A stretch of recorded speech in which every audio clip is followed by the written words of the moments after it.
We cannot expect history to make exceptions in our case. Everybody who came from a lower to a higher position in the world at any time had to subject themselves to a form of collective discipline and unity.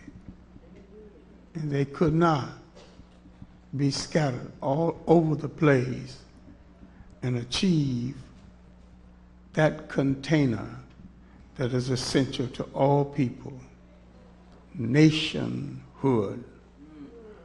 And when you achieve nationhood,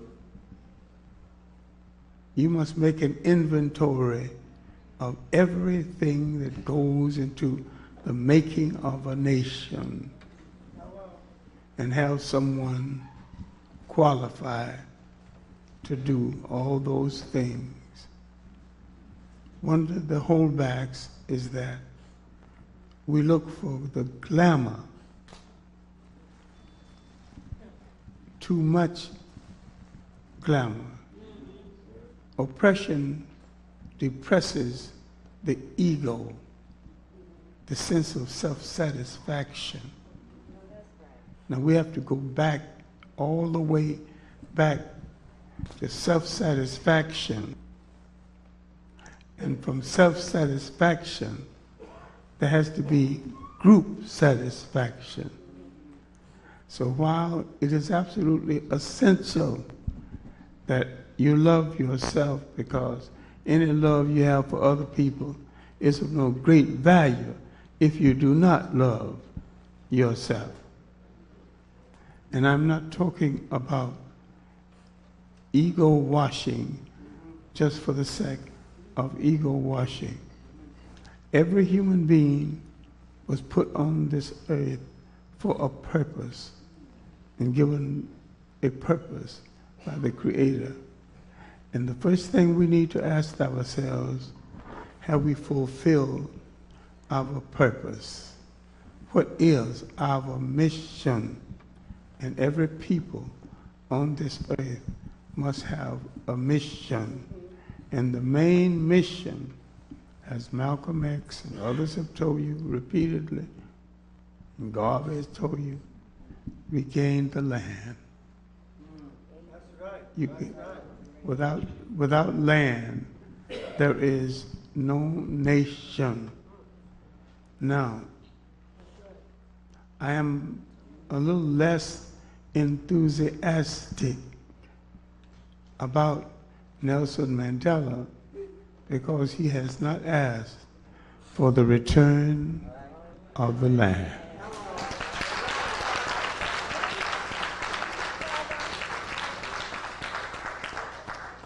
When he came to power, the whites controlled 87% of all the land in his country.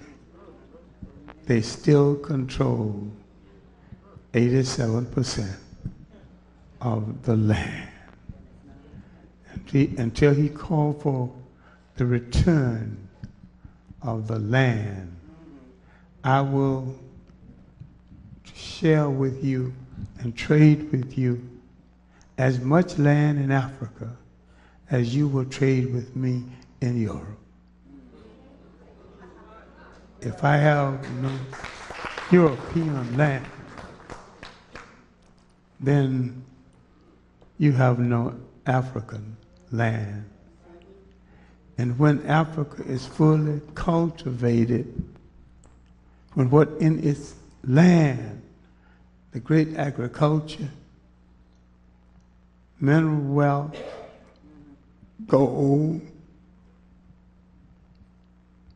manganese, cobalt, when these things are cultivated, there should be no poor African and no hungry African.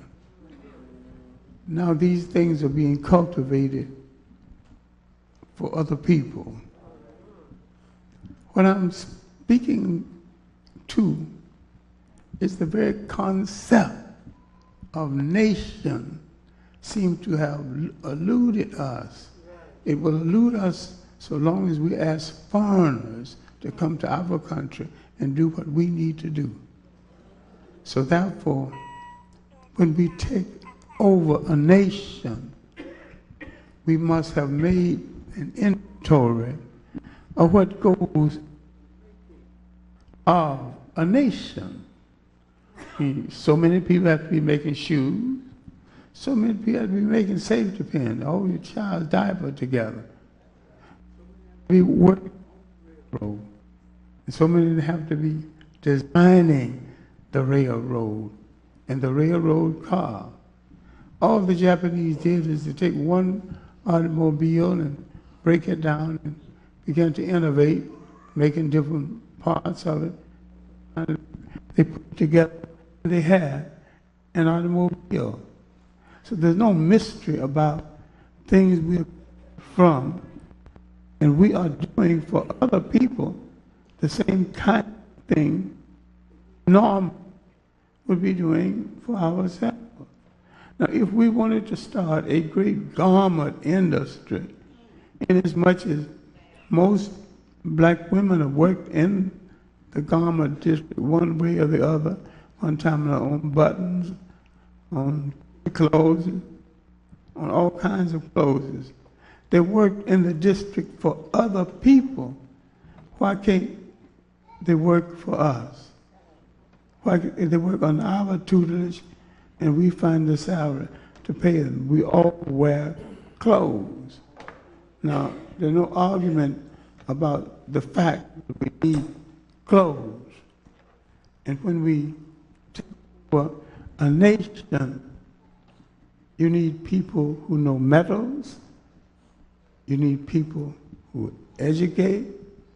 You take that inventory, make sure you have those people either in training or functioning, and let each one train one. What we need to look at is the model for a nation. You have to have people who can do everything that's necessary to maintain a nation. We have to stop sickness between us, because our oppressors not think anymore are the other. If we came together in as much as we are strategically located people in the world, meaning there are more of us in different places in the world than other people. I did not say that we are numerically larger than other people. Oh, something's happening. But we are strategically located, for if we brought all of this together in a great Pan-African union based on the land, based on the possibilities of our agriculture and our mineral wealth properly marketed by us, but properly mined by us and refined by us on our own terms, we can be a self-sustaining people. And we don't have to take over other people in order to do it. We are the only people fortunate enough, endowed with land and talent. If we took it all back and used it for ourselves, we would have more than enough for ourselves and enough to sell to other people. And if we're willing to deal with other people on that kind of basis, there's no use of us sacrificing our young people in stupid wars that don't have to be fought in the first place. But we can come together in honorable trade. Let's take one entity. Let's take the Caribbean islands. If it came together in honorable trade, they can be self-sustaining in food. In the area that used to grow food, you got supermarkets, condos, and golf courses. None of these things are doing the Caribbean people enough good to be worth sustaining. In Bermuda, they had a red onion.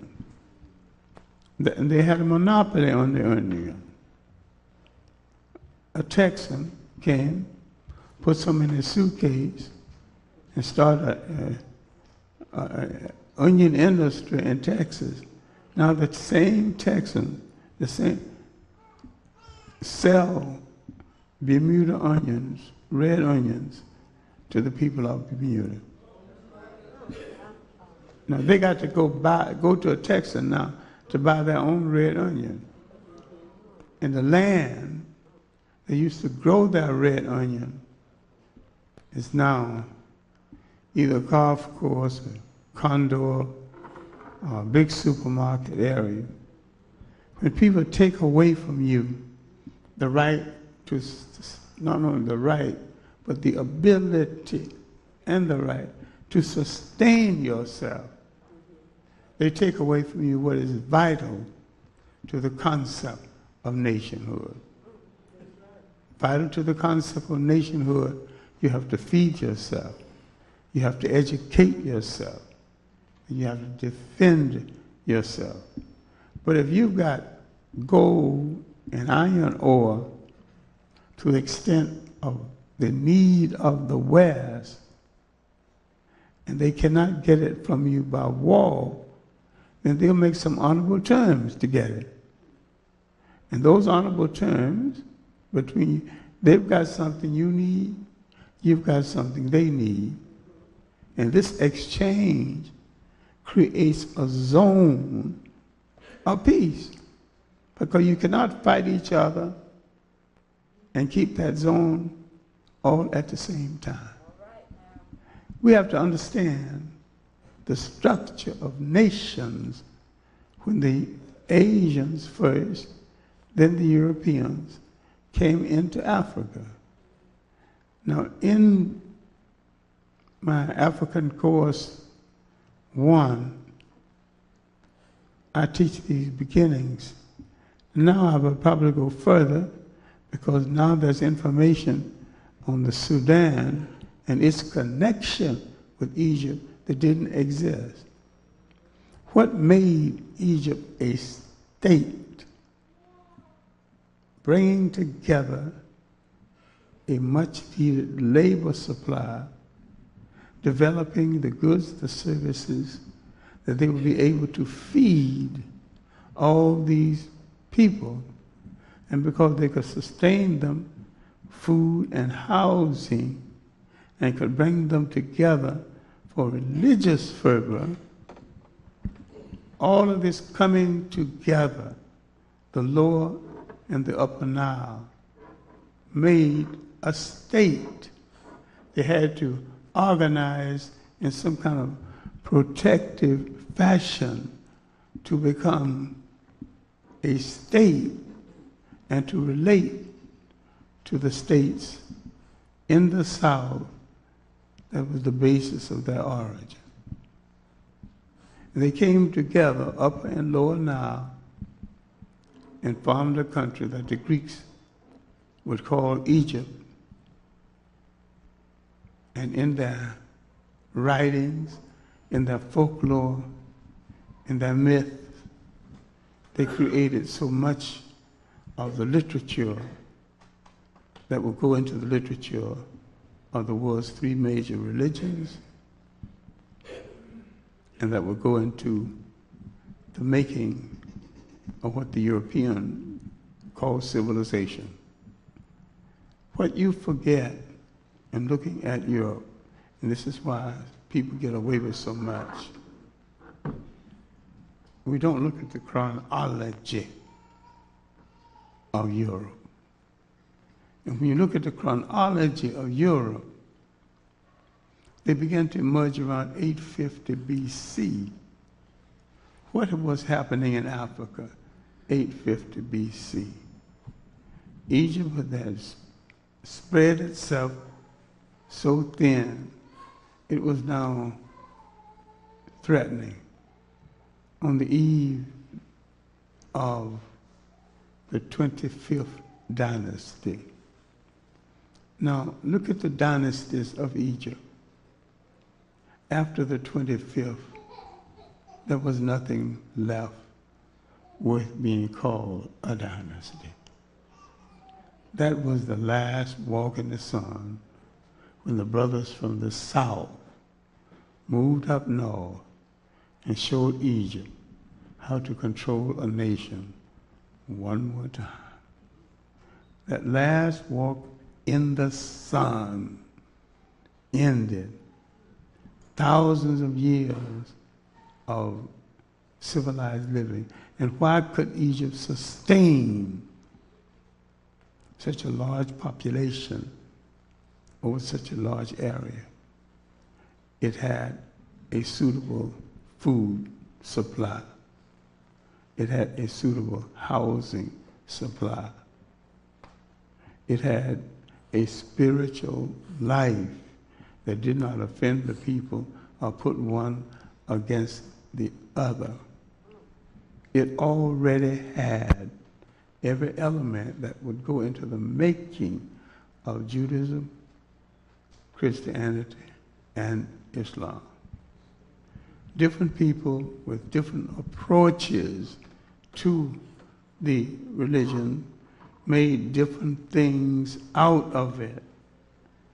And some made God ungodly.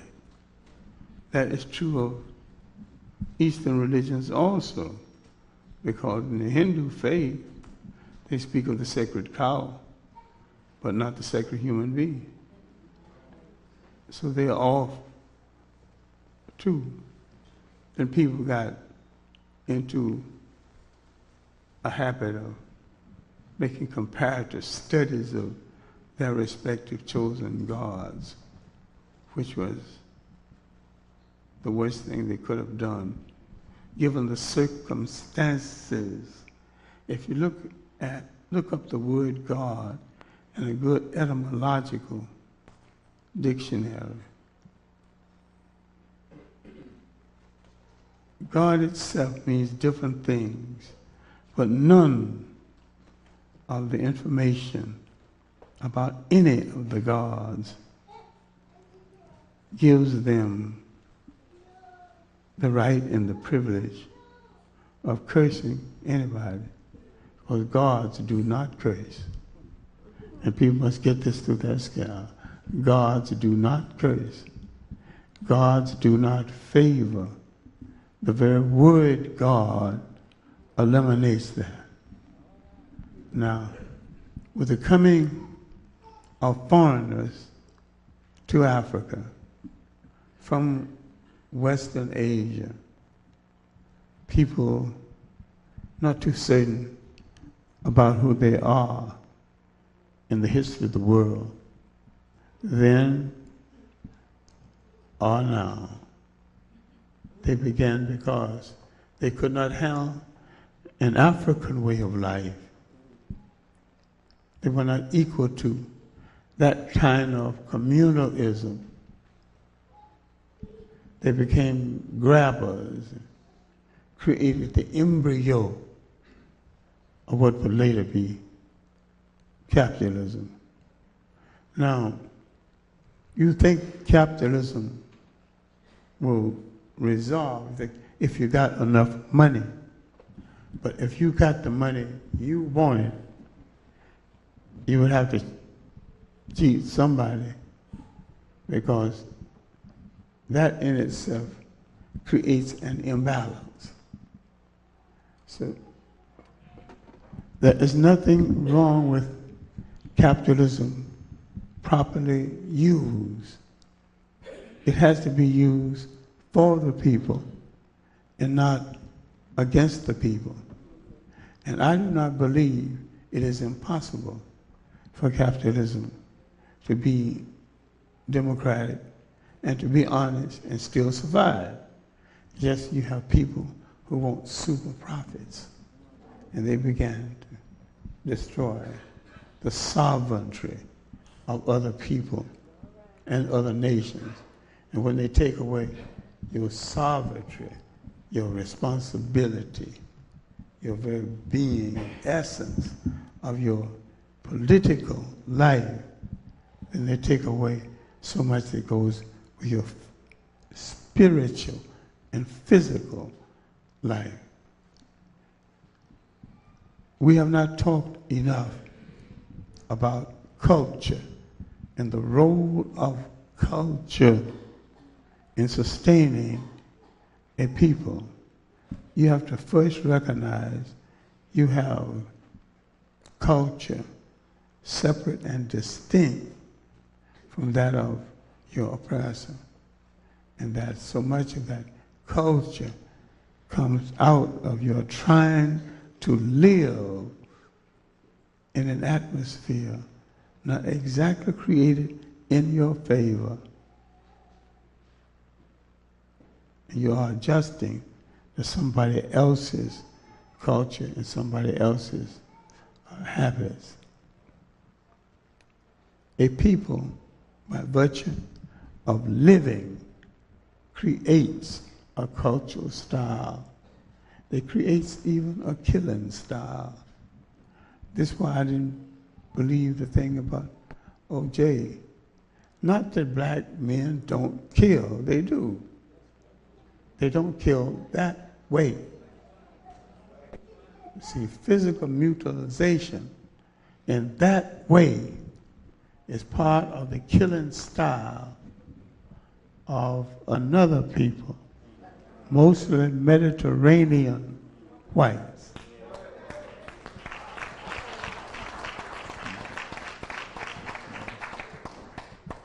Sometimes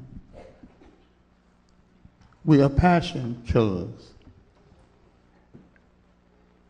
If an African man says, I'm going to kill you, if you avoid him 24 hours, you can end the whole thing. He changed his mind. So if you're going to kill you, he had to kill you right away.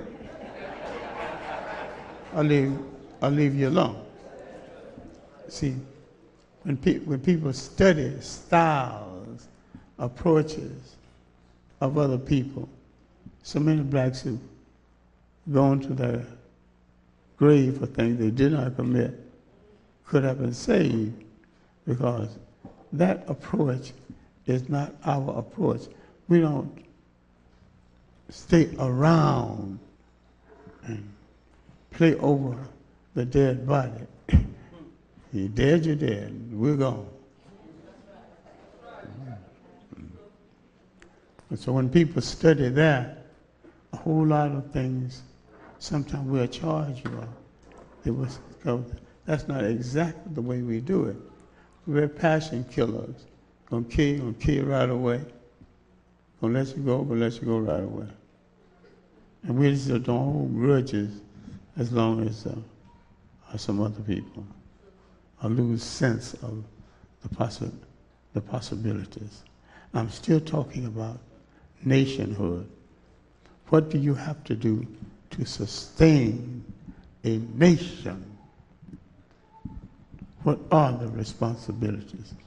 People must be fed. Things must be distributed as close to equal as possible. People must be educated. And so when you gain control of a nation, all these things must be in your hands. And if they are in the hands of your former colonial master, you are not sovereign. You are not free.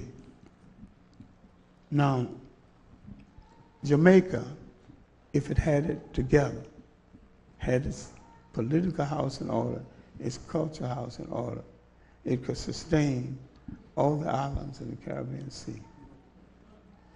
There's nothing wrong with Jamaica being the sustaining island. It's the largest.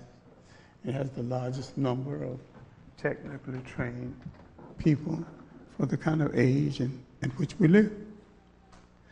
So we have to start reconsidering things and develop frameworks that will leave different people sovereign but dependent as others will be dependent on them in an exchange of what one has got. Now, Jamaica can make enough potatoes for all the islands, if it would. And yet some of the islands are sent to the United States paying 3 times more for potatoes. We have to come together as a people, supporting ourselves, educating ourselves, and estimate how many shoes we need, and if we could just sell half of the shoes, we can estimate the profit. And it could be tremendous. What I'm trying to say is that we shouted nation time too soon. We shouted nation time before we understood what goes into the making of a nation, before we made an inventory of the needs of a nation to make sure we have on hand the technicians, the supply lines, the educational system that could sustain a whole nation. Until you get that in focus, you are sovereign. You're not sovereign. No matter how many limousines your president rides in, or how high the flag, it's nothing going to make you a nation except self-reliance. And when we look at Du Bois, Booker Washington, Malcolm X, Marcus Garvey, Elijah Muhammad, all these men were saying basically the same thing using different words. And it was not a problem. It was not a problem of one or the other. We needed all of them in the time slot that the Creator put them on the earth. For each message carries on from the other message. One is reinforcing the message of the other. Now, if we knew this, the Congo situation would be such a situation. We knew when it came to power superficially, we knew that was one of the richest spots in Africa. So what are we going to do with our people who can take that rich spot and transfer it into a great and powerful sovereign nation without taking the rights of any of the people in the nation? I am excited about what's happening in Zaire, now renamed the Congo. But I think too many people after Lumumba, after Mobutu, have about the same ambitions as Mobutu. And I hope those people won't just create another dictatorial power. In this country, which is so rich, and maybe the richest single country in all Africa, in gold, manganese, and copper, but rich in agriculture to the point they can rent the Germans a piece of land more than equivalent to the state of Delaware just for a rifle range. In the first place, I don't know why anybody should let another nation have a rifle range of that size in its own country.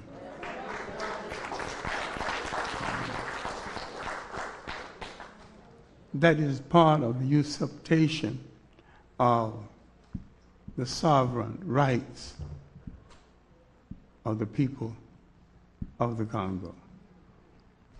Some parts of the Congo are so rich agriculturally, they have to put halters on the cows to keep them from eating themselves to death. In my last trip to that country, I got with a Congolese intellect. We went to a place called Kiev. Here the grass is so green and luscious, you have to stop the cows from eating, or they eat themselves to death.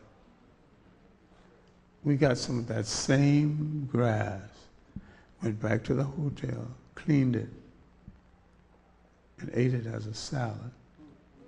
It was a decent salad. We were eating as good as the cows.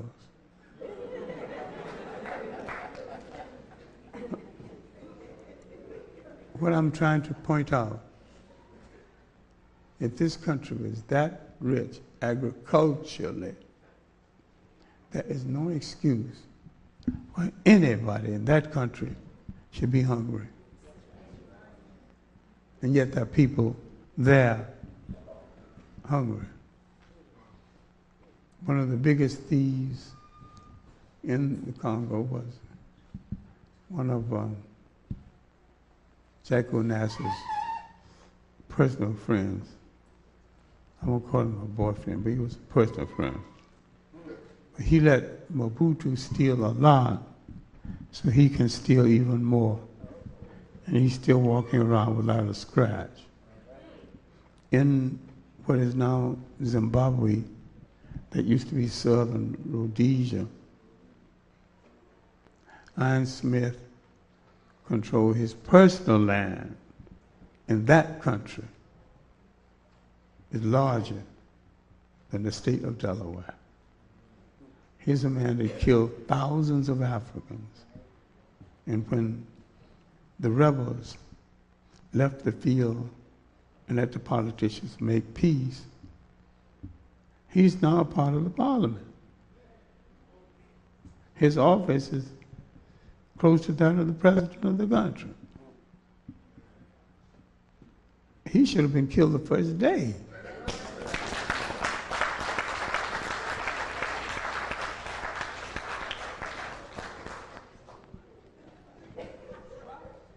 Now the African is not only hospitable to strangers and invaders,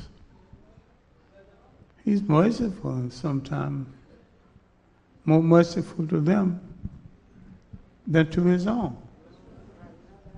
Many of the Africans are not willing to forgive the atrocity that had demeaned their continent for well over 200 years. They're not willing to forgive. When did white people forgive? Did they forgive the Nazis? Hold on. They went to Nuremberg and put them on trial. And the key ones got hung if they didn't commit suicide ahead of time. I think we need to look at the word forgiveness, look at the word state, and understand what we mean by it. We're letting people go who murdered our children and to walk away scot-free with a confession. How much are we supposed to forgive? There are some things I do not forgive. There are some things I cannot forgive. And when I saw my mother for the last time in a Jim Crow wooden stinking hospital in the South, and she asked for a glass of water, and the white nurse wouldn't let me give her a glass of water. And I don't know whether a glass of water would have prolong her life another hour or another day. But she was entitled to some water. When I tried to pour it for her, the white nurse let me know that I was not an employee there, and she's the one who decided who gets water. And I don't hated hospitals. I hated sometimes the personnel in hospitals. I get a feeling in my stomach every time I go near one. I did not forgive, and I never will forgive.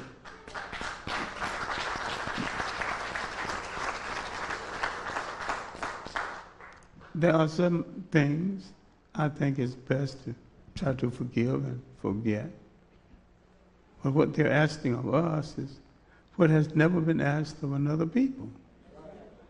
When Europeans catch a European bandit on their land and kill him or drive him away, we have caught some bandits in our land.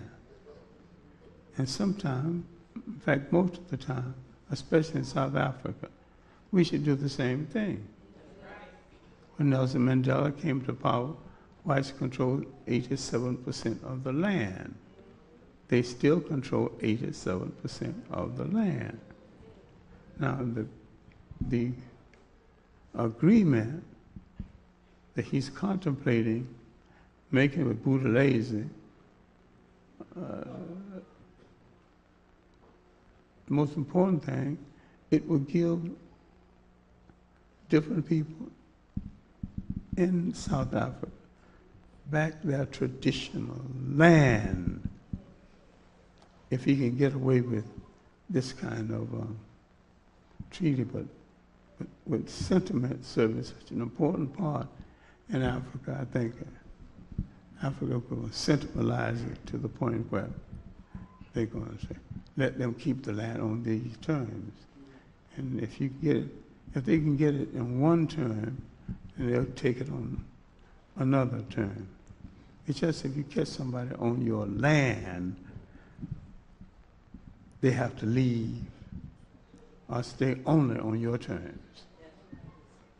And what's being asked of us and the commission in South Africa, partly headed by Bishop Tutu, is to forgive and forget. And people now can come before us and confess, finding machine guns at Africans at Soweto.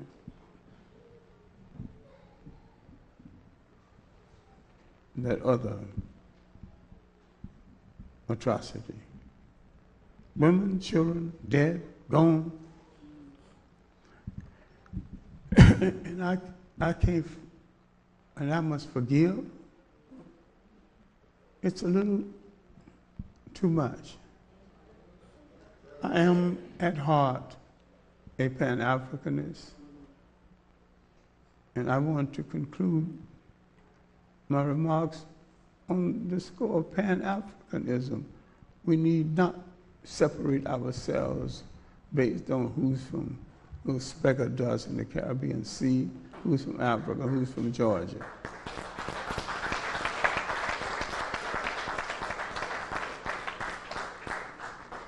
Late at night, when you're trying to get a cab at Kennedy, nobody cares where you are from.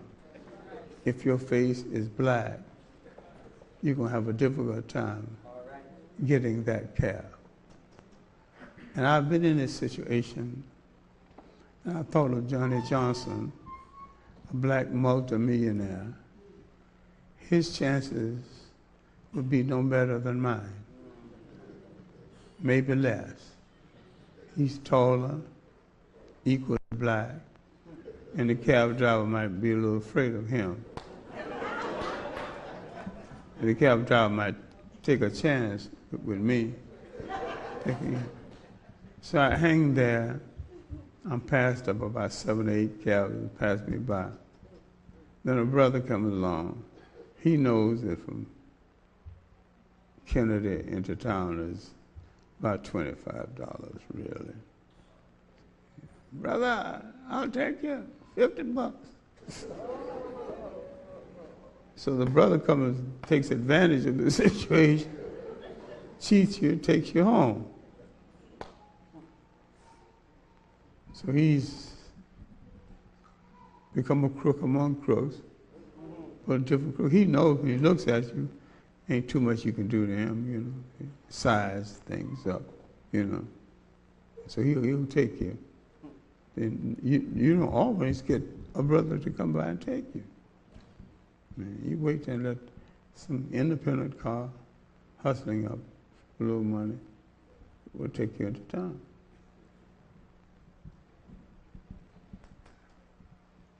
Now, what am I talking about? I'm talking about nation.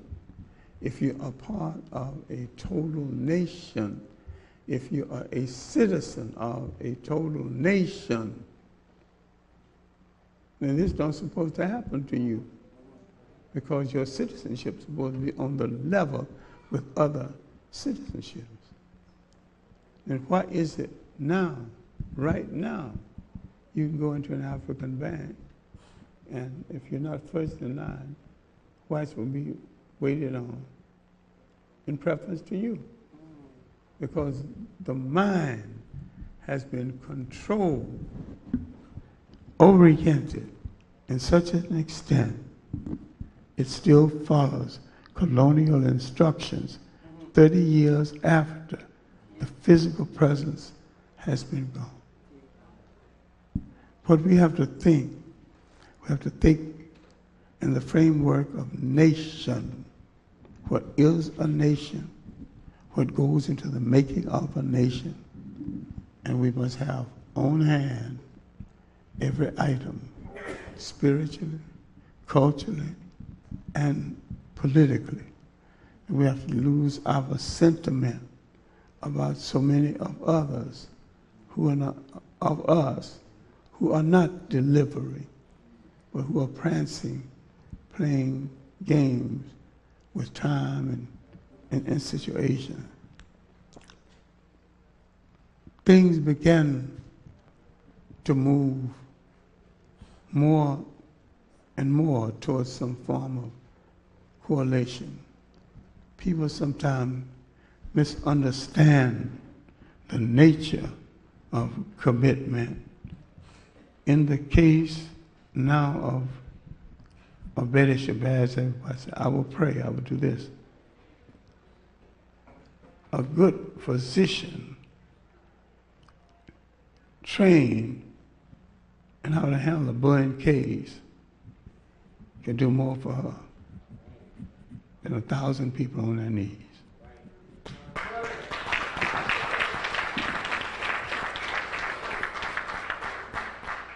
I'm not against people being on their knees, but I'm saying that while you're on your knees, somebody else will have to be doing something else, more concrete, where the proof, the results, is more apparent.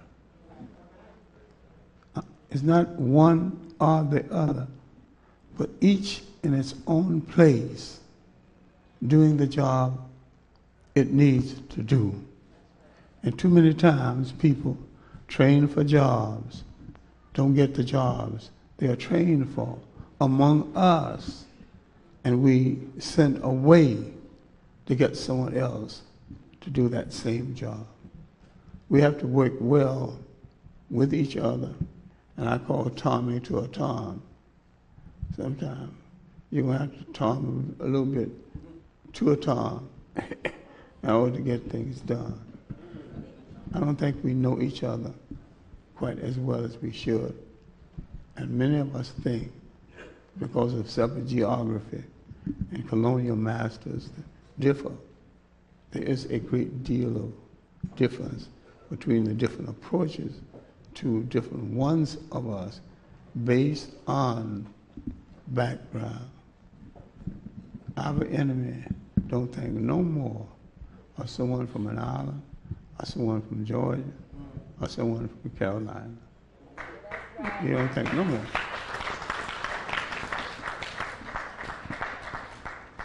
And so we have to stop all this nonsense, dividing ourselves based on sororities, fraternities, and social organizations, or what little speck of dust in the Caribbean Sea that gave us birth, inasmuch as we had no control over any of it.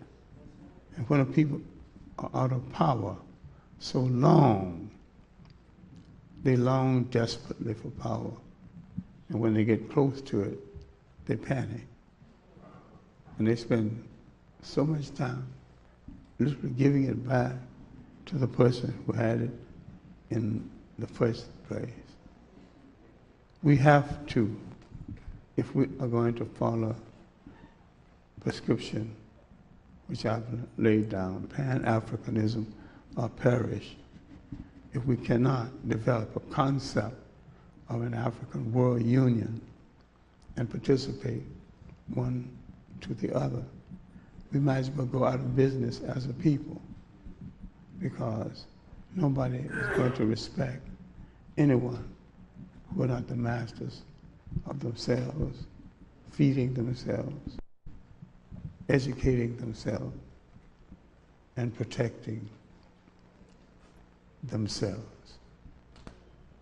There is no European solution for your problem. I know that's right.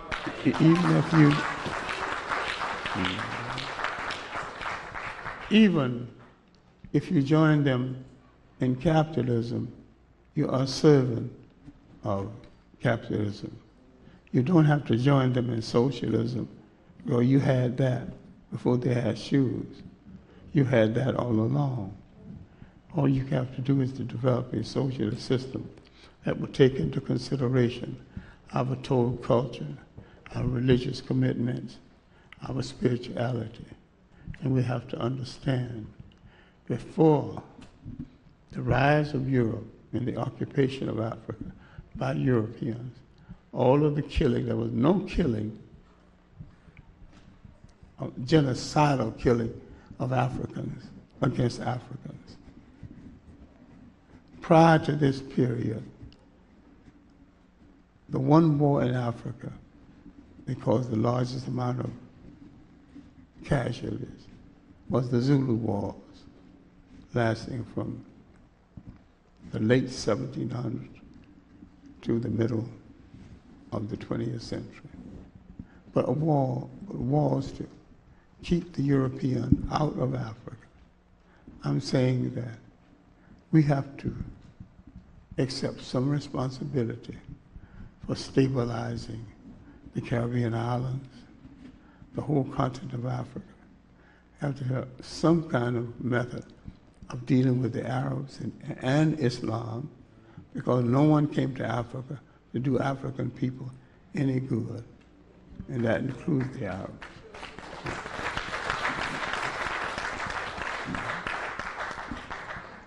And there's a good library of information on the subject, but if people don't want to read it or consider it, that is not exactly my fault. But nobody came to Africa to do Africa any good. Among the other things I'm working on is the role of the missionaries in conquest, showing you that the Hebrew missionary was mainly commercial and still is. Christianity is mainly commercial and still is. Did you hear how many priests in the Congo? Over 10,000 priests in the Congo. Why is it that you can get guns to kill each other when you can't get farm equipment to feed each other?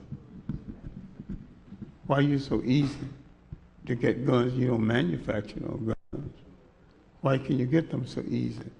And why are you so difficult in getting farm equipment and basic things to teach kids basic technology? What I'm saying in conclusion, that our children should be trained from birth for some form of leadership. find out what he can best do and make sure that he has a chance to do that particular thing and make a contribution to the total of the people through that particular thing that he gets done best. I'm afraid we're going to have to come together among African people. Some we may not like, and some may not like us. But we're going to survive. All of us are going to have to come together into a great Pan-African union.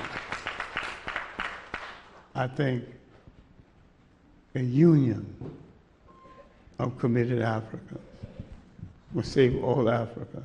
And because we have no desire to conquer the rest of the world, which wouldn't make sense anyhow, we'll make a contribution to the stabilization, not only of Africa, but the whole world.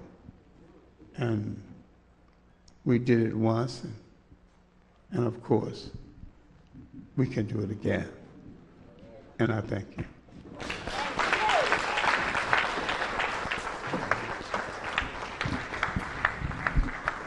And we thank you, Dr. John Henrik Clarke.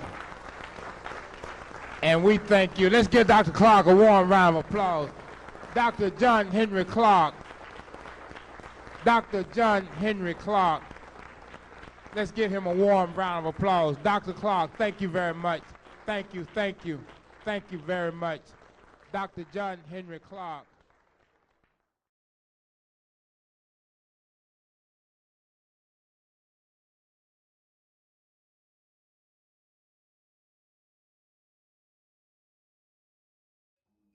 John Henrik Clarke, Thomas Hunter Professor Emeritus from the Department of Black and Puerto Rican Studies, a preeminent scholar within dealing with African societies and African and Afro-American culture and history.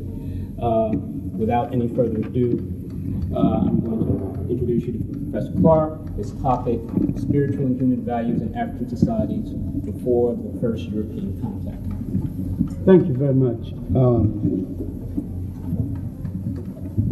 I will begin by acknowledging the fact that we live in a European conceived intellectual universe, and anyone who tackles a subject of this nature goes against that fact. And this is an ingrained fact, the fact of living in a European conceived intellectual universe. And this concept of a European conceived intellectual universe became very firm in the 15th and the 16th century. And it deals with a principal decision that Europeans made during the 200-year turning point in their history when they came out of the Middle Ages and made a decision on world dominance. They remembered the almost 1,000 years of Islamic Arab domination of the Mediterranean and Spain, starting with the rise of Islam after the fall of the Roman Empire, and they were blocked from free entry into the Mediterranean. And Europe had to literally feed on itself. And so they had a one-dimensional intellectual diet, a one-dimensional cultural diet. They were people whose resources had to come mainly from Europe. And when Europe has only Europe to turn to, Europe is poor indeed. But each time Europe builds an empire, Europe has the ability, the gall, and the nerve, and the muscle to reach beyond Europe and to take things that does not belong to Europe. Now, in the period after the Crusades, Europe found itself still people poor, resource poor, and land poor. It had survived the Crusades, it had survived the famines and the plagues. It was getting itself together, but they were still blocked from the free use of the Mediterranean by the Africans, the Arabs, and the Berbers, still controlling Spain and still in control the sea lanes of the Mediterranean. Now, they would hold this position, meaning the Africans, the Arabs, and the Berbers. They would still hold this position solidly for another 50 years. But arguments between the Africans, puritanical Africans, and backsliding Arabs, because Islamic denominations are becoming corrupt. Two military groups then controlling the Mediterranean and Spain after Portugal had gotten from under the yoke. The Almoravids and the Almohades had permitted Portugal to free herself from the domination.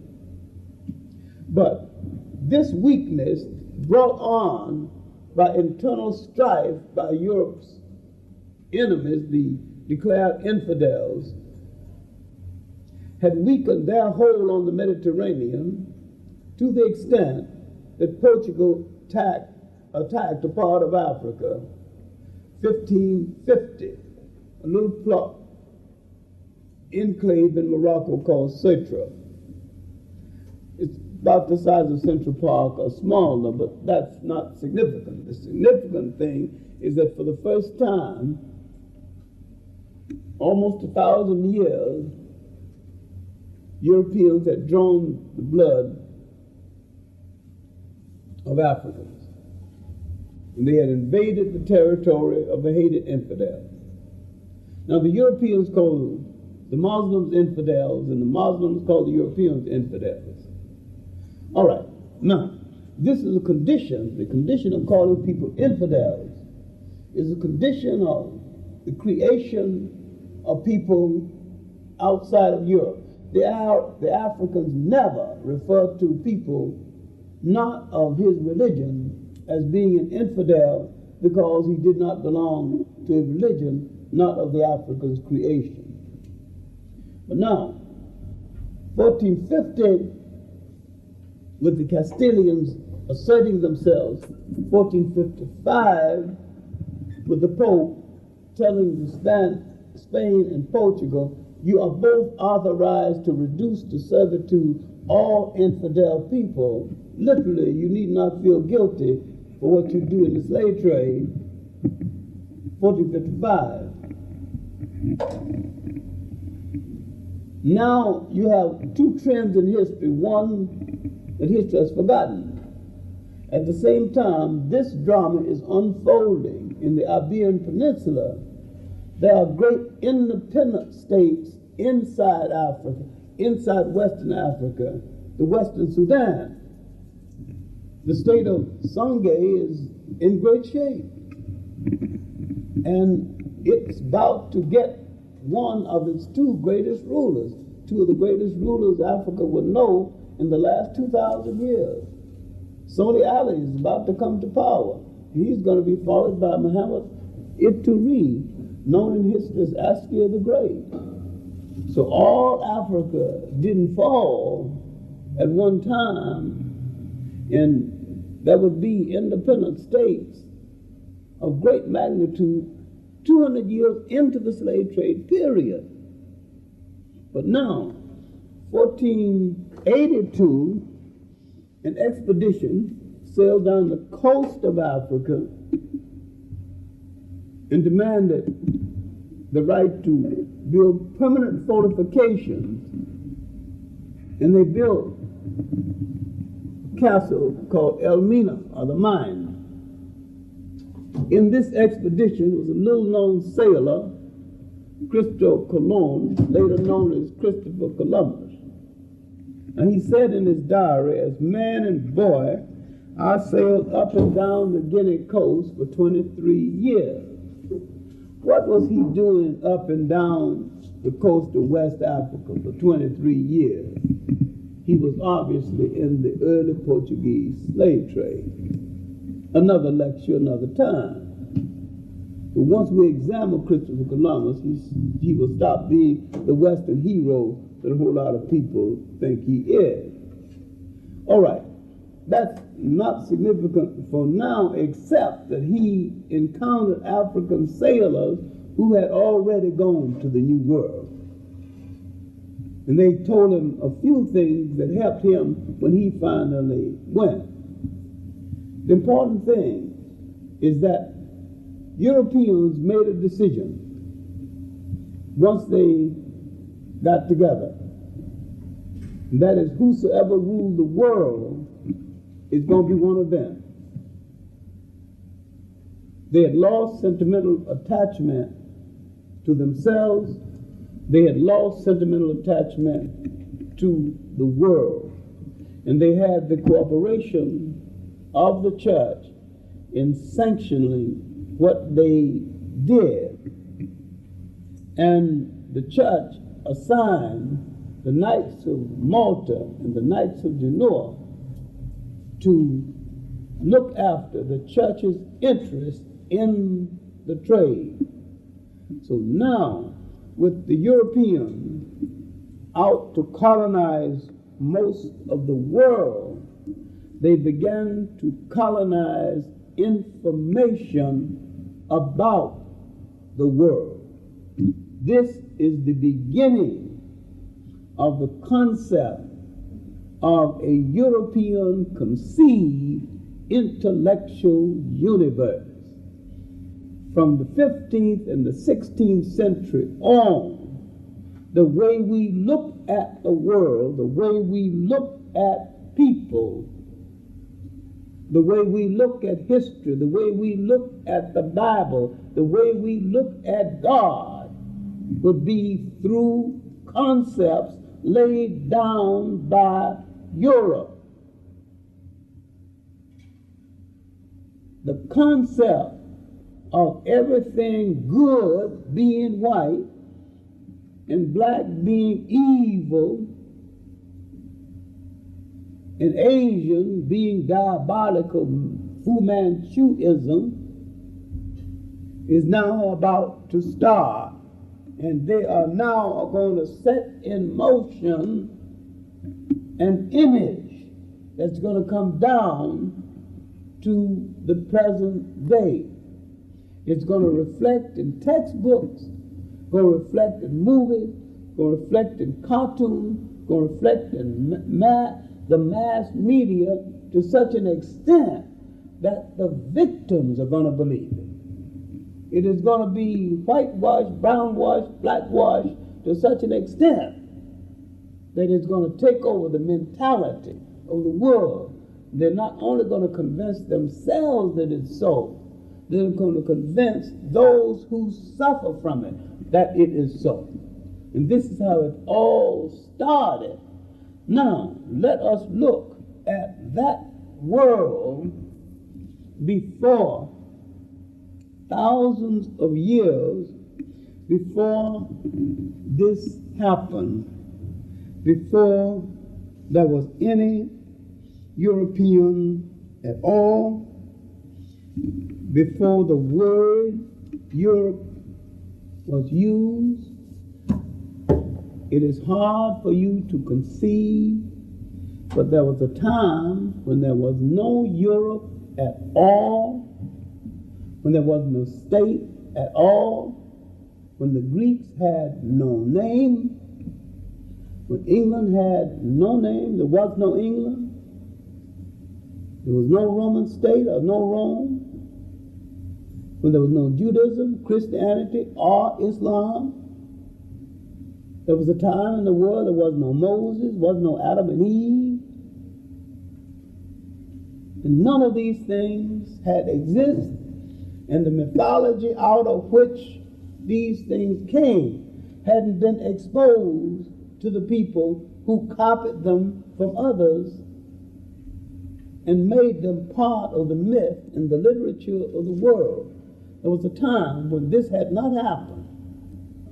Now let's see if we can look back and see what happened during that time, because it seems inconceivable to most people that right and wrong was figured out before the European came to tell people that something was right and something was wrong. And nations lived thousands of years before, lived in sometime in war, sometime in peace, but mostly in peace, didn't know that a European existed. And those nations that became European nations were those nations closest to Africa in Western Asia, Rome and Greece. All right, take into consideration, because this is a fact, Ethiopia and Egypt is mentioned 80 times in the Bible. England is not mentioned once. Poland is not mentioned once. Germany is not mentioned once. Russia is not mentioned once. No nation in the Scandinavian countries mentioned once, because these nations did not exist at the time. All right. If any Scandinavian schoolboy or any person of European descent, any place in the world, can claim Greece as his or her intellectual heritage, and when his or her country did not exist at the time of Greece, and yet Africans are questioned when they claim Egypt as their intellectual heritage, and their respective countries did not only existed, but some of the original population that settled in Egypt came from their respective countries. Now, the relationship of the Romans and the Greeks, especially the Greeks, the relationship that they had was with the people across the Mediterranean, and not with the people of what became Europe, because what became Europe wasn't functional at the time. Now, I can make a better case for Greece being a part of Africa than you can make for Egypt being a part of any place except Africa. Because physically, Egypt cannot be found any place except in Africa. And Egypt never had any consequential relationship with anybody in its early development except within Africa itself. And what we need to deal with is the Nile Valley, which stretches 4,000 miles inside of Africa. And we need to deal with the migrations down that river, and we need to read the early literature of the Egyptians themselves. We also need to remember that the ancient Egyptians never called their country Egypt. Thousands of years before the Greeks slapped the name Egypt on the country, in their own literature, the Papyrus of Hunafa, they said, we came from the mountains of the moon at the headwaters of the Nile, where the great God Happy dwells. The God Happy is still one of the ancient African gods, sometimes worshipped to this very day. Mountain worship is still prevalent in some parts of Africa. So this is where the God Happy is supposed to dwell, like among the God people that I have lived among. That God lives in a lagoon. So if they want to pray to the ancient God, they go by a lagoon with fresh water.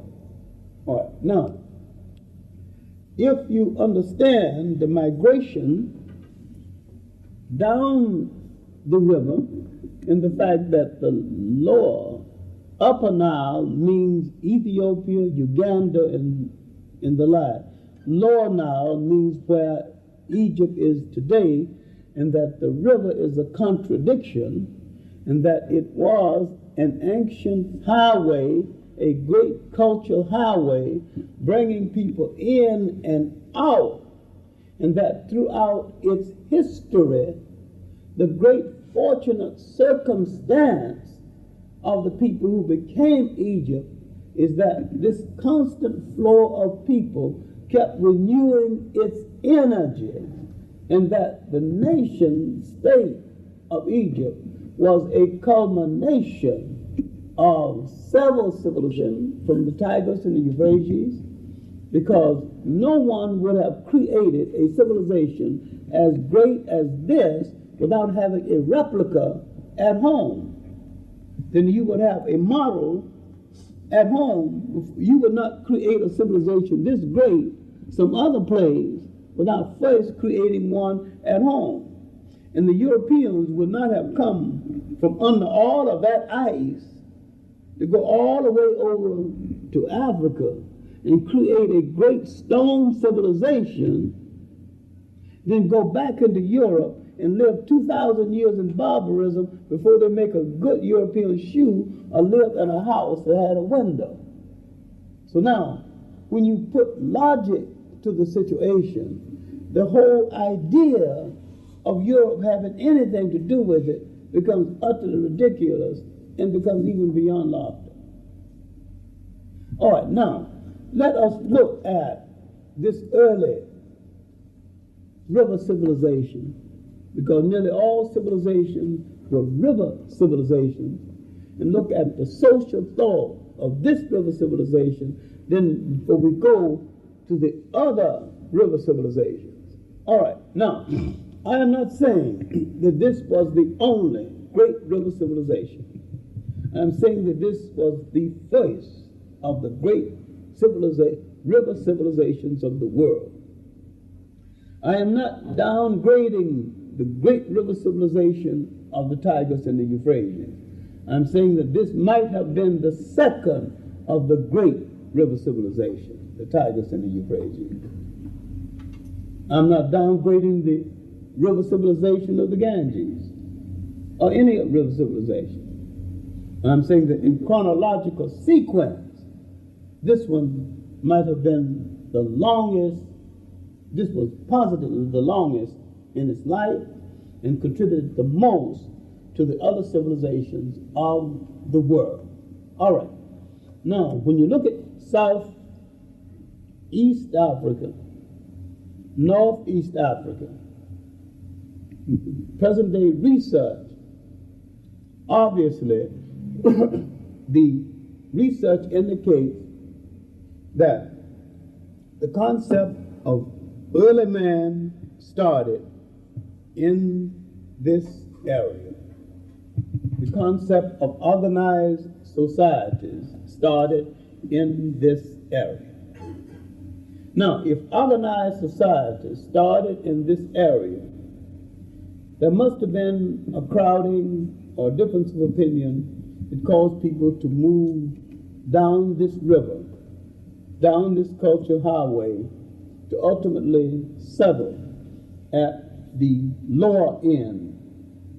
But there were people settling all along. Now, if you read Chancellor Williams' book, The Destruction of Black Civilization, the second chapter, Egypt, Ethiopia's oldest daughter, one of the better chapters written on the subject, or John Jackson's Introduction to African Civilization, and read his chapter, Ethiopia and the Evolution of Civilization.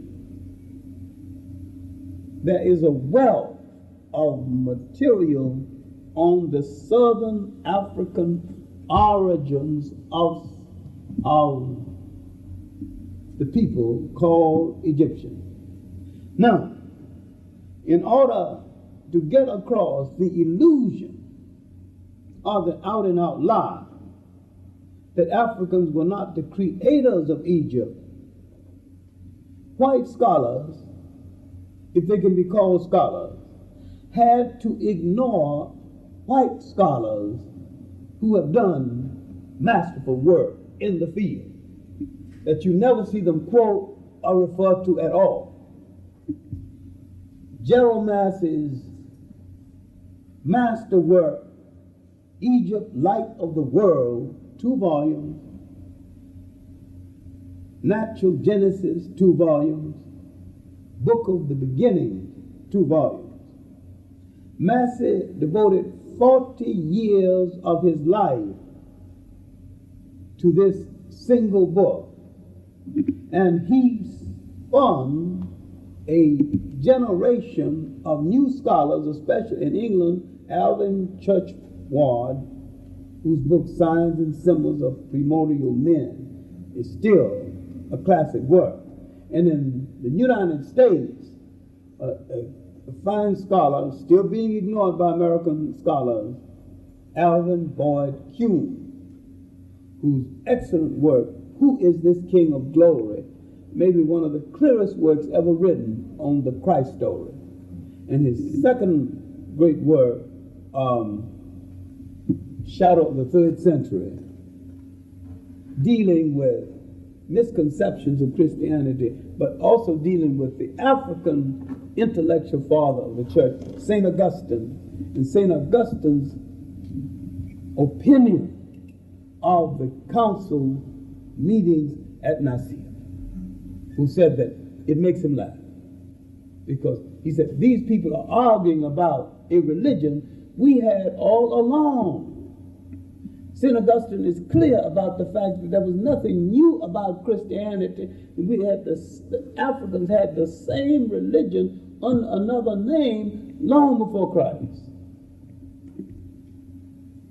But Boyd Kuhn is not read, and 3 new books by after he died, Canons of Faith and others. The Health Science Group in California has published 3 of his books posthumously. But they don't read it.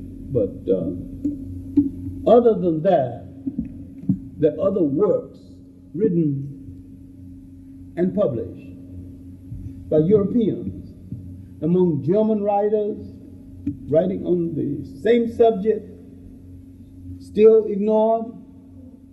The early German writer A.M.E. Heeren, the 6-volume work listed at Heeren's Research, his 4th volume, he's written a history of an economic history of the ancient world.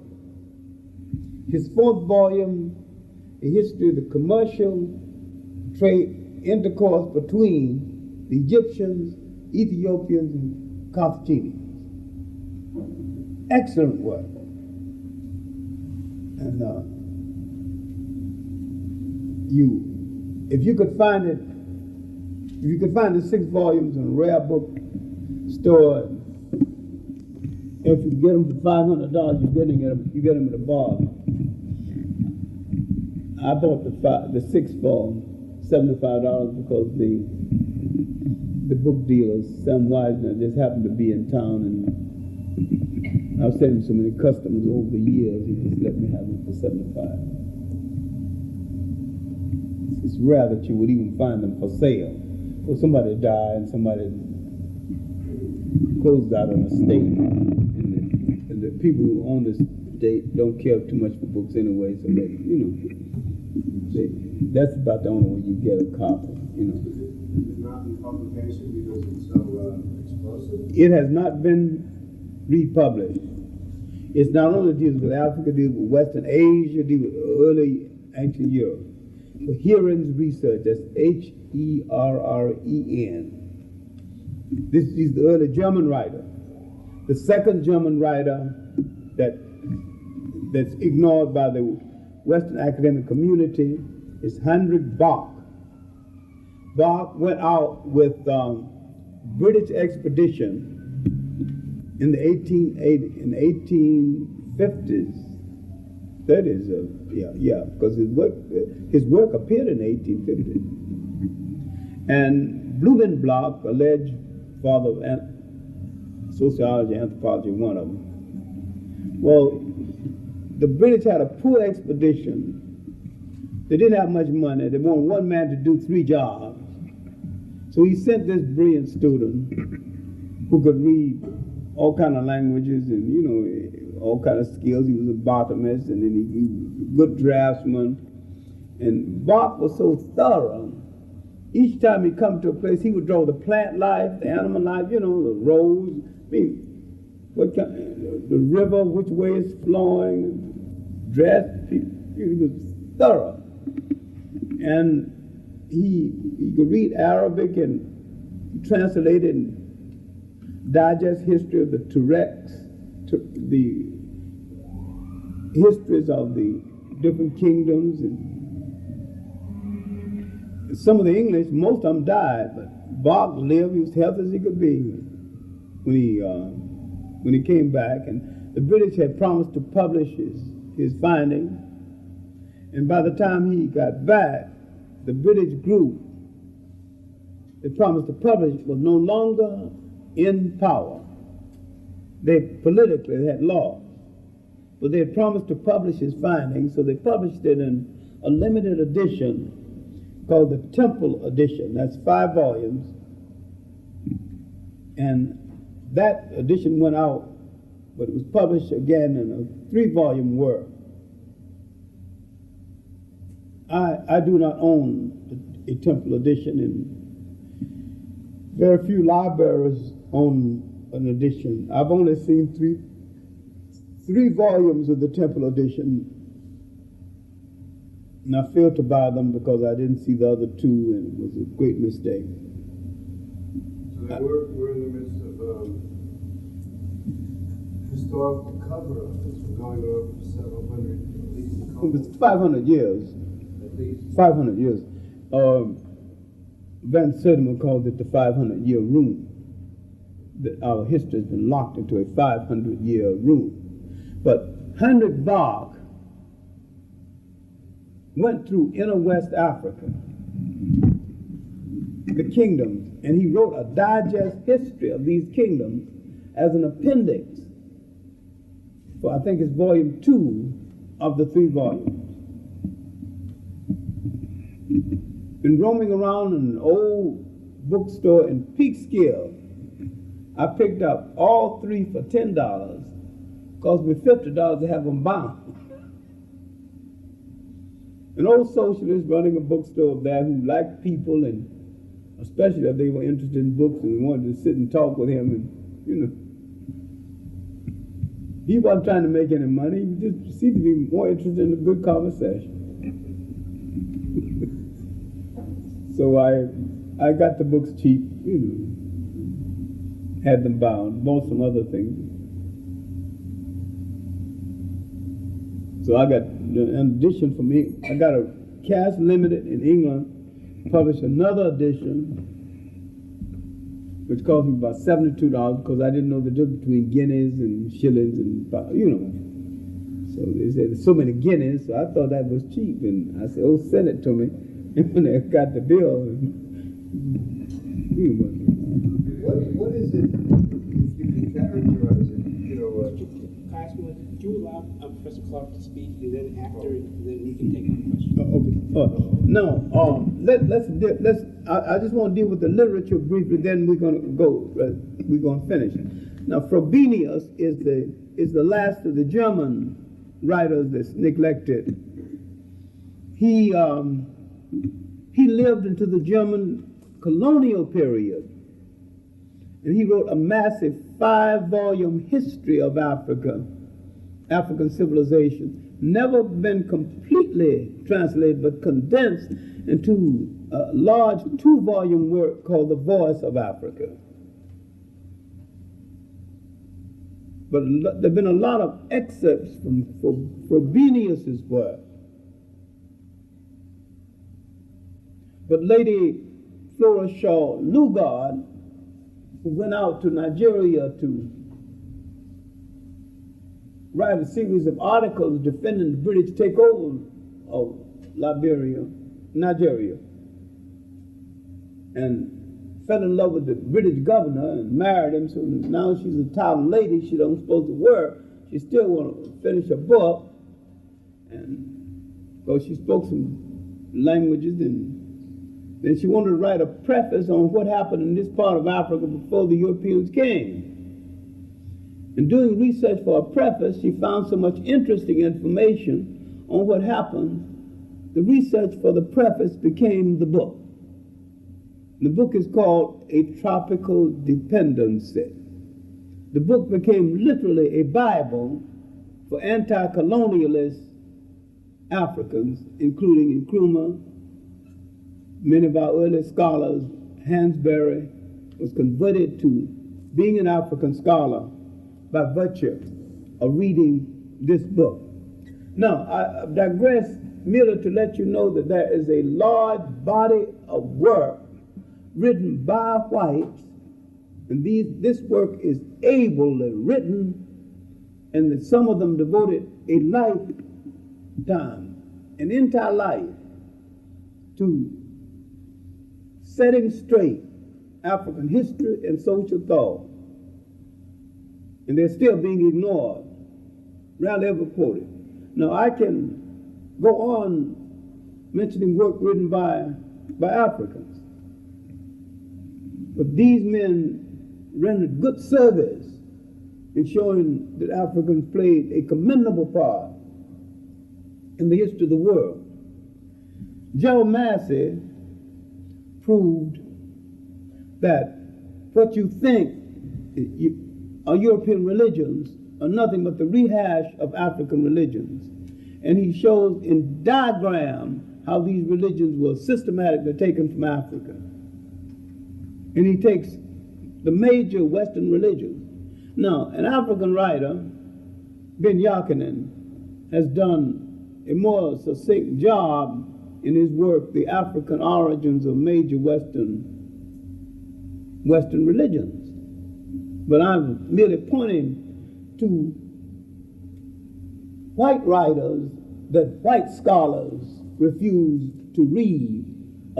Now, I've neglected a major one, that is Sir Godfrey Higgins' 2-volume work, Anacalypsis, dealing with the dispersion of African people throughout the world, including the dispersion of African people through Asia, and the presence of African-looking emperors on the throne of China, and the fact that when the Romans arrived in England, they found African people.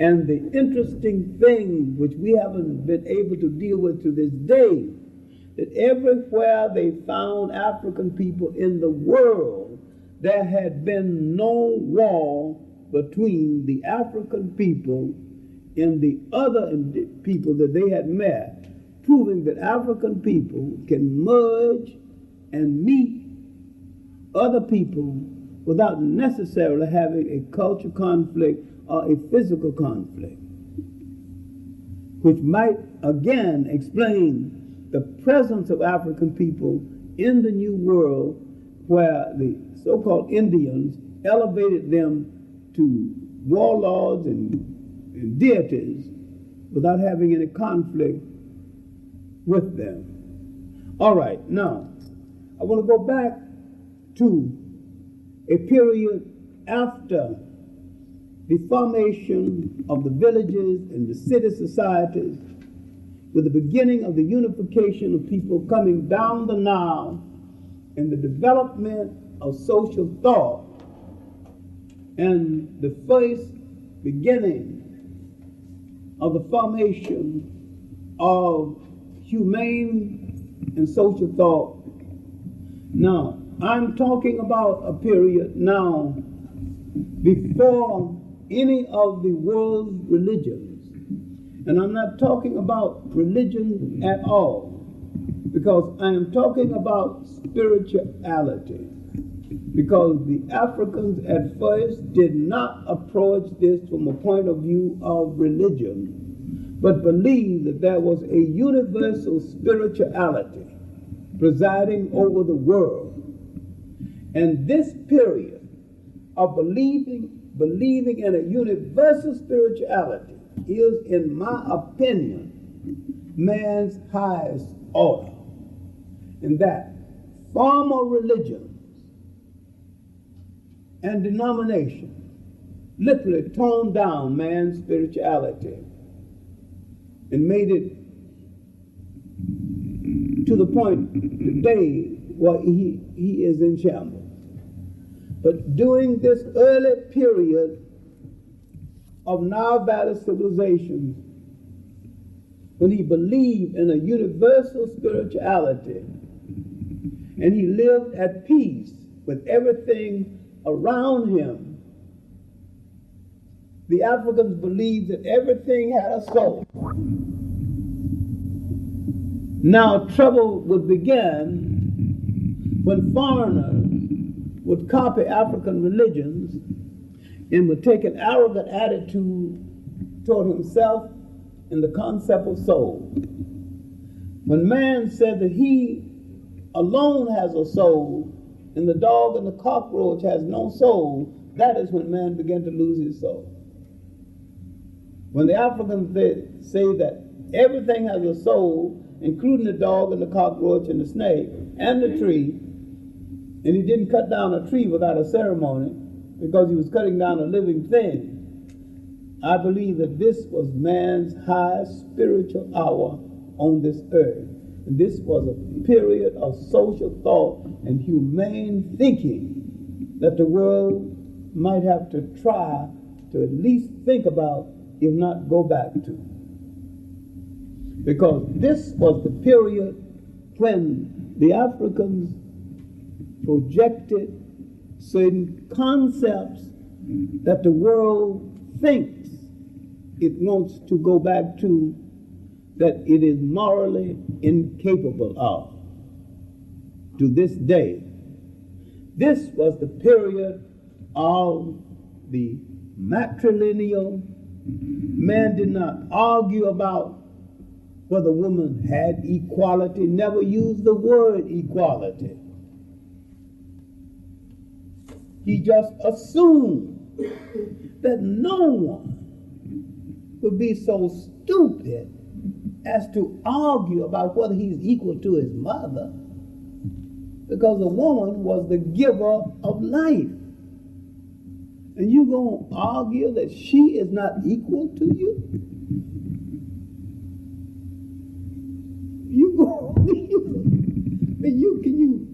Would you dare argue at this point? Can you have a baby? So the Africans began to not make a special place for her because she was physically weak or anything like that, but make special concessions built into the society itself. And he was secure enough not to fear her overdoing or overusing these concessions. So at this point, most of the societies were matrilineal. The lineage coming down to the female side of the family. And the woman having certain basic considerations built into the society itself, and certain basic rights built into the society itself. Now this will explain, at least in part, why the African woman, the first woman to head a state, the first woman to ride at the head of her army, and the first woman to call court and to preside over the court.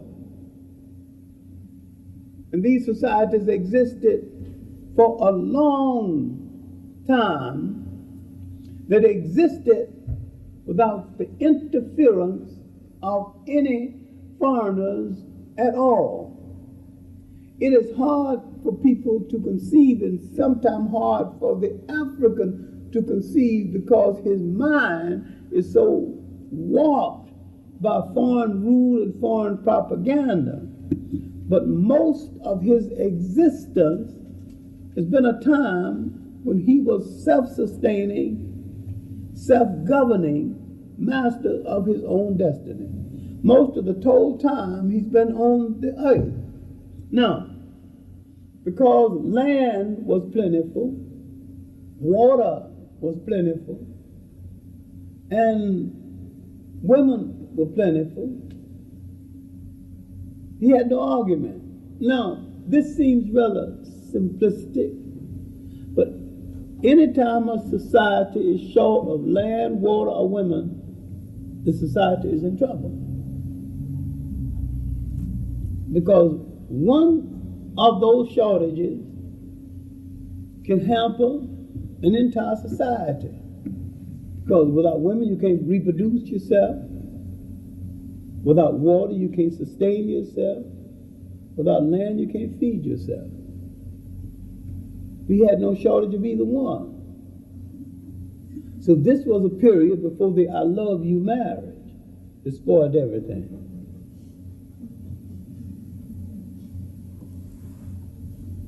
See, here's where marriage was for the sake of union of people, union of group, and sometimes union of cattle herds.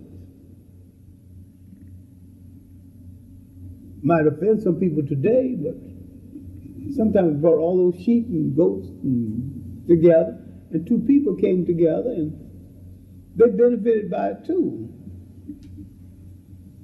Then it kept down walls, kept down dissension. And it united one group, sometime who feared another group.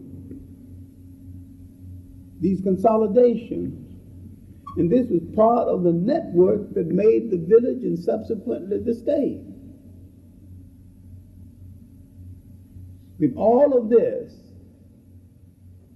started, and before people start calling something religion. He got in trouble once he put a name on it. Once he put a name on it, it became difficult. But while he was accepting it as a universal force of the universe, presiding over everybody, it was simplistic. And there was no argument about it. Now, formal intelligence, formal learning is going to take a leap forward, a formal leap forward. This is going to be the third dynasty, about 2800 BC. A commoner, Imhotep, became advisor to King Zusa. And this commoner, one of the most brilliant men of his day or any day, built the step pyramid. He was the world's first physician, and the Greek, who's called the world's first physician, says in his own writing, I am a child of Imhotep. He lived 2,000 years before the Greek, who's called the world's first physician. He began to bring intellects together to discuss mysteries of life, mysteries of death, mysteries of falling things. And out of these intellectual discussions came the embryo of secret intellectual societies, the basis of what is going to later be a lodge further south at Aswan, the great lodge at Luxor. This will be the beginning of the first semblance of the university in the whole world. This will be the training ground for a lot of the writing, for the book that is called the Book of the Coming Forth by the Day and the Night, that the Europeans call the Book of the Dead. This would be the gathering place for the scholars of the Nile Valley. This would be the training ground for the Pan-Africanists, the different texts. Now the book, what you think of the Book of the Dead is really an anthology, a gathering of large numbers of these books, some of the better ones, gathered under one text. The Papyrus of Hunafa is part of this collection, and there's a number of texts within this single text.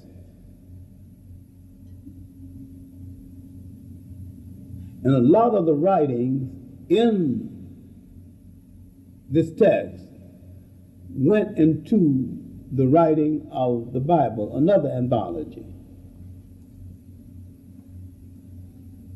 Now, this is the third dynasty. Between the third and the sixth dynasty, not only you have a development of social thought, but you have the great building age. Pyramids, great temples are being built. You have the development of several types of religion, but you have something else we have not paid much attention to. You have the development of the concept of the law of opposites. If you got a god, you got to have a goddess. Something Western man has never balanced. So you have two great female gods. There were many. The best known, Hathor, whose influence was spread to India, the basis of the whole sacred cow worship in India today. Mayat, two best known of the female gods of the ancient world.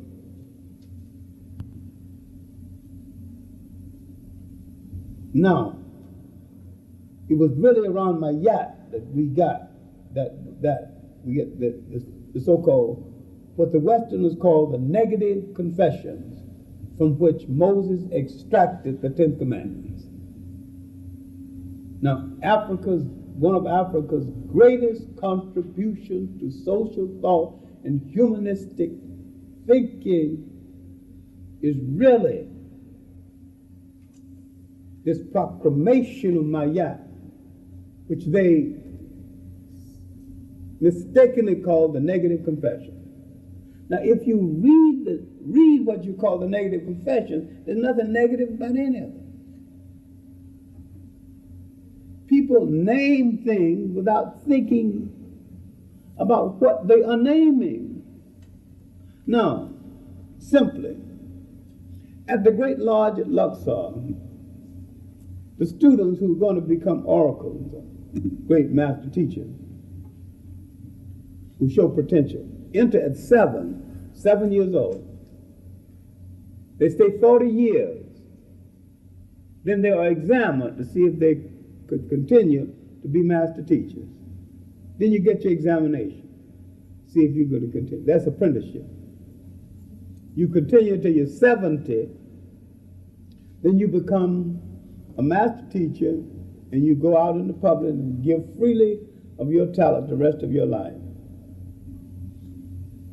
But you stand before your masters, your teachers, and you recite these 42 confessions, they're not negative at all.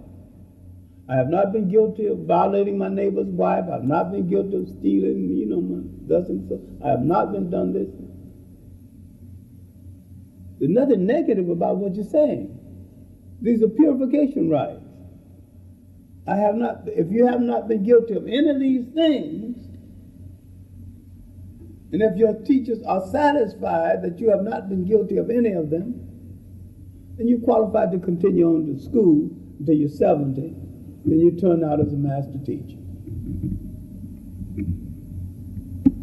Now these writings were in existence over 2,000 years before Moses was born. Now we have to deal with one of the great myths in Nile Valley civilization. The cause of the Hebrew entry, what they learned and what they misunderstood and what they still misunderstand to this very day.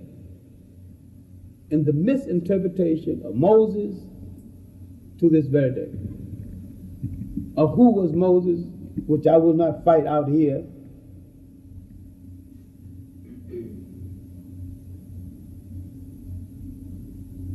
But they came in the 1700s BC.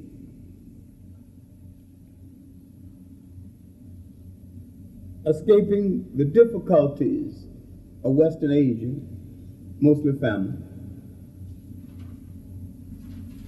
All right, Africa owed them nothing, and yet Africa was kind. Africa gave shelter. Africa gave position. Africans did not chase them away. They got good, humane treatment in Africa. Africans have always been hospitable to strangers. This has been Africa's trap. It was a trap in the slave trade. Nobody ever had to fight their way into Africa.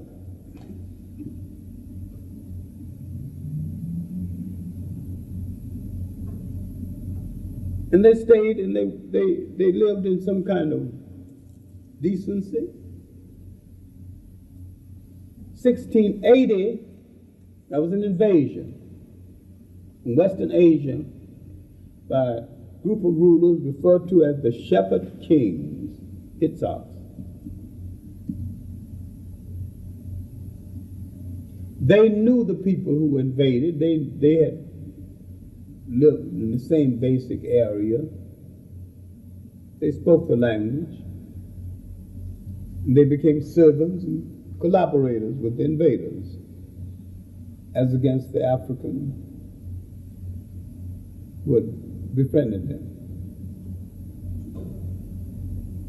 We're not talking Bible now, we're talking facts, historical facts. All right. Here, with Africans,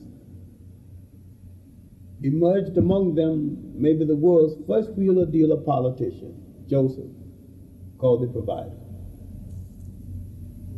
who had the ear of the foreign kings. Here emerged an accusation in history with never proven, one iota proof, that they were slaves in Egypt. No scholar, Jewish or otherwise, ever proved it. Just repeat it, but nobody ever proved one word of it. Nobody ever proved they made bricks with or without straw. No one ever proved they built any pyramids, because all the pyramids were built before they arrived. The Sphinx was built before they arrived. That's not important. What is important is that these Western Asian strangers came into Africa's house and got humane treatment. That's the only significant point. And that they saw a house that was culturally rich, religiously rich.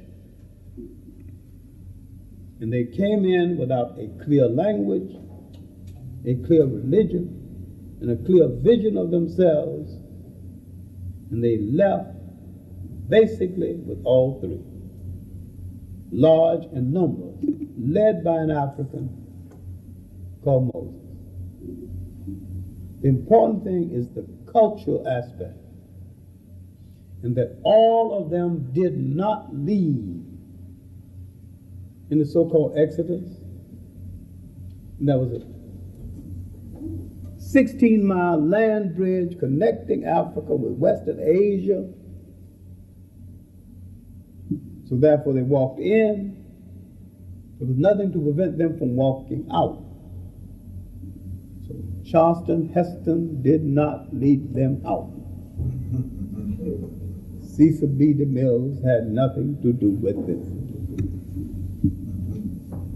It's just an interesting story. But now, this is basically what happened. You got to find the king who knew not Joseph. The indigenous kings came to power, owed no political favor to Joseph or his people, and said, whosoever are willing to live under indigenous African rule, obey indigenous African law, may stay. Anybody that's not willing to do this will have to go. It's as simple as that. Those who decided they wasn't going to live under African rule went. The rest who decided stayed. And a large Jewish population, some of them were there when the Romans arrived. Now, the simple, true story is rather unromantic, but it is the simple, true story. Whether they left 600 in number, I tend to question. 600,000. 600,000. And I also tend to question whether a forest could support that many people for that particular time. A forest of this time or a forest of that time or any time. Now, after this, you've got a period of recovery, 17th and the 18th dynasty. Then we go to the main figure of social thought in the 18th dynasty is Akhenaten. Although I would love to discuss Hatshepsut because I'm very intrigued with women in power, but I don't have the time for that. Because Akhenaten is so misunderstood. Akhenaten, who did not want to come to power around 1380 or thereabout, son of Queen Tai, a Nubian woman from the south, Amenhotep III would rather write poetry and play with his cousin Nefertiti, but he did come to power. He outlawed warfare. He thought so much of life he wouldn't crush a flower. He permitted the nations, colonists of Egypt, to break away and gain their independence. And he was a man of great peace. Some people call him Father Monotheism. Some people say the Jews created monotheism. Now let's correct this, because neither Akhenaten or the Jews created monotheism. Akhenaten dealt with the corrupt ministry of that day who assigned to themselves so much power, they were literally hustling on the people, telling the people that they had so much authority that they couldn't go from different places because their power extended only so far. He merely got across the universality of the spiritual force, and that force, or God, was everywhere. So neither Akhenaten or the Hebrews created monotheism, because monotheism was there all along, because all the Africans had to do, and this is what Akhenaten did, Akhenaten merely taught them to recognize what they had all along. The concept of the universality of the spiritual force. Whether you call it God, no matter what you call it, it was there all along and there for you. And no matter where you went in the universe, that spiritual force was there to go with you. That's all he did. To announce it as one thing, to create it as another. Neither one created it. Now, the Hebrews wrote about it because it came during the time. But Moses, who had some difficulty in the Pharaoh's house, when he went among them, he made a deal: obey my God, I'll be your leader. And his God was taken from what he had learned about the teachings of Akhenaten. It's as simple as that. Now, we're coming to the end of the great spirituality of Egypt, because after the 18th, we find the dynasty of the Ramesses, the 19th, giving Egypt its last great strength, the weakness setting in after the 19th, then the Cushites from the south moves up and show their cousins how to rule a state one more time. Now, to strengthen Egypt, they would send 3 generals to the north, Castor, Pianki, Taharqa, starting in 751 BC. Now, this is the last of Egypt's true greatness. There would be 7 more dynasties. These were the dynasties of mixed breeds, mixed Assyrians, mixed Iranians, mixed Greeks, mixed Romans. But the 25th was Egypt's last walk in the sun. Now, you can say it ended, but remember, it ended after 4,000 or 5,000 years, and it lasted maybe 10 times longer than anybody else's day in the sun. This was a civilization that had the strength, the holding strength, to do more and to last longer and to give and to leave a much better account of itself than any other civilization in the history of the world, and to leave behind concepts of humane value and social thought that will influence the world and that are still influencing the whole world. Now, I'm going to conclude by talking all too briefly about the civilization of the other rivers, principally the Niger, the Volta, Limpopo, and the Congo. Because I'm skipping a vast area. I'm skipping over the role of Africans in the development of Christianity, Judaism, Christianity, and Islam. But after the Roman exit and the Africans and the Arabs established themselves in Spain and the Mediterranean, the formation of states in inner West Africa, called the Western Sudan, began to have social thought and humane treatment for its people, similar to and sometimes equal to that of Egypt.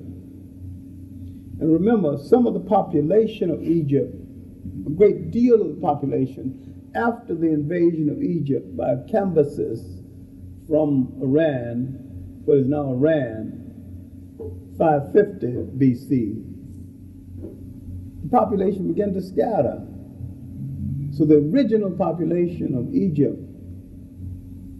began to leave Egypt. And by the time Alexander the Macedonian arrived, at least one half of the original population was gone. Until today, you may not find a single descendant of the original Egyptians in Egypt, but you might find many of them in Africa, but not in Egypt. You find them in the Sudan, find them in Ethiopia, find them in large places in Africa, but they physically left Egypt. There was a tremendous tragic impact of the Roman destruction of Carthage. A whole lot of people left North Africa. The reverberation of that tragedy caused a whole lot of people just to move from that whole junk area. I mean, migrations and movements within Africa hasn't been properly assessed. All right, but now, Ghana, this is one of the best known of the state, became a great state, a great humane state, under several remarkable kings, Kennedy, and the last of its great ones was Tenkamini, known as the king who rode out twice a day, every day. This state was literally destroyed by the Muslims, 1076, giving away to the second state, Mali.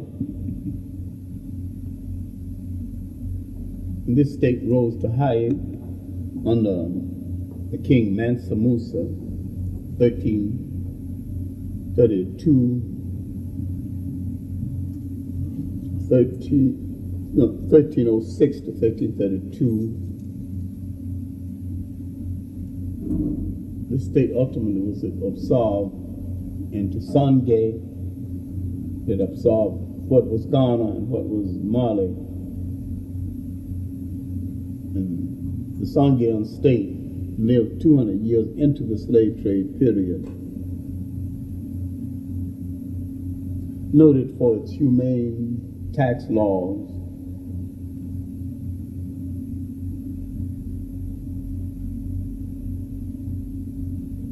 when the British was delayed in entering the slave trade, they drove the Portuguese out of West Africa, and the Portuguese went to the Congo, formed a partnership with the African, and the Africans grew sick of the partnership, and the Portuguese tried to start the slave trade. Then the Africans rebuilt the Congo after throwing the Portuguese out, brought into being a fine king, Shamba Bolongango, outlawed warfare, sent his men to knitting. A lot of the evidence of this kingdom, especially the figurines depicting the different royal families, can be found in the Brooklyn Museum. And one of the great kings that followed Shamba, Bomanchele, his likeness is also in the Brooklyn Museum. My main point is that Africans created, before the Europeans, societies It had no word for jail because no one had ever gone to one. No word for orphanage because no one had ever thrown away grandma with children or grandma. No word for old people's homes. I'm saying they had an indigenous religion that had a value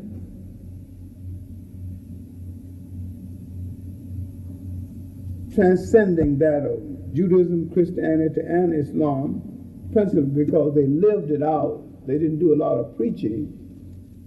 They lived it out. I read a PhD thesis, University of Syracuse, by a Ghanaian, dealing with an African religion, with why African religions never became world religions. And he explained that because first they were free, no commercialism, no pew, no silver piping, and actually he didn't make any demands on anybody. How can you become great when you're not asking for anything, not passing any collection plate, you're not penalizing people for not showing up? You greet them when they do show up. You know, ask, where were you last Sunday? Religion is not a Sunday thing anyway. Religion is an everyday thing. It's a part of your very being. It's not a Sunday or Saturday, you know, it's totality.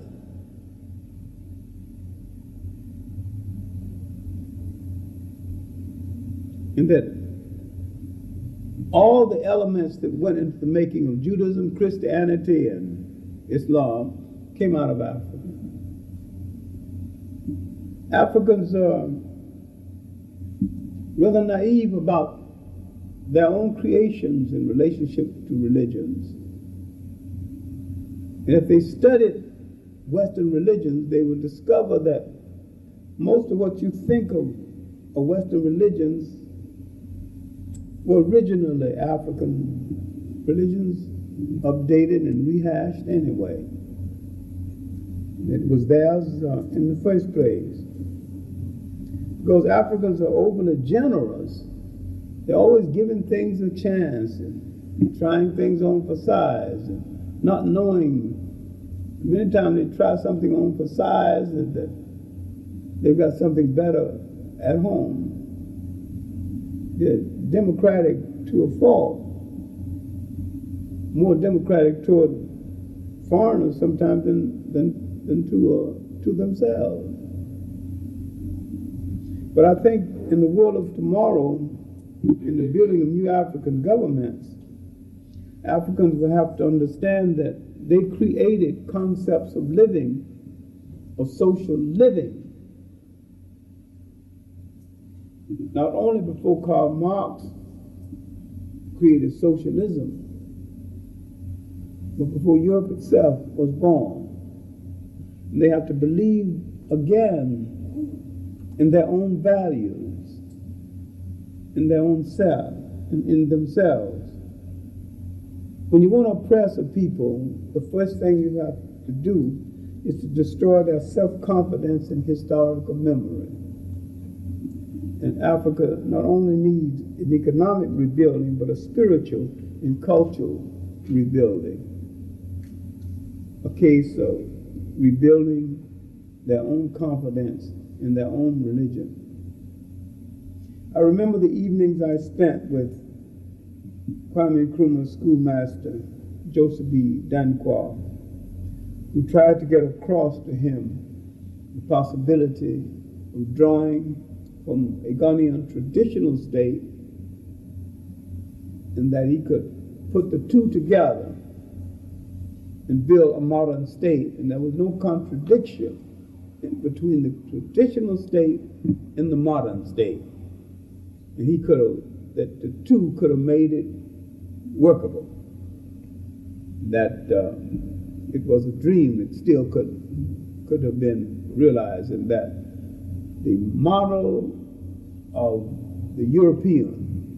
While it might work for the European, it wouldn't work for the African because it lacked spirituality.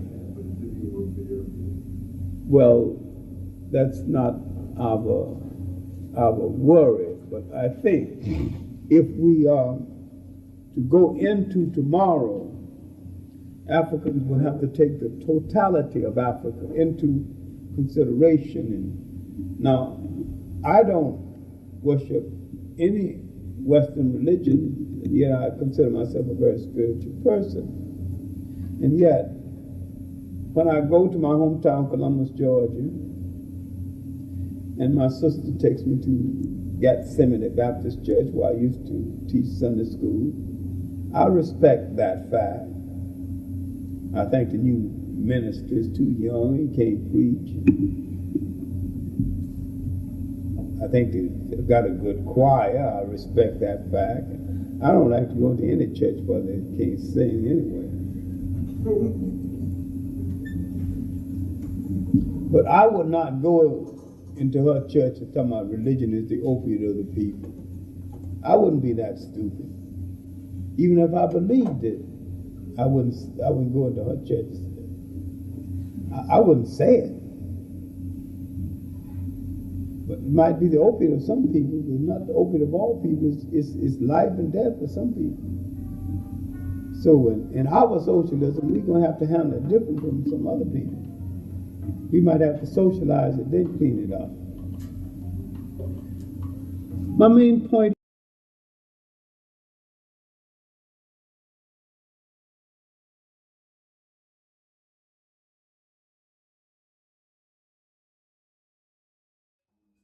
John Henrik Clarke, Thomas Hunter Professor Emeritus from the Department of Latin American Studies, a preeminent scholar within dealing with African societies and African and Afro-American culture and history.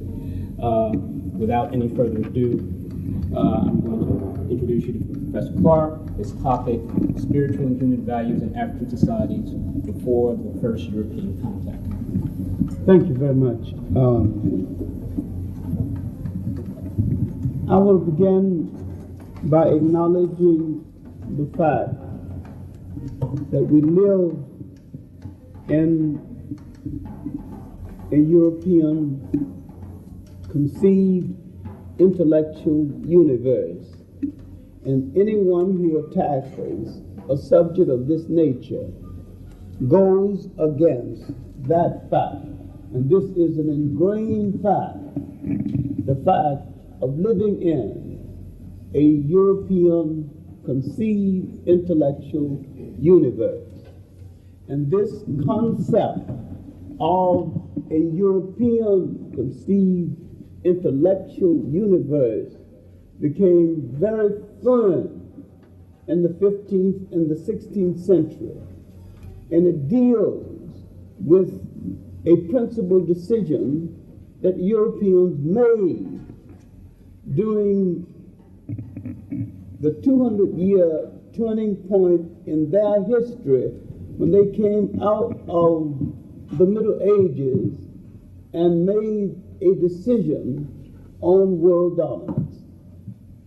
They remembered the almost 1,000 years of Islamic Arab domination of the Mediterranean and Spain,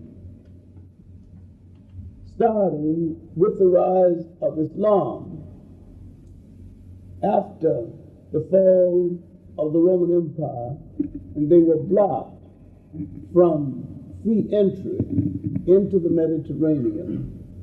And Europe had to literally feed on itself. And so they had a one-dimensional intellectual diet, a one-dimensional cultural diet. They were people whose resources had to come mainly from Europe. And when Europe has only Europe to turn to, Europe is poor indeed. But each time Europe builds an an empire, Europe has the ability, the gall, and the nerve, and the muscle to reach beyond Europe and to take things that does not belong to Europe. Now, in the period after the Crusades, Europe found itself still people poor, resource poor, and land poor. It had survived the Crusades, it had survived the famines and the plagues.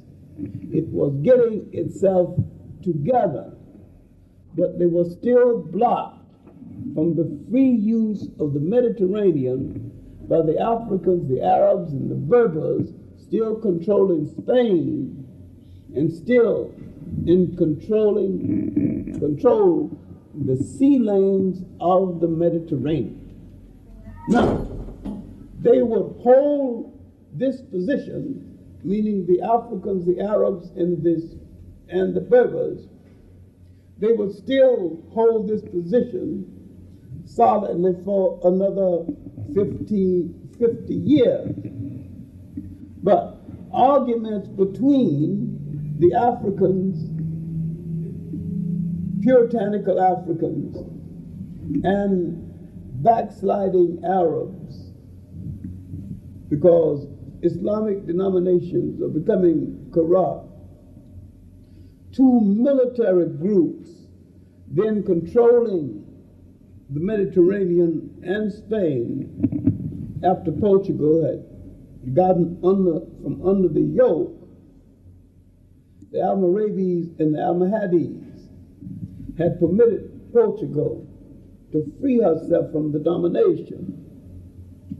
But this weakness, brought on by internal strife by Europe's enemies, the declared infidels, had weakened their hold on the Mediterranean to the extent that Portugal attacked a part of Africa, 1550, a little plot, enclave in Morocco called Ceuta. It's about the size of Central Park or smaller, but that's not significant. The significant thing is that for the first time, almost 1,000 years, Europeans had drawn the blood of Africans. And they had invaded the territory of the hated infidels. Now the Europeans called the Muslims infidels, and the Muslims called the Europeans infidels. All right, now, this is a condition, the condition of calling people infidels is a condition of the creation of people outside of Europe. The Africans never referred to people not of his religion as being an infidel because he did not belong to a religion not of the Africans' creation. But now, 1450, with the Castilians asserting themselves, 1455, with the Pope telling Spain and Portugal, you are both authorized to reduce to servitude all infidel people. Literally, you need not feel guilty for what you do in the slave trade. 1455. Now you have two trends in history. One that history has forgotten. At the same time, this drama is unfolding in the Iberian Peninsula. There are great independent states inside Africa, inside Western Africa, the Western Sudan. The state of Songhai is in great shape.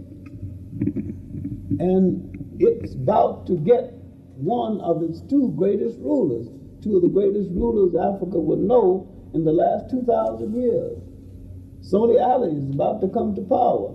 He's going to be followed by Muhammad Ituri, known in history as Askia the Great. So all Africa didn't fall at one time, and there would be independent states of great magnitude 200 years into the slave trade period. But now, 1482, an expedition sailed down the coast of Africa and demanded the right to build permanent fortifications.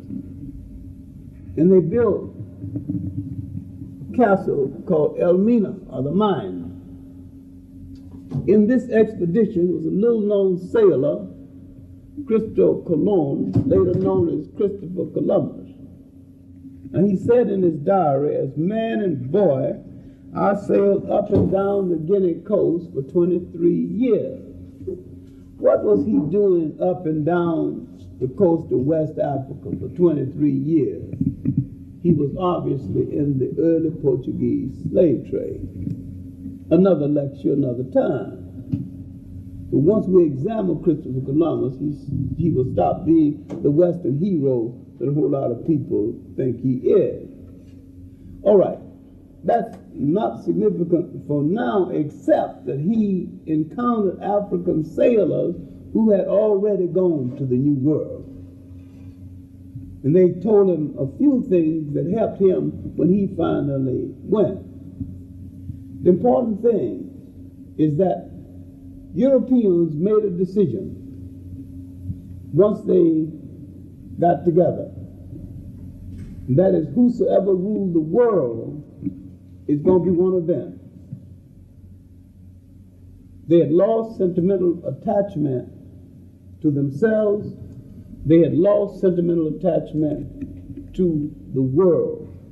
And they had the cooperation of the church in sanctioning what they did.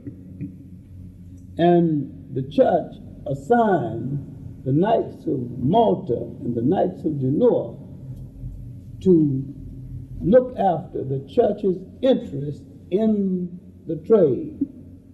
So now, with the Europeans out to colonize most of the world, they began to colonize information about the world.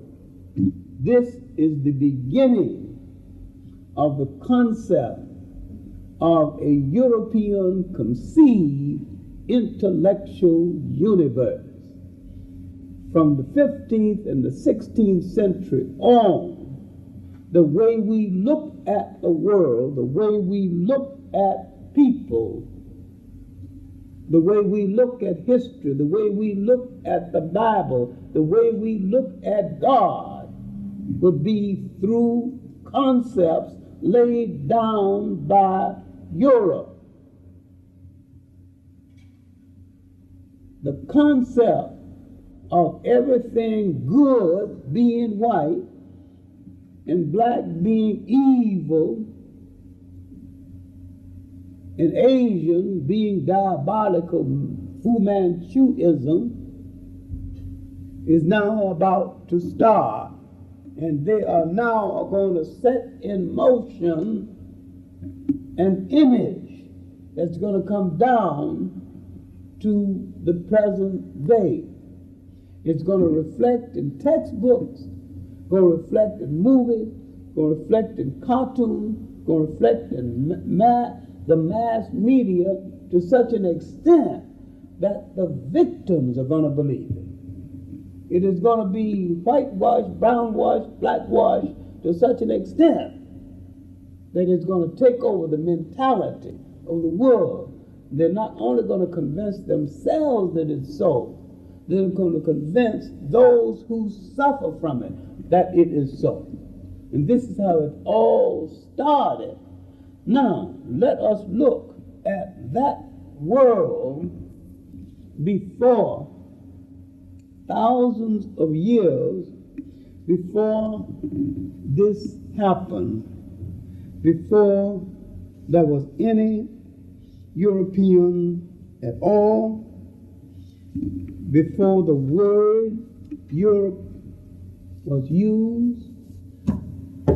It is hard for you to conceive But there was a time when there was no Europe at all, when there was no state at all, when the Greeks had no name, when England had no name, there was no England, there was no Roman state or no Rome, when there was no Judaism, Christianity, or Islam. There was a time in the world there was no Moses, was no Adam and Eve. And none of these things had existed. And the mythology out of which these things came hadn't been exposed to the people who copied them from others and made them part of the myth and the literature of the world. There was a time when this had not happened. Now let's see if we can look back and see what happened during that time, because it seems inconceivable to most people that right and wrong was figured out before the European came to tell people that something was right and something was wrong. And nations lived thousands of years before, lived in sometime in war, sometime in peace, but mostly in peace, didn't know that a European existed. And those nations that became European nations were those nations closest to Africa in Western Asia, Rome and Greece. All right, take into consideration, because this is a fact, Ethiopia and Egypt is mentioned 80 times in the Bible. England is not mentioned once. Poland is not mentioned once. Germany is not mentioned once. Russia is not mentioned once. No nation in the Scandinavian countries mentioned once, because these nations did not exist at the time. All right. If any Scandinavian schoolboy or any person of European descent, any place in the world, can claim Greece as his or her intellectual heritage, and when his or her country did not exist at the time of Greece, and yet Africans are questioned when they claim Egypt as their intellectual heritage, and their respective countries did not only existed, but some of the original population that settled in Egypt came from their respective countries. Now, the relationship of the Romans and the Greeks, especially the Greeks, the relationship that they had with the people across the Mediterranean, and not with the people of what became Europe, because what became Europe wasn't functional at the time. Now, I can make a better case for Greece being a part of Africa than you can make for Egypt being a part of any place except Africa. Because physically, Egypt cannot be found any place except in Africa. And Egypt never had any consequential relationship with anybody in its early development except within Africa itself. And what we need to deal with is the Nile Valley, which stretches 4,000 miles inside of Africa. And we need to deal with the migrations down that river, and we need to read the early literature of the Egyptians themselves. We also need to remember that the ancient Egyptians never called their country Egypt. thousands of years before the Greeks slapped the name Egypt on the country. In their own literature, the Papyrus of Hunafa, they said, we came from the mountains of the moon at the headwaters of the Nile, where the great god Hapi dwells. The god Hapi is still one of the ancient African gods, sometimes worshipped to this very day. Mountain worship is still prevalent in some parts of Africa. So this is where the god Hapi is supposed to dwell, like among the god people that I have lived among.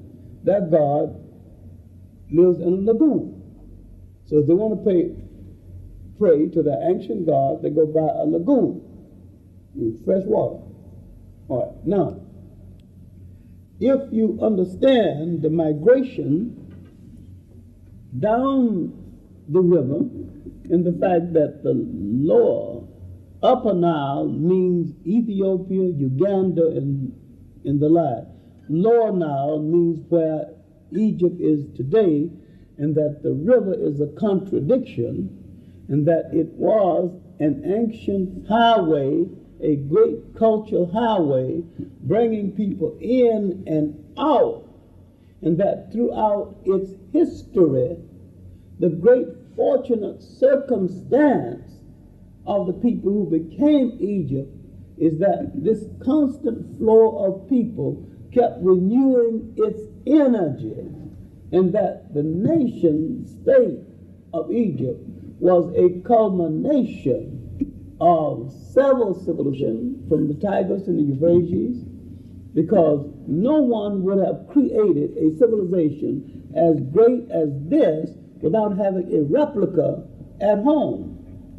Then you would have a model at home. You would not create a civilization this great some other place without first creating one at home. And the Europeans would not have come from under all of that ice to go all the way over to Africa and create a great stone civilization, then go back into Europe and live 2,000 years in barbarism before they make a good European shoe or live in a house that had a window. So now, when you put logic to the situation, the whole idea of Europe having anything to do with it becomes utterly ridiculous and becomes even beyond laughter. All right, now, let us look at this early river civilization, because nearly all civilizations were river civilizations, and look at the social thought of this river civilization, then before we go to the other river civilizations. All right, now, I am not saying that this was the only great river civilization. I'm saying that this was the first of the great river civilizations of the world. I am not downgrading the great river civilization of the Tigris and the Euphrates. I'm saying that this might have been the second of the great river civilization, the Tigris and the Euphrates. I'm not downgrading the river civilization of the Ganges or any river civilization.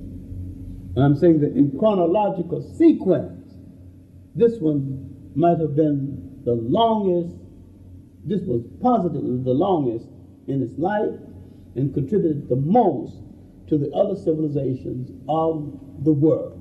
All right.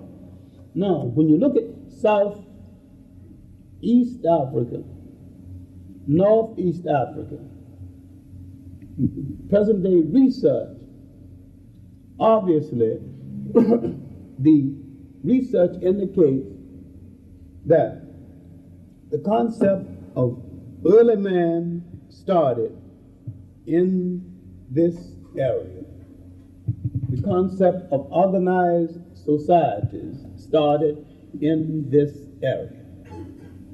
Now, if organized societies started in this area, there must have been a crowding or difference of opinion that caused people to move down this river, down this cultural highway, to ultimately settle at the lower end.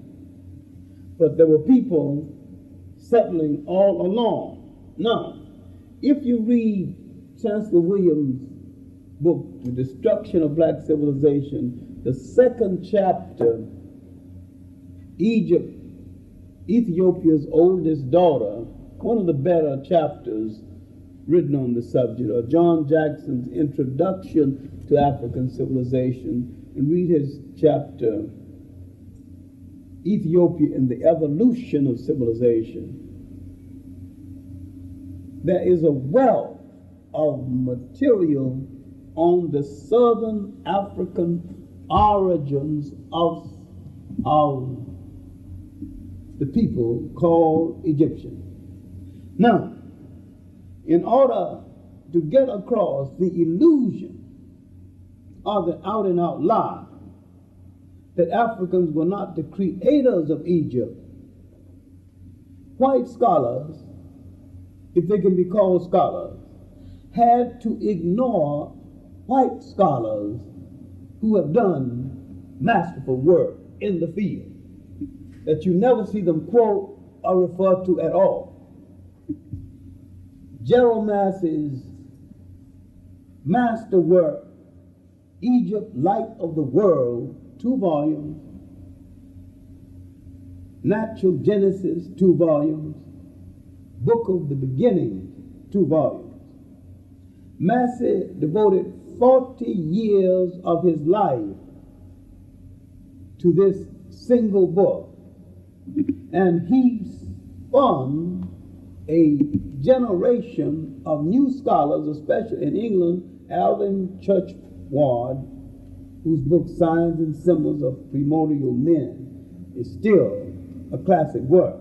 And in the United States, a fine scholar, still being ignored by American scholars, Alvin Boyd Hume, whose excellent work, Who is This King of Glory, may be one of the clearest works ever written on the Christ story. And his second great work, Shadow of the Third Century, dealing with misconceptions of Christianity, but also dealing with the African intellectual father of the church, St. Augustine, and St. Augustine's opinion of the council meetings at Nicaea, who said that it makes him laugh. Because he said, these people are arguing about a religion we had all along. St. Augustine is clear about the fact that there was nothing new about Christianity. We had the Africans had the same religion under another name long before Christ. But Boyd Kuhn is not read, and 3 new books by after he died, Canons of Faith and others. The Health Science Group in California has published 3 of his books posthumously. But they don't read it. But other than that, there are other works written and published by Europeans, among German writers writing on the same subject, still ignored. The early German writer A.M.E. Heeren, the 6-volume work listed at Heeren's Research, his 4th volume, he's written a history of an economic history of the ancient world. His 4th volume, a history of the commercial trade intercourse between the Egyptians, Ethiopians, and Carthaginians. Excellent work. And if you could find it, if you could find the 6 volumes in a rare book store, if you get them for $500, you get them at a bargain. I bought the 6 for $75 because the book dealers, Sam Wiesner, just happened to be in town, and I've sent him so many customers over the years, he just let me have them for $75. It's rare that you would even find them for sale. Or somebody died and somebody closed out an estate, and the people who own this estate don't care too much for books anyway, so they, that's about the only way you get a copy, It's not in publication because it's so explosive? It has not been republished. It's not only deals with Africa, deals with Western Asia, deals with early ancient Europe. But Heron's research, that's Herren. This is the early German writer. The second German writer that's ignored by the Western academic community is Henrik Clarke. Clarke went out with British expedition in the 1850s, 30s, because his work appeared in 1850. And Blumenbach, alleged father of sociology, anthropology, one of them. Well, the British had a poor expedition. They didn't have much money. They wanted one man to do 3 jobs. So he sent this brilliant student who could read all kind of languages and, all kind of skills. He was a botanist, and then he was a good draftsman. And Bach was so thorough. Each time he come to a place, he would draw the plant life, the animal life, the roads, what kind, the river, which way it's flowing, dress. He was thorough. And he could read Arabic and translate it and digest history of the Tuaregs, the histories of the different kingdoms. And some of the English, most of them died, but Bach lived. He was healthy as he could be when he came back. And the British had promised to publish his findings. And by the time he got back, the British group that promised to publish was no longer in power. They politically had lost, but they had promised to publish his findings, so they published it in a limited edition called the Temple Edition. That's 5 volumes, and that edition went out, but it was published again in a 3-volume work. I do not own a Temple Edition, and very few libraries own an edition. I've only seen three volumes of the Temple Edition, and I failed to buy them because I didn't see the other 2, and it was a great mistake. So we're in the midst of historical cover-up that's been going on for several hundred, at least a couple. It was 500 years. At least. 500 years. Van Sertima called it the 500-year room. That our history has been locked into a 500-year room. But Henrik Clarke went through inner West Africa, the kingdoms, and he wrote a digest history of these kingdoms as an appendix for, I think it's volume 2 of the 3 volumes. Been roaming around in an old bookstore in Peekskill.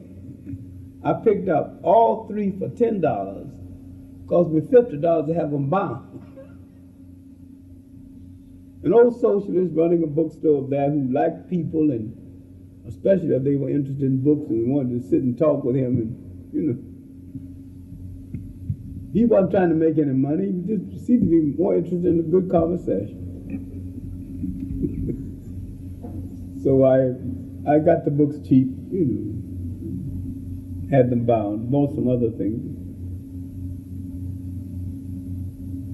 So I got, in addition for me, I got a Cash Limited in England, published another edition, which cost me about $72 because I didn't know the difference between guineas and shillings and, So they said, there's so many guineas, so I thought that was cheap. And I said, oh, send it to me. And when they got the bill,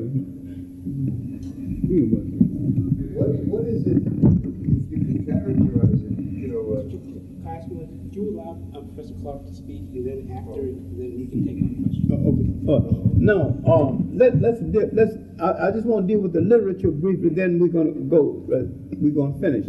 Now, Frobenius is the last of the German writers that's neglected. He lived into the German colonial period, and he wrote a massive 5-volume history of Africa, African civilization, never been completely translated, but condensed into a large 2-volume work called The Voice of Africa. But there have been a lot of excerpts from Frobenius's work. But Lady Flora Shaw Lugard, who went out to Nigeria to write a series of articles defending the British takeover of Nigeria, and fell in love with the British governor and married him. So now she's a town lady. She don't supposed to work. She still want to finish her book, and so she spoke some languages, and then she wanted to write a preface on what happened in this part of Africa before the Europeans came. And doing research for a preface, she found so much interesting information on what happened. The research for the preface became the book. The book is called A Tropical Dependency. The book became literally a Bible for anti-colonialist Africans, including Nkrumah. Many of our early scholars, Hansberry, was converted to being an African scholar by virtue of reading this book. Now, I digress merely to let you know that there is a large body of work written by whites, and this work is ably written, and that some of them devoted a lifetime, an entire life, to setting straight African history and social thought. And they're still being ignored, rarely ever quoted. Now, I can go on mentioning work written by Africans, but these men rendered good service in showing that Africans played a commendable part in the history of the world. Gerald Massey proved that what you think are European religions are nothing but the rehash of African religions. And he shows in diagram how these religions were systematically taken from Africa. And he takes the major Western religions. Now, an African writer, Ben Yakinen, has done a more succinct job in his work, The African Origins of Major Western Religions. But I'm merely pointing to white writers that white scholars refuse to read. Now, I've neglected a major one, that is Sir Godfrey Higgins' 2-volume work, Anacalypsis, dealing with the dispersion of African people throughout the world, including the dispersion of African people through Asia, and the presence of African-looking emperors on the throne of China, and the fact that when the Romans arrived in England, they found African people. And the interesting thing, which we haven't been able to deal with to this day, that everywhere they found African people in the world, there had been no war between the African people and the other people that they had met, proving that African people can merge and meet other people without necessarily having a cultural conflict or a physical conflict, which might again explain the presence of African people in the New World, where the so-called Indians elevated them to warlords and deities without having any conflict with them. All right, now, I want to go back to a period after the formation of the villages and the city societies, with the beginning of the unification of people coming down the Nile and the development of social thought and the first beginning of the formation of humane and social thought. Now, I'm talking about a period now before any of the world's religions. And I'm not talking about religion at all, because I am talking about spirituality. Because the Africans at first did not approach this from a point of view of religion, but believed that there was a universal spirituality presiding over the world. And this period of believing in a universal spirituality is, in my opinion, man's highest order. And that formal religions and denominations literally toned down man's spirituality and made it to the point today where he is in shambles.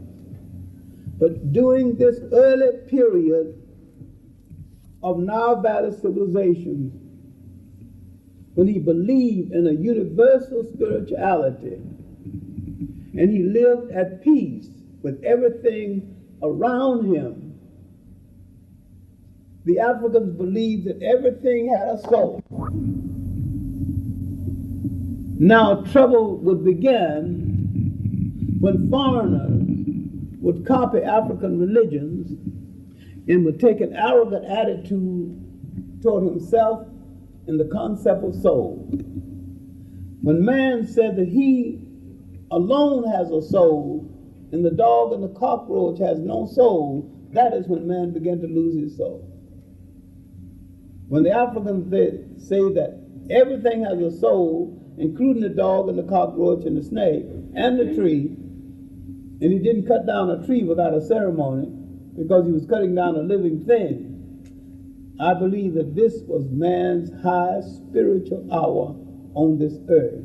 And this was a period of social thought and humane thinking that the world might have to try to at least think about, if not go back to.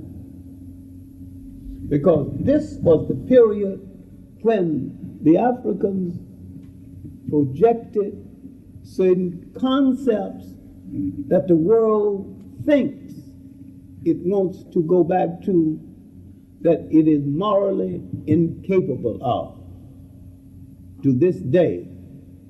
This was the period of the matrilineal. Man did not argue about whether women had equality, never used the word equality. He just assumed that no one would be so stupid as to argue about whether he's equal to his mother, because a woman was the giver of life. And you going to argue that she is not equal to you?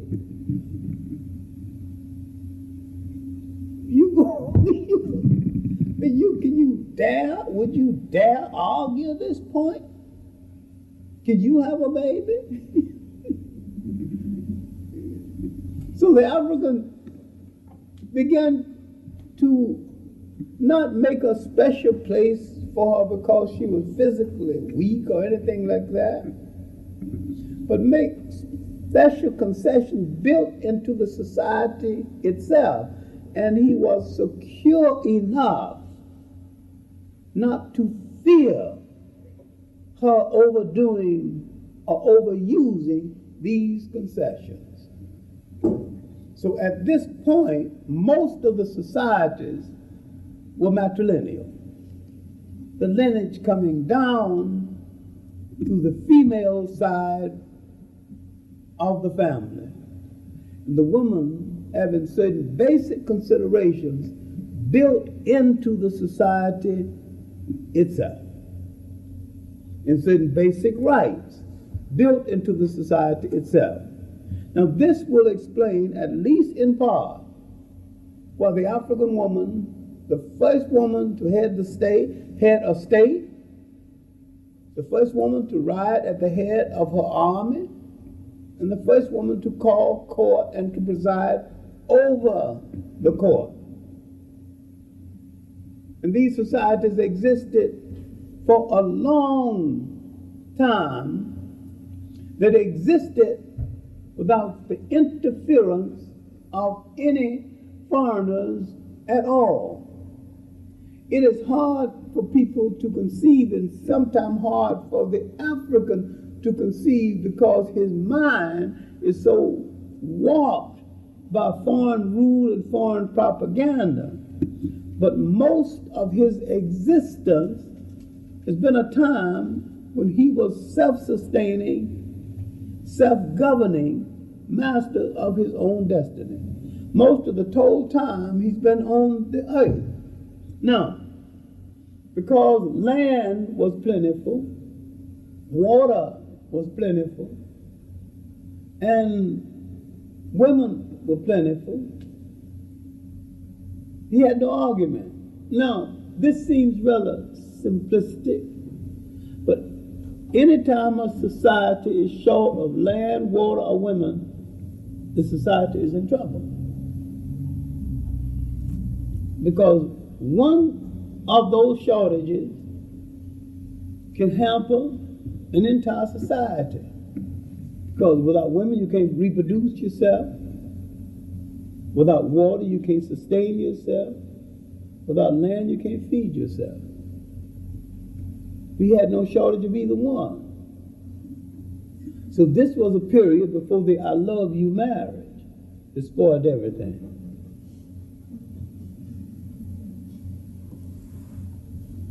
See, here's where marriage was for the sake of union of people, union of group, and sometimes union of cattle herds. Might offend some people today, but sometimes brought all those sheep and goats together, and two people came together, and they benefited by it too. Then it kept down walls, kept down dissension, and it united one group, sometimes who feared another group. These consolidations. And this was part of the network that made the village and subsequently the state. When all of this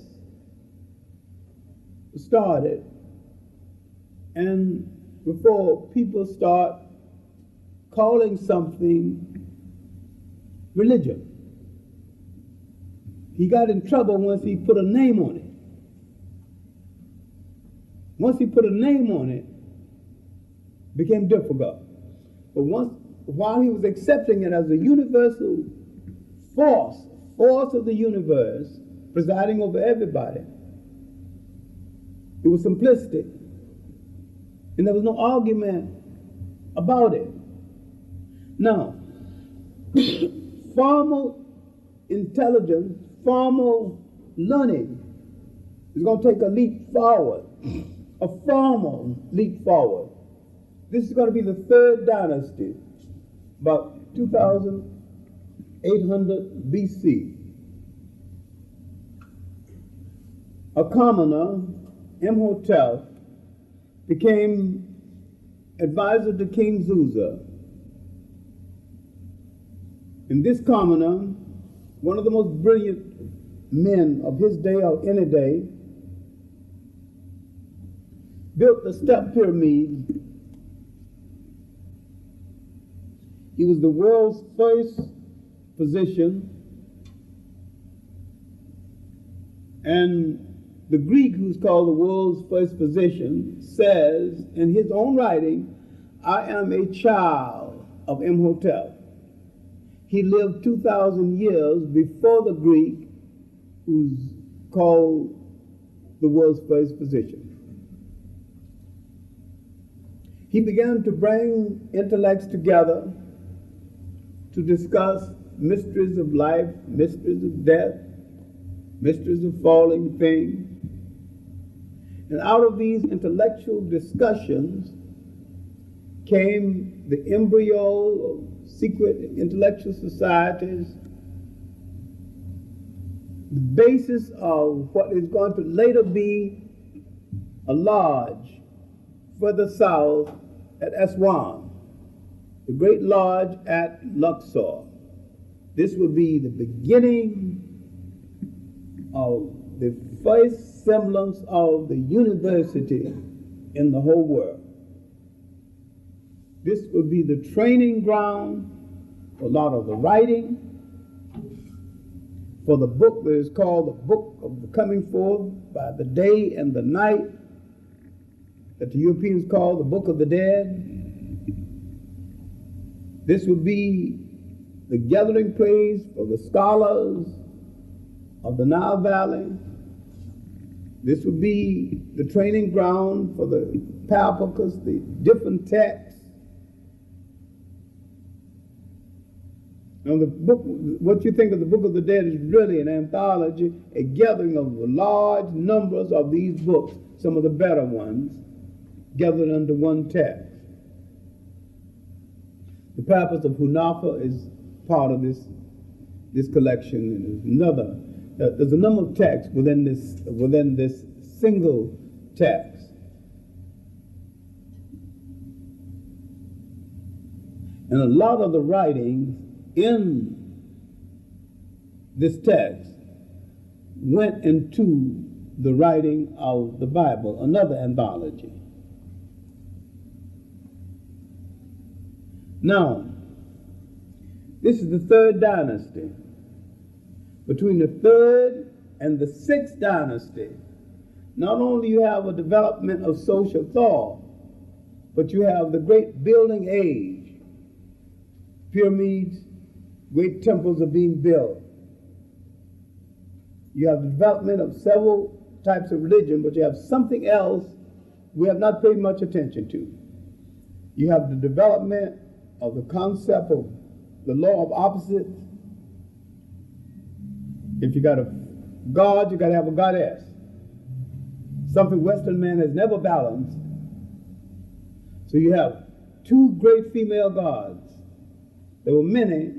The best known, Hathor, whose influence was spread to India, the basis of the whole sacred cow worship in India today. Mayat, two best known of the female gods of the ancient world.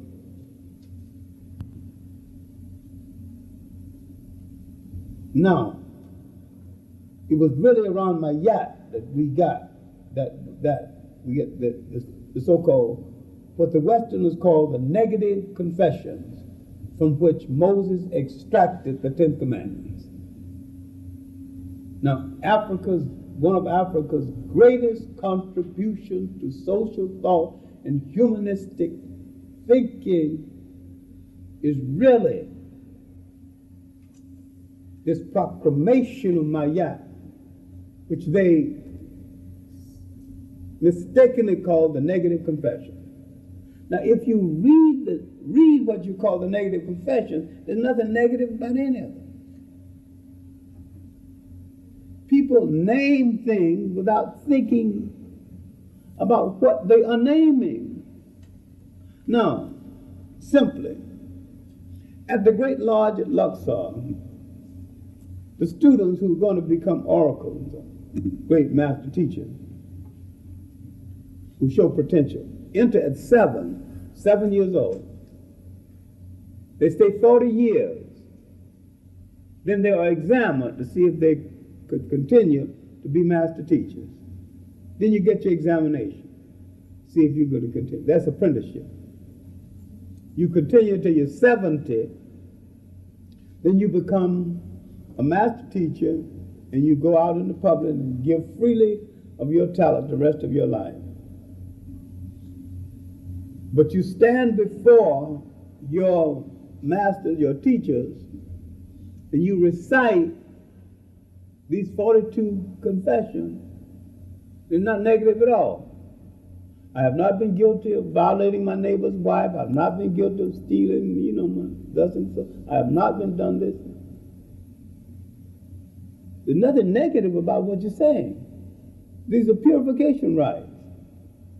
If you have not been guilty of any of these things,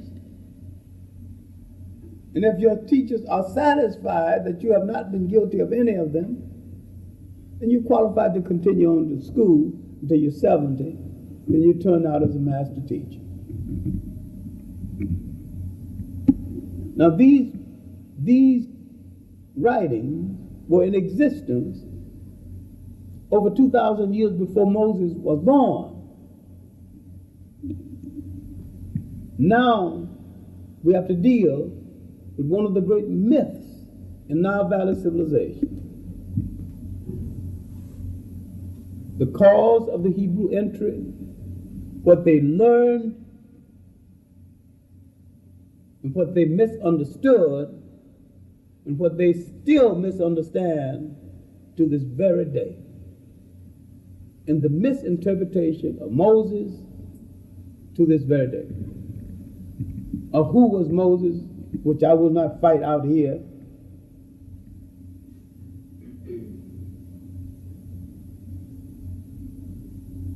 But they came in the 1700s BC.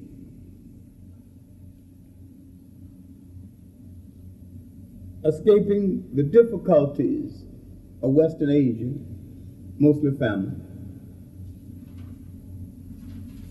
All right, Africa owed them nothing, and yet Africa was kind. Africa gave shelter. Africa gave position.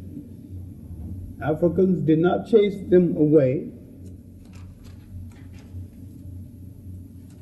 They got good, humane treatment in Africa. Africans have always been hospitable to strangers. This has been Africa's trap. It was a trap in the slave trade. Nobody ever had to fight their way into Africa.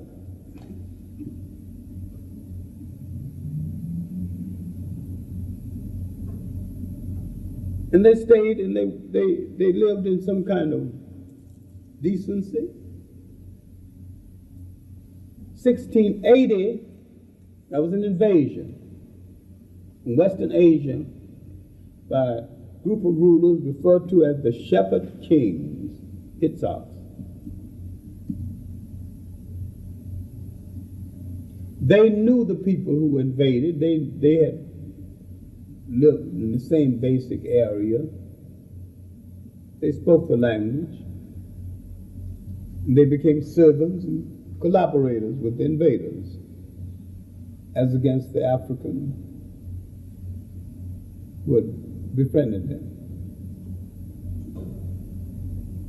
We're not talking Bible now, we're talking facts, historical facts. All right. Here, with Africans,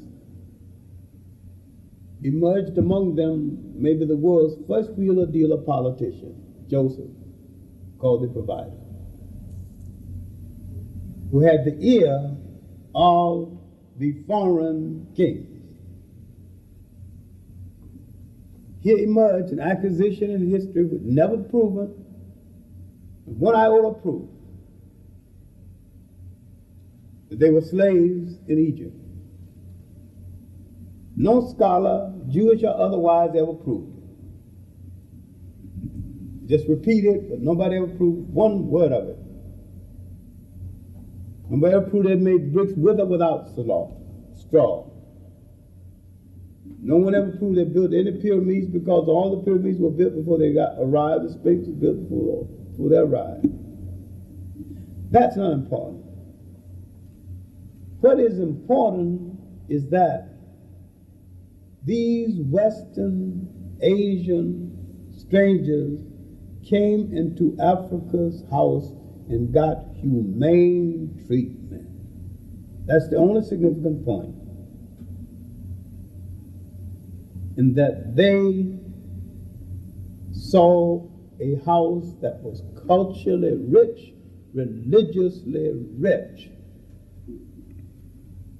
And they came in without a clear language, a clear religion, and a clear vision of themselves, and they left basically with all three, large in numbers, led by an African called Moses.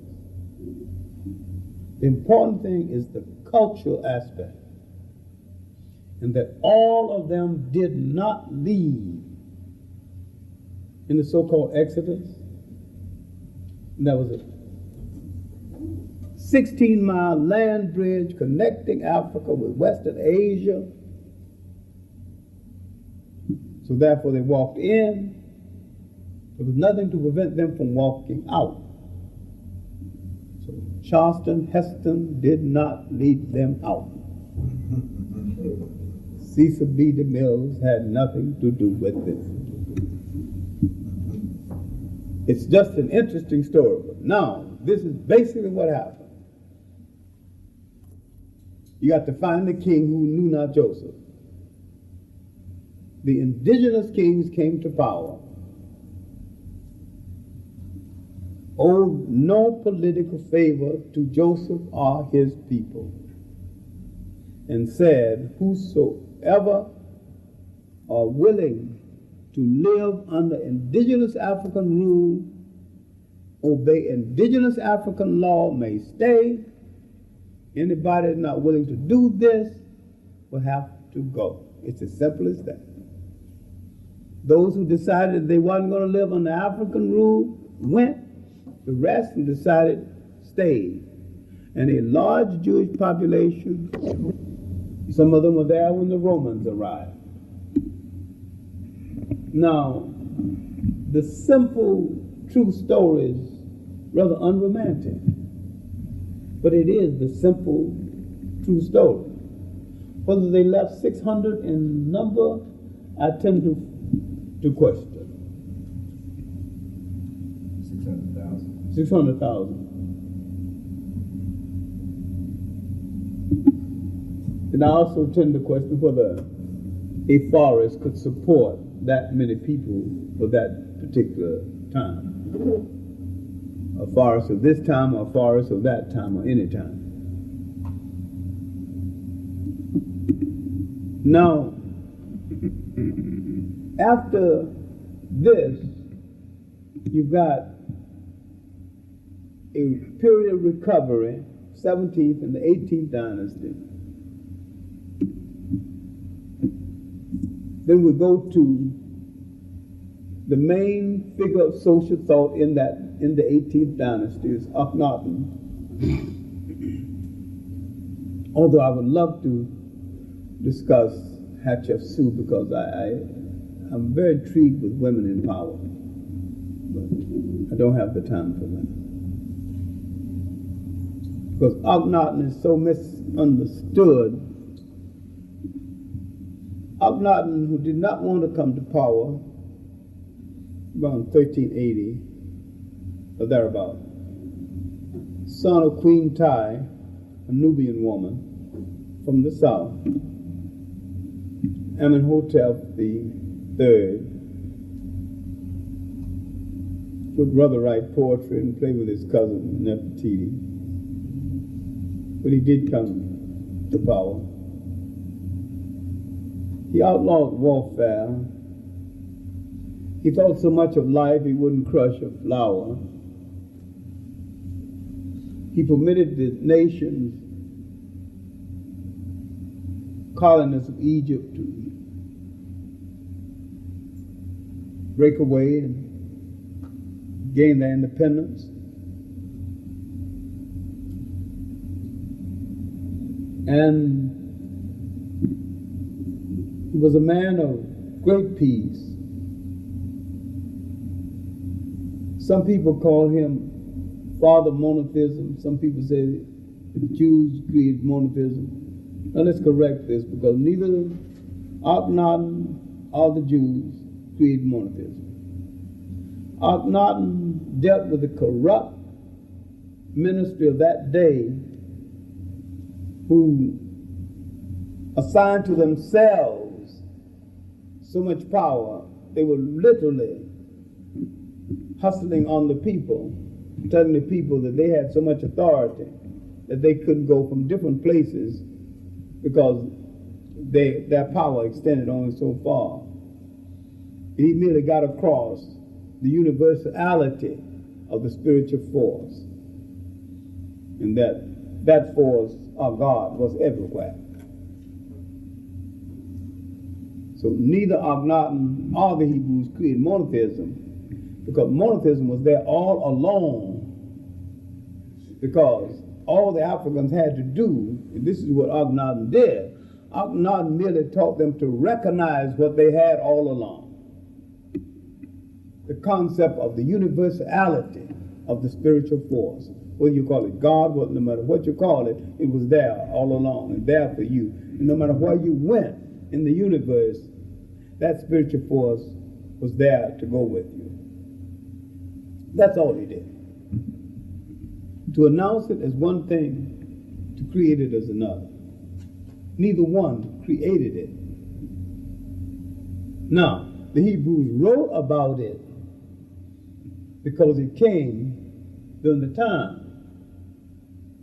But Moses, who had some difficulty in the Pharaoh's house, when he went among them, he made a deal: obey my God, I'll be your leader.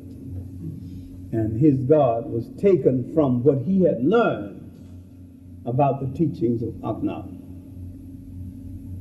It's as simple as that.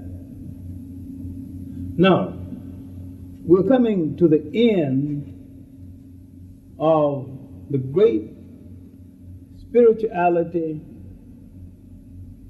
of Egypt, because after the 18th, we find the dynasty of the Ramesses, the 19th, giving Egypt its last great strength, the weakness setting in after the 19th, then the Cushites from the south moves up and show their cousins how to rule a state one more time. Now, to strengthen Egypt, they would send 3 generals to the north, Castor, Pianki, Taharqa, starting in 751 BC. Now, this is the last of Egypt's true greatness. There would be 7 more dynasties. These were the dynasties of mixed breeds, mixed Assyrians, mixed Iranians, mixed Greeks, mixed Romans. But the 25th was Egypt's last walk in the sun. Now you can say it ended, but remember, it ended after 4,000 or 5,000 years, and it lasted maybe 10 times longer than anybody else's day in the sun. This was a civilization that had the strength, the holding strength, to do more and to last longer and to give and to leave a much better account of itself than any other civilization in the history of the world, and to leave behind concepts of humane value and social thought that would influence the world and that are still influencing the whole world.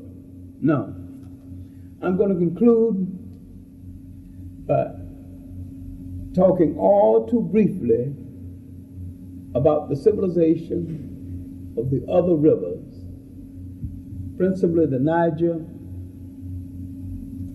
the Volta, Limpopo, and the Congo. Because I'm skipping a vast area.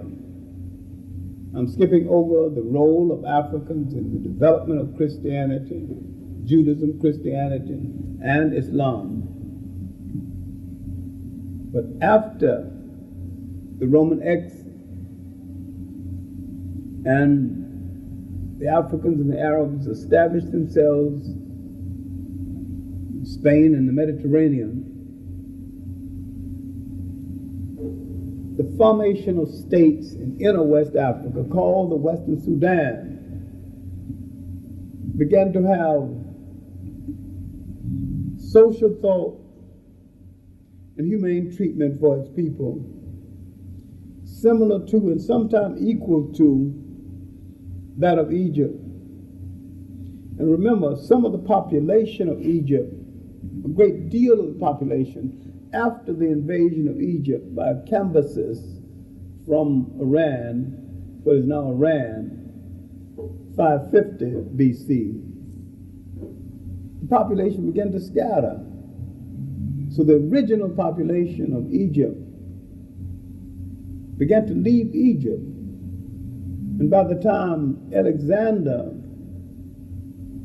the Macedonian arrived, at least one half of the original population was gone. Until today, you may not find a single descendant of the original Egyptians in Egypt, but you might find many of them in Africa, but not in Egypt.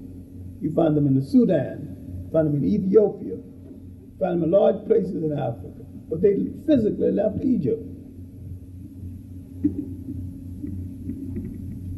There was a tremendous tragic impact of the Roman destruction of Carthage. A whole lot of people left North Africa. The reverberation of that tragedy caused a whole lot of people just to move from that whole junk area. I mean, migrations and movements within Africa hasn't been properly assessed. All right, but now, Ghana, this is one of the best known of the state, became a great state, a great humane state, under several remarkable kings, Kennedy, and the last of its great ones was Tenkamini, known as the king who rode out twice a day, every day. This state was literally destroyed by the Muslims, 1076, giving away to the second state, Mali. And this state rose to height under the king Mansa Musa, 1306 to 1332. This state ultimately was absorbed into Sangay. It absorbed what was Ghana and what was Mali. And the Sangayan state lived 200 years into the slave trade period, noted for its humane tax laws,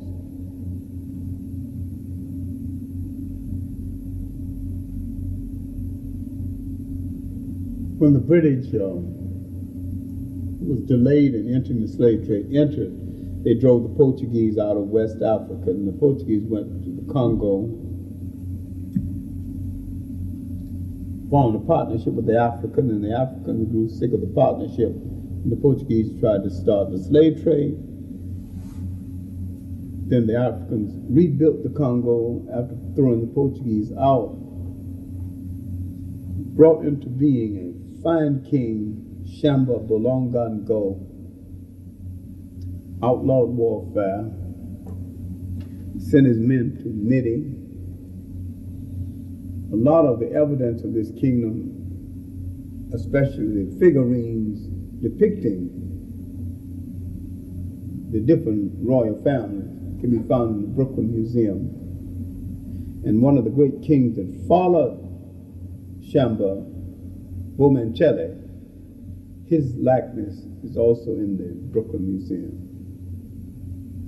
My main point is that Africans created, before the Europeans,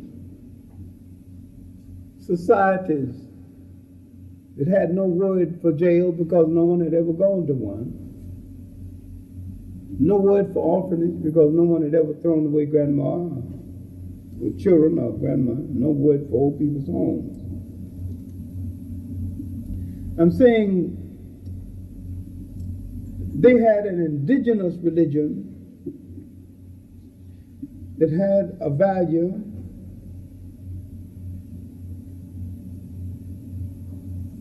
transcending that of Judaism, Christianity, and Islam, principally because they lived it out. They didn't do a lot of preaching. They lived it out. I read a PhD thesis, University of Syracuse, by a Ghanaian, dealing with an African religion, with why African religions never became world religions. And he explained that because first they were free, no commercialism, no pew, no silver piping, and actually he didn't make any demands on anybody. How can you become great when you're not asking for anything, you're not passing any collection plate, you're not penalizing people for not showing up? You greet them when they do show up. You know, that's why were you last Sunday? Religion is not a Sunday thing anyway. Religion is an everyday thing. It's a part of your very being. It's not a Sunday or Saturday, you know, it's totality.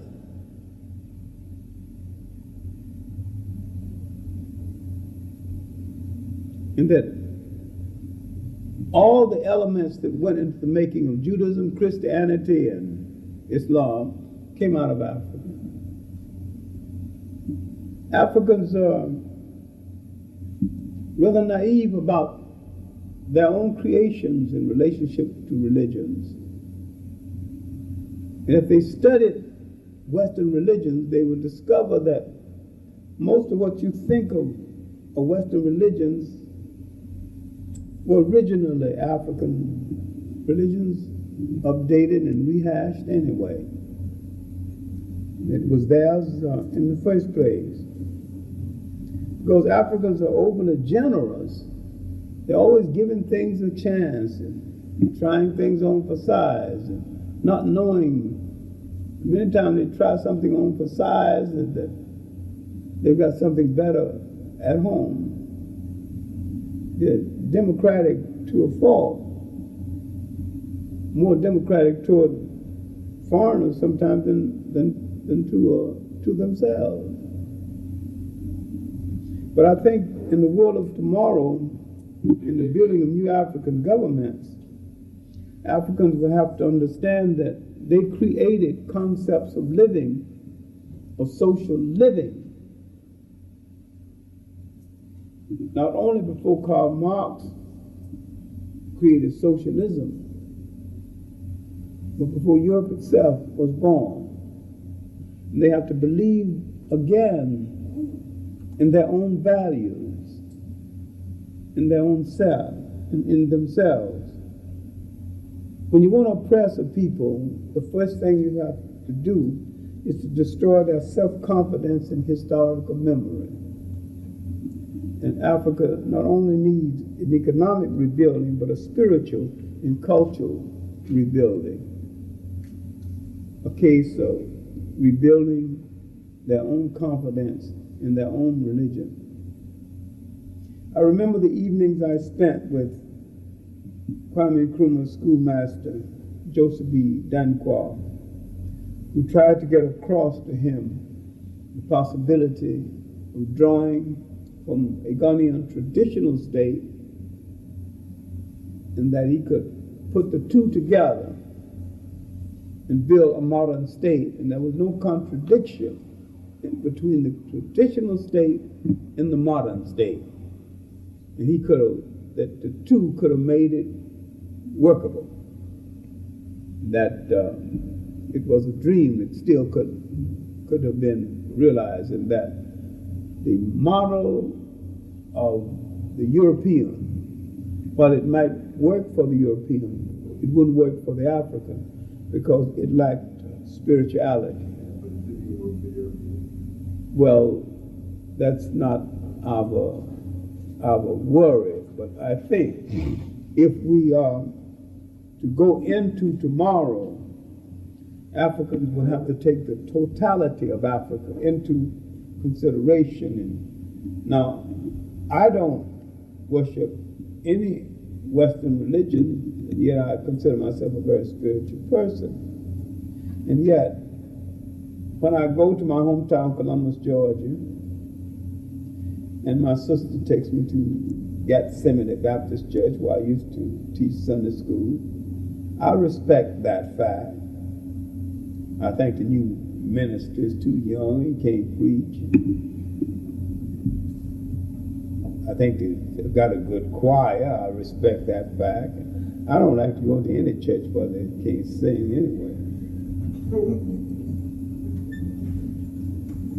But I would not go into her church and talk about religion is the opiate of the people. I wouldn't be that stupid. Even if I believed it, I wouldn't go into her church. I wouldn't say it. But it might be the opiate of some people, but not the opiate of all people. It's life and death for some people. So in our socialism, we're going to have to handle it different from some other people. We might have to socialize it, then clean it up. My main point is peaceful work. Introduction to John Jackson's book, Introduction to African Civilization. Dr. John Henrik Clarke writes, the distinguished Afro-American poet, Countee Cullen, began his poem heritage with the question, what is Africa to me?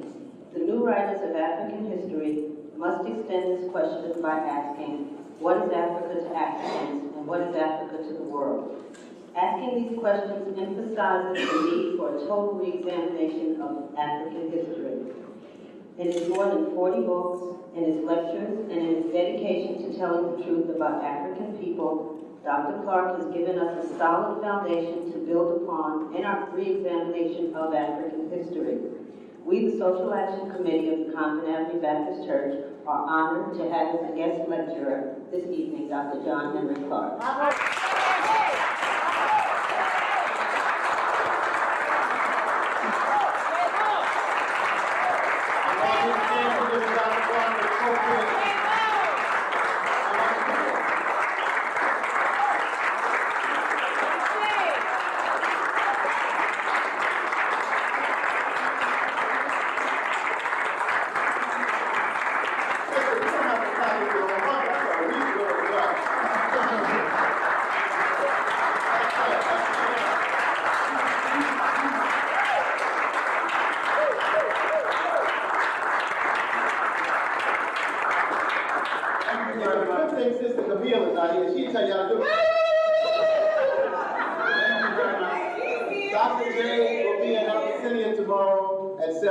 Dr. Ben will be at the City College on Thursday at 7.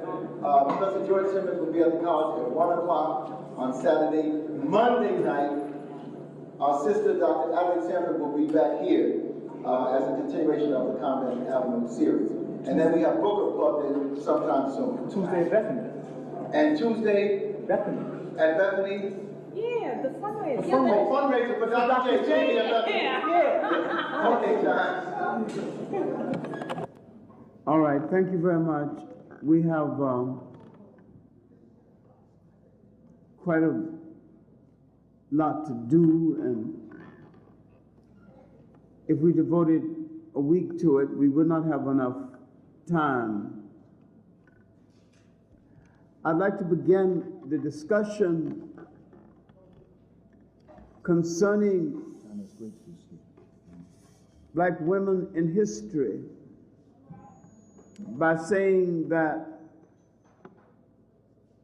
the fact that we are discussing her separate from Black men proves that discussion is out of order and we are outside of the cultural container of our original development. If we were within the culture container of our original development, we would not discuss her out of context with discussing the man, because no more than we would discuss one half of a peach or one half of an orange without consideration of the other half. We're not talking about one thing dependent on the other thing. We're talking about something that balances the other thing and makes it whole. We're not talking about someone's better half. We're talking about the other half that gives balance and meaning to the other half to create a whole.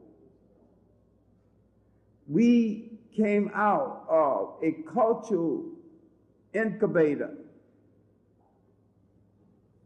that said this, did not preach it, created no dogma around it, did not formalize it with a whole lot of literature, but wisely arrived at the conclusion in relationship to it and lived it out. Because we did not create massive literature around it, the assumption is that we did not know it, but we knew it so well, we did not have to proclaim it in dogma, in literature. And inasmuch as we were living it out, we understood that the role of the woman, while being different, was equal in importance.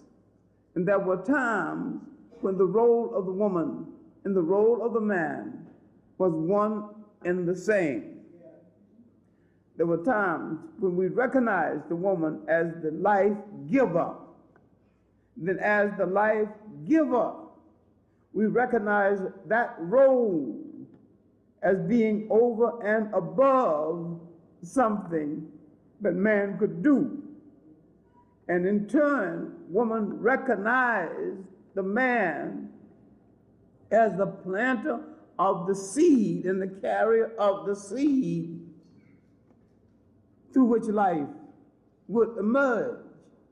But she fertilized the seed and nurtured it into a human being and shaped the human being. No one had to debate this. The debate over the role of women, the categories of man and woman, the creation of confusion about relationship between mother, father, mother, son, came out of Western sociology and psychiatry, mostly middle-class Jews of Central Europe. Because we do not look as well as we need to behind the history curtain, behind the slavery curtain. We forget that history is being interpreted through the lens of people who were from the beginning afraid of the woman in power. While the African was not only relaxed with her in power, permitted her to go as far as her mind could take her without feeling the slightest insecurity.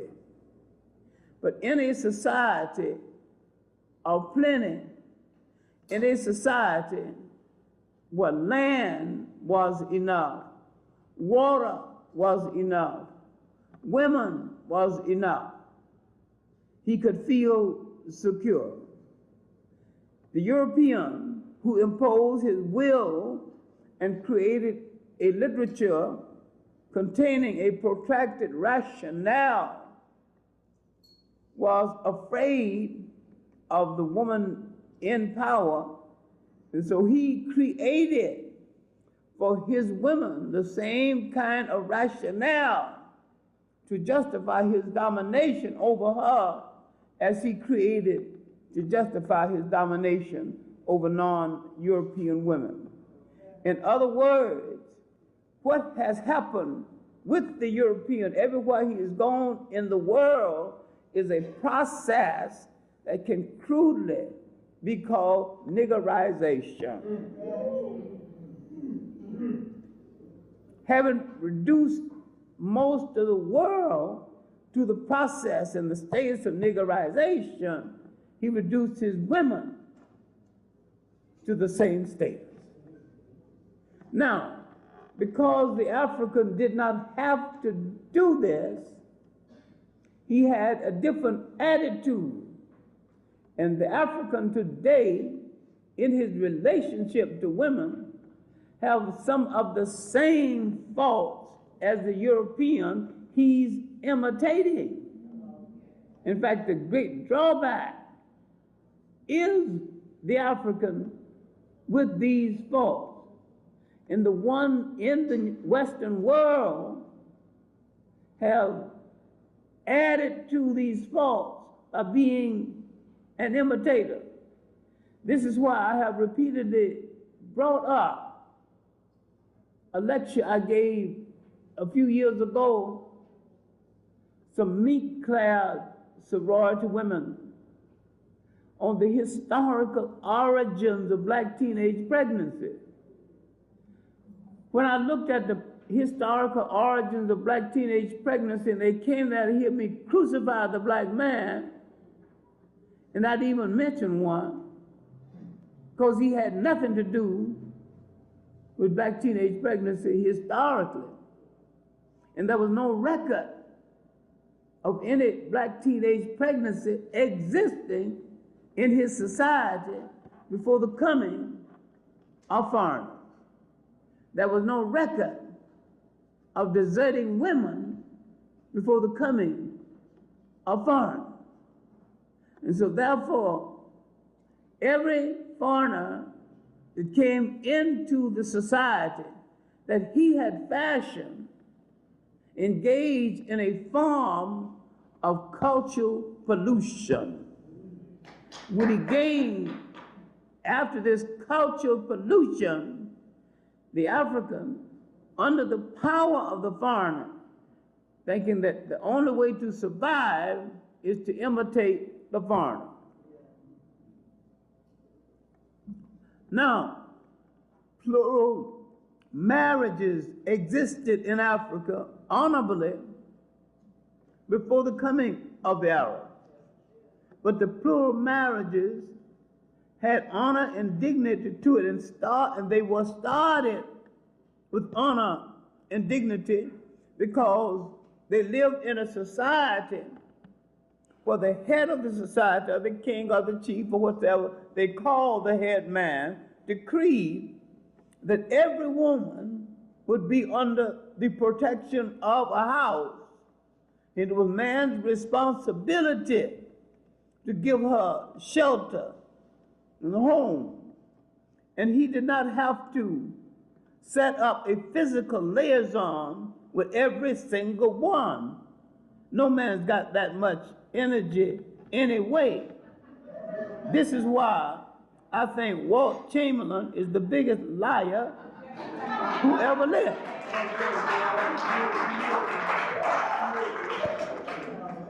If you in one lifetime talking about 20,000, if you in one lifetime do full justice physically to 20, you are ahead of the game.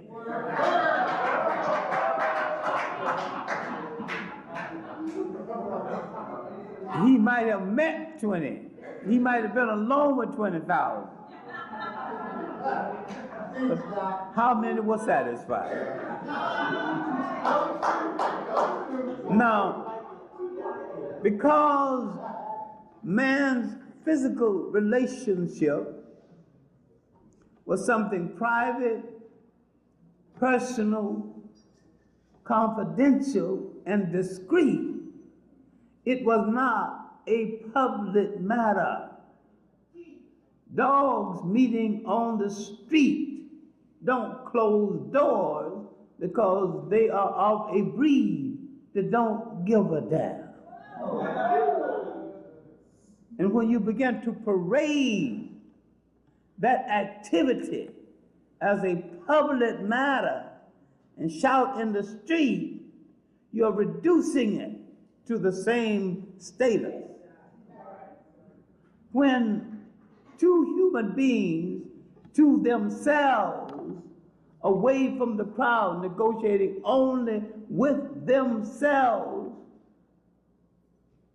can be a beautiful thing of human relationship and human explosion if it's done with tact, with common sense, with each, with the knowledge, the fact that this beautiful thing has its dangers, and both have to take this into consideration and be able to handle the dangers. Now, what I'm trying to do is to take the present and go back to the past, because we have guided so much on Europe and the characterization of the European man and his relationship with women. We have forgotten that he is no guide, because deep inside of himself, he oppresses women because he is afraid of them in a position of authority. And long before he wore a shoe or lived in a house that had a window, we had not only proven that we had no fear of her in authority, we had put her in authority and made her a god. We had given her assignments that symbolizes our faith in her.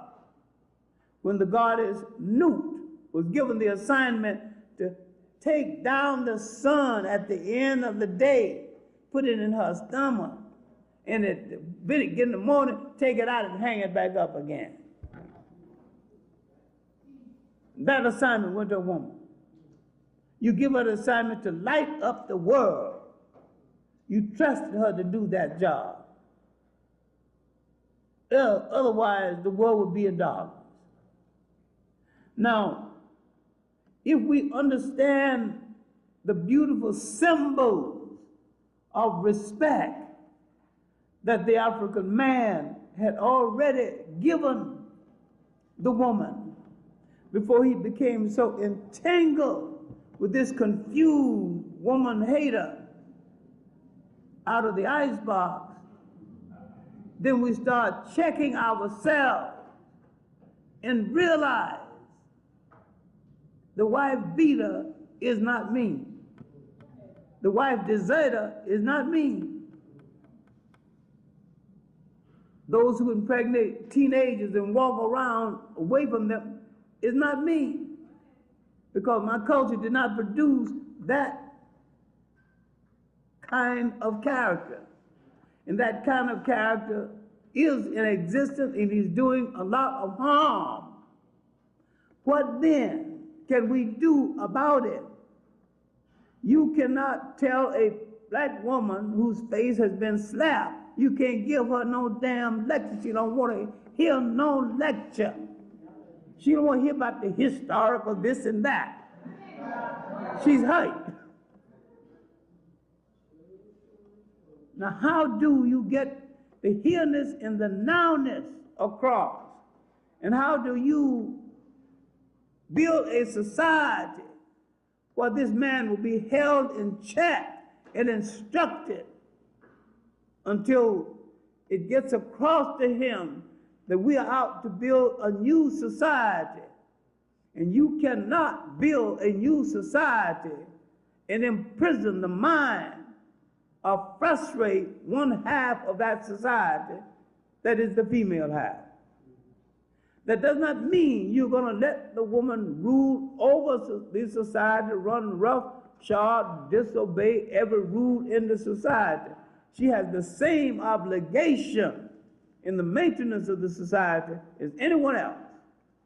And when she violates the rules of the society, she must be called to task the same as anyone else. But she must not be looked at as the object of abuse. And you must realize that you have some responsibility to her. And when you touch her physically, and even if it's with her consent, both of you can either change the world through your action or damage each other in such a way neither one will ever be cured. So it is a major responsibility when the two of you get together. And when two of you are taken out, destroy each other, you have destroyed 10 generations or more. Who knows?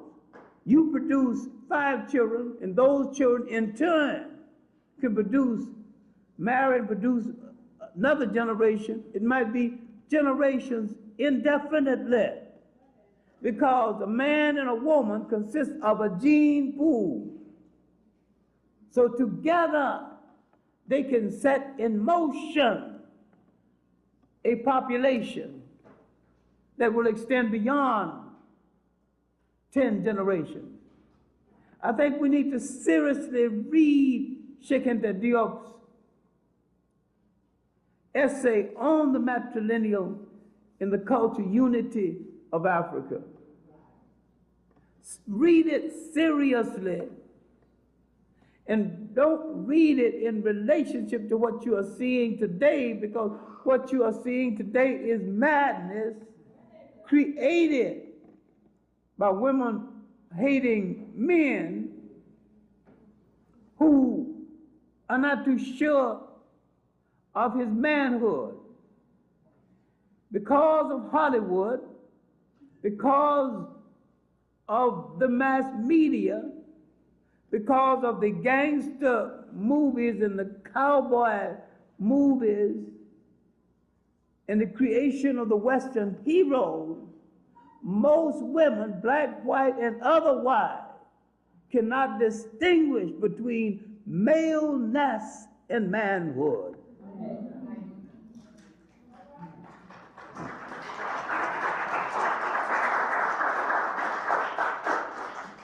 A male can excite a woman. A male can with job make a woman feel good.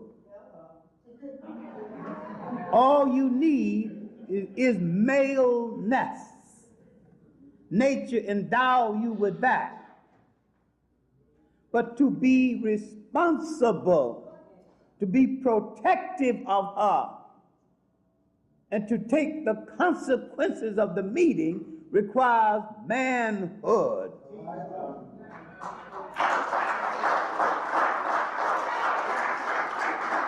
And inasmuch as sometimes both man and women are confused on this item, we have to start learning something about that distinction.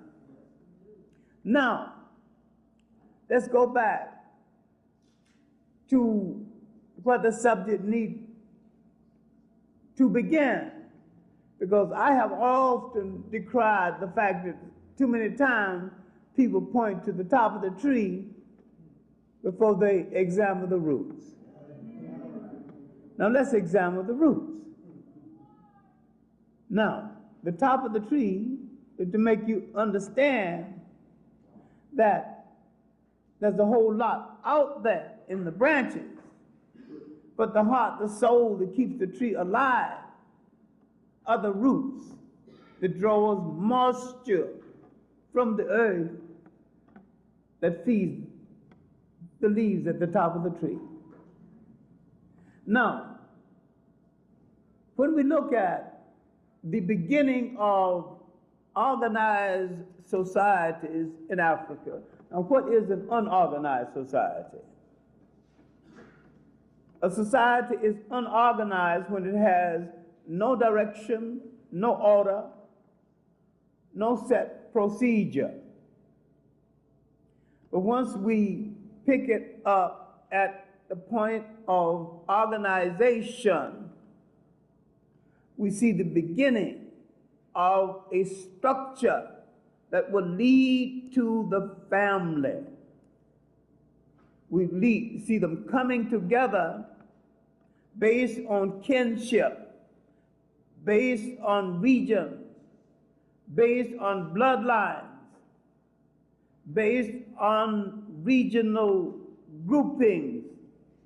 And we see now the village, a cluster of villages coming together for protection.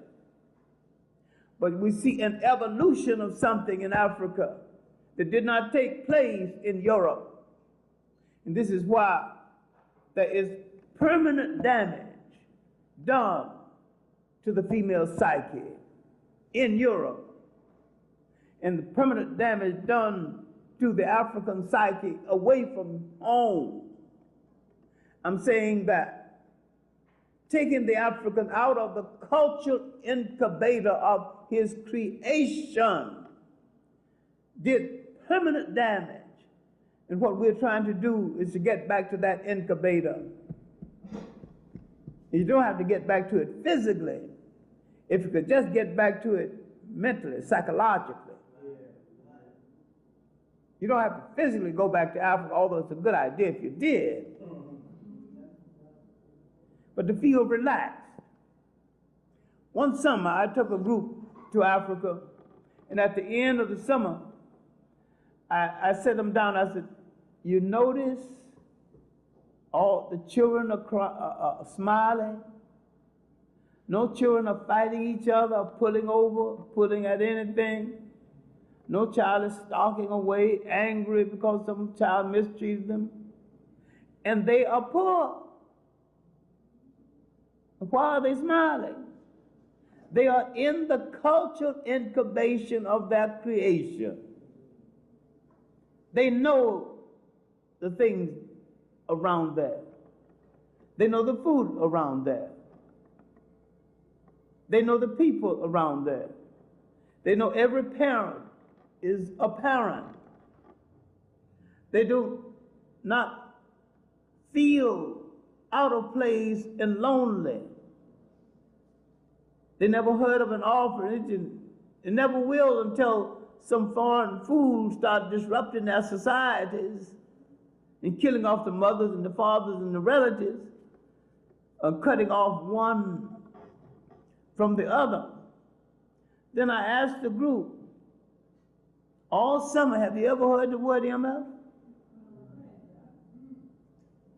No one slandered no one. People disagreeing, people having fierce arguments, but not the same kind you've been hearing. They're in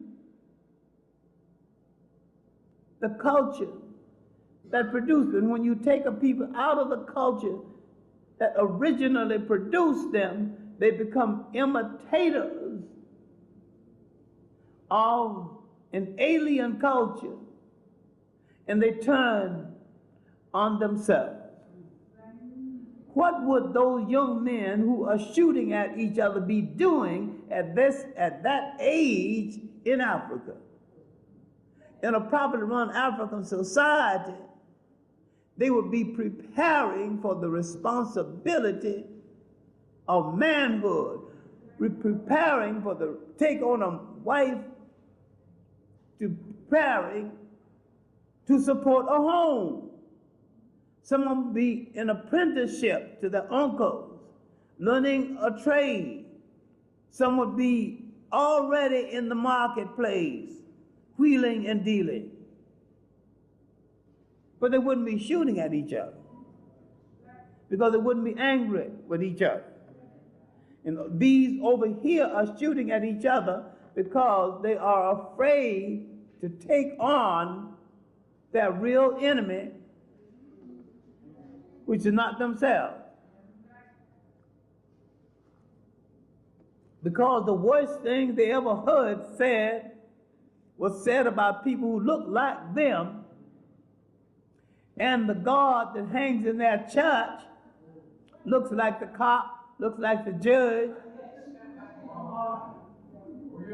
The society creates a fear in him, and he won't launch a knife into the heart of a cop because the cop is the same color of the Christ in his church. And so therefore, religion at this point becomes a form of his imprisonment. But before he came in contact with these people, before he understood anything about those societies, Africans had already created an enduring society that had no word for jail because no one had ever gone to one. These societies existed so long, over half of human history was over before anyone knew that a European was in the world. The propaganda of Europe was so strong and effective, they would take out of your historical memory the time when you were ruling the state all by yourself without starting World War I, II, or otherwise, without starting any wars comparable to the wars the Europeans have had among themselves. They would make you forget, and they would propagate a concept that the world waited in darkness for the European to bring the light, when the opposite is the truth.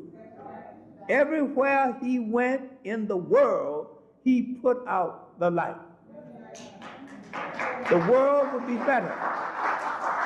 The world would be better had Christopher Columbus and those thugs left the people in the West Indies alone. You had an indigenous population of Asian migrants throughout what is now the Caribbean islands. Different islands, flourishing civilization. The same thing is true of South America. South America, North America, people, different nations, mistakenly called Indians. These people had names, and throughout this whole area. So the European did no favor, and Christopher Columbus discovered nothing, and yet they were so convincing in their propaganda. After he destroyed these people, the African was brought to replace them as the labor supply. Now, further contradiction, a friend and a colleague is head of the commission to celebrate Christopher Columbus's discovery. And he's not one of these almost white Jamaicans either. He ain't no brown Jamaican either.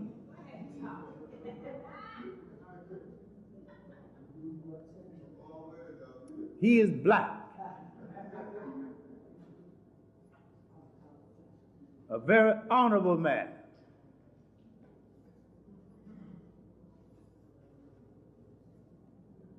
Been accommodated by the Queen, called the honorable.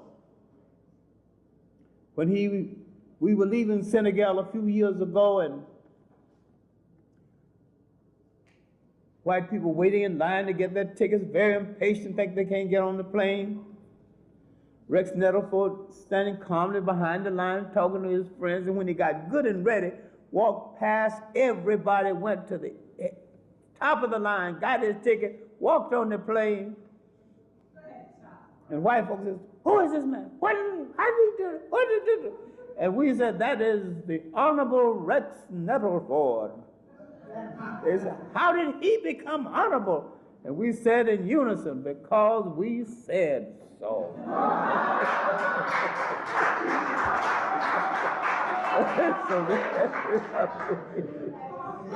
It is high time we knight people ourselves if we want them not.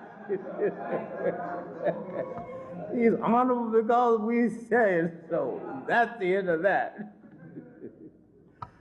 But I still can't understand my dear friend and colleague, the head of this damn commission to celebrate Columbus. Let's get back to the lecture.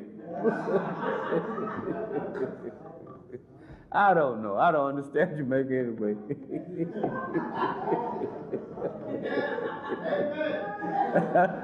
That's all right. I don't understand it. That's all right. Now, there's something that happened early in this formation that gave the African woman not only an edge, but her early participation in these societies gave her some recognition in the society over and above that which other women got in their society. Because she was the forerunner in the domestication of plant life and animal life, and because she would go to the forests and find out what leaves and what oils, what herbs could cure her man and sustain him, he became rather dependent on her. She would tan the leather, which was part of his clothing. And so when Dr. Nichols gave us this beautiful example of what happened to the European woman 10,000 years ago, what happened to the African woman 10,000 years ago, I don't think we analyzed it too well. Because 10,000 years ago, if the European woman, if her man tell her to get out, she have to cop a plea. Because she get out, she's in the cold. And those other people are not going to take her in. But the African man, the African woman, tropical climate, she's done so much for a man he wouldn't dare think about doing without her anyway. And he said, get out. She looked at him as a fool. Get out where? Who's going to take care of you? She had to cop a plea. And besides, even if she did get out,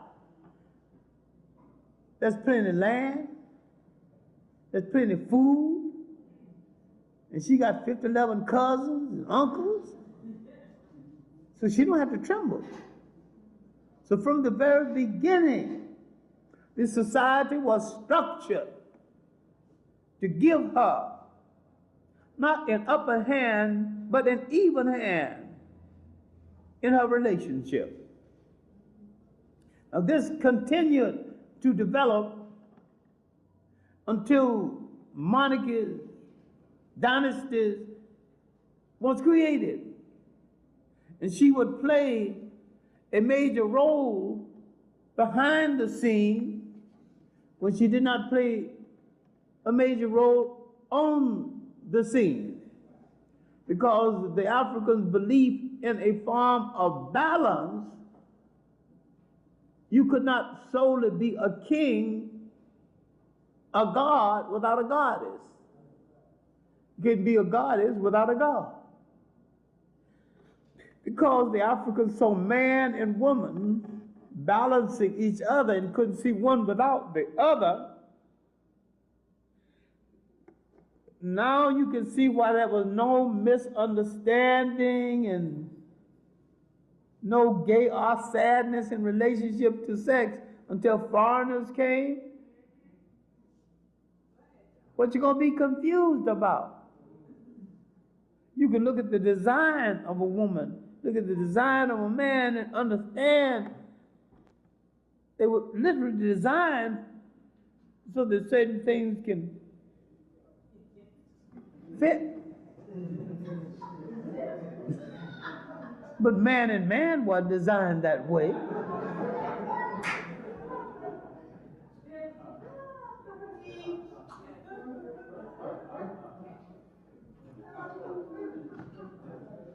So when some people from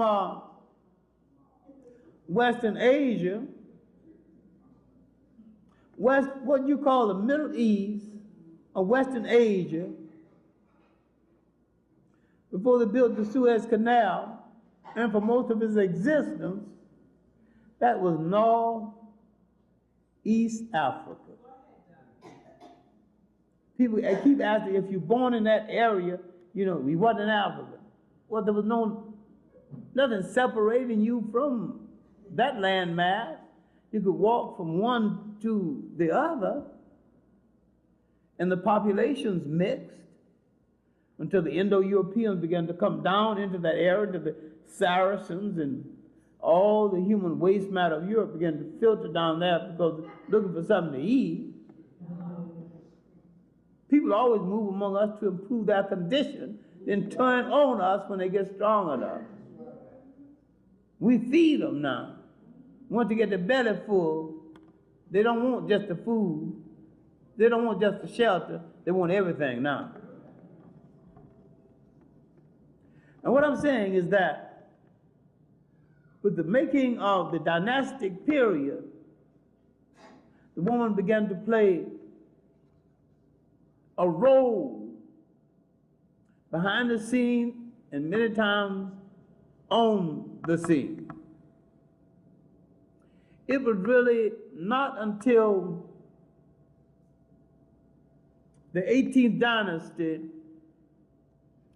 last part of the 17th, but in the 18th dynasty, she began to emerge as a figure of state. While in the 18th dynasty we have dealt with Hatshepsut, we have not dealt with almost Nefertari, who was an able queen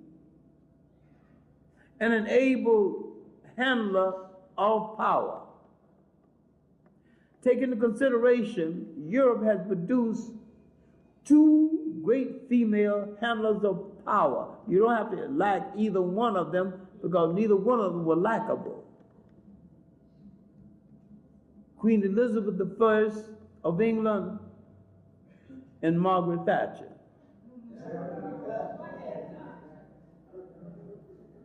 They knew and did what all heads of state must do to justify being heads of state, to hold the state together by any means necessary, and to crack whatever head interferes with you doing your job.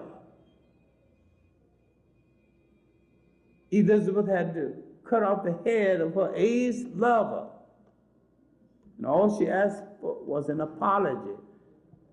He thought he couldn't obey a petticoat, and off went his head. Now, my point is, in looking at this 18th dynasty,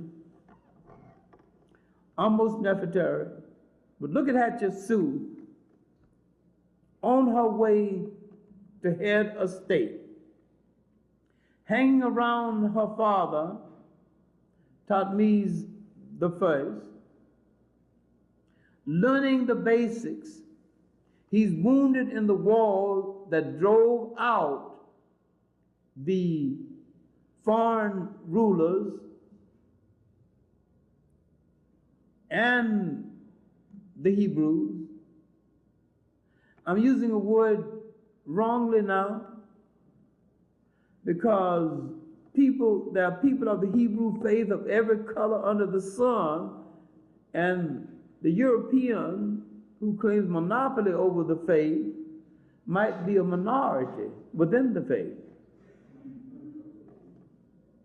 But they claim monopoly over it anyway. There's no proof that Abraham and his flock belonged to this faith before they came into Egypt. And so if they left Egypt with the faith, left Egypt with the language, left Egypt with the culture, Egypt was the training ground and the proving ground of all that we know as Hebrew culture and Jewish culture. Now, Hatshepsut, on her way to power, was the messenger for her father, who said, after me, this girl should be trained to be Pharaoh, not queen. She had her supporters in court, and he had his. His wasn't as strong as he thought it was. So when he died, and she married Thutmose II, who didn't treat her so well, and she did not forget it. And after his death, she had to deal with Thutmose III. It was technically his turn to come to power.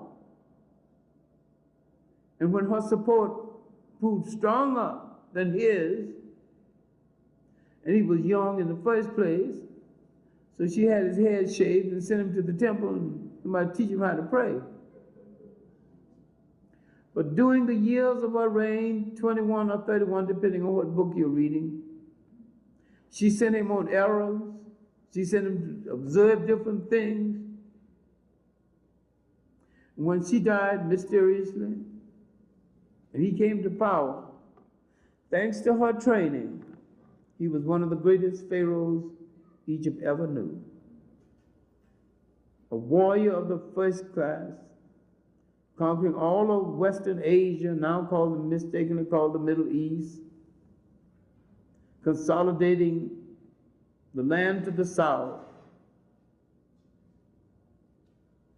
And yet her name stands out as the first great female ruler in history where we have a good record. The records of almost Nefertari is not that good. The records of the other great female warriors are sporadic and not that good. They could have been better, but we're talking about the records now. What did Hatshepsut do? She sat down south, what is present-day Somalia, had her grandmother come on a state visit. The men of that day drew the picture, drew the grandmother sitting in state on deck. So we no question about it. So she came from the south. What was grandma doing way down in the south? Grandma lived there. Well, that's where the relatives started from. I'm saying that all the time, the greatest strength in these dynasties came from the south, and they came through the female line. Now, after Hatshepsut passing, she had instituted certain things that we still enjoy. She sent emissaries to a place called Kameh, now called India. She started trade between West Coast, the East Coast of Africa, and China, and this trade lasted 1,000 years, was broken off, started again, and lasted another 1,000 years. It wasn't broken off until the 1600s AD. We have evidence of this. She was interested in all forms of plant life, the different birds in the south, had them brought up to Egypt. She was interested in the peopling of the labor supply, interested in the peopling of the south. And she came from the south. Egypt had been on a great turmoil. Each time Egypt was rescued, it was rescued by a force from the south. Now, after her passing, another queen Queen Tai would give birth to a sickly boy who didn't really want to be a pharaoh, Amenhotep IV. But what we have to remember now is, let's focus on the mother, Queen Tai. I've got myself into a lot of trouble by saying that Queen Tai, because her picture is so famous. She got that universal pouting mouth that you can see all over the African world sometimes. Ain't nobody can pout like a black woman when she want to pout. It's a work of art. She can send you all kinds of messages without saying a word. Just sit that lip a certain way and that eye a certain way, and that's a telegram. And you're going to get it too, one way or the other. Queen Tai, looking at her son, trying to bring a new force to Egypt, trying to bring a new concept to Egypt, getting rid of the corrupt priesthood of that day. And she didn't agree with this new religion or the new interpretation of it. And when some of the people thinking they could solicit her against her son came to her, and she let it be known that she did not agree with her son's religion. She did not agree with the rapid way he was changing Egypt. But she let it be known, I am his mother. He is flesh of my flesh, blood of my blood. And if you touch this precious fruit of my womb, I will bring all the forces of heaven and hell down upon you. That was a mother. I personally have disagreements, but I will not join you in harming him in any way, because I'm his mother. But as his mother, I have a right to criticize him. I have a right to disagree with him. So I disagree as a mother, you disagree as an enemy. She made it, let it be known, there's a clear distinction. I will not join his enemies. And she did not. Maybe of the three great women of that 18th dynasty, she's the most neglected, overshadowed by Hatshepsut, overshadowed again by the half-Asian woman called Nefertiti, who we probably haven't seen anyway, because the picture you know of Nefertiti is a Greek fake. There's no definite proof that she was Asian. The assumption is she's Asian. Now, the point here is that the woman was playing a major role as the head of state. Nefertiti did serve in partnership with her husband. Her husband, Akhenaten, Amenhotep IV, he was homely by almost any standard.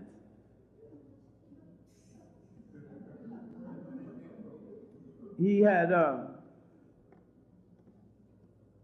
his features were out of balance, elongated head, large protruding lips, large nose, out of proportion to his face. Yet she thought he was the handsomest man who ever lived. They humanized the Egyptian monarchy. They were sculptured. holding hands with children on their knees. He told the sculptor, don't pretty them up. Do him justice, and they did. She mysteriously disappeared, but he left his mark, and she also left her mark because she played a major role with this king who believed in peace so much he would not crush a flower. So, but the woman continued to play a major role as the dynasties changed. But in the 19th, under the Ramesses, the 20th to the 25th, it's kind of holding dynasties. But we have to look at great rulers to the south.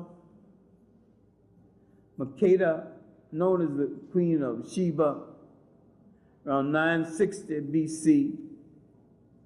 There's a whole lot of nonsense about who Queen of Sheba was, mainly because the biblical version is the one you read, and that's so much Jewish folklore is mixed up in it, you have a hard time getting to the truth.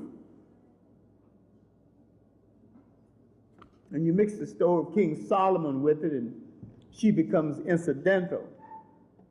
I don't particularly like this story of King Solomon, nor do I like King Solomon, nor do I believe he was wise, nor do I believe he was a gentleman. But if you read the real story beyond the propaganda and the Hollywood myth, she emerged at a time when a group of people were trying to put together a kingdom called Judea.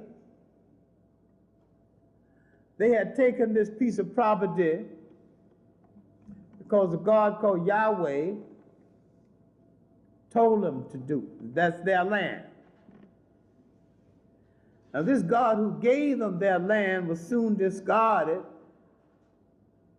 and not a single Jew on the face of the earth, black or white, worships Yahweh today. You got some misguided African Christians worshiping Yahweh. We are in such a God that's different from the Christian God, which is the most natural thing you can do, in as much as the Christians are your enslavers. We should search for one different from Islam then, because they are also big enslavers. If you're trying to find a God who, well, the people are not your enslavers, then you wouldn't belong to any form of organized religion. Because all forms of organized religion has been your enslaver one way or the other, mentally or physically, but one way or the other. Let's look at Makeda just for a little while. Let's look at her without the romanticism of Cecil B. DeMille's and Hollywood. She was the queen of Sheba, but the empress of Aksum. She's the queen of one region, but there was a larger region that she still had influence over, which made her empress. Aksum was part of present-day Ethiopia. That was her little headquarters. Let's take the real historical reason for her visit to Solomon. Solomon had been supplied with a special kind of reddish gold from Ethiopia he was using for decoration. The Ethiopian trade commissar at the time was named Tamaran. Solomon kept giving Tamaran some wise saying instead of paying Ethiopian money. Tamaran goes to his queen and asks the queen, can you go and collect the money that's owed Ethiopia? And he said, incidentally, when you're there, check out his wisdom. The incidental becomes a part of history, and the real reason for the visit got lost. Now, Solomon invites her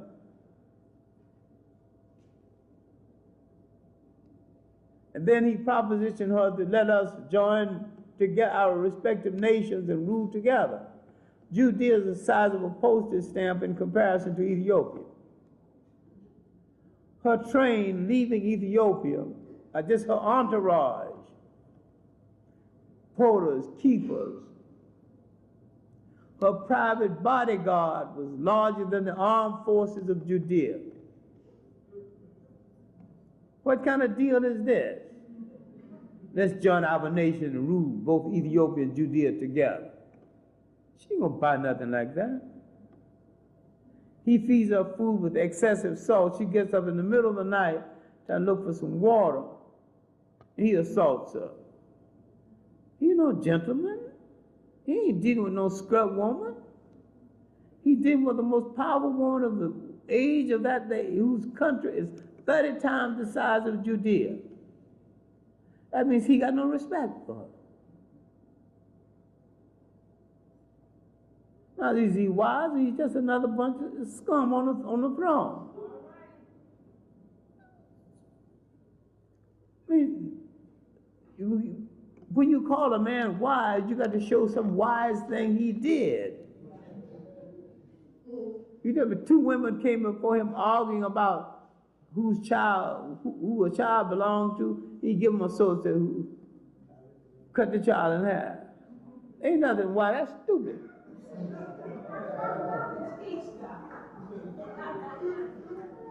And yet you say, wise as Solomon. Wise, what made him wise?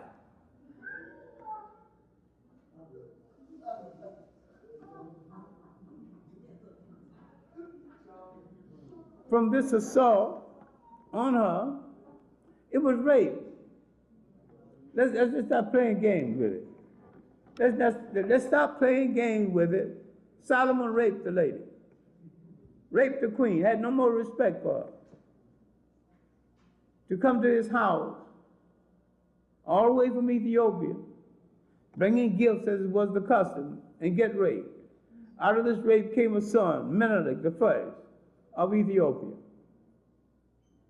He would send missionaries to Ethiopia later. And that was from that part of Western Asia, there would not only be a string of people converting people to Judaism, but there would be a string later converting them to Islam. And this accounts for the Falashi, the Bet Israel, the large Ethiopian Jewish population, and the large Muslim population in Ethiopia. She would not fade from history because she became a great mystery, but this woman was a fine head of state, and she needs to be studied with some great degree of seriousness and respect. She would never have said, I'm black but comely, you daughters of Jerusalem. He wouldn't have said it either. At this juncture in history, no one boasted about color, no one apologized. Because some contemporary person is projecting something into the past that wasn't there and logically would not have been there. The finest thing you can say about the Jewish people, they are great record keepers. Another thing you must also say that they are great record changers when it comes to that convenience to do so.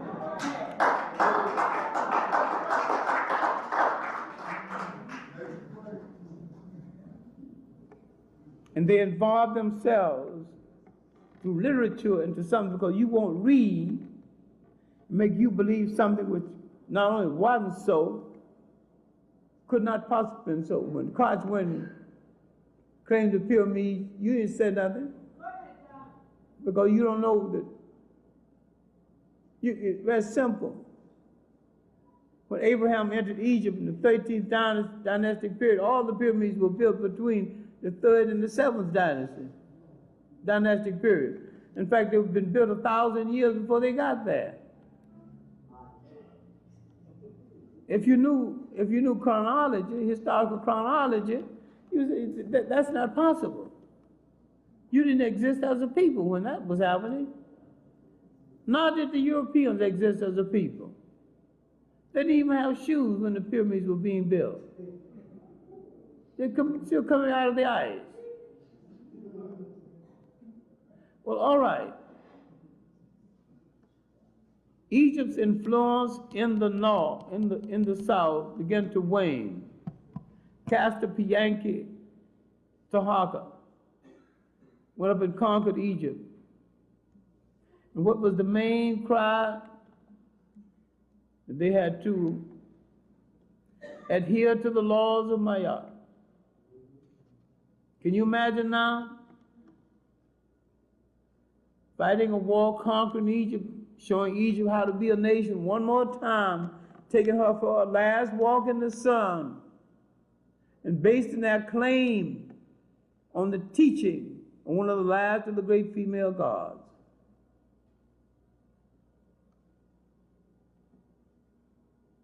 Now, after this occasion, the Assyrians came back after they pushed Taharqa to the south. The Assyrians came, now called Syrians. Disruption, culture polluters. Then the Iranians, then called Persians, came 550. The Assyrians, 666 BC. Then the Persians, 550 BC. Then the young Macedonian with a gender problem, Alexander called the Great. Great for what? I don't know. Now we see the depression of the role of the women in the society during this period. After the Greek period, the Roman period, the Romans began to kill people for being Christians.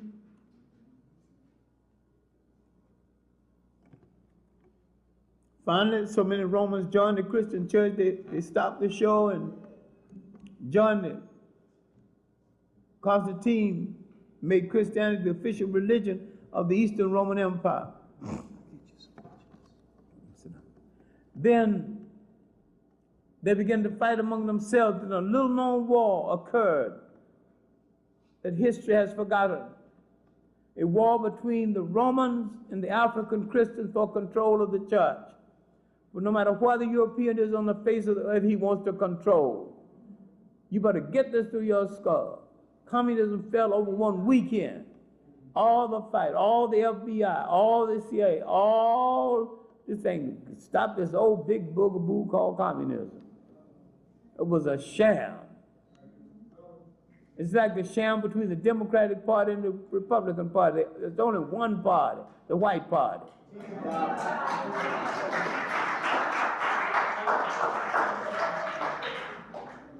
But into this, at the end of this, there were more Africans killed in the amphitheaters of North Africa than Romans killed in the arena at Rome. No one wrote any romantic literature about this, but they wrote the romantic literature about the arena in Rome, and Cecil B. DeMille made several spectacular movies about that. There were African gladiators killing Christians. There was Africans being killed by the gladiators. There was Africans on both sides. Color wasn't a factor of consequence in the Roman Empire. But during this early formative period of Christianity, a woman emerged in North Africa that the world has chosen to forget, Hypatia. Because she was so powerful, they paint her as a Greek. She wasn't a Greek. And I checked this out with several people, including Beatrice Lumpkin, who's a specialist on women in history, especially women in mathematics, because she's a mathematician at Malcolm X University in Chicago. And she said that no Greek woman held a position of this caliber at this time in history. She opened up an academy. Her father was a mathematician, and she opened up an academy teaching the basics of Christianity. She is the originator of what we now know as the Sunday school. There's some work on her in North African, in a book called North African Prelude. I had reason to check this out recently when writing an introduction to a book called The Arab Conquest of Egypt. Another on a short history of North Africa, and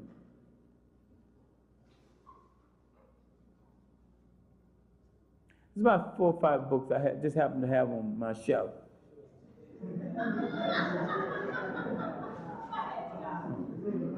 But the propaganda against her became so intense, her influence became so widespread, a Roman zealot called Peter the Reader. Why did they call him Peter the Reader? There were so very few people who could read. If you could read, you were outstanding. Led a mob into her academy, killed her, raped her. They scraped the flesh from her bones, threw it in the sea, burned her academy, and thus died Hypatia. Her life is begging for a biographer who would do it justice. But this is the kind of information I've been digging up and living with, and I put down as much as I can. I was running like a house of fire, you know, thinking I could change the whole world before I leave. And faith interceded and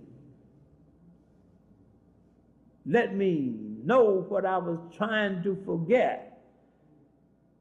I'm human like all the rest of you. And I'm a little less than God.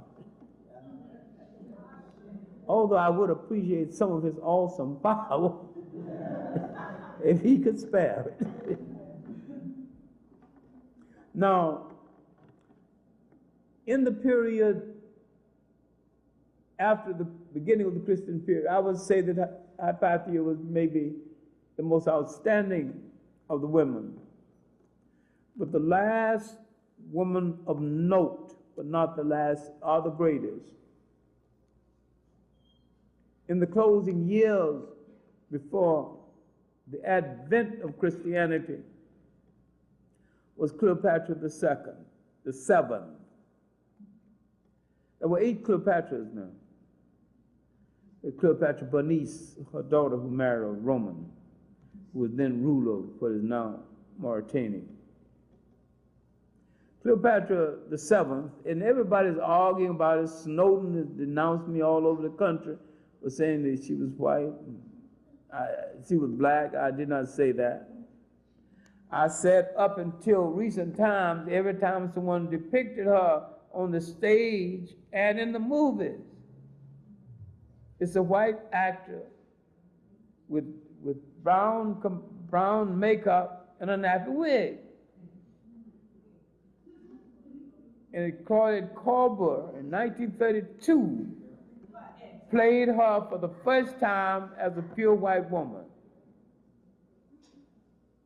After that, there's been a whole lot of Cleopatra, redheads, blondes, and everything. Then, looking at the situation, looking at Cleopatra, I said she still needs to be recognized as an African woman because she had African commitment. She used her charms of political skills to manipulate both Caesar and Mark Antony and keep the worst aspect of Roman rule from the backs of the Africans. This manipulation, starting as a teenager, was skillful and well done, and was done in Africa's behalf. And I'm saying you cannot, even if she had a Persian mother and a Greek father, even if she didn't have any African blood, I'm not too sure about the Persian mother they've assigned to her. I think she had an African father, had an African mother and a Greek father. A bunch of Greek generals named Sesostris changed their name to Ptolemy so it can sound African. But the important thing is that she knew Solomon. She knew that Mark Antony had no chance of taking that scrubby Egyptian army and taking on that mighty Roman army. And she warned him against it, yet he still, for his beloved Cleopatra, he took that chance. And Mark Antony's brother-in-law, Octavius, who's going to become Caesar Augusta, came into Egypt and told him, if you don't come home and do Roman work, you won't be a Roman citizen. And that's the man who was going to meet him on the field of battle, because he was married to Octavius' sister, and he had deserted her the night of the wedding. Hadn't even concluded the deal by spending a whole night. Here, 3 years later, and 2 babies by Cleopatra, he's meeting her faithful brother-in-law, who's not too pleased by way he treated his sister. Now you can see the bitterness. In his death agony, Mark Antony discovered that Cleopatra had tricked him. She spread rumor that she was dead. She was dead. And when he heard that she was dead, then he began to commit suicide. He learned that she wasn't dead after the second plunge of the knife into his stomach.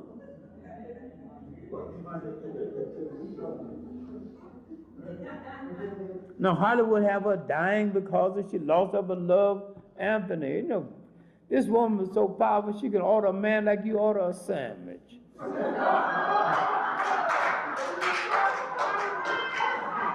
Send me another one.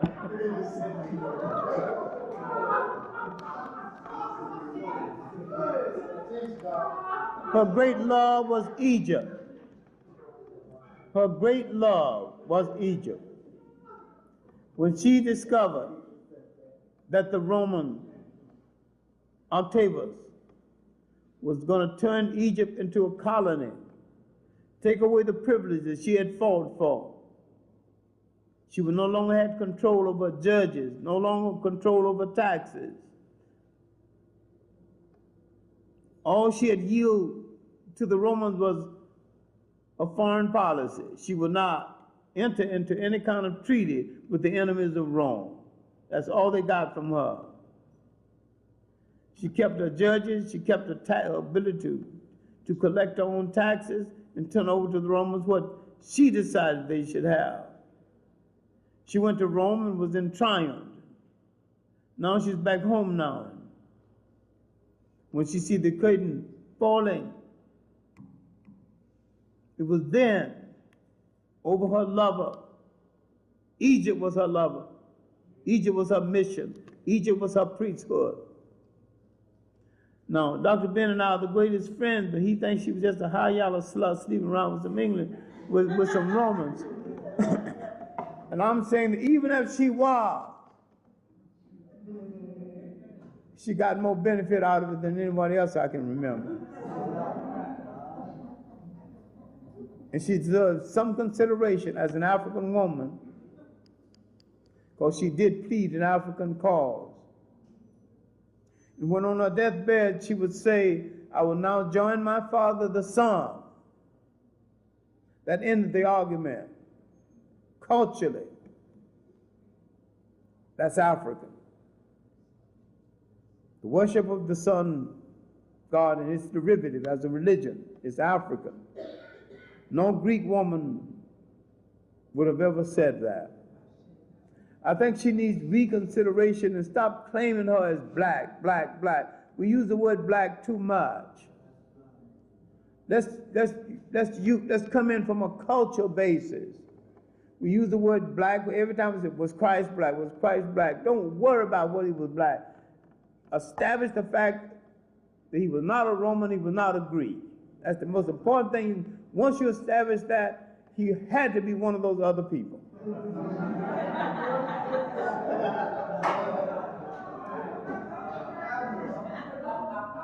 So he's non-white. If somebody else wants to argue about the shade, you got other things to do. So I'm busy right now. So you look at people in that cultural incubator. Now, an Italian is a brunette and a Swede is a blonde. Now you gonna argue which one is more European than the other? I've seen some Italians that look like Uncle Willie.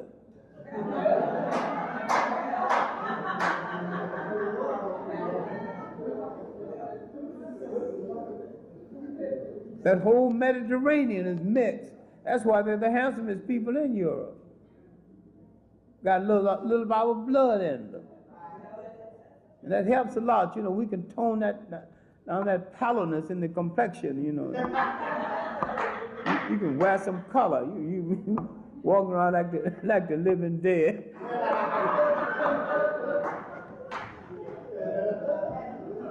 We will lighten up the situation. Now I'm about to conclude because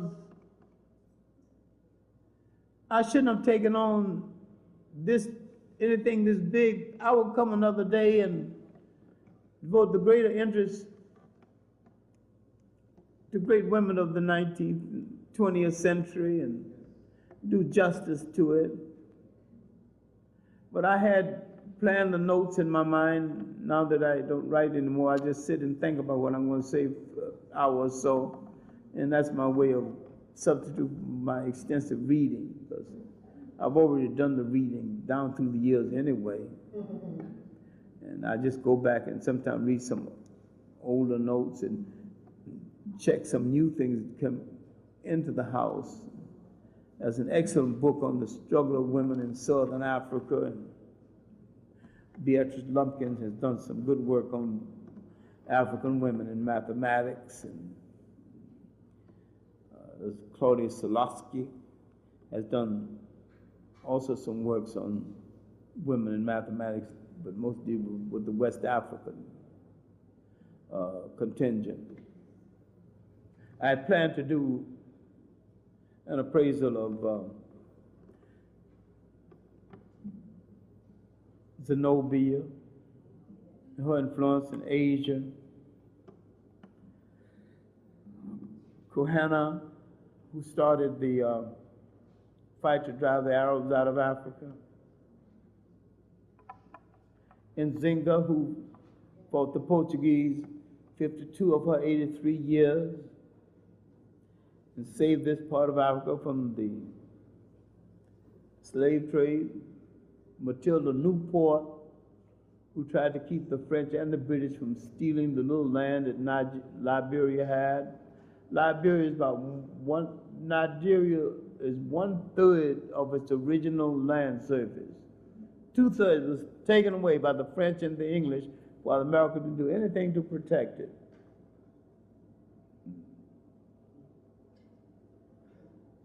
I was going to do something on the women in the Zulu wars, and I was going to end with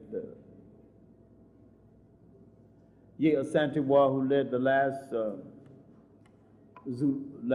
Ashanti War, and deal with African women in the 20th century, especially those in the struggle in South Africa, deal with Chaka's mother, Ninda, and deal with one of the great women warriors of Africa, forgotten now, is Nihanda from Zimbabwe, who fought the British so well, so many years, and was spitting in their face as they were hanging her. She was spitting in their face. Never gave up, never stopped fighting. Putting a noose on her neck. She's spitting in the face of the people trying to put a noose on her. They hung her, but they hung a good one. We have to remember all of this. All of these people of courage did not die in vain. And we must tell our children. About 3 weeks ago in Japan, going into a hall where I was going to give a banquet address, someone met me at the door. Young man, all tuxedo down with his staff, and he introduced me. Told the staff I was his original teacher, that I also was instrumental in getting him to teach in Cornell. He appreciated, the fact that he could teach in the same school with his teacher, who was instrumental in getting him there. I'm just flippant, glad to see him, of course. I said, well, but what the hell are you doing in Japan? And so he handed me his business card and smiled and said, I'm now Zimbabwean ambassador to Japan. I said, well, all these years from sharecroppers farm in the backwoods of Alabama, the lives I've touched, and the students I've turned out, and those doing good work, and most of them, it's been worth the trip. I may not finish my book on the black woman as a figure in world history. Now I'm going to do the African woman as a figure in world history first. Then I'm going to do the woman in the diaspora second, because I'm going to finish my novel this summer, and I've done about 3 books of short stories. I hope to edit one of those this summer, and I'm finishing my second theoretical book, Conditioned Reflex, The Dilemma of the Africans Away from Home. And I've been reading textbooks, and a lot of my old books, people asking me, it's coming out again, so I'll have my hands full. But one of the main reasons I became interested in this question of the black female in power is that I had 3 female deities in my life: my mother, my great-grandmother, and my 5th grade teacher. And I understood something about them that most men don't seem to understand today. But if the woman pulled out of our churches, some of them would have to close their doors, pull out some of our lodges, because they're the service unit. They're not taking away man's prerogative, not taking away his manhood. They're buying him time to be a man and to be a better one.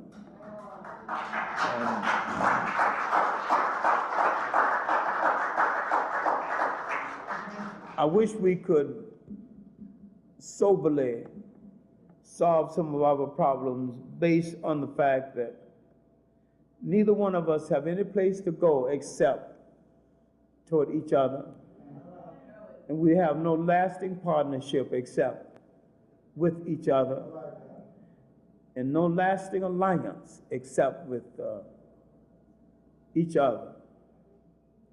I hope I live long enough to see there be no woman problem or man problem, be the collective problem of both of us, and one will not outweigh the other, but we would affect a blend between us. And the problem is collective.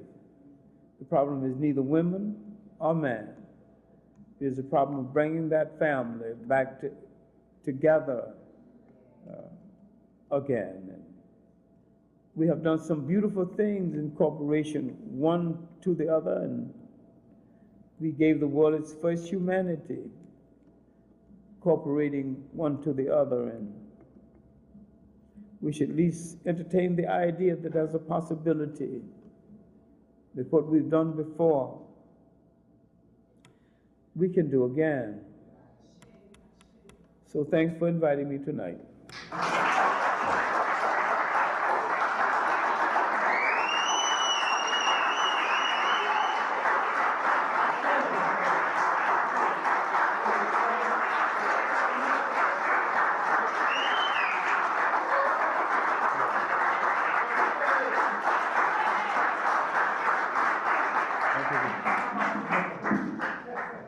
Over to you. Let's not exaggerate. John wasn't that good tonight. Dr. John Henrik Clarke. Let us give him a slave ovation. Dr. John Henrik Clarke. How you doing? Thank you. All right. Thank you.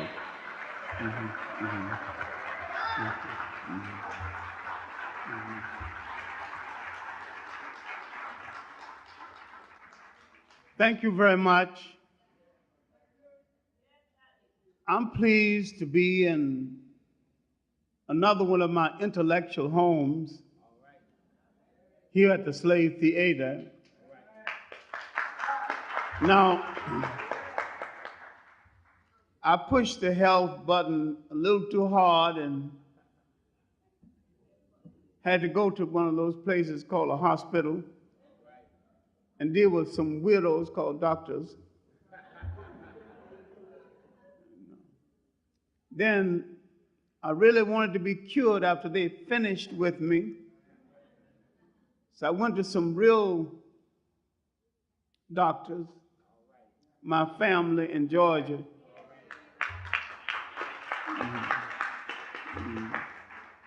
And my sisters and the nieces and the nephews and all the family pampering and catering. I'm beginning to get it back together again. And coming back to New York City, I had to realize that I wasn't going to change the world in a week. Might take a month, even a year, then I might not be the one to do it. It's difficult for ambitious people to understand that whosoever God is, it's not them.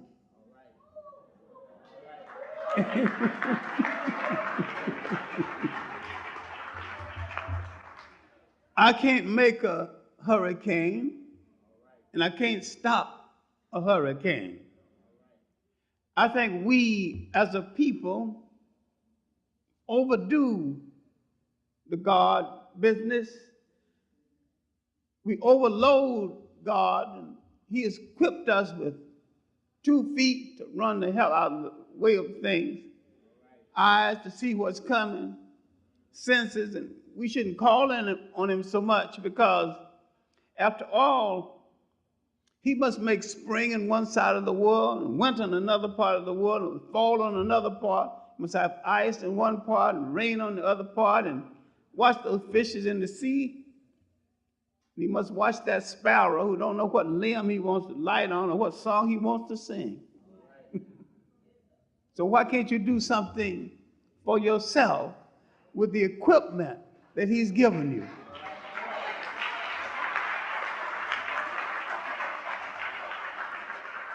Now, my notes for tonight deal with the African world under siege. We are the most potentially powerful people in all the world, and yet we have not used our power. We have let people develop something called a new world order without consulting a single one of us, not knowing that the great mineral wealth comes out of a continent that is ours by every law of God and man. And if we were united within Africa, if the Organization of African Unity had some unity, they could say, there will be no new world order until you consult me. You get no diamonds, you get no gold, you get no manganese, you get no cobalt. You get nothing out of this continent. And we can pull Western industry to its knees without firing a shot.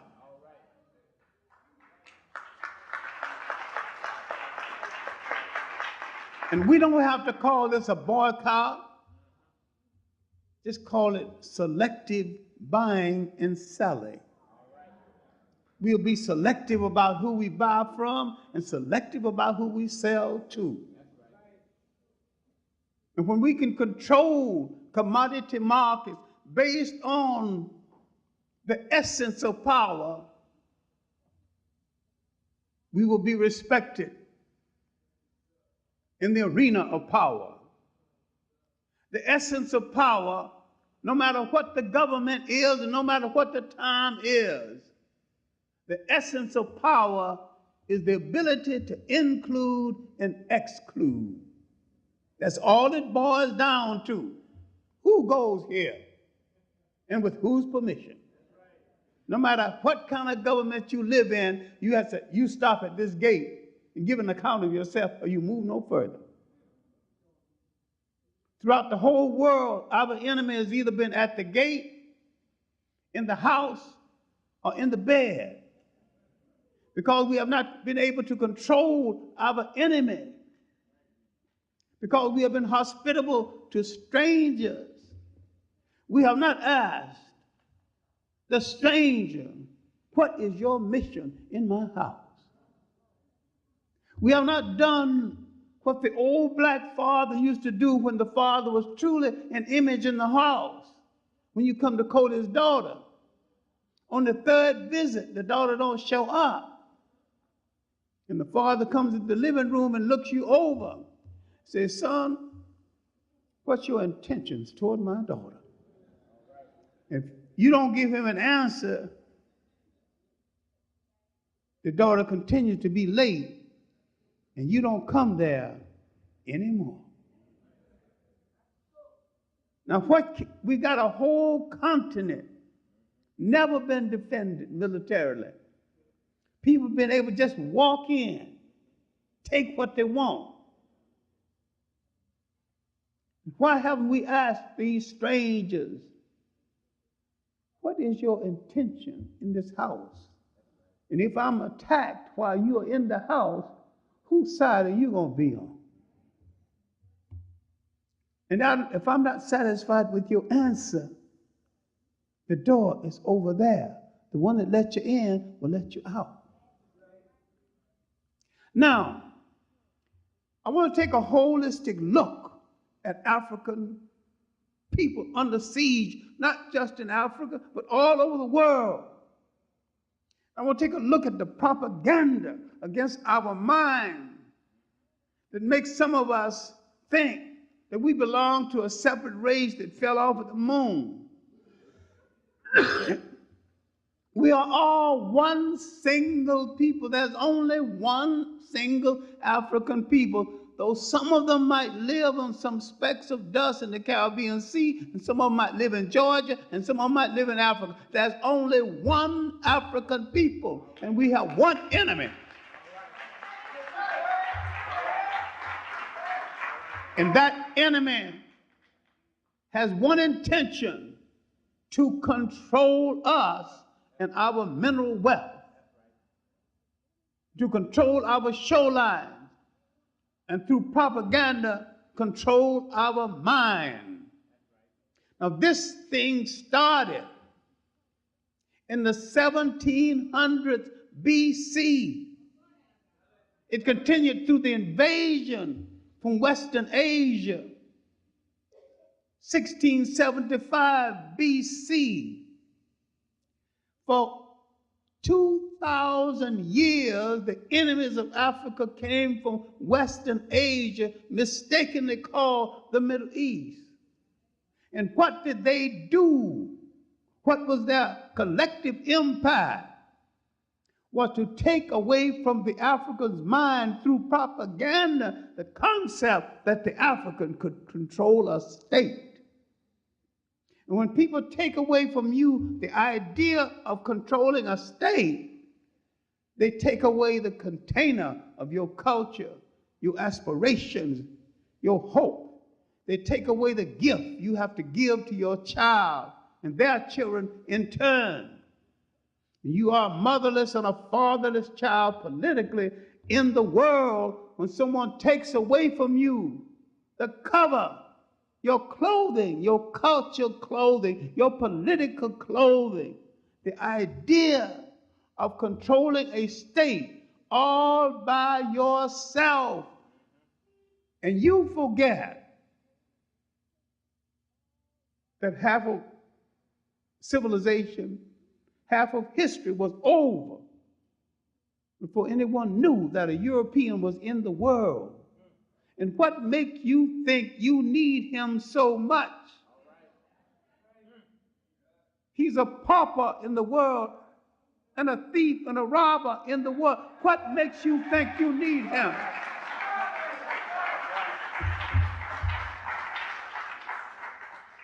Now, to break the siege of African people, we have to stop playing games with each other. We have to stop identifying with our oppressor and our colonial master and identify with ourselves as an African people. We have to take our nose out of the air and stop boasting about our Dutch Scottish grandfathers and uncles. We have to stop saying we are Britishers.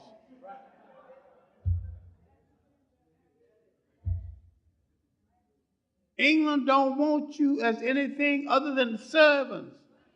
America don't want you as anything other than servants. Because all of these colonial masters you've had want you only as servants after they've had you as slaves. When you identify with them, you're identifying with the people who raped your grandfather, grandmother, and you are demeaning your children still to be born. Today you have a fight between the Francophone African and the Anglophone African. Who is superior? They're both talking about French culture and English culture. They're both talking about an oppressor's culture. They're not arguing about African language. Now, who speaks Wolof? Who speaks Zulu? Who speaks Ashanti? Who speaks French and who speaks English? And they both got their nose in the air looking down on each other over a foreigner's language. It's not their mother tongue. Who the hell cares about either one of it?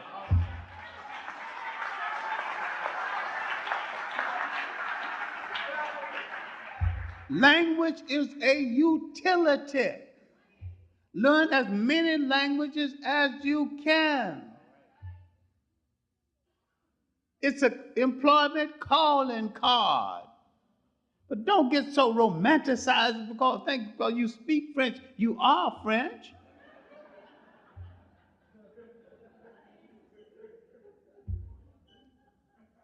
And because some Scottish man raped your grandmother, don't think that you are Scottish. You are the victim of a Scotsman. You're the victim in as much as he infused his blood into your family against your will. Now, the question is, how do we break this siege? But let's stop playing games with each other. What Reverend Sullivan is trying to do can be marginally beneficial if you handle it right. But you have to understand the difference between Pan-Capitalism and Pan-Africanism. Pan-Capitalism is American corporations dominating the wealth of Africa.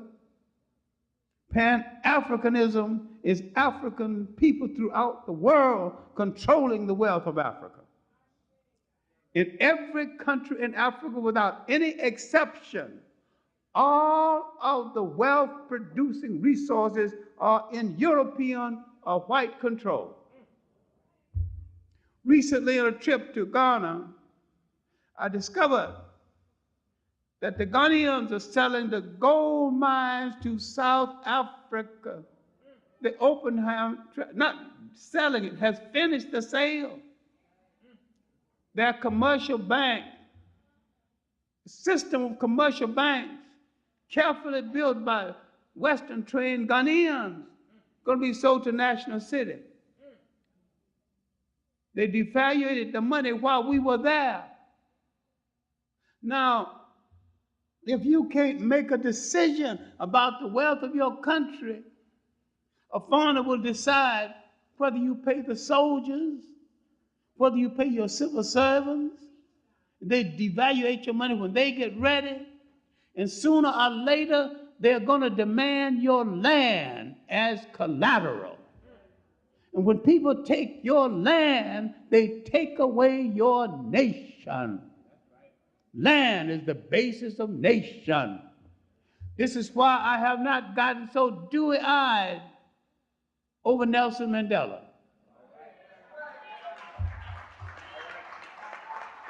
Whites own 87% of the land in South Africa. He has not asked for the return of the land.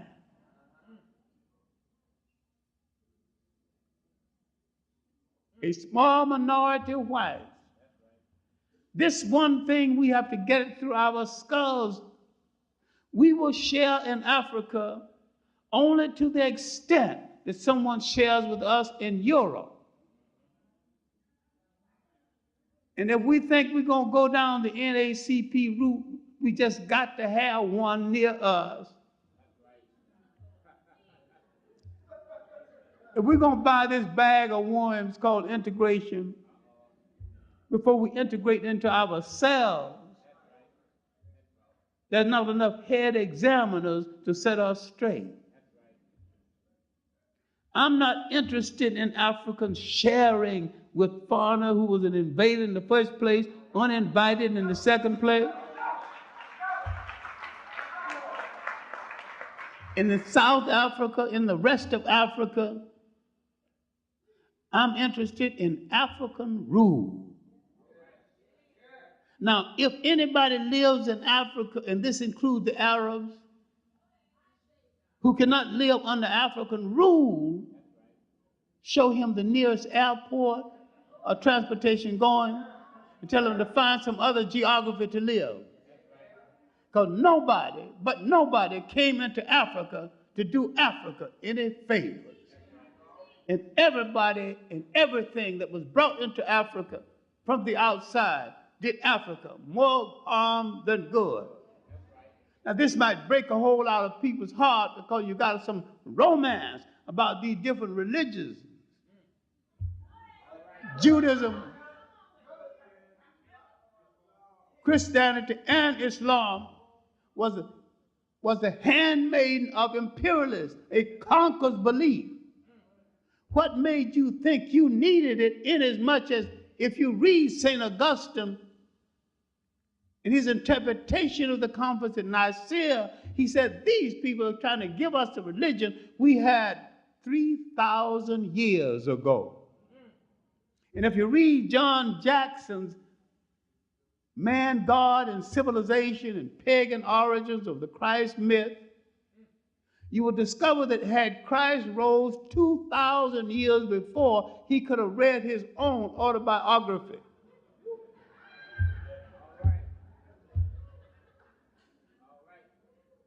The Jews took him up and placed him inside of an already existing myth, copied from Africa. I'm not saying the Bible is not good. I'm saying it's a series of teaching tools and teaching lessons through mythology and supposition. It's an illustrated lesson, but if you think the illustration is true, then you need to examine history. Then you need to ask some questions. How is it that Noah can plant grapes one day and drink the wine the next day? It takes 3 weeks to ferment the wine to get ready. Ferment the grapes to get ready to make the wine. He got his wine the next day. What makes you think that a people have to leave Africa by the sea, pardon to let them out, when there was a 16-mile land bridge They walked in, why can't they walk out? You need somebody needed a dramatic story to dramatize the myth of their slavery in Africa. When they were actually gassed in Africa's home, Africa saved them from hunger. And when they associated themselves with the conquerors of Africa, the Africans said, now you got to go. Now they're going to dramatize it, said they were slaves in Egypt. And anytime anybody said he was slaves in Egypt, ask them what period and under what administration. The period when they were supposed to be slaves was the period when Egypt was conquered from the Western Asia. If they were slaves at all, then I doubt this. They were slaves under foreign domination, and we are not to blame. People can accuse you of having them enslaved with one breath and say the Egyptians were white in the next breath. Now come on, get your lie together.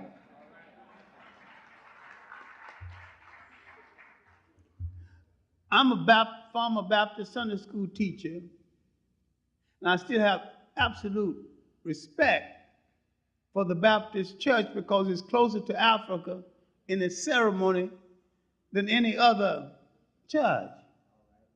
I'm also brave enough to admit that very often it is loud and wrong. And I also like to admit being loud and wrong and sometimes corrupt, they can outsing any method who ever lived.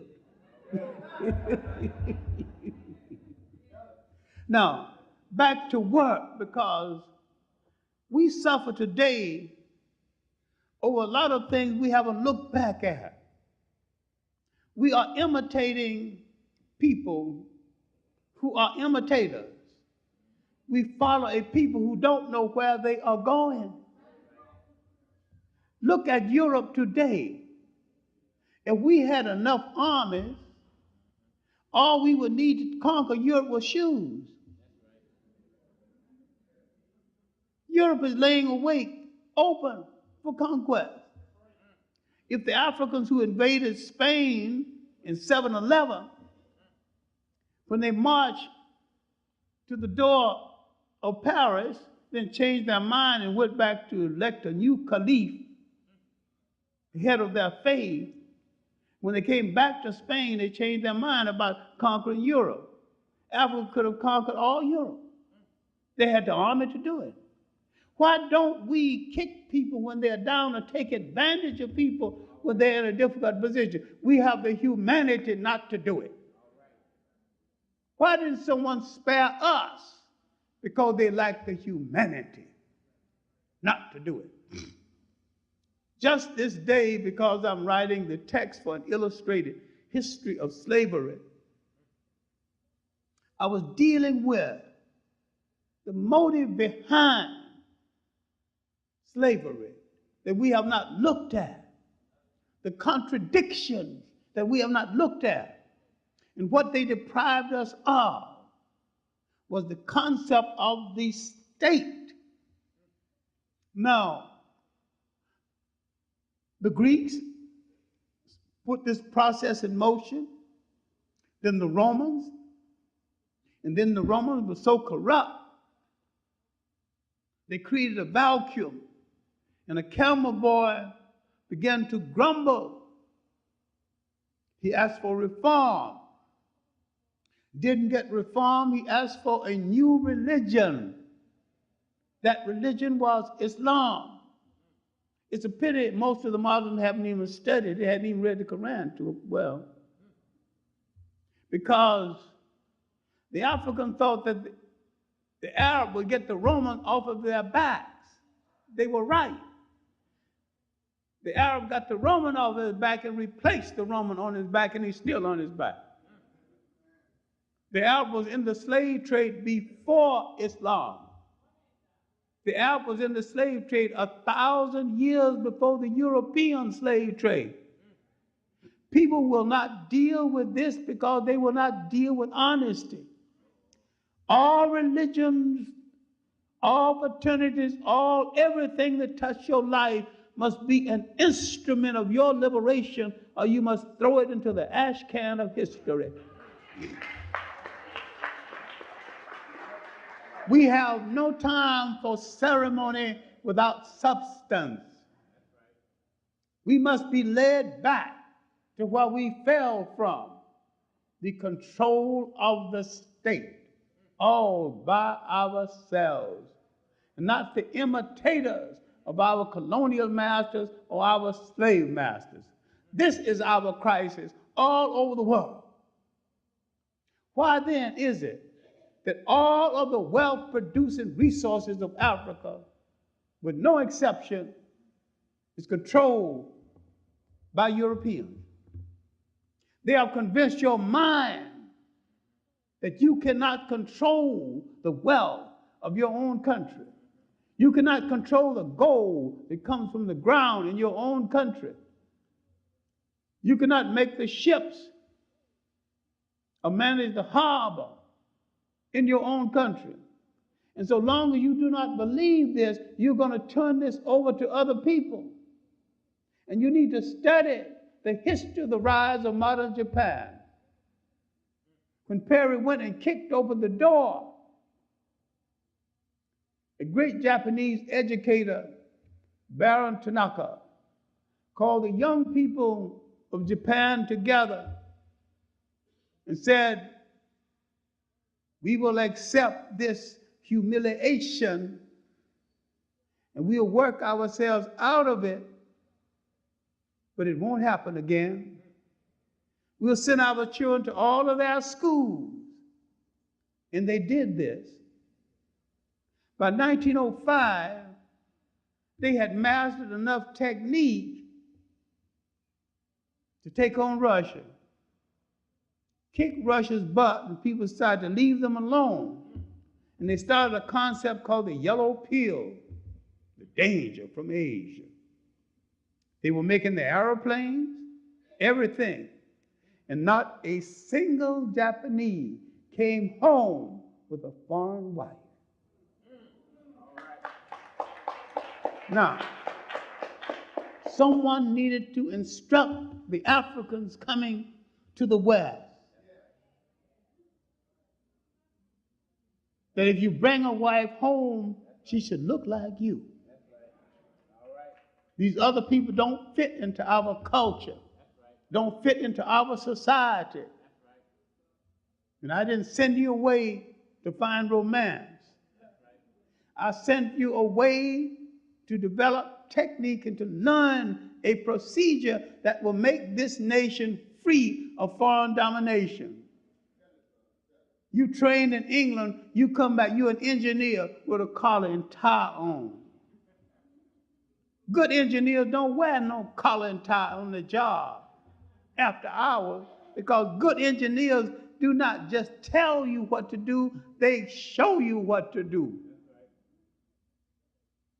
And if you got to lay a pipeline, they demonstrate with their own hands how to do it. Once you catch on, then he'll stand aside and look at you. Many times we go abroad and we come home, African bodies, foreign minds, and sometimes a foreign woman. But the foreign woman has a program. She's a spy in your camp and a spy in your bed. She's an element of control. Now, I've met a few halfway decent interracial relationships in my life, but this is not anything that I advocate. I do not advocate pan-capitalism either, because I know that capitalism was based on the money and the resources they captured in the slave trade. I know the whole of the Western world, its might, was based on this, because I've studied the history of Europe after the Crusades, the history of Europe searching for something in the East, sweets and spices, something to put on that gosh darn awful European food that they could eat it. The slave trade saved the economy of Europe. And the slave trade varied, but the slave trade is still intact. And because we have not listened to our greatest messengers, we are dependent on other people. And if they take a holiday, we don't know where to get a loaf of bread in our own neighborhood. But if we ran the stores, we'd keep some stores open. We have to develop a concept of making jobs for each other because we are being pushed out of basic jobs. I'm not talking about high-tech jobs now. I'm talking about stewardship on the railroads, bell captains, head waiters. Many black men educated a generation with these tips. And jive these white people being a strategic Uncle Tom. There's a difference between a Tom and a strategic Uncle Tom.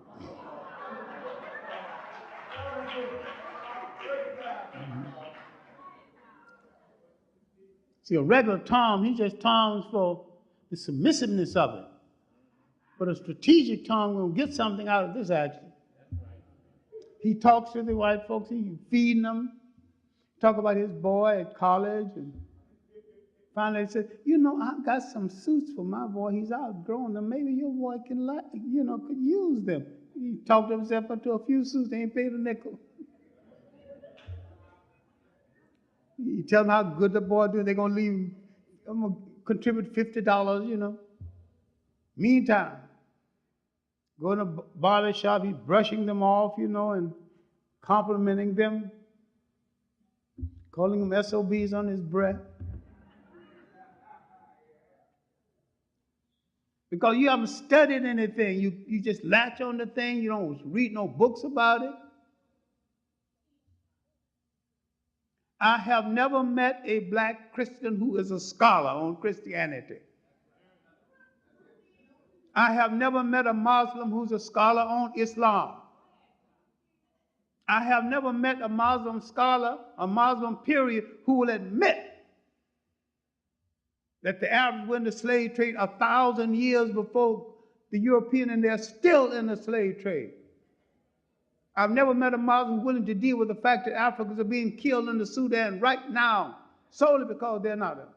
The Africans are being driven out of Mauritania right now, solely because they're not Muslim, and solely because African Muslims are being driven out of the Sudan, solely because they're not of Arab extraction. And nobody, absolutely nobody, is lifting their voice about it. I've never met a Muslim scholar who can deal with the collapse of the Western Sudan when Africa was invaded from Morocco, and those states were destroyed in inner Africa. And this destruction facilitated the spread of the slave trade inland. Now, while we're dealing with Africa under siege, will we deal with the fact that part of this siege is coming from North Africa, as another siege is coming from South Africa, and that nobody came to Africa to share any power with Africans or to be ruled by Africans or to be ruled in relationship with African people. They came to take everything. They take away your belief system, they laugh at your gods, and they gave you a religion you already had and used much better than they used because you actually believed it. But you accept their concept of it. And by accepting their concept of it, you become a prisoner to the religion. I'm not saying leave Christianity, Islam, or Judaism.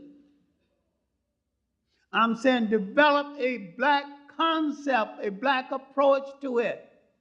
And that black approach to it must feed into black liberation. And if anybody don't like it, tell them to go to hell.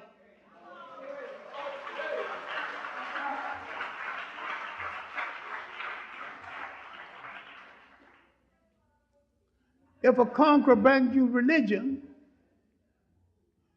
you use it your way, for your purpose. You have to respect your own culture and your own belief systems. The African tried to bring man in harmony with nature. And those fools out of Europe tried to defy nature. They think whoever God is one of them.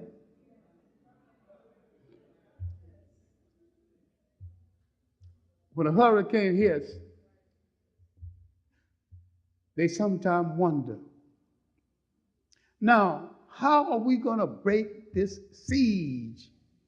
We must get back the main thing that was taken away from us, and that is the concept of the state.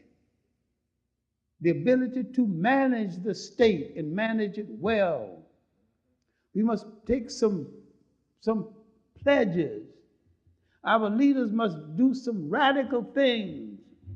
I once advocated that Martin Luther King should stand before a black audience and take off all of his clothes except his underwear and say, I declare from this day forward, I will wear no clothes that my people don't make.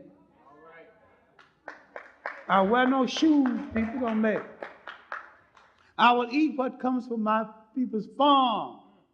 And I will never ride in a limousine until my people make a limousine. He could have revolutionized black industry. Now, you know how well we like to see the pastor dressed up. Our best tailor will be on that needle and on that machine, making the pastor a suit, have more suits than he can wear. I'm not saying boycott, but selective buying. Not only patronize each other, learn how to be courteous to each other. You cater to custom.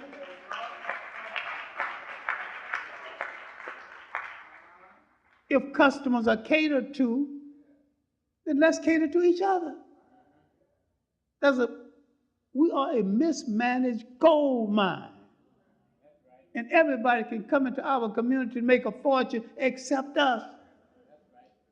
Because being under siege, our mind is under siege. Someone else's ice is cold. It's that belief in yourself.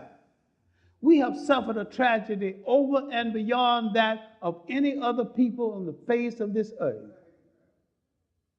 We have suffered a brain transplant. We're using someone else's brain, someone else's thinking, wearing someone else's clothes. Suppose we said we will wear the shoes we don't make. Who do you think is making the shoes for Flowshine? If black people can make shoes for Flowshine to sell, you think under good management they can't make the same better shoes for themselves to sell?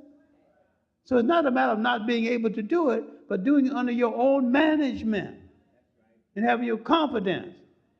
Now you got whites in the personal care business. Dairy Africans in this country use the word African in their advertisement. They're going to copyright a word in the dictionary? We don't see the contradiction in this?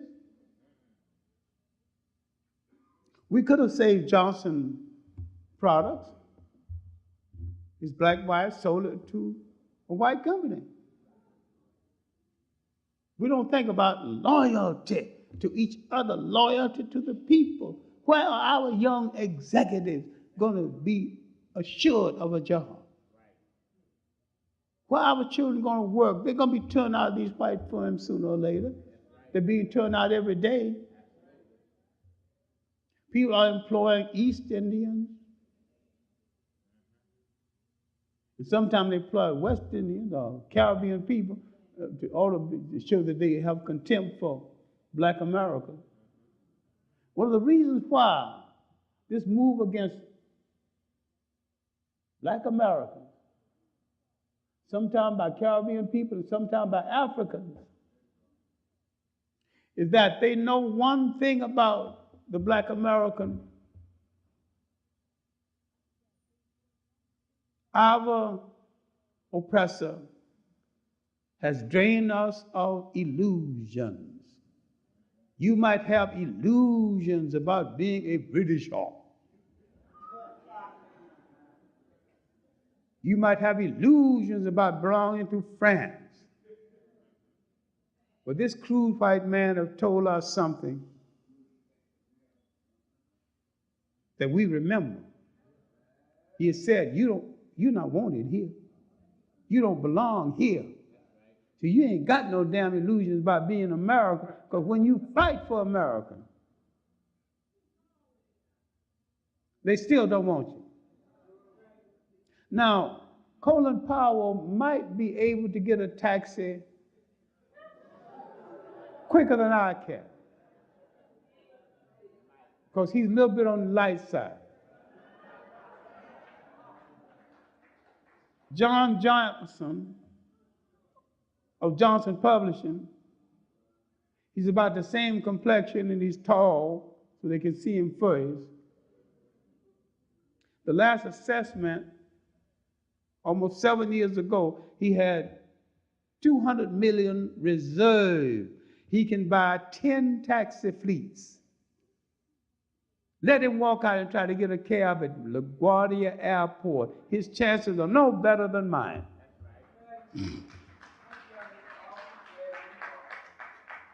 And once we understand that, we cannot transcend this beautiful color that our ancestors and God was gracious enough to give to us. And we should not try. Because it's a badge of honor, so wear it like a badge of honor. And I like it. I wear it well. I dig it. I thank my mother and father.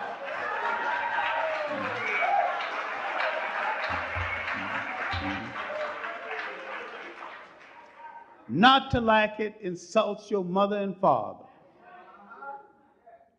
To call your hair bad is to insult your mother and father and insult the continent that produced you.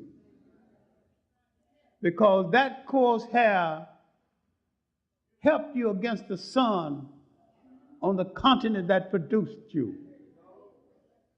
If it was soft and curly, you probably wouldn't have been here talking about it. There's no such thing as good or bad hair. Good is what nature gave you to cover you, what nature put you down. So we have to stop all of this nonsense. We have to stop all the ceremony that has no substance. Now, I'm not against any of the belief systems of the world, although some people in them gets on my nerve, because they're not going any place and they're hiding behind a lot of religious ceremony to keep from being in part of our struggle. Some people in struggle in one of the religions, they don't vote, they don't do anything, they don't participate in any activity in the community. They're out of the struggle. And yet when I go to Ghana, when I compare 1958, when I went the first time, and when I went a few weeks ago, Ghana is a nation of Jesus freaks. They're scratching at Nkrumah's grave and not dealing with the fact that they betrayed Nkrumah and his dream. Because the dream was Pan-Africanism, not pan-capitalism. Now, I know Reverend Sullivan, and I think he thinks he is sincere, and maybe he is. But if his plan succeeds, the corporations and investors will take over Africa, and there'll be nothing for the Africans. But under Pan-Africanism, Africans will come to their senses and say, if you sell a car in Africa, just sell me the parts, we'll assemble it. So that's jobs for the African. And sooner or later, the African will be making cars from scratch. He's assembling cars and he's studying cars. If you're going to make 10 locomotives, all you need is one locomotive. Just break it down and make the essential parts. Now, what I'm trying to conclude with is, how do we break this siege? We have to stop talking nonsense based on our relationship with an oppressor. The black English have to go out of business. The black French have to go out of business. The black British have to go out of business. We have to understand we are one people wherever we are on the face of the earth. We have to realize that we have to connect with the African people of the Pacific, the African people in India, with all of those people, and the people in Africa, in the South Pacific, in Brazil, in the Caribbean islands. There are 1 billion African people on the face of the earth. Now, who do we need as an ally other than ourselves? Once we get ourselves together, it is not who we will have as an ally, as who we will permit to associate with us, and on what terms, and the terms will be our terms or no terms at all.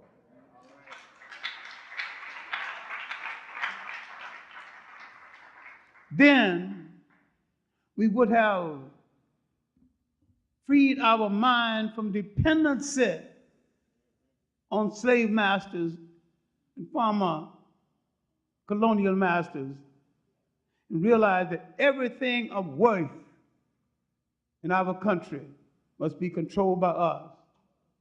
All wealth-producing resources must be controlled by us. And we wear no shoes that we didn't make. We wear no clothes that we didn't make. We eat no bread that didn't come from one of our farms. Once you become self-sustaining, you'll understand what goes into the making of the state. Then you will have to look back at your greatest messengers. See what Booker T. Washington had to say. Stop calling Booker T. Washington a Tom. Booker T. Washington, if you understand him, especially his Atlanta Compromise speech, Booker T. Washington was one of the most unique black con men who ever lived. Black people couldn't give Booker T. Washington the kind of money to build and hold Tuskegee open. Read his Atlanta speech called the Atlanta Compromise. Compromise hell. Read it. When he was telling blacks it's better to own a truck farm than to sit next to whites at an opera.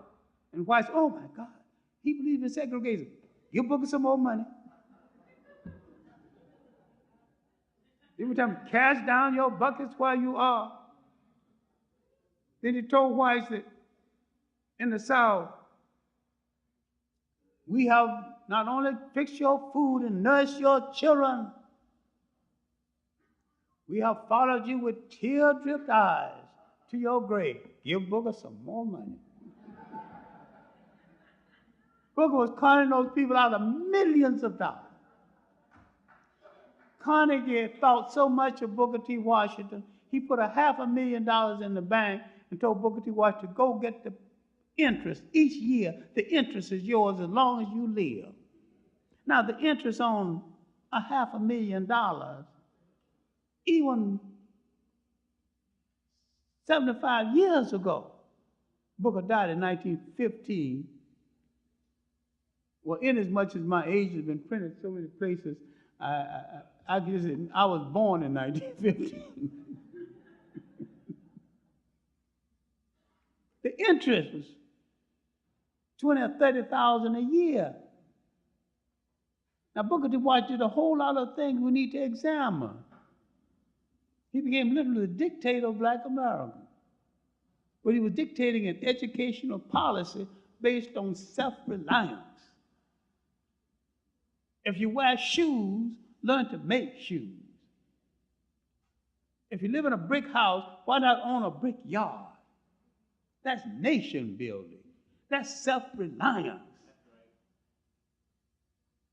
When he went to Europe and saw that the poor Europeans sometimes were worse off than the poor blacks in America, and he wrote a book which very few people read called The Man Further Is Down, he saw the connection between the poor people of the world and thought they had no right, no business fighting each other, and they don't really. A poor white person got the same enemy as a poor black person. That don't mean I'm going to invite him to dinner or go in bed with him. But that's a fact. They should fight to improve their condition. Socially, they need to go their separate ways. So again in Booker T. Washington's speech when he said that we can be as divided as the fingers and together as the fists, and all things that make for social progress. Watch, reach for the pocket again. Give Booker some more money. Other schools wanting money from whites had to go through Booker to get it. He not only built Tuskegee, he had to build Piney Woods School and other schools in the South. You call him a Tom? Did you do it? The schools are still there. Did you put it there? And then we got to look at Du Bois and stop all the nonsense about there being a fight between Du Bois and Washington. That was a difference of opinion. It wasn't a matter of needing Du Bois or Booker T. Washington. The matter was the same then as it is now. Du Bois and Booker T. Washington. We need Booker T. Washington for the education. We need Du Bois for the culture and the political. We still need it that way. Put the two together and look what you got. They were both master teachers and major intellect. Du Bois coming from New England, Washington come from the rural South. They were both teaching nation building, nation reclamation, get back what slavery and colonialism took away. And after the death of Washington, and Du Bois moved to the center stage of leadership briefly until the emergence of Marcus Garvey, who broadened the picture now. Let's reclaim Africa. Let's go home. Let's go home in our own ship with our own sea captains. It was a great and noble dream. The money was lost, but nobody cried, nobody sued. He took us down Dream Street. Psychologically, we needed it. Newton Baker, the American Secretary of War, had told the black American soldier coming back from war, your lot will not appreciably change because you had fought in World War I. And to prove it, black children were burned to death on bonfires in East St. Louis. It was called the Red Summer. Garvey went to Chicago and rallied the people and told them, look, they don't want you here. You were kings and queens in Africa. You can be again. You were sea captains once. You can be that again. He was good for our ego, good for our spirit. And he built the largest black organization before our sense. We need to read what he wrote, not what was written about him, read that too. But first and foremost, read Marcus Garvey's fundamentalism. Most Garveyites don't even read Garvey very well. I don't want to talk about Roy Innes at all. That's a separate lecture. One day, I will discuss the bastardized mind, black mulattoes, black in skin, and mulatto inside of their mind. Terribly mixed up.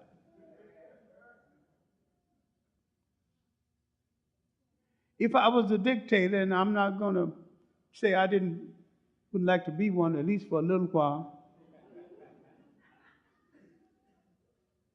Roy's execution will be before my breakfast while I'm having here.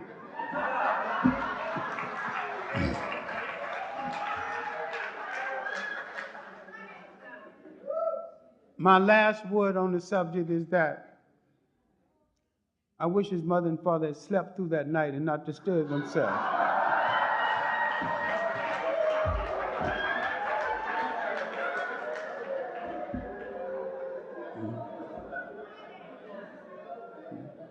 And we are going to restore the idea of the state. We're going to have to raise a generation that will believe. Bill Cosby did something the other night that we need to pay some attention to. He just walked on the stage with a chair, sat down, and talked. He raised some questions about why aren't we talking about some of our children who made it? All of them are not shooting each other, and all of them are not shooting dope. Why don't we deal with men calling our women bitches? Why do we deal with people on the street selling T-shirts? 90% bitch and 10% whore. And black women wearing the shirts, demeaning themselves. When do we deal with TV shows when blacks call each other nigger and blacks laugh at it? He just raised some principal questions that we'd better deal with as a people if we're going to survive. The media and mind control. And having dealt with it, he picked up the chair and walked away. Probably one of the finest performances I've ever seen him give. There was no planning, no script, no nothing. Just sit down and talk to your people.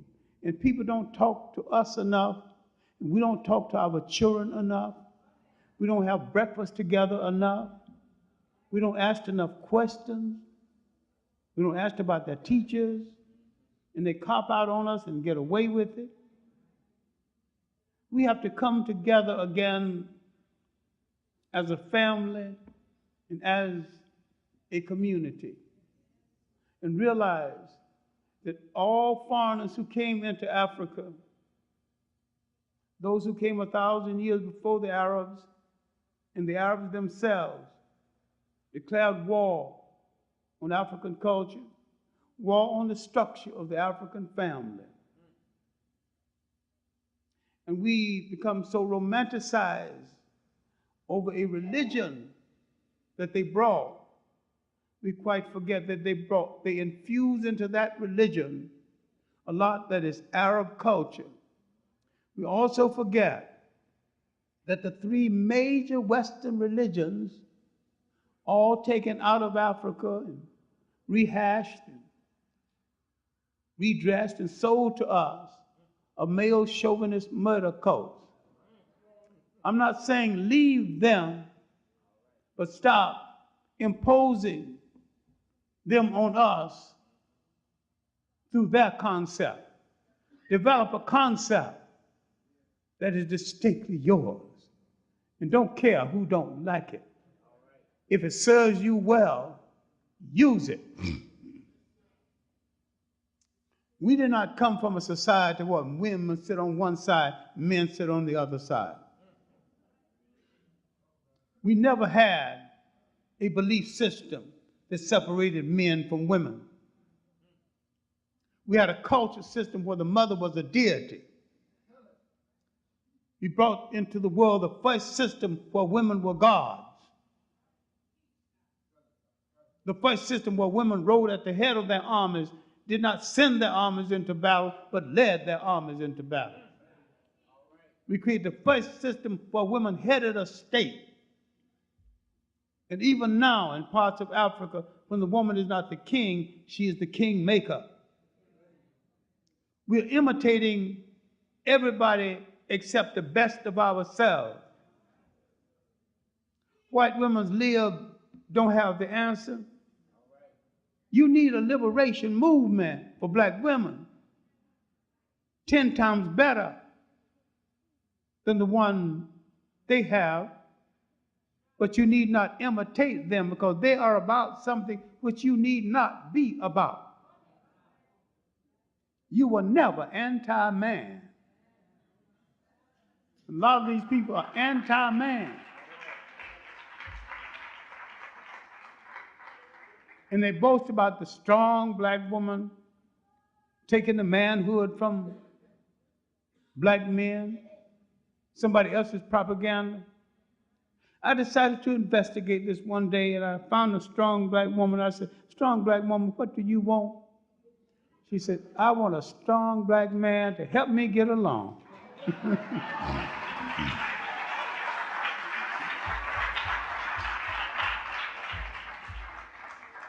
What we need to do is to come back to ourselves, talk to each other again, stroke each other again,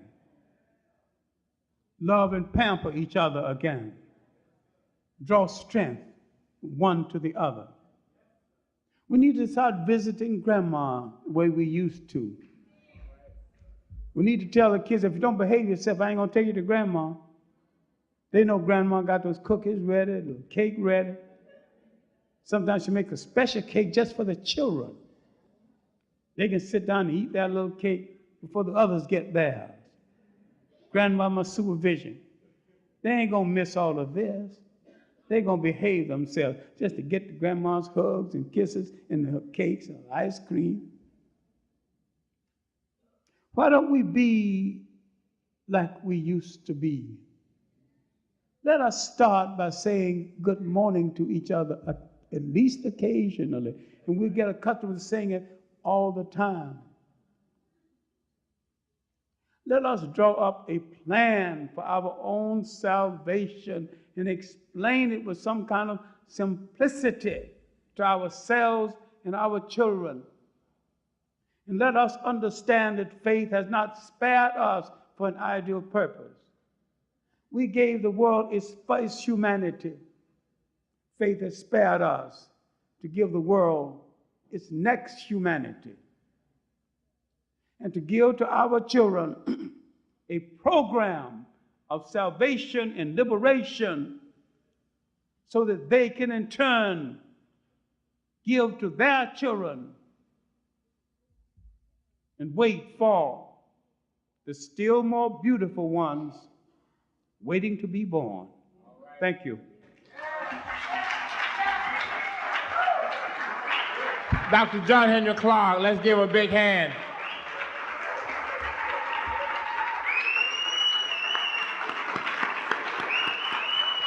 Dr. John Henrik Clarke.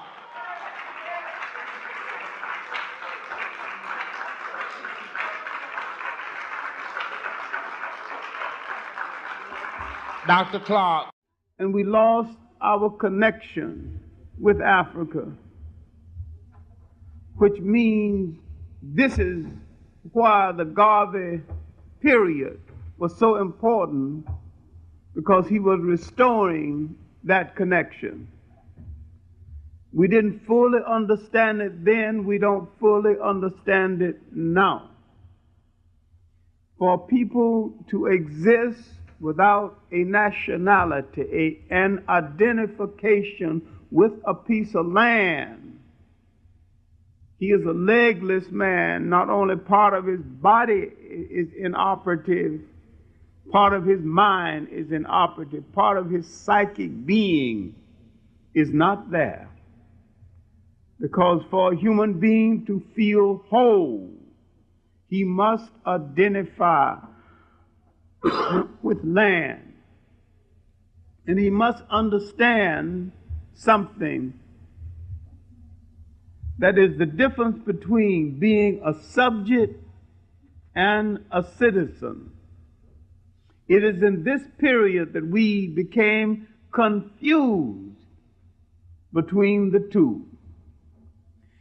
Up until the end of the 19th century, we knew we were not citizens of the United States, no matter what the paper said. We knew we were subjects.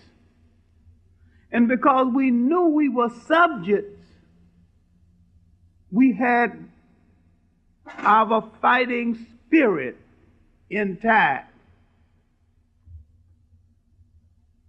And this was an international thing, not something applicable to the blacks in the United States. But those in the Caribbean were doing the same thing, understanding the fakery of their emancipation. We begin to understand the fakery of our emancipation. And the Africans had already understood the fakery of the change between chattel slavery and colonialism, a more sophisticated form of slavery.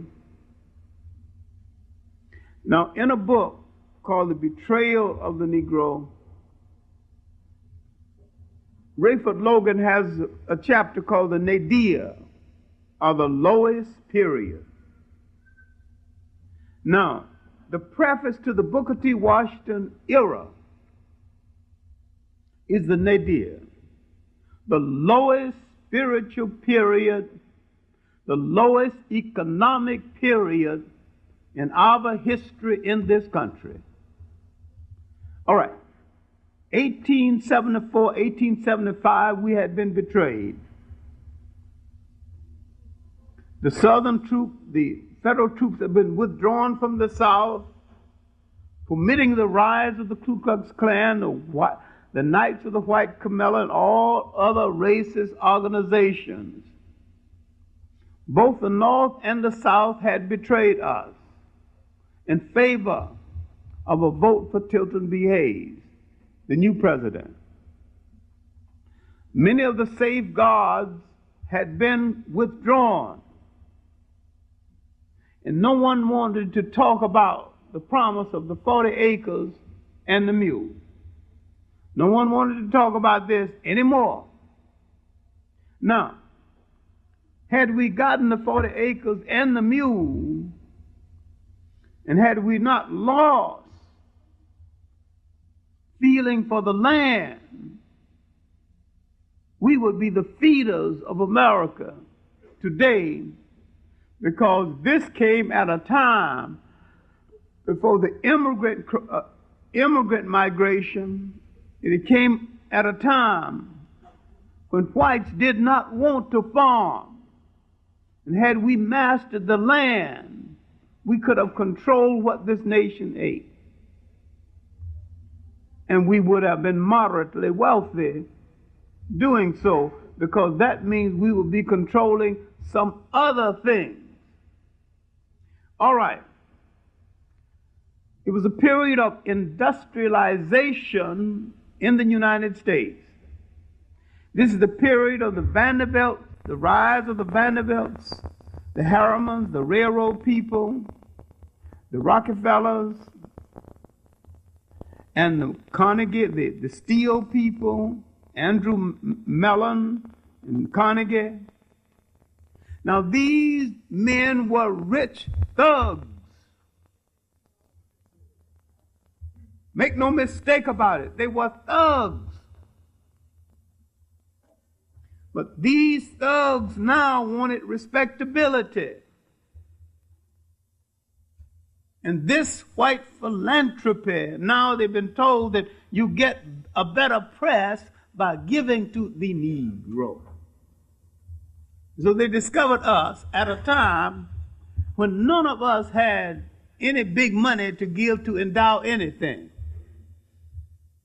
We had already built the independent black church and the large institutions.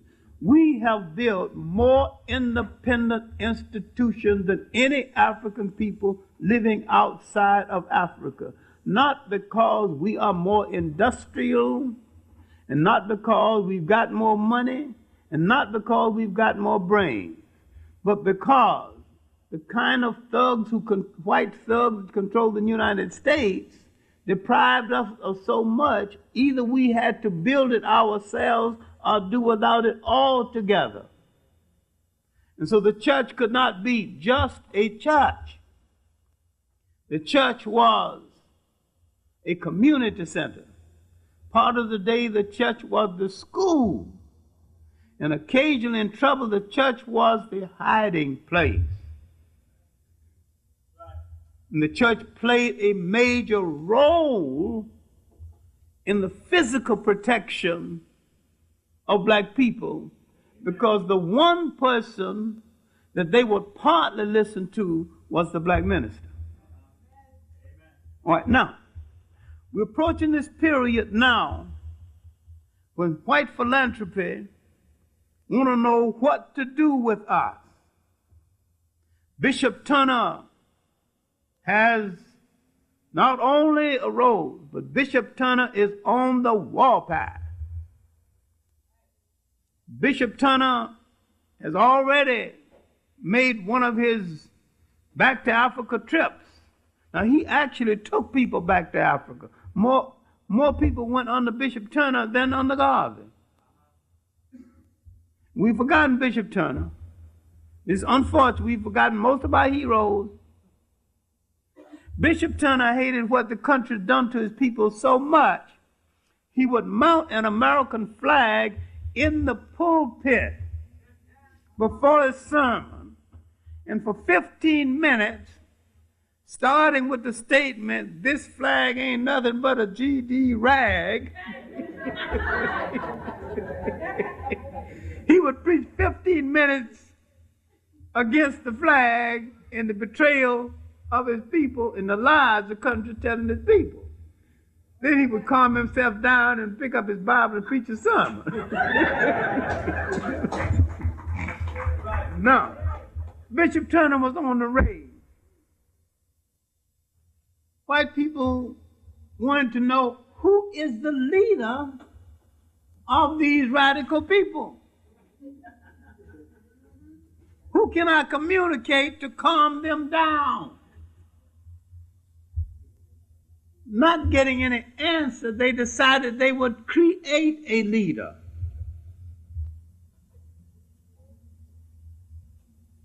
And they would anoint him. This is the beginning of the age of the anointed leader. But don't judge Booker too fast now, because Booker ran as many games on them as they ran on him, and got millions for education while doing it, and hated their guts.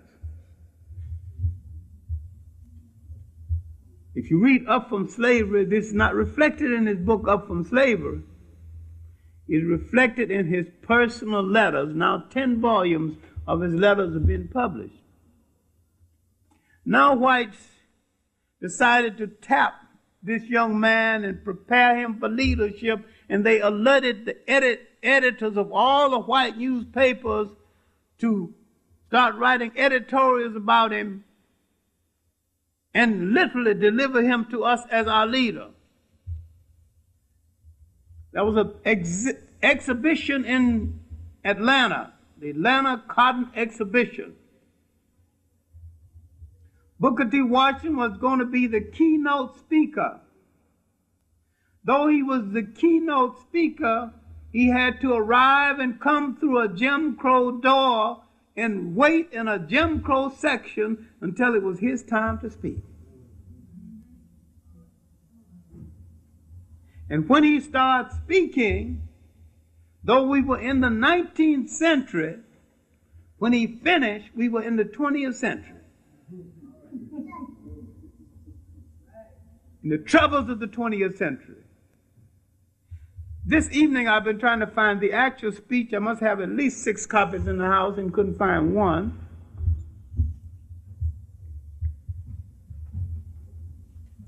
Booker T. Washington began his speech. His speech is all things to all people. And if you want to listen to a con game, Booker T. Washington's famous Atlanta speech is one of the most unique con speeches ever made. He's catering to the whites of the southerner, and he's catering to the northerner. And he have his clincher. He's telling the blacks that it's better to run a truck farm than to do all of this stump political speeching. This pleases the whites. Get us out of politics. See, he's padding both sides. That it's best, telling the general blacks, it's best to make $1 a day. $1 a day was a pretty good salary for a black man in that period. Than to sit next to whites at the opera. He's telling the whites, we don't want social equality. All we want is a job. They like that. Now, Booker began to tell the northerner, build factories in the South. We will not strike like the immigrant craftsman up north. He called the foreigner who strikes and founds labor unions an ingrate. The North lacks that. He tells the South, be good to us, we're your friends. We'll not only nursed your children, took care of you in days of old. Then his clincher, we even followed you with tear-dripped eyes to your grave.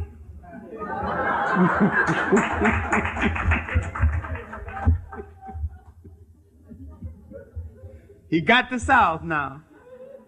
Now he got the South, he got the North, he got part of the blacks. And he continues the speech. His speech now is an appeal to all of them. And he tells a story about a man at sea, shouting to all the ships that pass, water, water, give me water. And finally a ship shouts out to him, cast down your buckets where you are. That you sailed out of the salty sea, you're now in the Gulf Stream, and there's clear water all around you. Just cast down your buckets and drink the water. Beautiful symbol.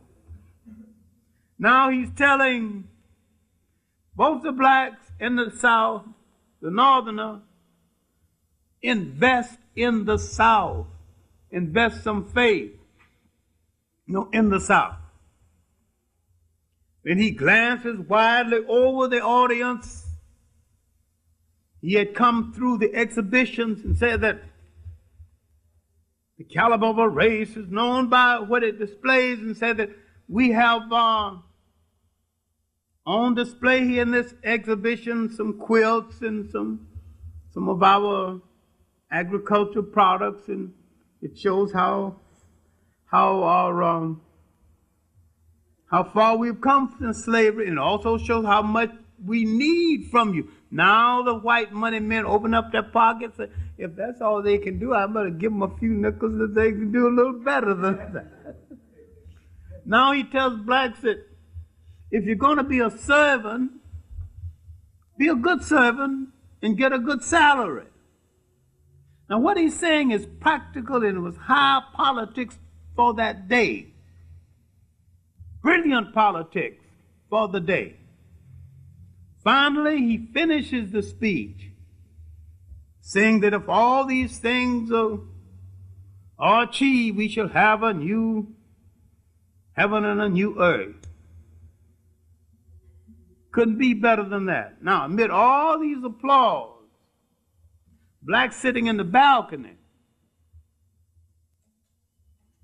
you notice that some blacks are crying. Some black waving their hands. Oh no, Book, it ain't that good. Come on, knock it off, bro.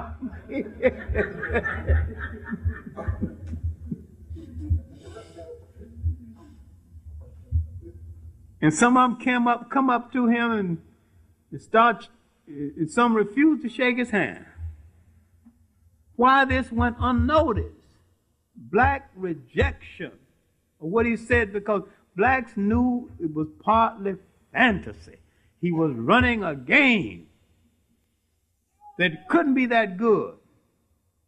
After Booker T. Washington's speech, many blacks began to vote with their feet, began to leave the South. And when you, any history of the migration of blacks from the South, it began in earnest after this speech.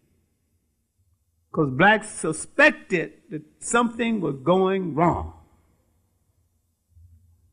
Now, white editorial writers made Booker T. Washington the leader of black America.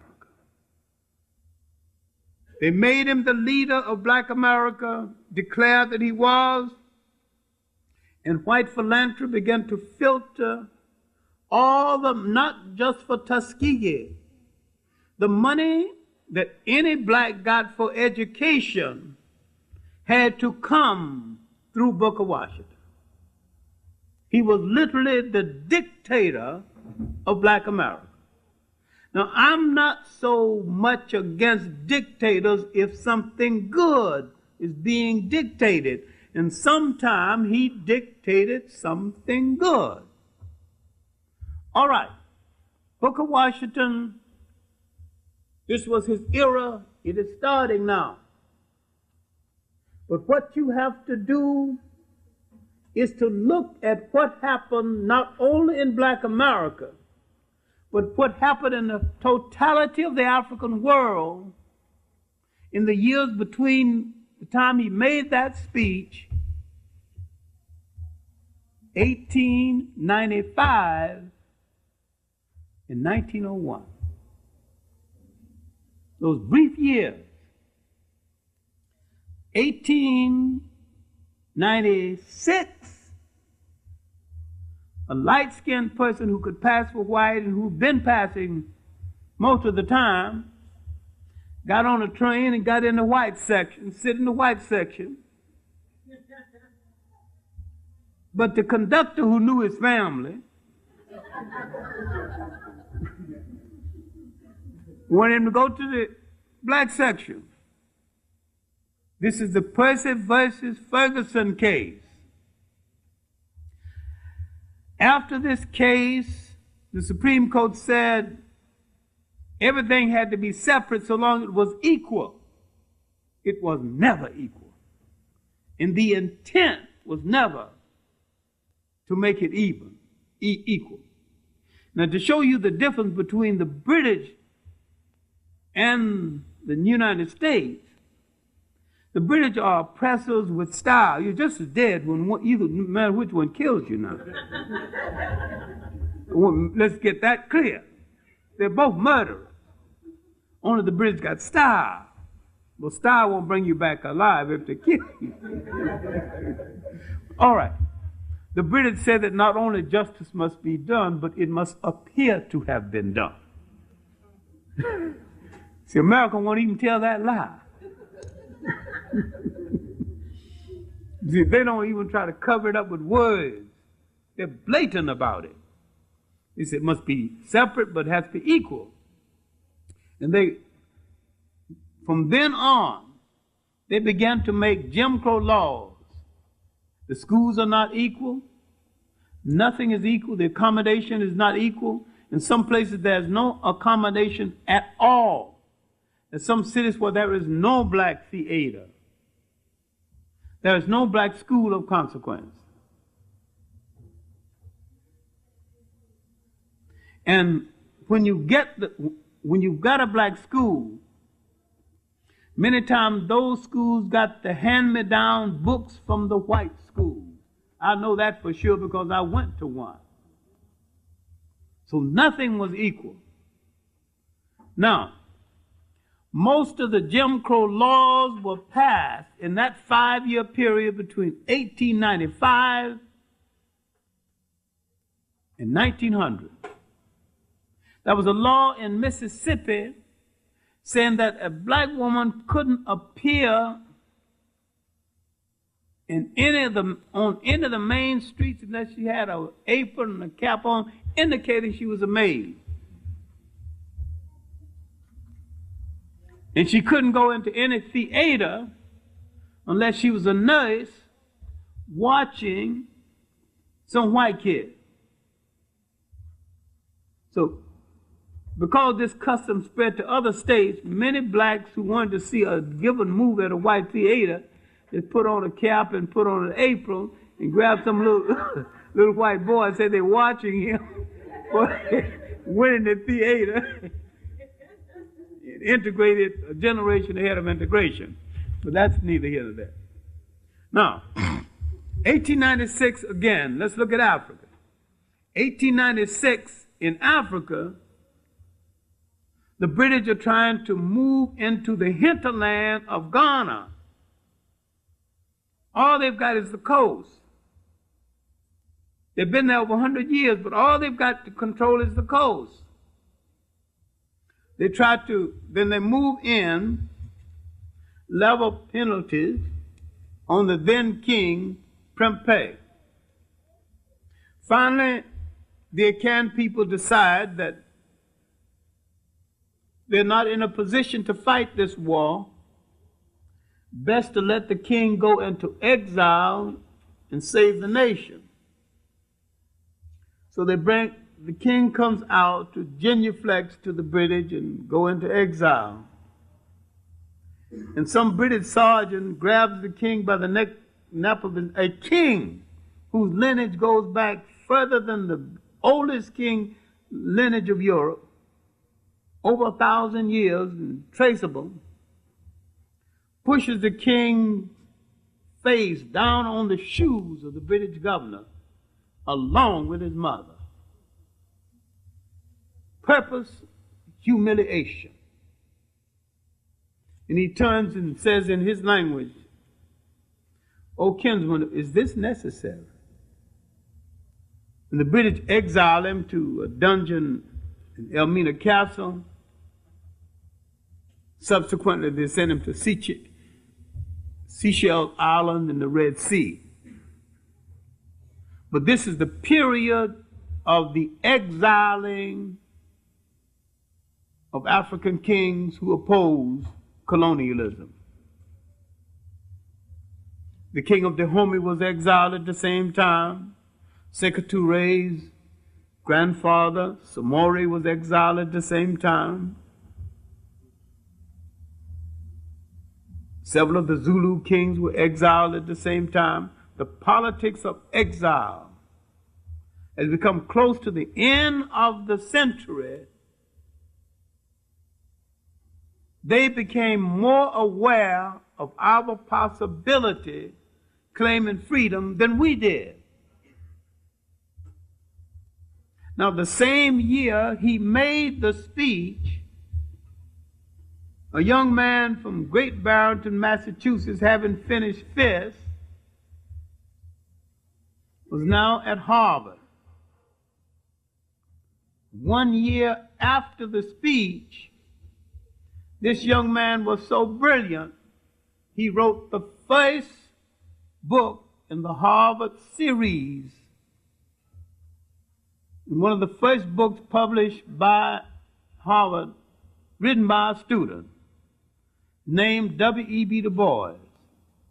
His book, The Suppression of the Slave Trade to the African Slave Trade to the United States, still worth reading.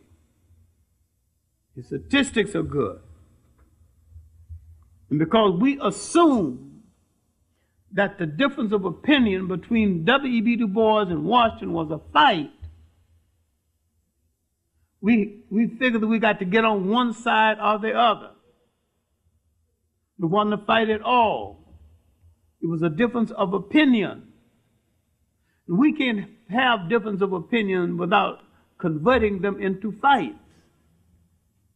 Du Bois from Great Barrington, Massachusetts, growing up in a predominantly white town, community, thought he'd go to Harvard because it was a socialist type of town. the town was incorporated, so everybody in the town owned the town. So 10 of the most brilliant young men from the town, high school, was automatically sent to Harvard at the expense of the town. W.E.B. Du Bois was one of them. They didn't send him to Harvard, they sent him to Fisk. But it was the finest thing that ever happened to him, because up until that point, he wasn't aware of black people as a people belonging to him. But when he got down in Tennessee and had to ride Jim Crow cars and eating Jim Crow restaurants, he saw the light of day, and he said that he would devote the rest of his life to race work. He thought racial prejudice was based on ignorance. It's based on the containment of power.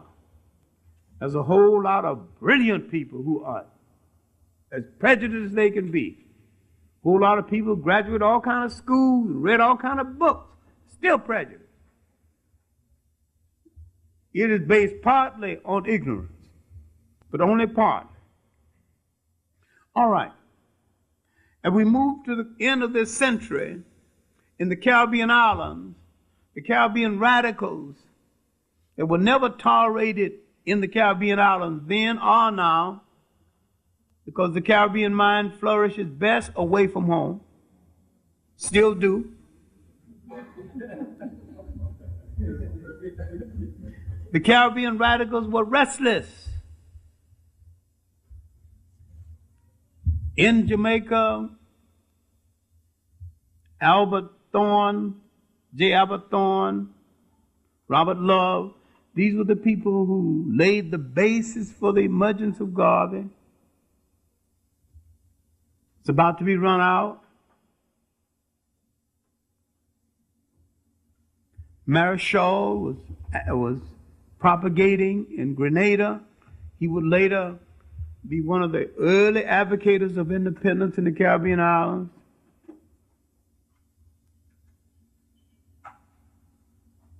Then a young man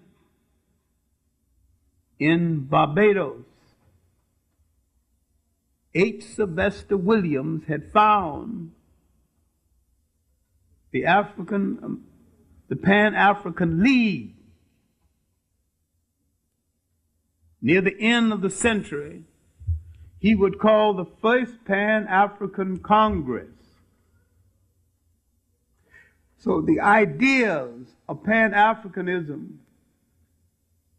the formal ideas, would be coming from the Caribbean. The three best-known Pan-Africanists all came from Trinidad. H. Sylvester Williams, who started it, George Padmore, who was the active theoretician of Pan-Africanism and one of its finest writers, C.L. Aura James, still alive, living in London.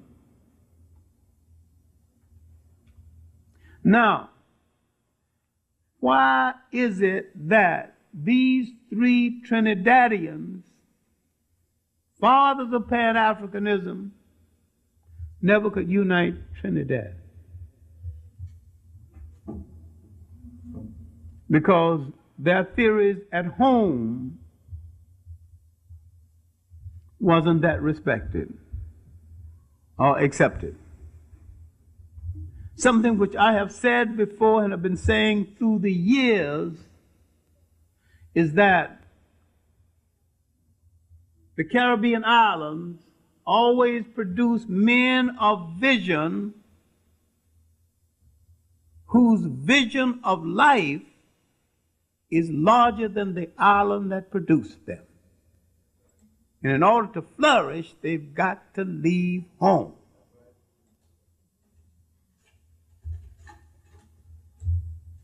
Because there's no space for those kind of large ideas.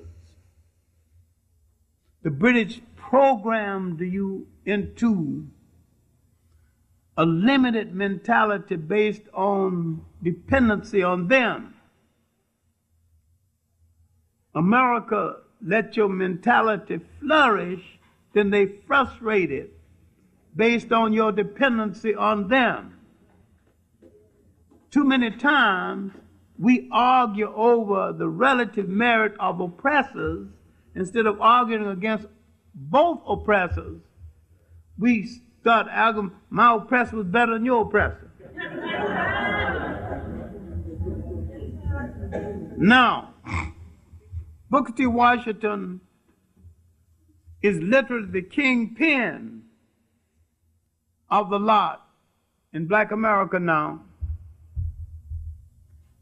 1908, Sylvester Williams calls his Pan-African Congress in London. W.E.B. Du Bois attends. Now, the global importance of African problem is moving. And the Booker T. Washington program has spread to Africa. No matter what you might think of the Booker T. Washington program in the United States, his concept of training for self-reliance, for self-maintenance, was what the Africans wanted and needed and still do. He had the more practical program in education. And because he told us to go light on politics until we finish our houses and our streets and learn how to make our own clothes, we assumed that he was telling us to abstain from politics. What he was saying that once you own a house, and once you own the brickyard that furnishes the brick for the house, once you're making your own shoes, once you master the real estate in your own community, nobody's going to have to tell you that you got to be political in order to protect it. This thought is going to come automatically. So all he was thinking about is that Du Bois was premature. That Du Bois' ideas was coming a little ahead of the readiness of the people to absorb the idea and work with them. That coming out of slavery, less than 50 years, we needed basic things. Well, some of these basic things we don't have today. We still need basic things. We can create an industry making our shoes. We should start with a pocket handkerchief. I said, if you want to make a locomotive, start with a safety pin. If you can't make a safety pin, give it up.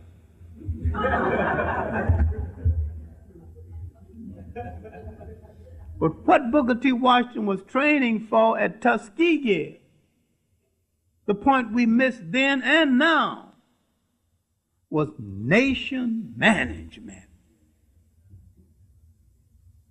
This is what he was really about beneath all of this. And yet,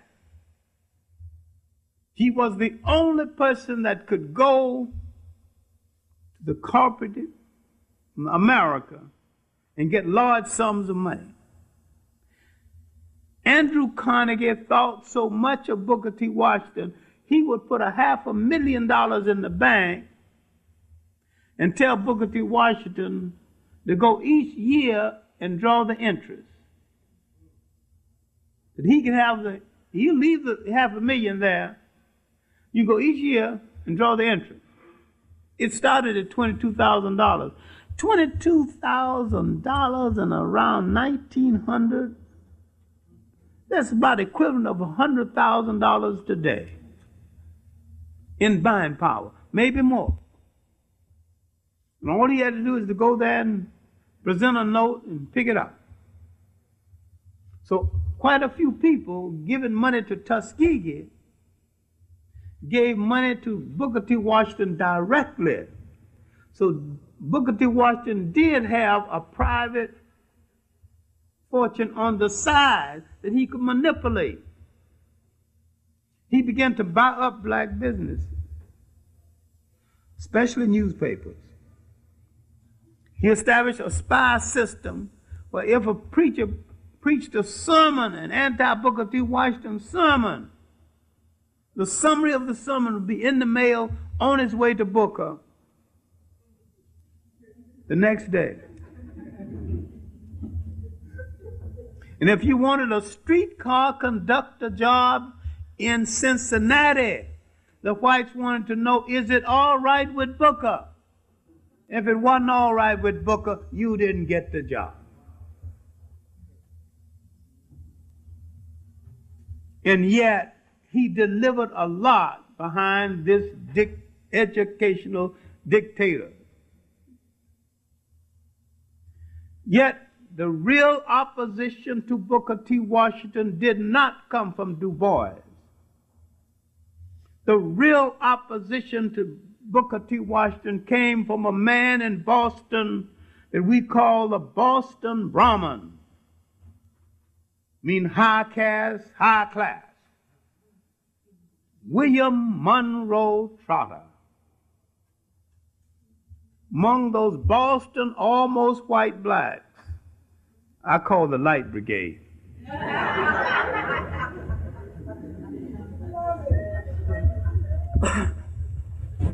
Born with money by virtue of having a white father.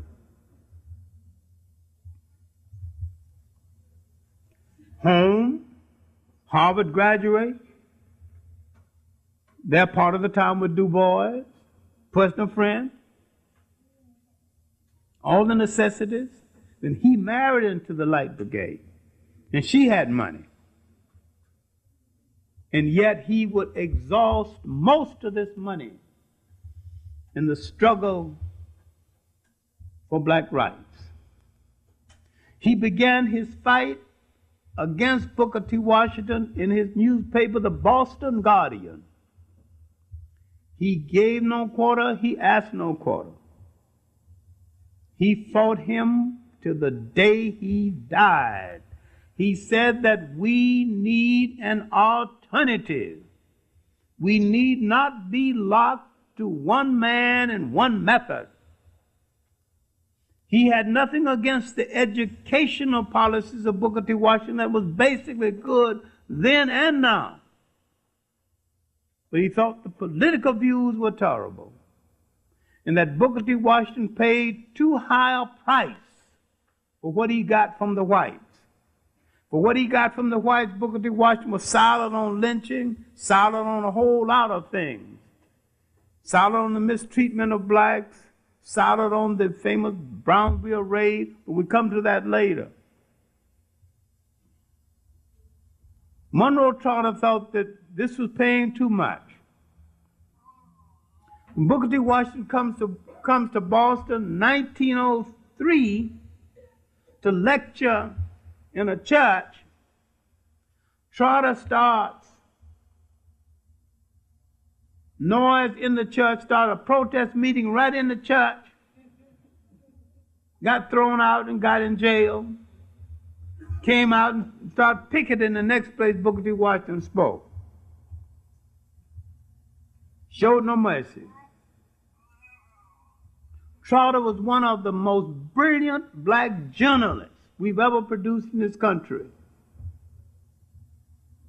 Along with Trotter would also merge another journalist, too often forgotten, T. Thomas Fortune.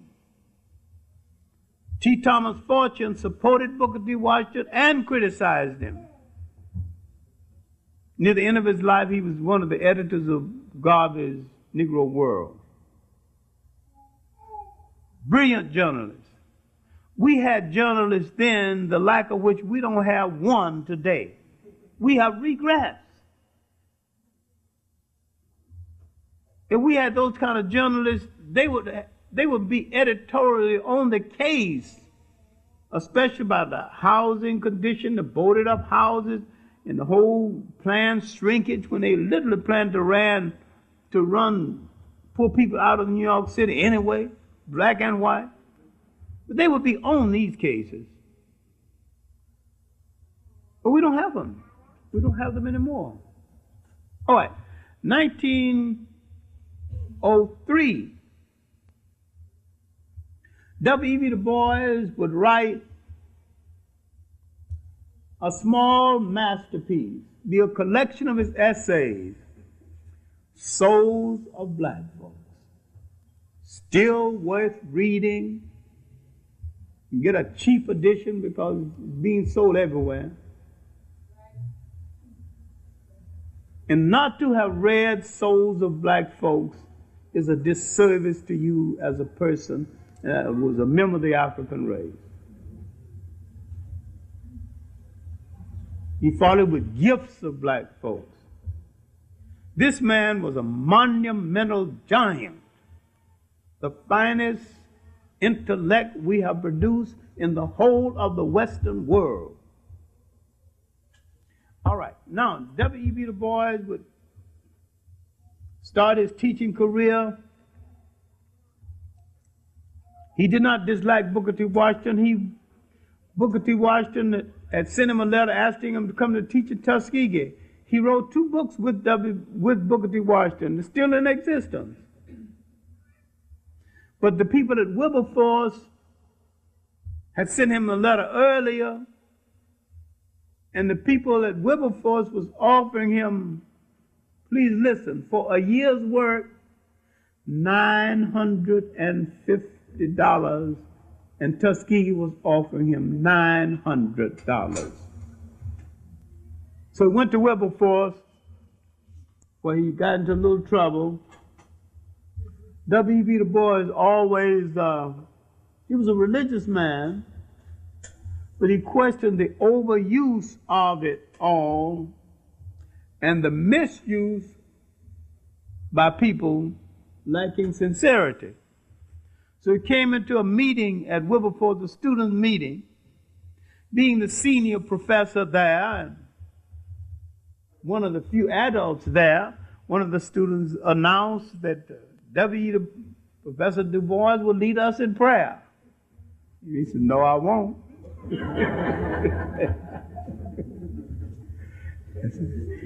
My kind of praying will get the school closed down.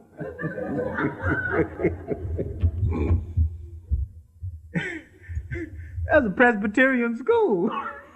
It was a church school. He almost lost his job. He didn't last for 2 years there anyway. And he writes about the professors were so smug, they would come to the table and speak to you in Greek or Latin. And if you didn't speak good Greek and Latin, you didn't rate there. Can you imagine some black professors coming at a breakfast table conversing in Greek and Latin? Not Swahili or Wolof or some African language. Greek and Latin. And if you can't do it right, you're probably not qualified to be a professor, and your contract will probably not be renewed. He was, although Du Bois was a snob himself, he thought that was taking it too far.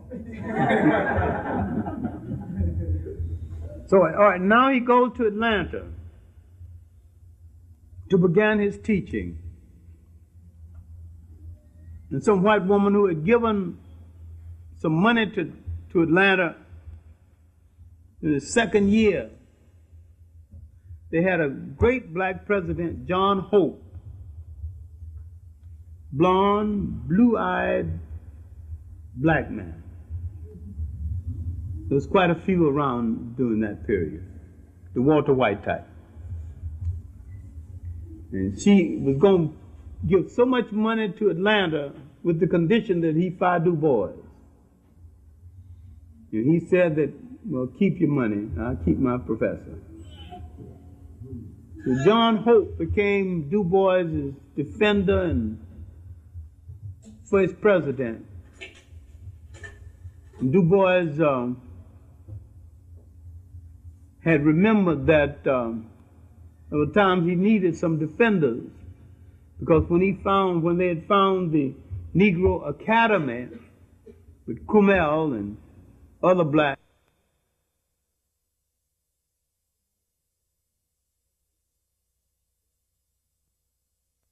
came into the meeting. First place, you want to know why you dare found an academy without women membership. They were willing to let her in to shut her up. And so after she got in, and she said that you're talking about poetry and Keith and Shirley and all these other poets, and they're lynching people wholesale in this country. I want you to sign my call for the end of lynching. So naturally they did not. Because she was a woman with some money, she hired whites to join the Ku Klux Klan and to take down the names of the members and give them to her. And she published them. And every time it was a lynching, she had a white spy to go to the lynching and tell her who was there. And she published a book called The Little Red Book on Lynching. Then they drove her out of the South. She went to Chicago, opened up a newspaper there, married a black man named Barnett. And she had to tell him that her name is Ida Wells. Everybody knows that I'm your wife. I respect this fact, but professionally I am Ida Wells. He said, baby, I don't care what you call yourself. So long as it is clearly understood that you and I go together and nobody else. It lasted the rest of her life. It lasted until the day she died. So that one must have been a pretty good one. Her daughter's still, her daughter-in-law is still alive. All right, now, what we are up against now is a changing temperament in the awareness in the United States of the great change in America. 1905, W.E.B. Du Bois discovered that his friend Monroe Trotter is in trouble. And he goes to Boston to see what he can do for his old friend. He's been protesting again, leading picket lines again. Whites threatened to kill him again. He just came out of jail again. He's exhausted most of his family money by now trying to hold together the Boston Guardian.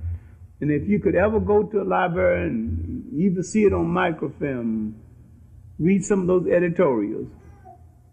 Blacks don't write that way anymore. Just don't do it. Don't think that way anymore. We've lost something in the 20th century that we brought into the 20th century. Held for a few years and lost it.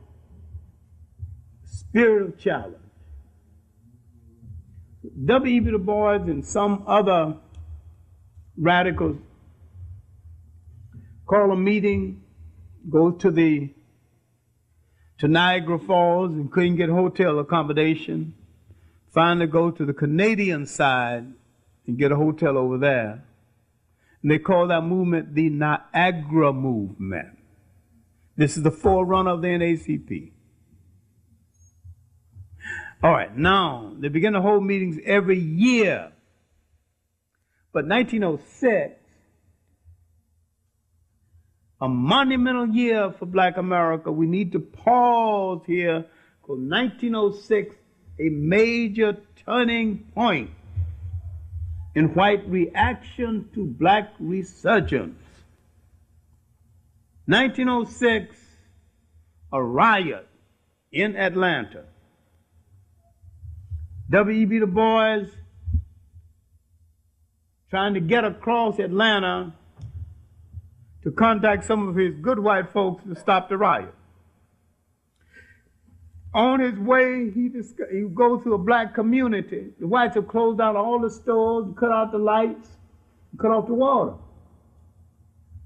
And he goes to a black community where the black ruffians, pool room types, open up the stores, giving away the food, women and children, preference given to pregnant women. Blacks climb the telephone poles until they find out the lever that they can turn on to get the lights back on and get them back on. They don't have those spikes on that, you know, the other men use to climb the poles. They just climb with their normal feet. Straight up that pole. Turn those lights back on. They fish around manholes until they find out how to get the water back on. So when Du Bois sees this, he sees a bravery he's never seen in black folks. And these are common, ordinary street people that I call the Bo Diddley syndrome, the Bo Diddley type, pool room kind. Du Bois develops a respect for ordinary people he never in life had. Now he's beginning to discover that his so-called talented 10th, the educated black, not only have no talent, have no nerve either. But down there on the street with Bo Diddley and his friends, you've got a fighting force. And you've got nerve and skill. And that street education has some value. And they're using it. They don't care what the white's going to do when they come back and find that all the food in their stores has been given away. They ain't worried about that. You close the store, we need stores, we need groceries. We open them up and give a grocery away. W.E.B. Du Bois is learning. 1906 again. Brownsville, Texas. They assigned 3,000 black soldiers to a post in Brownsville. The whites began to grumble. They don't want them there. There's only about 6 black families in the town. And their rough-hewed survey proved it was maybe no more than 4 or 6 single black women that they could ask the obvious questions when the obvious feeling comes up. So they now assume that these questions will be asked to white women.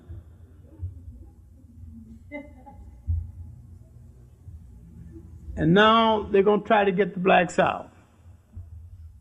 Bunch of white hoodlums blacken their face and shoots up the town so that the blacks could be blamed for it. Now when the black soldiers hears about this and accidentally a stray bullet hits a bartender and he dies. When the blacks at the post hears about this and hear that they are accused falsely, they said that if they're going to accuse us for shooting up the town, we might as well go there and shoot it up for real. Now they got little houses.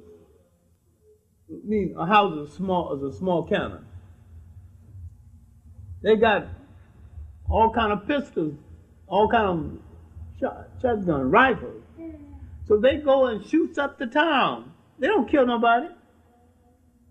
Knock off windows and, you know, hinges off the doors, and there's some nicks in the buildings of that town today.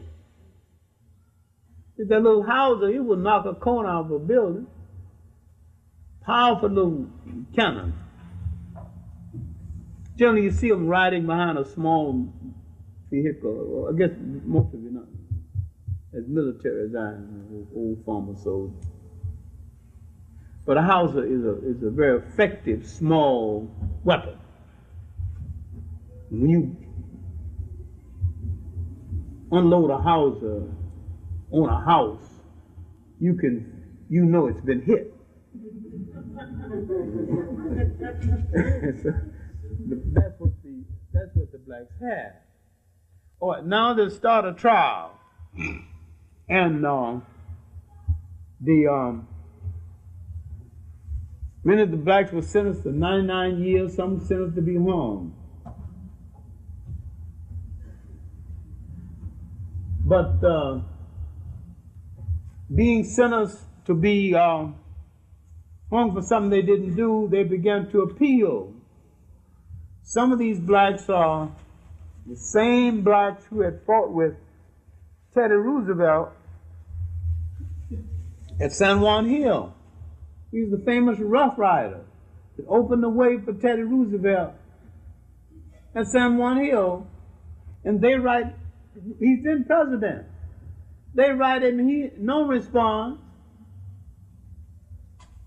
And he signs an order that puts him in jail. 99 years for most of them. Few were hung. All right. The appeal is now to Booker T. Washington and Du Bois. Here's what both Booker T. Washington and Du Bois did wrong. Both of them asked for clemency. You ask for clemency when the person has committed a wrong, you ask people to forgive them. That's almost a confession. When they could have asked and should have asked for justice. Now, Booker T. Washington and W.E.B. Du Bois' opinion of the Brownsville raid was about the same and wrong. Booker Washington took no public stand. He did take a stand because we have the letters that he wrote to Roosevelt reminding him that these are the men who saved your life in the Spanish-American War. But why he never said anything public, Booker T. Washington paid a terrible price for all that money he got from whites. He never took a public stand against them. We took a lot of private stands, and now we got the documents are available.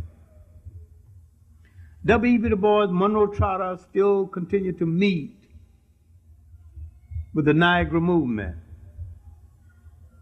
A white woman named Mary White Overton asked to attend the meeting. She peeped the whole thing, wrote down what she wanted to, getting the ideas together. And in 1909, there was a terrible lynching in Springfield, Illinois. And she called for white radicals and liberals to come together. It was mostly white liberals and mostly Jewish families with legal families, lawyer families. Now you see now with the making of the NAACP. If you think it's yours, you think again. In the last copy of the Crisis, which I just read today, there's a long article questioning the wisdom of the continuation of black schools. Because now that we have access to the mainstream. A people must have institutions that they control.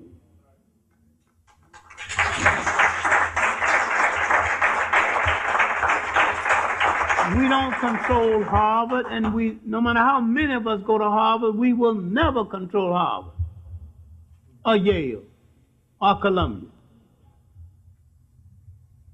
All right.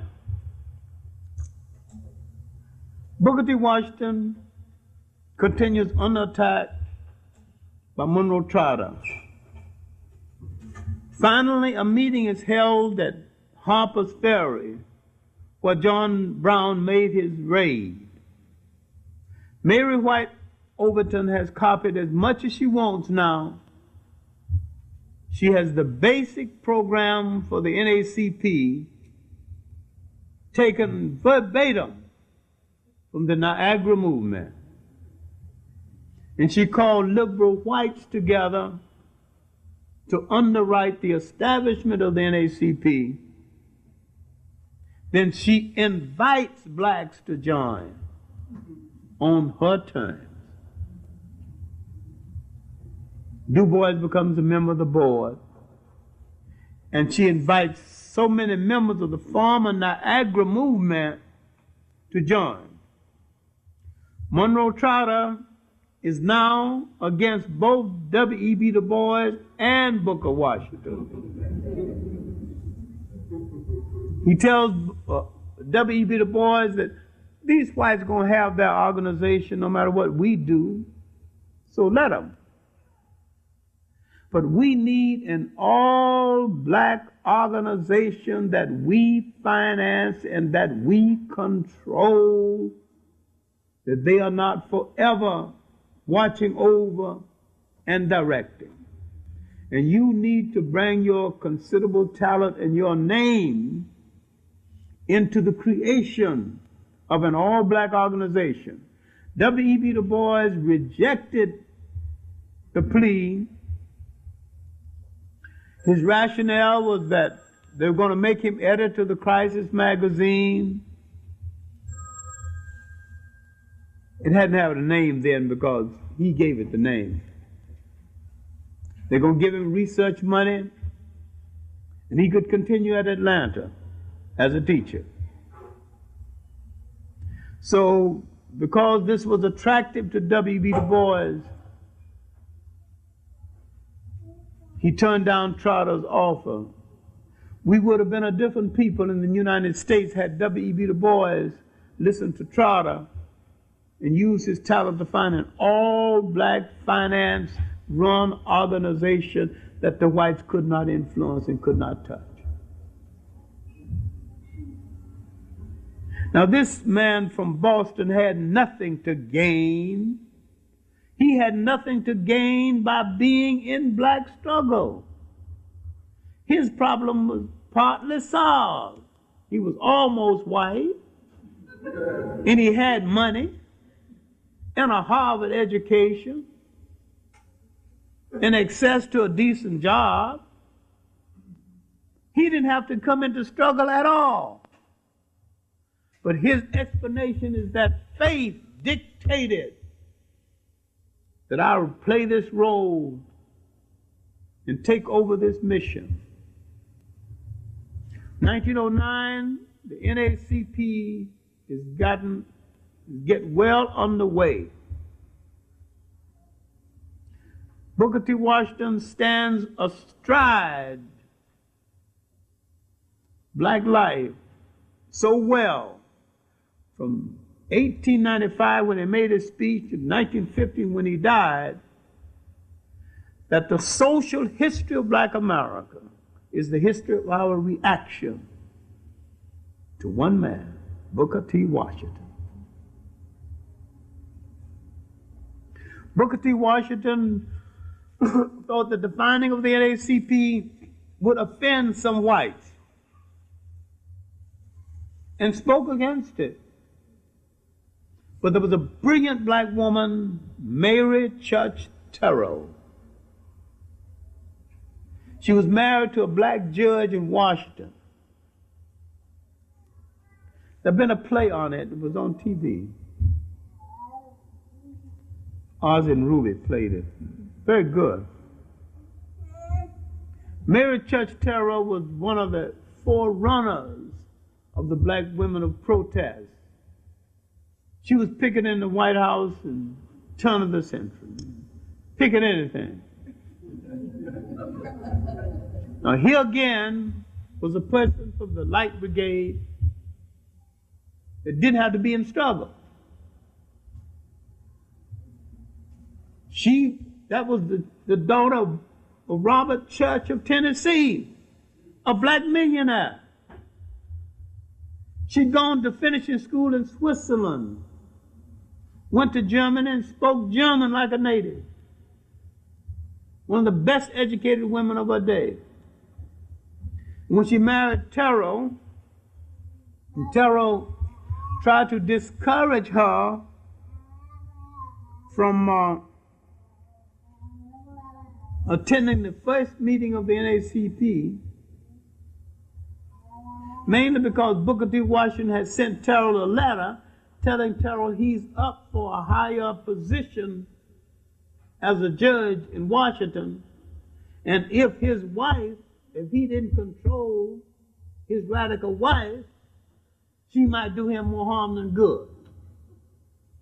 And so when Judge Terrell had to face his wife, Mary Church, she said that this was the period of the suffragette, the period of the woman's fight for votes. And she said that, see, she didn't like Booker T. Washington personally, because Booker T. Washington sat at her dinner table and told black jokes. She didn't consider that funny at all. You know. And so she had a dislike for him anyway. And she, too, like Trotter, thought that we needed an alternative to Booker T. Washington. And so when Judge Terrell brought up to her about this meeting, the question whether she should attend it, she told him, "I am your wife now. The laws of this country are so restrictive where women are concerned, you can reduce me to a slave. If you order me not to attend the meeting, I will not attend it. But from then on, I will not be your wife or act like your wife. I will act like what I am. I am a slave, and that's the way I will act in this house."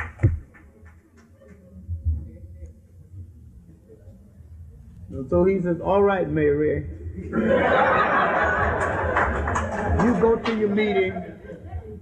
You go to your meeting, and I'll see if I can explain to Mr. Washington." She went to her meeting. She was also associated with Susan B. Anthony, the suffragette, one of the women fighting for women to vote. Of course, the fact that Susan B. Anthony was also a racist is something we don't have time to talk about now. White women who live today are racist. It has nothing to do with the liberation of black people, or black women, or men. All right, but that's neither here nor there. But 1911, and this is really the turning point in Booker T. Washington's career.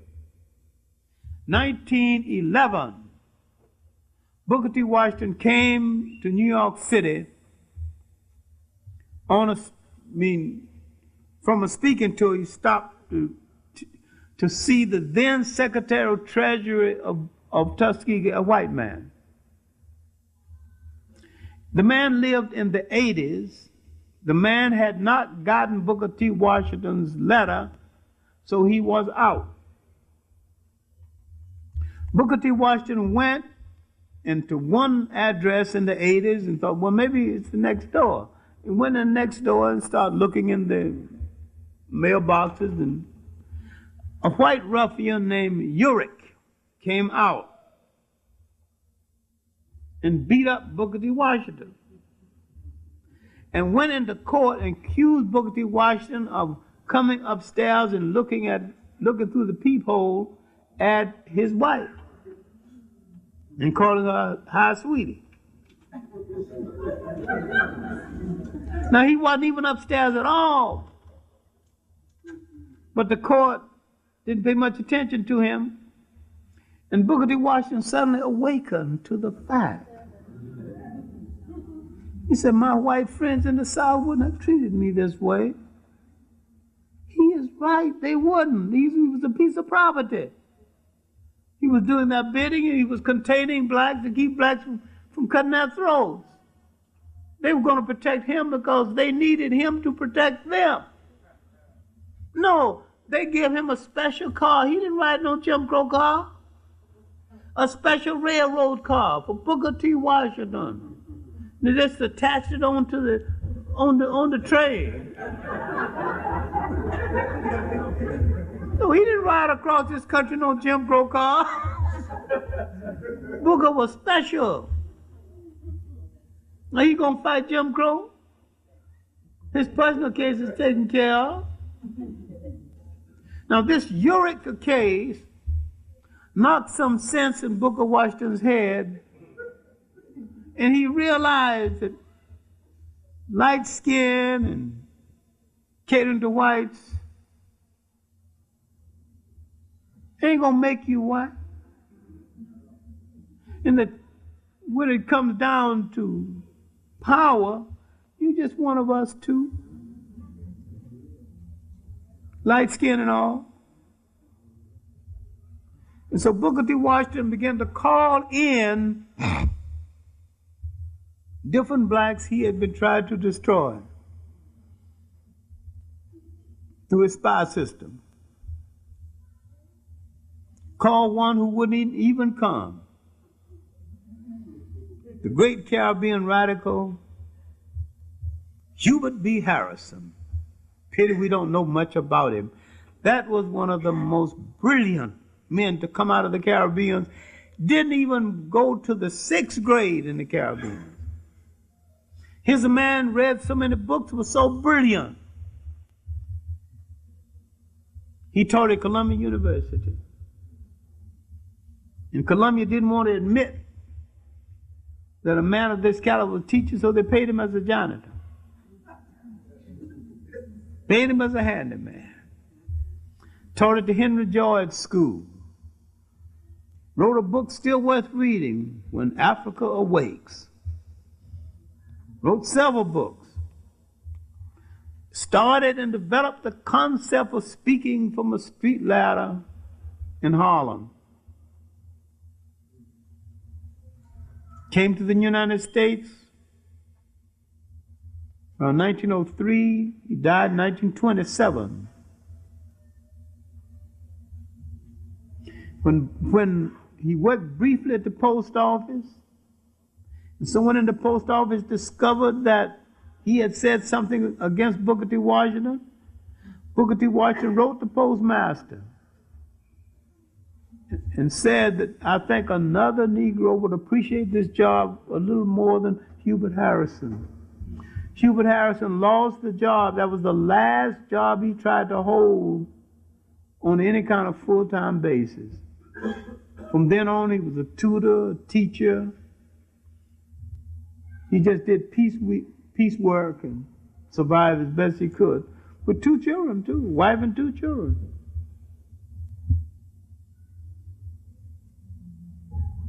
There's a PhD thesis written about him at Columbia.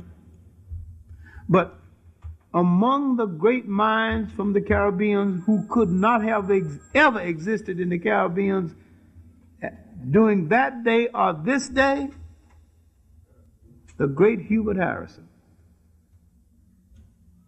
Some places, if he was alive today in the Caribbean island, they'd stone him to death.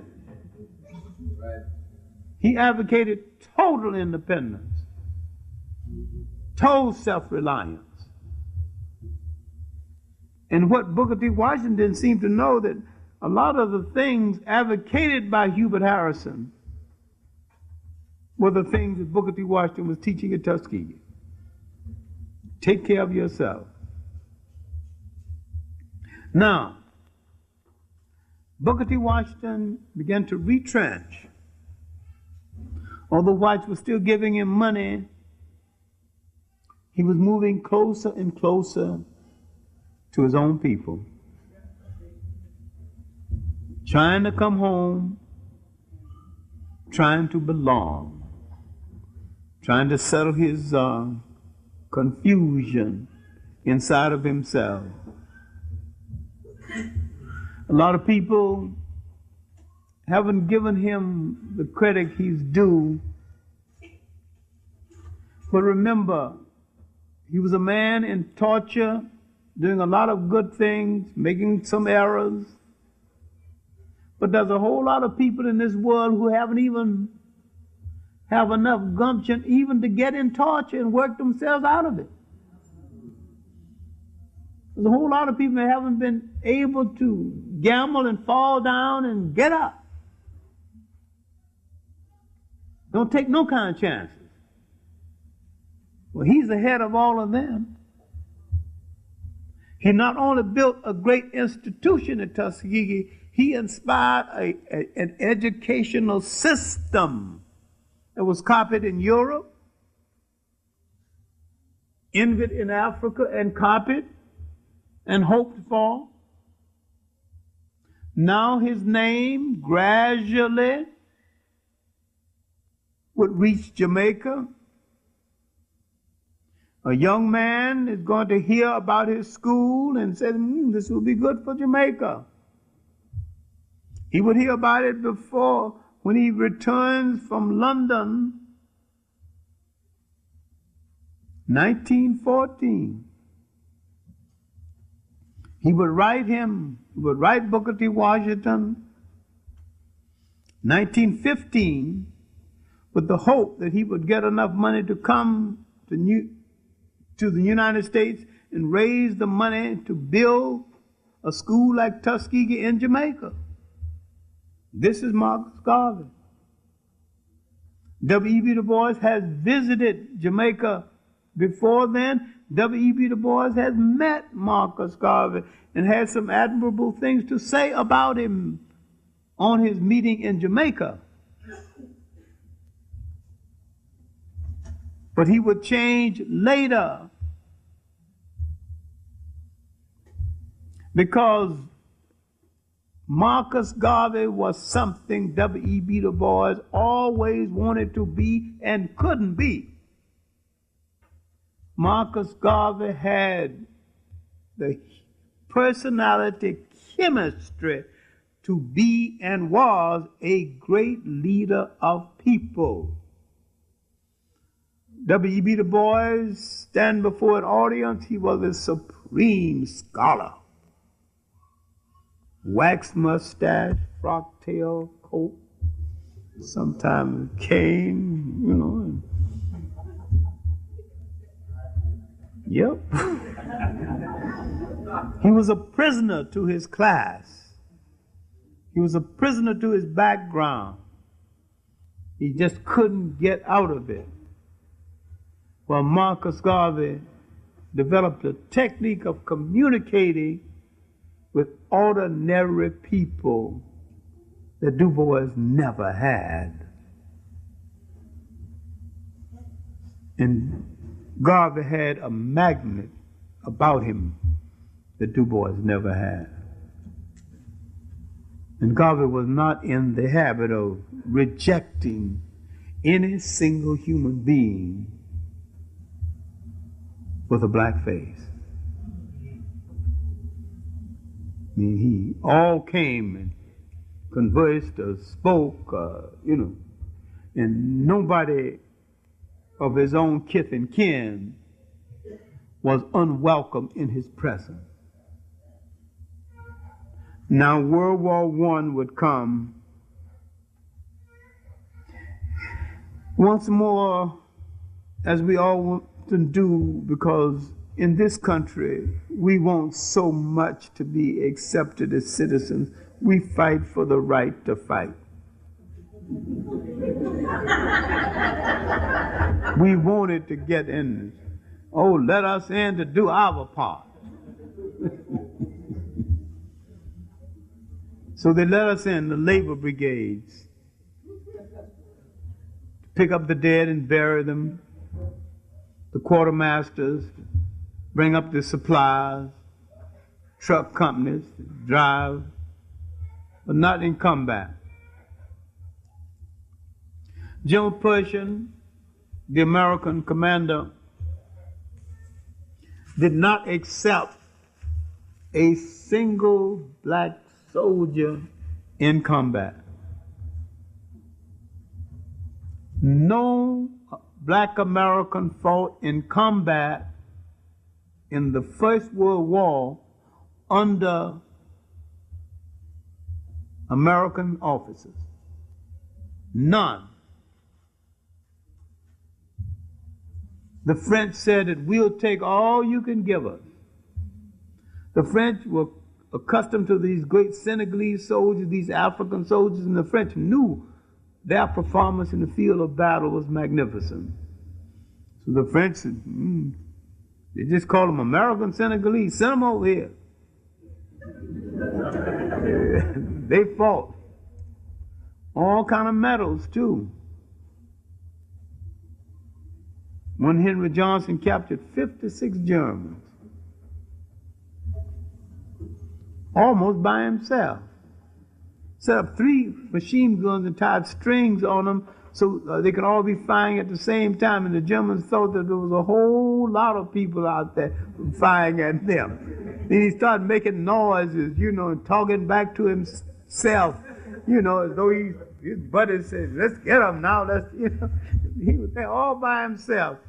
And when the Germans came forward surrendering, and he picked up his machine gun, he wanted to know where the rest of them, he said, I'm the rest of them.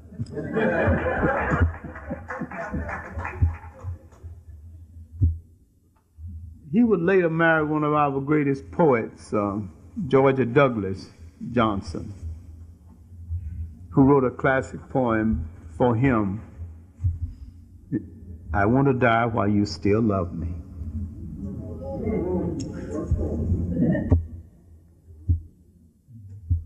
It was her own one and only romance, and seemed to be all she needed. The rest, when he died, the rest of her life was devoted to just community and humane causes, and she had lost all interest in men after that. She said that was her marriage, and saw it ended so soon, but she wasn't going to spoil the memory of it by even trying another one. They named some lodges after him because he was a Mason, among other things. So,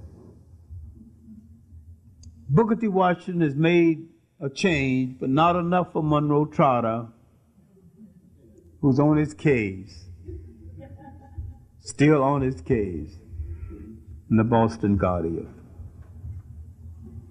W.E.B. Du Bois would publish another book, neglected, should be read today.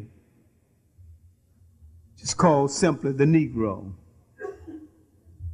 It is the first overall survey of the history of African people throughout the world. Not United States or Africa, but throughout the world. An excellent small survey. It's been republished like most of his books, and it's in paperback like a great deal of his books. So 1915, again, Booker T. Washington dies. There's all kind of rumors. It's pointless to get into them. But the death is still a mystery. Booker T. Washington was a very healthy man. He rode horses, he ate good food, and lived physically good. Lived materially good. Saw doctors. But he had brought a farmer slave, Carver, to Tuskegee. He had made Tuskegee one of the most useful schools for blacks ever built.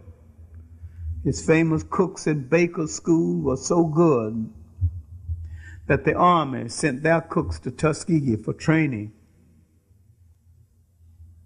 And as a sergeant in the Army, I inherited some of those Tuskegee cooks. A little man named Slaughter, you never forget him. I don't know how he had enough weight to get into the Army. Slaughter must have weighed 110. But he could cook. Jesus Christ, he could cook.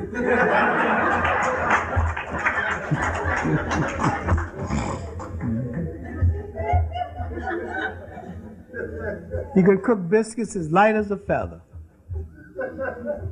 You have a hard time not putting the whole one in your mouth. You can't bite off. You just can't bite off of one of his biscuits. You just had to put the whole one in. Tuskegee had a training school for orthopedic shoes and for general shoe repair, shoe design. Home economics, a strong thing. Its school of veterinarian medicine is still one of the greatest in the world. It rates over the leading white veterinarian schools of this country right now. There are whites as well as blacks waiting in line to get into Tuskegee's veterinarian school. And once you get in there and graduate, you are assured of more jobs than you have time to take care of. So he left some good behind. After Patterson took over the school, after Moulton, it became more liberal arts. Now Tuskegee is a university. I thought that was a mistake. Tuskegee should have remained an institute, a training institute, an institute to train people for reality. All of us are not going to work with computers. Although it's good that some of us work with computers. Some of us need to be good layers of tile in the bathroom. A man who can lay a tile in a bathroom right now makes more than a college professor.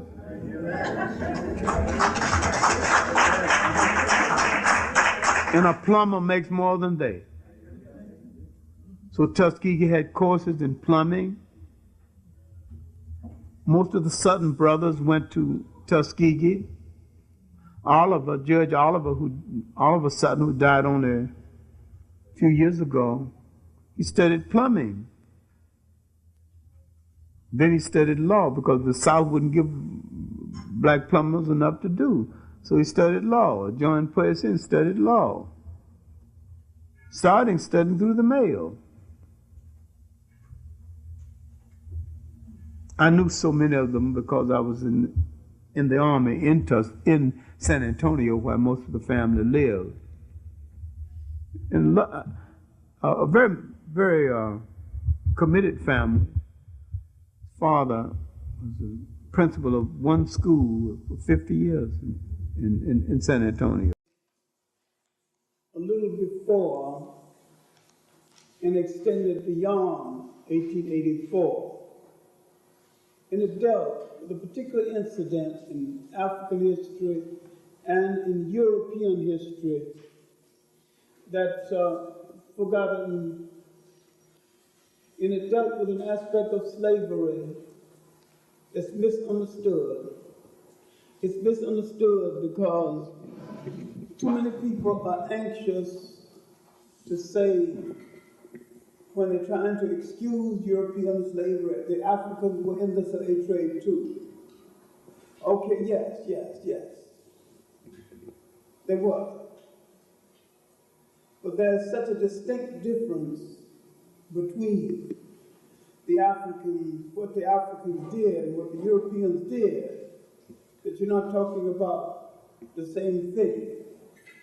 Now, the Africans were not actually in the slave trade as such, but there was an African system of servitude that had nothing to do with the European system of slavery and had nothing in resemblance to European feudalism that was a form of European slavery. On this point, you have to be very clear, because the European is forever trying to equate what he did with what someone else did. He's trying to forever wash his hands of the mess he created in the world by saying someone else did it too. All right. The Atlantic slave trade, endorsed by the European Church, was something distinct in the history of the world, the like of which has never occurred before in the history of the world. And this was the most vicious Holocaust in human history, and it deserves to be called a Holocaust. And it transcends everything that man has ever thought of that is called a Holocaust. And you start counting at 60 million, not 6. Now, I am going to talk about an exception that needs to be brought up, and there's some other exceptions. I'm going to talk about an African figure named Jaja, who was a slave twice in one lifetime, and who became a king twice in one lifetime in Africa. And when you can show me one European case similar to that of Jaja, I'm willing to concede that there is an equation or a parallel between European slavery and African servitude. And you have to show me one European case similar to the case of Jaja. All right. First place, let's look at Nigeria. Nigeria, and the problem Nigeria is having today, is the fact that Nigeria was not a nation. And there's a difficulty today in making it gel as a nation, because Nigeria culturally may not have intended to be a nation.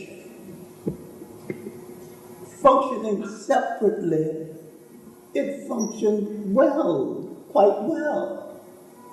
The British slapped it together as one nation because they wanted it to be that way, because they wanted to administer that way.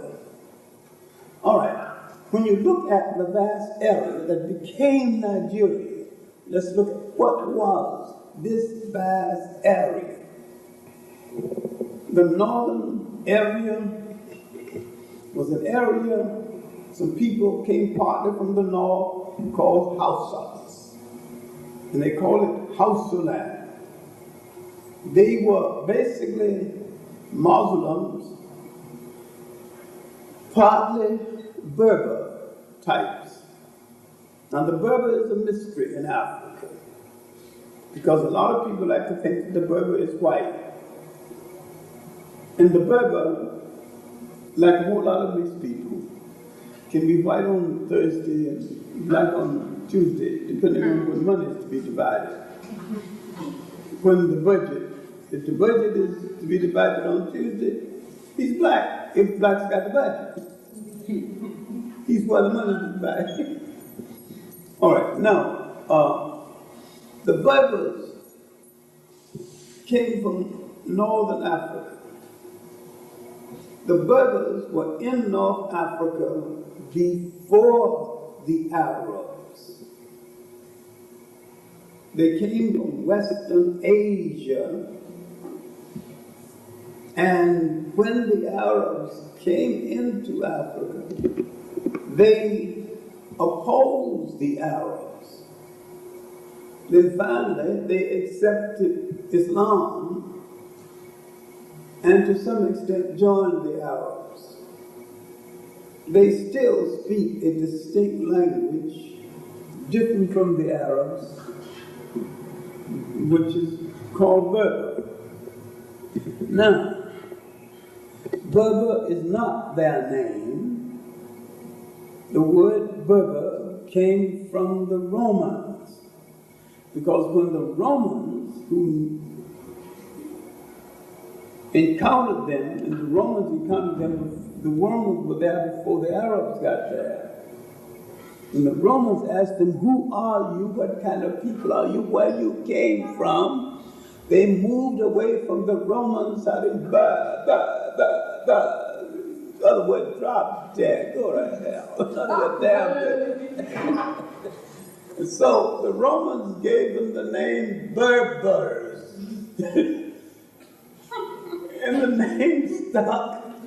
And they made the mistake that people make by accepting the name that the oppressor puts on them. It's like we made the mistake accepting the stupid word Negro. When you accept the stupid word that the oppressor puts on you, becomes the stupid word that the oppressor puts on you. So, now, these Berbers mixed with blacks. What was the original name? Huh? What was the original name? Well, it got lost in the shuffle. And I know a Berber scholar, Abdul Luis. He said, who in the hell knows? And who in the hell cares now at this late date? He says, I'm a Berber, I don't exactly know. He's from Morocco, he's one of the finest Berber scholars, finest living Berber scholar. He's the only one that I knew well enough to curse out. He's written an excellent book on the Berbers, on the area of the Berbers. He's also written a book called The Crisis of the Arab Intellect. The Crisis of the Arab Intellect, which is far better in its insight than Harold Cruz's Crisis of the Negro Intellect, which was about the crisis of Harold Cruz, but we don't have time to talk about Harold Cruz's personal crisis. You know, write the whole chapter and died in West Indies because he had a West Indian girlfriend who quit him after 3 years. When I heard her side of the story, I agreed. I don't know why she stayed 3 years.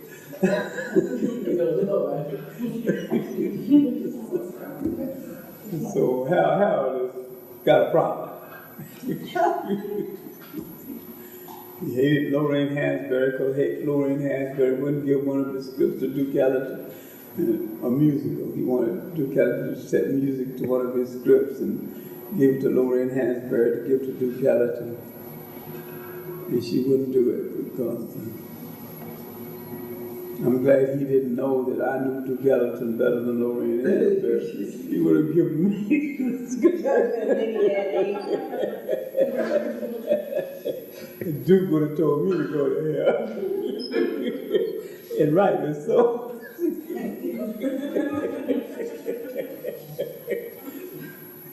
Well, Hal wrote a book about his personal crisis. The man got a right to write about a book about his personal crisis, but let him call it that. Men write good books about their personal crisis. Sigmund Freud made a whole profession out of his. An international profession out of his personal crisis. So ain't nothing wrong with it. Ain't nothing basically wrong with it. But he admitted it. He was honest about it. All right, now, what I'm trying to get to, trying to shape how Nigeria came into being.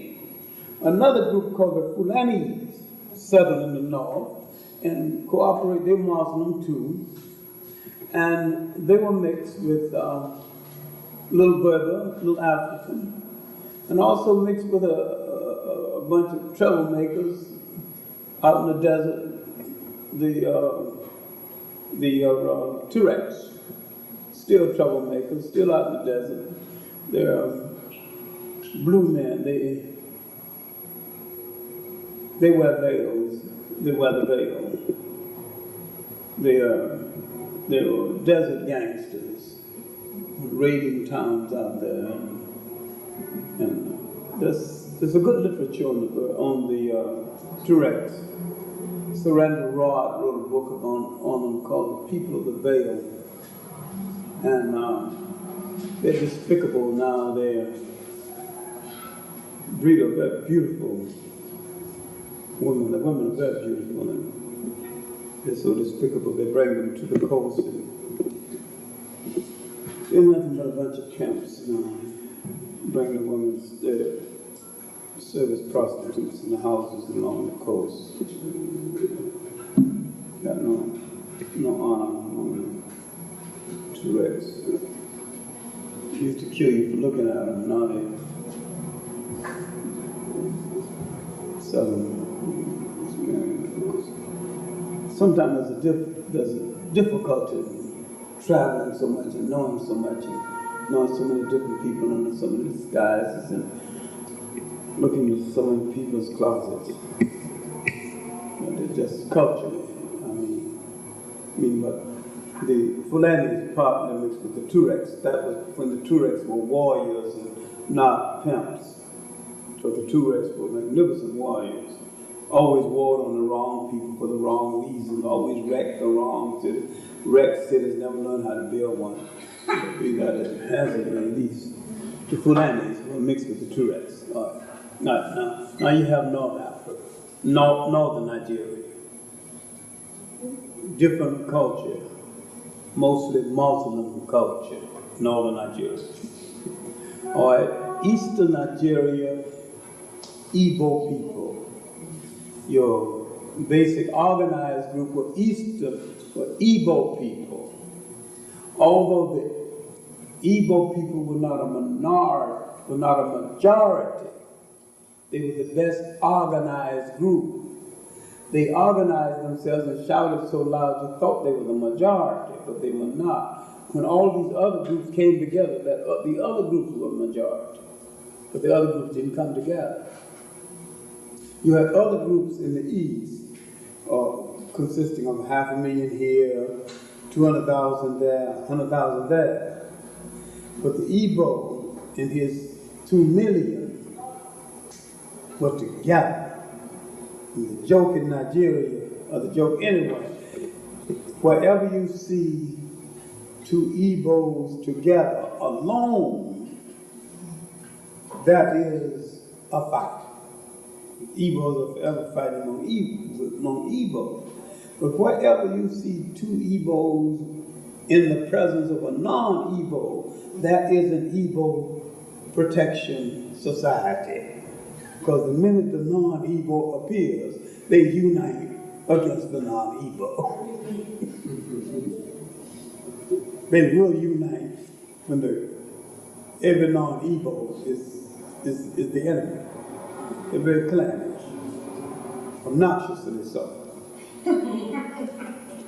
Now, in the West, you have a different kind of people.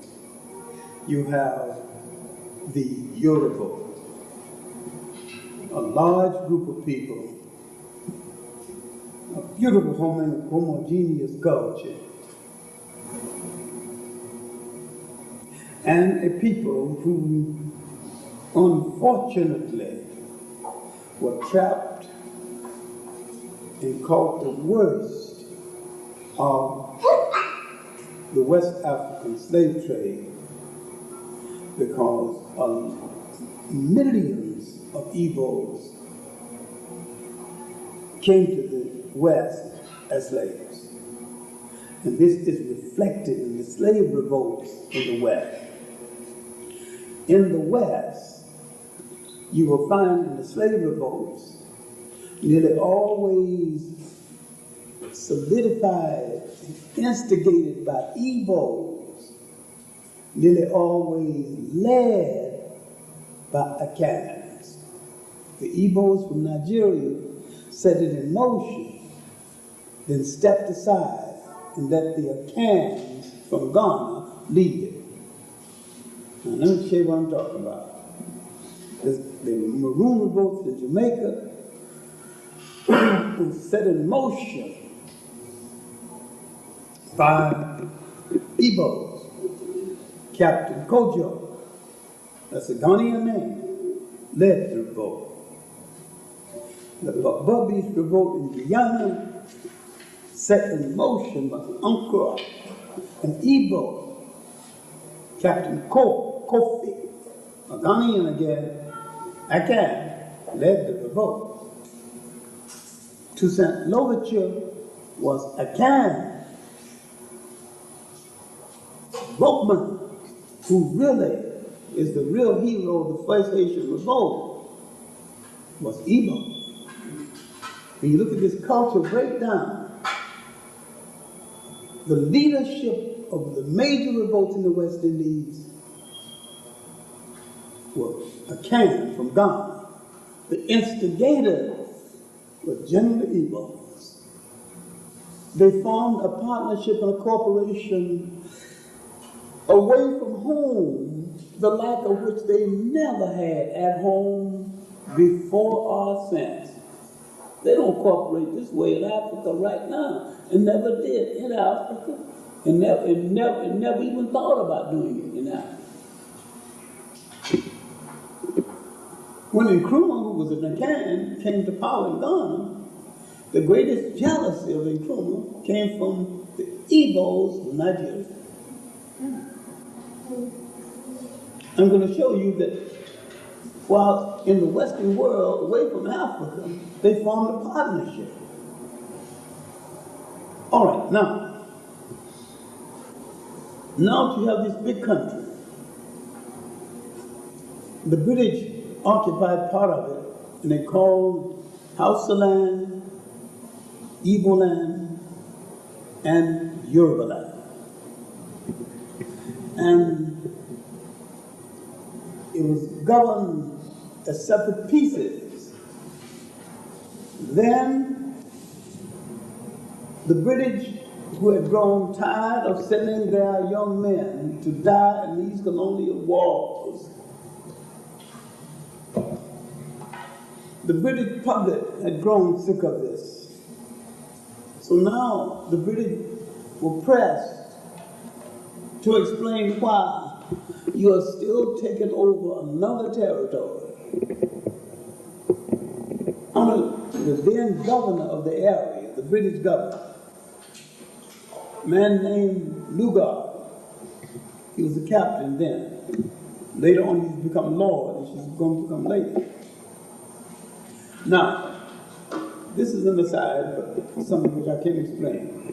When you look at Lord Lugard, he's a little weasel with a long one for the beard. When you look at Lady Lugard, who's going to become Lady Lugard, she's a lush and plush British lady, very imposing and, striking. And what she saw in the little weasel, I don't know, but these women have their secrets and what they look for in a man, and I guess it will forever remain a secret. But it seems she liked what she saw and he liked what he saw. But in the course of writing the articles, she fell in love with him and vice versa, and got married.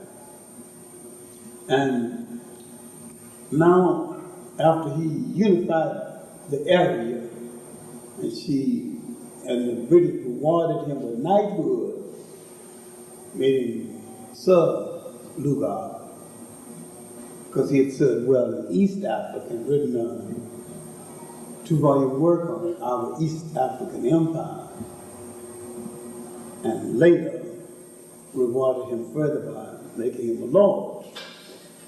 So she's Lady Lugard. And he couldn't stand the African climate all year round, so he spent 6 months in Nigeria and 6 months in England. So she's got a lot of time on her hand, and titled ladies do not hold jobs. And she wanted to do something with her time. So she decided to write a book. It's permissible for titled ladies to write books. Now this is the age of Charlotte Bronte and that crowd. Wrote book. She writes a whole history of the Crimean. She writes a whole book of, and don't even mention the Crimean War. And her book is later the period. How she managed it, I don't know. She's one of the Wuthering Heights and one of the Bronte sisters. That's not significant. Lady Lugard decided to write a book, and she's going to write a book defending the British takeover of Nigeria. But she decided she would write a preface explaining what happened in this part of Africa, in inner West Africa, before the British takeover, before the Europeans came. And she did her research well.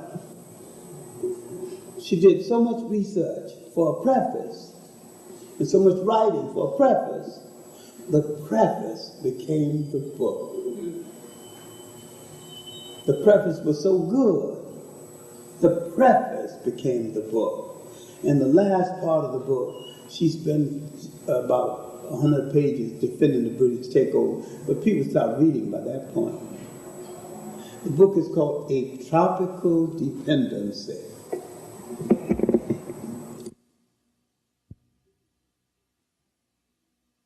Africa didn't need the Europeans at all, because she did an analysis of these great independent states in Africa before the European came, including the last great African nation state, Songhai, and its leaders. And its greatest leader, Muhammad to be known as Askia the Great.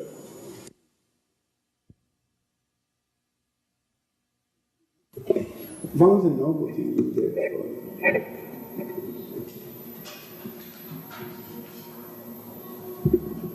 I bought an edition in Peekskill and reasonably priced. Then I looked and saw another new edition coming out. It said so many guineas, and because I didn't know guineas from pounds, you forget about that last part of it. But she did some very good, clear writing. And she also did some good preface work on the Southern African origins of Egypt and putting it in order. It was with her suggestion that the country got the name Nigeria from the Niger River. Well, now this is Nigeria. This is how it came to be. The person I'm going to talk about is from eastern Nigeria, and he is Igbo. What the British tried to do is to break the trade relationships. Now, when the British arrived in Nigeria, even during the British slave trading, they found that Africans controlled vast trading areas, stores, and Africans had networks of trading posts stretching all the way down the coast. And the British tried to use these networks in the slave trade. And when these Africans failed to let the British do this, they brought in Lebanese types and drove some of these Africans out of the legitimate trade. See, never let it be said that the Africans could not deal with commerce, even surplus, and because they were dealing in commerce with each other, dealing with peppers, dealing with iron too. There was nothing the African needed that African wasn't supplying other Africans. See, I've repeatedly said the slave trade hit Africa during its pre-industrial period, and had Africans been left alone, Africans could have entered the industrial period along with other nations. And many African states were more advanced than some European states. But had they left alone to move into the industrial age and had better technicians and had more than the embryo of technology when the slave trade came. As emphasized by the number of African iron workers who was called the slave trade, number of African craftsmen, leather tanners. These people came to the United States and practiced that trade in the United States. The iron workers were noted for the grill work in New Orleans and the like. Because the French, when they had New Orleans, they let the African craftsman use his craft. A lot of the decorative work on the old French mansions and the porches, decorative with African iron work. Now these things are not in museums. They're beautiful enough. When the French changed the architectural structure in New Orleans, a lot of that work that was designed by Africans were taken down and preserved. Some of it was destroyed, but some of it was preserved. Now, Eastern Nigeria was a trading center. There was a part of a Niger River comes through Eastern Nigeria. And that was a trading city. Now the city of Harcourt, Port Harcourt, was then the city of Bona. And at this city there was a contest between two trading families, Manipipo and Anapipo, and two kings of these trading families. One king, Anapipo, had an unruly slave named Jaja. And so this king wanted to literally play a trick on the other king. So he gave him this slave Jaja because he was unruly, hoping that this unruly slave would drive him out of his mind. Jaja went into this house instead of driving the king out of his mind because he was treated decently. He calmed down and acted as though he was one of his sons. He learned the palm oil business. He learned accounting. And he grew up in that house as though he was one of the sons and was treated as such. And at 19, he was handling accounts equivalent to $50,000 a year and handling them well, giving an account to the king.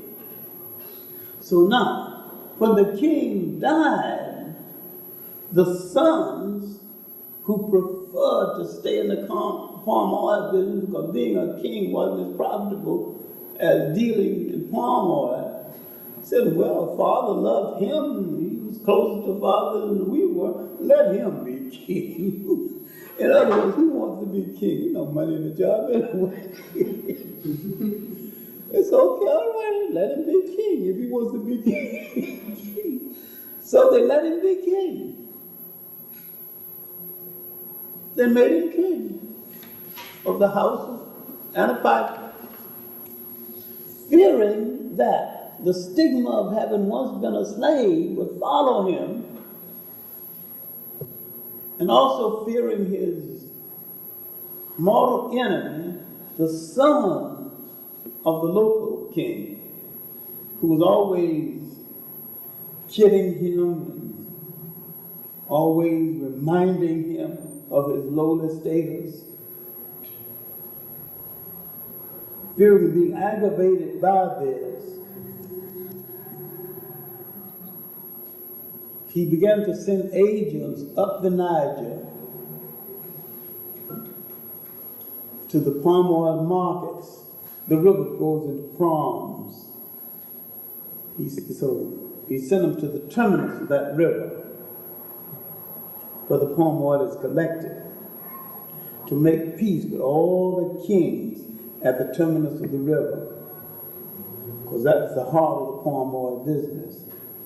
He says, one day I'm going to come up there and I might establish my headquarters up there, and I want to know whether I have your goodwill when I get there. All the kings said, well, you will have our goodwill. If we have yours, you'll have ours. So one day he one part of his village fled upriver and established a kingdom in honor of the king, the late king, that had treated him decently. He called it Oprobo. And he is known as Jaja of Oprobo. There he built a kingdom. He blocked the British inland move to take over the palm oil business. So you couldn't get nothing out of that area unless you dealt with that terminus, because everything came out of those palms of that river. He had captured the terminus where the rivers began to palm off in different directions. And all the people had his goodwill. He said, the British get nothing, no palm oil comes out of here. So they had united, it's really called a strike. And so now he had bankrupted the British palm oil business. And some of the British sailors came up there to work for him. And the British were in a terrible way. So he had not only wrecked that palm oil business, he had wrecked that legitimate trade. Well, he was the master of the river. And when we look at his records, the records were well kept by a black American woman from Liberia. What happened to her ultimately, I don't know. But the records were found by an Australian woman married to a Nigerian. Her name was Elizabeth Nchaya. She's still alive and still in Nigeria. But what happened to Emma Goldman, no one knows. But when she was keeping the records, they were meticulously kept, her handwriting. There was a point where someone else was keeping the records. All right. Jaja was a good businessman. And finally, the British, in a quandary, turned to Sir Harry Johnson. And Sir Harry Johnson told him, you use the guns too much. Told them, we've got to use diplomacy. So they sent a ship up there and told Jaja, alive, we will not do you any harm. Come aboard the ship and we will talk treaty with you. And he came aboard the ship and they talked. And he looked up and noticed the ship was moving. And he was surrounded by soldiers. They lied to him and kidnapped him. And they sent him to Accra. The British had a court in Accra. And they tried him. They couldn't quite understand what they were trying him about. And they sent him to Sierra Leone. Tried him again. Different charges. Finally, they sent him to St. Vincent in the West Indies. Then they sent him to Barbados. Fortunately, John Killian's father was alive up until about 10 years ago. And he was a boy growing up in Barbados. And Jaja was in Barbados, in exile. And Jaja in Barbados is a part of the folklore of Barbados to this day. There's a song they sing about Jaja. Because Jaja had a roving eye. And if an ordinary man, lays court and looks at your woman in a way you don't like, you can just put up your dukes and fight it out. But if a king looks at your woman, well, you kind of a little more careful.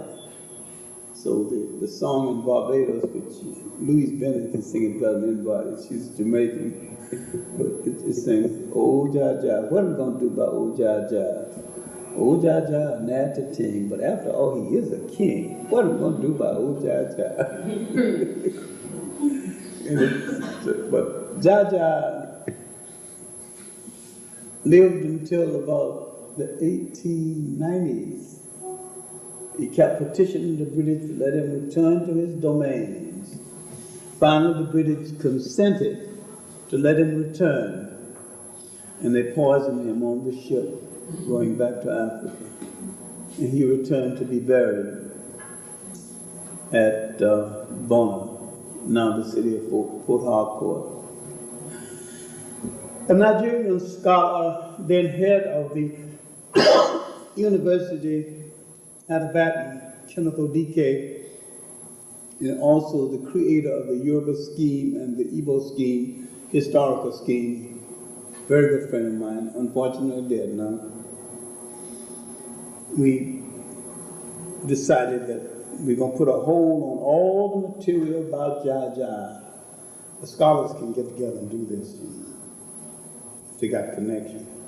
Nobody is going to see all any of the material on Jaja for 5 years until we have gone over it and decided what kind of book we're going to write. And after that, we'll let it go to other scholars.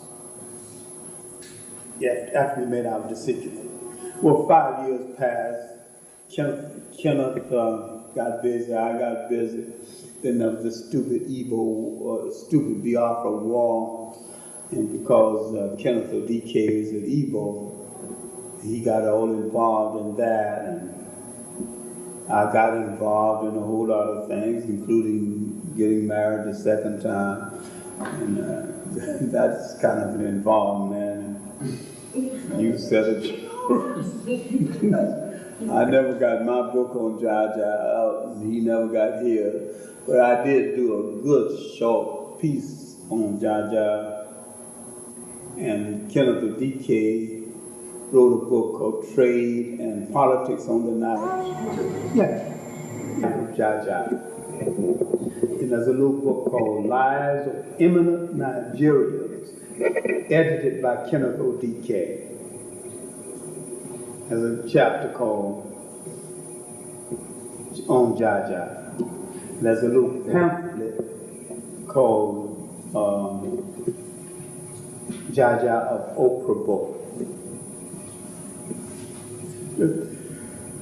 No shortage of work on Jaja. And the new histories of Nigeria have not only life with Jaja, but pictures of Jaja. Now, with Jaja gone, the British had thought that they had won the fight to dominate the trade of the eastern Niger River. They had overestimated the Nigerian mind and ability to trade. And the western Niger branch, there was someone else they had to face. They had to face now an Igbo. His name was Nina. He was Nina of the Itsakara Igbo. Now, when you call an Igbo Itsakara, that means the trading branch of the Igbo. He equally faced the British because he was a trader and he controlled a network of trade. Now, if you understand what I'm talking about, the European has tried to drive the African out of the trades. And this is why, to drive African people out of commerce. If you understand me, you'll understand why they assume now that foreigners must take over our neighborhood. And because you have forgotten that Africans were master tradesmen, engaged in commerce long before slavery, long before the first European came, and that commerce is a natural thing for Africans to engage in, and that when people want to oppress you, the first thing they do is to destroy your self-confidence and historical memory. And when you forget what you have done, you will also forget what you've got to do. And so the case of Jaja and the case of Nina of the Issachar relates to what is happening in our community right now. The case of other people taking over prerogatives, commercial prerogatives in our communities, because we have forgotten the time when we were the masters, not only of the commerce of our community, but commerce in general. When it was a perfectly natural thing for us to trade with each other, not only to buy and to sell, but to manufacture what we were buying and selling to each other. This is the whole concept of nation management. Nation management is not only buying and selling, nation management is producing what you buy and sell and producing what you consume. So it all goes back, What has all of this got to do with today? It has everything to do with today, because all history is a current event anyway. Everything you say about yesterday in some way relate to today.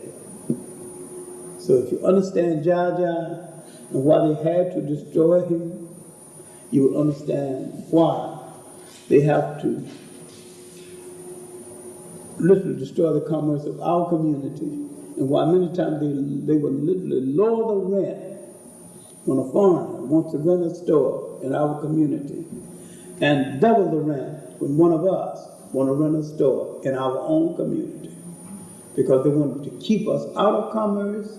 They want us to forget the time when we were masters of commerce, long before any European ever came to any African state, and that commerce was nothing new to us. This is why history is important, because the role of history properly taught is supposed to make you remember what you once was, so that you can understand what you still have to be. Otherwise, it's a waste of time. To recite dates to you, to recite personalities to you, oh, you don't need anybody to do that. You can do that for yourself. Now, I can tell you when Columbus allegedly discovered America, knowing damn well he didn't. But what good is it unless I explain the significance of it? What you need is analysis of why things happen and what you can do with the information. Otherwise, all you've got is a bunch of cluttered dates. And this is why the life of Jaja is a perfect example of an African who was a slave twice in one lifetime and a king twice in one lifetime. And yet, when someone said Africans had a system of slavery, you say, yes, of course it did. Now let me give you an example of one. Let me explain the case of Jaja. Of course he was a slave. He had two African masters. He was a king too. And a very credible one. And a very competent one. This is why he lived and this is why he died. Show me one case of a European who lived that way, from slavery twice to a king twice, killed by his opposition, who feared his ability to match them in commerce, feared his mind, his ability to be skillful in commerce, to know economics. A man who never wore a store-bought shoe or went inside of a school outmatched some of the economic minds of Europe and literally bankrupt the British Empire in their attempt to control the palm oil business of eastern Nigeria. Deserves at least a footnote in history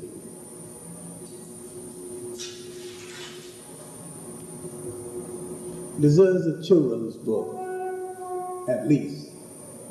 I think what we need to do is to write simplified stories of these people. At first, simplified stories that we can talk to children about. Then, let the big books with the scholars and all that jargon and theories, let that come later. Explain it very simple. Tell the child, let me tell you the story about Jaja. You've been nice today. I'm going to tell you a nice little story. Story about an African who was a slave and became a king. I did that to my children a lot, tell them those simple stories. On those evenings when I had enough, when I was at home. They don't know I was home nearly most nights. Well, Daddy, you rarely have a home. You know, children can, well, they can tell you some of the biggest things. I don't know, you're home night before that. That's all right. But they're grown and gone now. Well, one's grown and gone. The other one.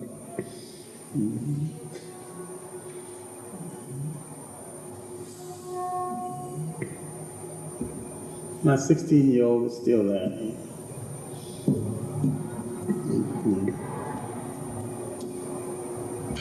He's an A student in history.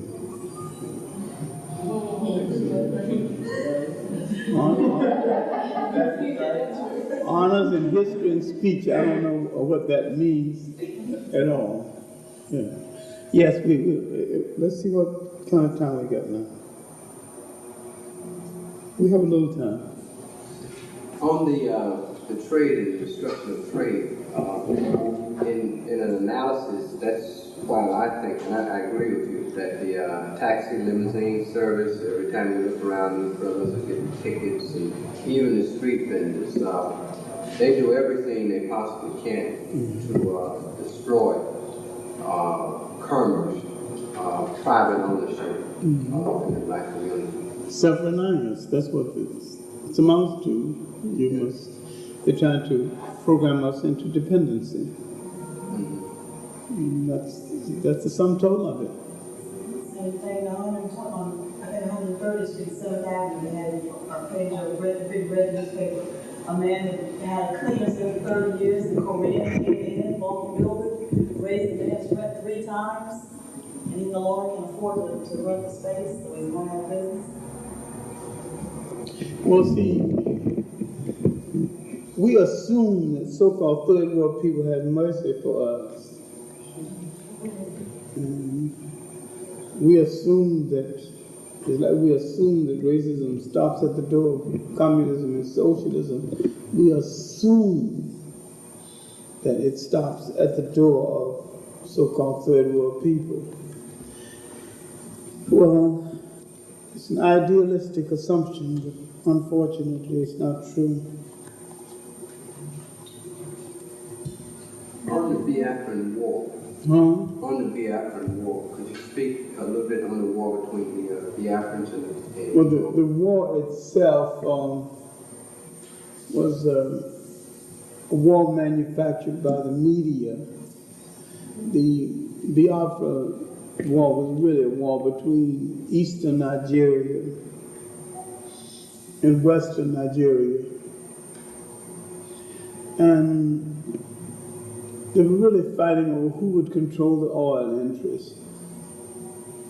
And the war was engineered from outside of Nigeria. The Catholic Church in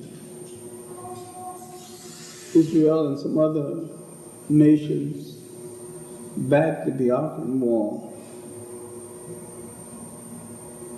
And England and some others backed the other side. It was really a civil war. And Nigerians settled it eventually with some kind of intelligence, because the Nigerians got together and didn't engage in long drawn-out revenge or punishment of those who engaged in the war, even put Igbo governors in Yoruba countries, Yoruba territory, and vice versa, so that each one can get to know each other better. He will switch teachers around so that they can get to know each other better. There's still some wounds from the war. But the mistake that the Igbos made, because the Igbos, who call themselves the black Jews of Nigeria, is another mistake because it had nothing to do with the Jews at all. But they're industrial people, and they make a dollar, save a dollar. But when they engineered the coup, the first coup, kind of a cleansing coup, overthrew one government, killed the wrong man, killed some people Nigeria needed, but cleared out one set of corrupt people, only to see another group come in.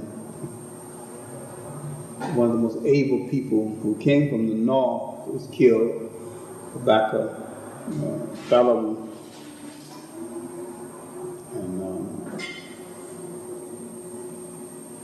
Nigerians, both East, the Igbos and the Yorubas, feel ascendancy of the North, who now controls Nigeria. Because the North is the less educated, but numerically the North is the largest population in Nigeria. Then the Igbos made a terrible mistake in the second coup. They killed the religious leader of the Muslims. It's Adana.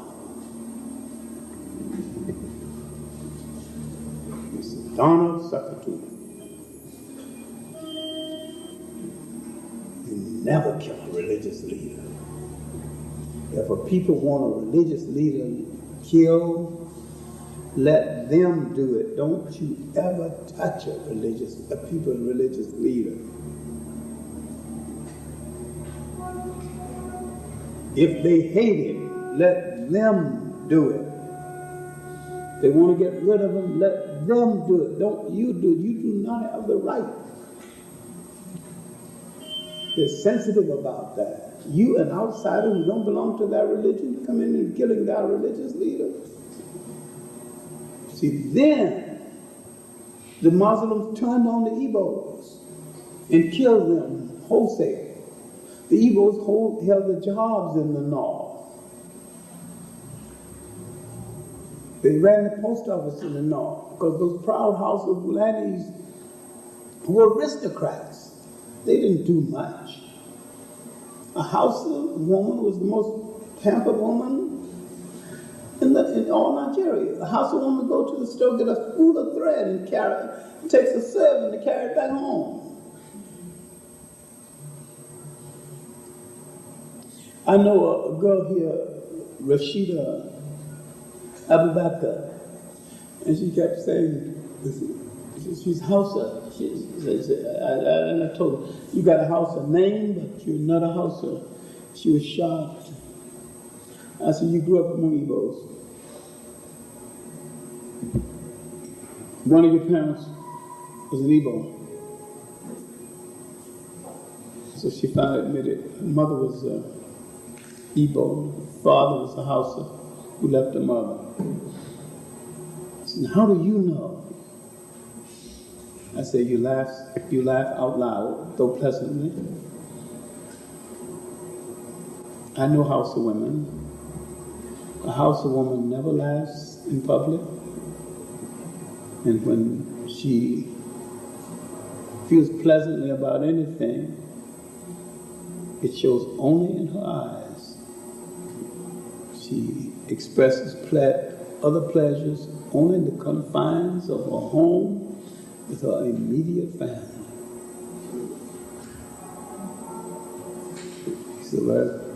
She's a very private woman. It's part of her culture. She's reserved and private.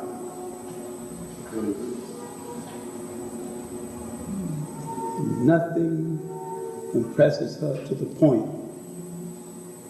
where she will even giggle. But you watch her eyes, tells you her expression. It's a closed culture. She's protected from the closed walls of her home and served. And yet that protection is a form of servitude. Touch her, you might get your hands cut off. You better not touch her. A non-Hausa man did not look too hard at her. Is it still today? Today.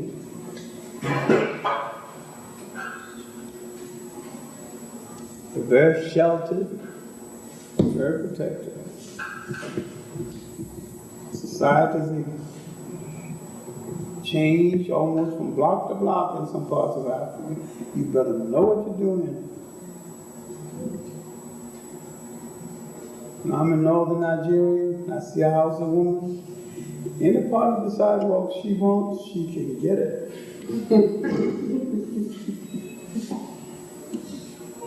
I step aside with respect, for fear I might touch her by accident and get myself killed. That's tradition. But some Hausa women want out. They want to go to college. Conflicts would come in with African Americans and Africans not being aware of the culture. Yeah. But now you go in eastern Nigeria, western Nigeria, you will find it's quite different. And where you will find the culture more closely related to the U.S., South Africa. The black culture, more related to the U.S., would be in South Africa. I noticed this when I was promoting the play Puerto Victorious. The humor of the play related the South Africans who attended the play to get the nuances of that humor. The other Africans, the black preacher humor they didn't understand none of it. The South Africans understood black preacher humor, picked it up right away, It's just a matter of the nuances,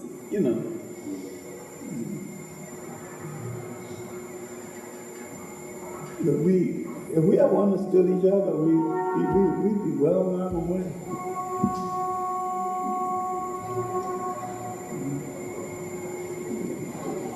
When we have another question, as much as we're pushing the time. Now next week, Monday, I'm going to try to work on some of these other things also, but next Monday we'll be talking about some of the resistance in the French area of Hansen and Somali and others.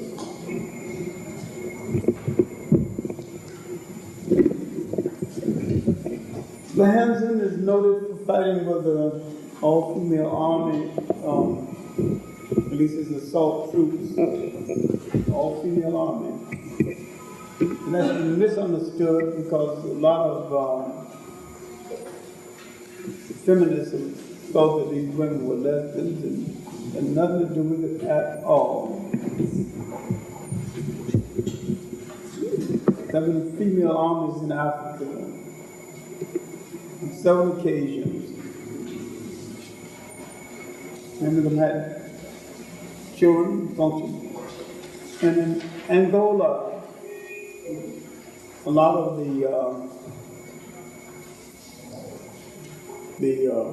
there was exchange of roles in Angola. One probably the better things that happened in Angola. Many times the men would fight and leave the front and go behind and take care of the children a while and let the wife go up on the front and shoot at the Portuguese a while.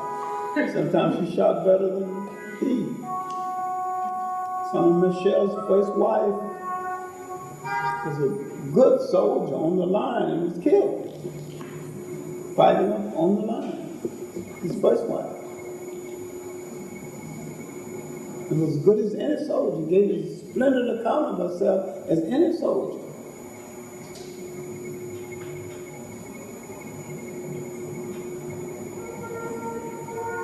So,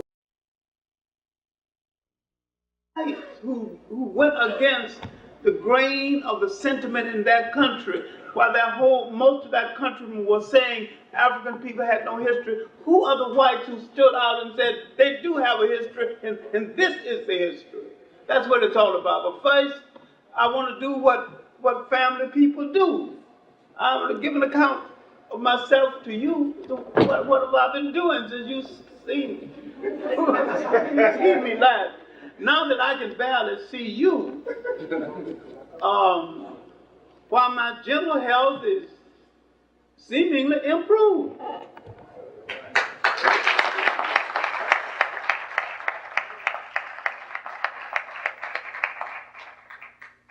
But the progressive glaucoma is not improved because the two operations control the pressure in my eyes, but it lowered the eyesight, and it never came back. So all I know is that there are a lot of friendly faces there, and I felt very good to enter here and see Dr. Scholes Doyle, who's one of my kind of people I adopted proteges. I'm always being the mentor of people who had to ask me to be their mentor, but they don't seem to object. But to know that she's in the audience with her child and that her family is functioning well. First place, I want to let you know some of the things I've been doing outside of the city than within the city. Outside of the city, I've been traveling a great deal. I've made several lecture tours, and I'm start another one this weekend in Detroit. But I went to Florida and Atlanta, but I want to tell you about Florida and the sentiment in Florida. In Miami, African people are trying to be replaced. And they have decided they weren't going to be replaced. I toured through the so-called riot areas of Miami, and the brothers seem to be doing something right for once. They did not burn a single black store. Not a single one. The Haitian community is doing well with their little stores and their shops. They didn't touch a Haitian store. They didn't even go to the community, except to congratulate them for doing a whole lot of things that local blacks had not done. They didn't. Miami has a large Bahamian population. My wife's Bahamian. I made the mistake of calling her a second-hand West Indian. I won't do that again.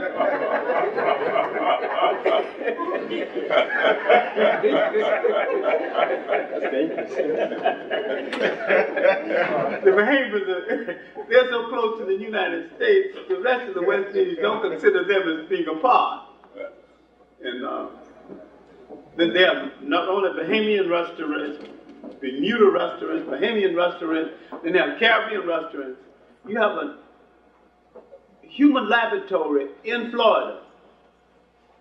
But America, in its vicious anti-communism, which sometimes is a waste of the taxpayers' money, in their endorsement of Cuba, they built up a city that the Cubans have taken over. Now the Cubans are bossing some of the people who brought them here. And the Cubans are showing their colors. At first, there were no black Cubans. Now that the black Cuban has come to Miami, the black Cubans suffer the same way as the black Americans, even at the hands of the black Cubans. You have to understand, racism does not stop at the door of communism, socialism, or other kind of isms. It remains. Because until you can pass the taxi cab test, you might as well stop kidding yourself. The supreme test is who downtown can get a taxi. That separates the citizen from the subject. The citizen can get a taxi. The subject have to wait. Finally, one time after about 21 past you, a brother comes by because the brother knows you be thankful for getting uptown and you're going to give him a nice tip. So the brother ain't got no word. He can look at you and tell you don't even have enough strength to rob him. He's not insecure.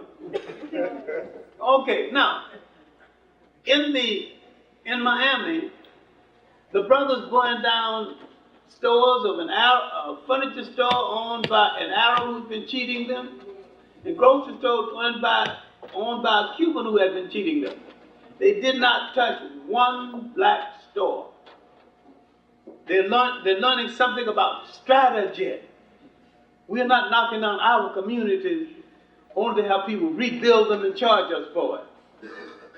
Now, I wish the rioting had not occurred, but these things are generally forced. But in Florida, where you have a human laboratory in as much as you've got regular Caribbean people, Jamaicans and Trinidadians they've got their own community. You got the Nasubians and the Grand Bahamians, my wife's people, and each one have their own restaurant system, own little grocery system. I went into Bahama restaurant. I thought I was just going to a regular Caribbean restaurant, and they said, "This is a Bahama restaurant." I said, "Oh, what's the difference? You all got peas and rice." Taste our peas and rice. Nothing to do with the peas and rice of those up island people who don't know how to fix peas and rice. I didn't argue one way or the other. But you know what? They have improved on peas and rice. I didn't think, because everywhere I go to my own people. I spoke in one church, two churches, and in the second church, the minister had gone to Angola on the invitation of Savimbi. And he thought Savimbi was the president of Angola, and he addressed him as the president of Angola. He was displaying the presence he brought back. And his trip to Angola was financed by local fascist-minded Cubans. We fall into a whole lot of traps without knowing what we're falling into. Now, years ago, when Idi Amin was inviting blacks to come to Uganda and be citizens, Roy Innes took advantage of it. Soon after that, Roy Innes began to advocate Black American unity with UNITA and Savimbi. This would have been disaster, because I say no African people in the Western world should ever lift arms against another African people. And,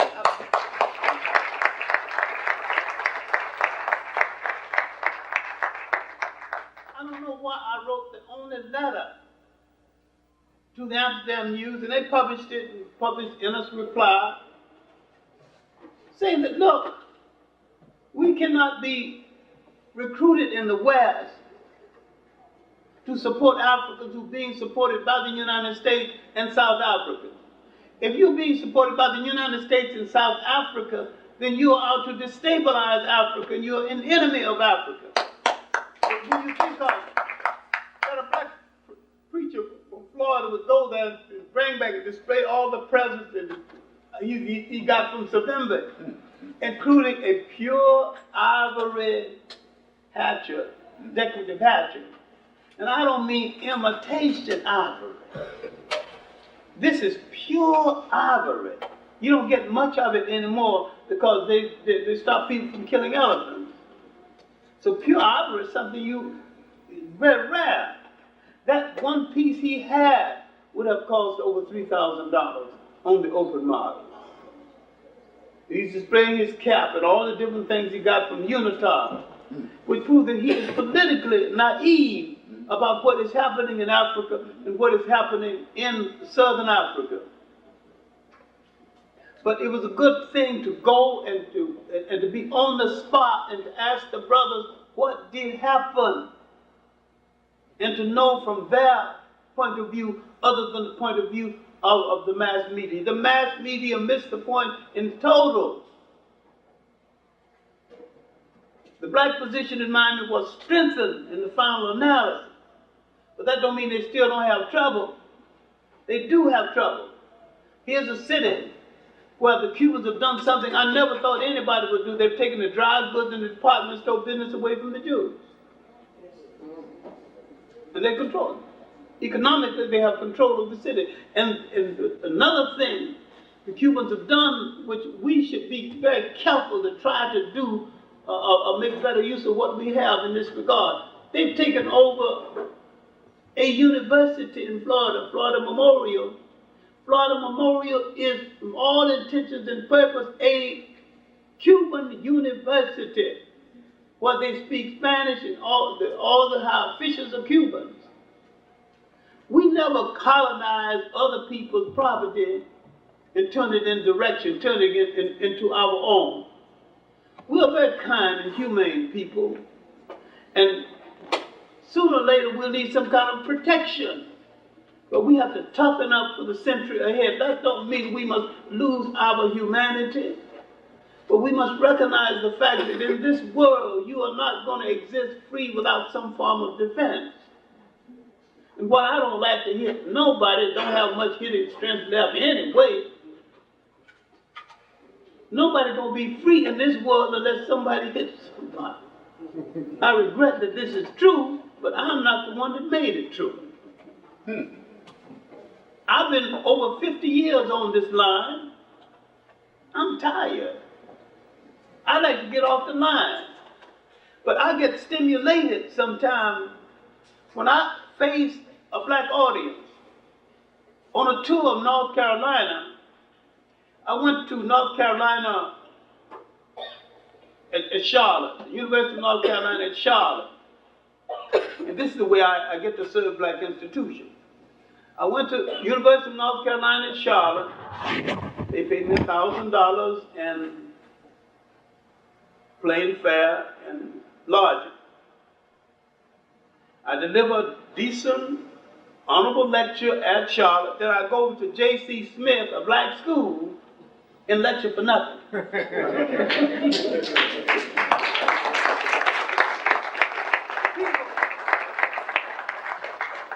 the people at Charlotte, the white folks, some of them came to my lecture, J.C. Smith, and they answered that we were very satisfied with your lecture at Charlotte. You seem to have given the best lecture over here at J.C. Smith. Here's a little black religious school, barely struggling to keep his doors open. When I looked at that, saw all of that energy and all of those black faces and all of those black young people. That was a new energy, new impotence. I pushed the script aside, you know. I got something to say to you that I don't say to other people. We must again get into the custom of managing nations. We must get back into the custom of not being dependent on anybody, on anything. We must make everything we need, from a toothpick, telephone pole, to a train, and any kind of communication. And we must remember what I keep reminding you. 200 years ago, the Japanese did not have a good wheelbarrow.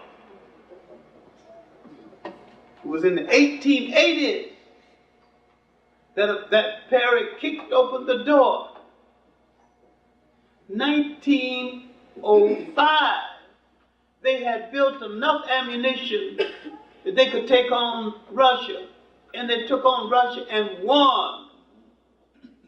When they turned to the rest of Asia and said that you don't need the European to rule over you, you should kick him out. And then in the 1930s, when the Asians did not respond to kicking out the Europeans, the Japanese said, if you don't kick out the Europeans, then maybe I'll come over and rule you. They kept telling the Asians, you don't need the white man. And when finally, after the war, and the white man was too weak to hold that country, they turned to the Japanese and said, maybe I don't need you either. Maybe I can take over myself from this point. All right, now, I left Florida, and I went to Atlanta, where I stayed at a very noted black hotel that I nearly always stay because the breakfasts are good, the food is just good. And it's better instead of going downstairs, if you just order have it sit up in your room, you get it better quicker for some reason. You got the best room service of any in a hotel I know about. The quickest too. All right. At Pascal's, I ran into a meeting where Andy Young was attending. And when people get so big that they don't remember you when both of you didn't have matching shoes, I don't push them. So I let them come to me. I don't rush after them to ask for favors. So Andy Young came and said, you in the city, you didn't call me, and how's your son? Our respective sons used to be playmates. When Andy was at the United Nations, he would pick my son up in the limousine, and the two of them would go out together. He would father them one Saturday, I would father them the next Saturday. So that's really friendly, family connection. And his daughter used to come to my house and get her homework. I mean, so we were that friendly. But when people become mayors of cities and approved, I don't know about what attitude they have, so I don't push myself on them anymore. So he wanted to know why I didn't call him. Then he said that I got a little problem. This is the 50th anniversary of Gone with the Wind. I'm the mayor of Atlanta. They're going to do a special edition of Gone with the Wind. And I have to write the preface. What can I say? I say that you can be gracious and say something that will please them, that in the final analysis, it will be so worded, you wouldn't have said nothing. You wouldn't have said nothing. So he was happy about that, the fact that he's partner over that hook. Then he said that he planned to run for governor. I wonder what kind of support you got from the churches. Never mind the black vote, the white vote. So many whites are dissatisfied with whites. Some of them gonna throw their vote to you just to spite other whites. That's a margin. If you get the white margin and a solid black vote, you might squeak in. Although I would prefer for you to run in Mississippi where you got a numerical chance. You don't have to squeak in Mississippi. If all the blacks in Mississippi voted, it's a run-in. Because they're 48% of the total population. Because you can get a governor or a senator out of Mississippi anytime they make up their mind that that's what they're going to do. So it was a good meeting, although I don't know how to gauge middle-class blacks. Never been a part of that group myself, and don't know what they're middle from what. From what? Because I don't know. When something is in the middle, that means you got to have a lower and an upper. I don't know the upper. So I know the middle from what. But you have to handle with nice gloves, and and you can't hurt that feeling because you never know when you're going to need one, and you have to go through your act of Tom into a Tom. If you want something for well-placed blacks, sometimes you got to go Tom to them or you won't get it. So you never know which one of these Toms you're going to ultimately have to Tom to, so you treat them with halfway decent, with nice club. So that connection taught me a little bit about the Atlanta scene. There are two excellent bookstores in Atlanta, both better than the ones we have here in Brooklyn and in New York, and New York City. The Shrine of the Black Madonna, here's a church complex that has an entire block of buildings. The church, the school, the recreation, the computer center, all of this, one block.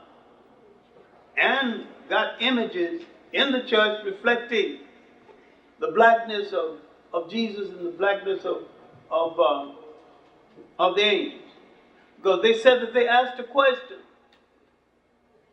Of all the African people in the world, brown, black, and otherwise, who died before Christ, you mean to tell me none of them got to heaven and all that, and only the white angels got up there?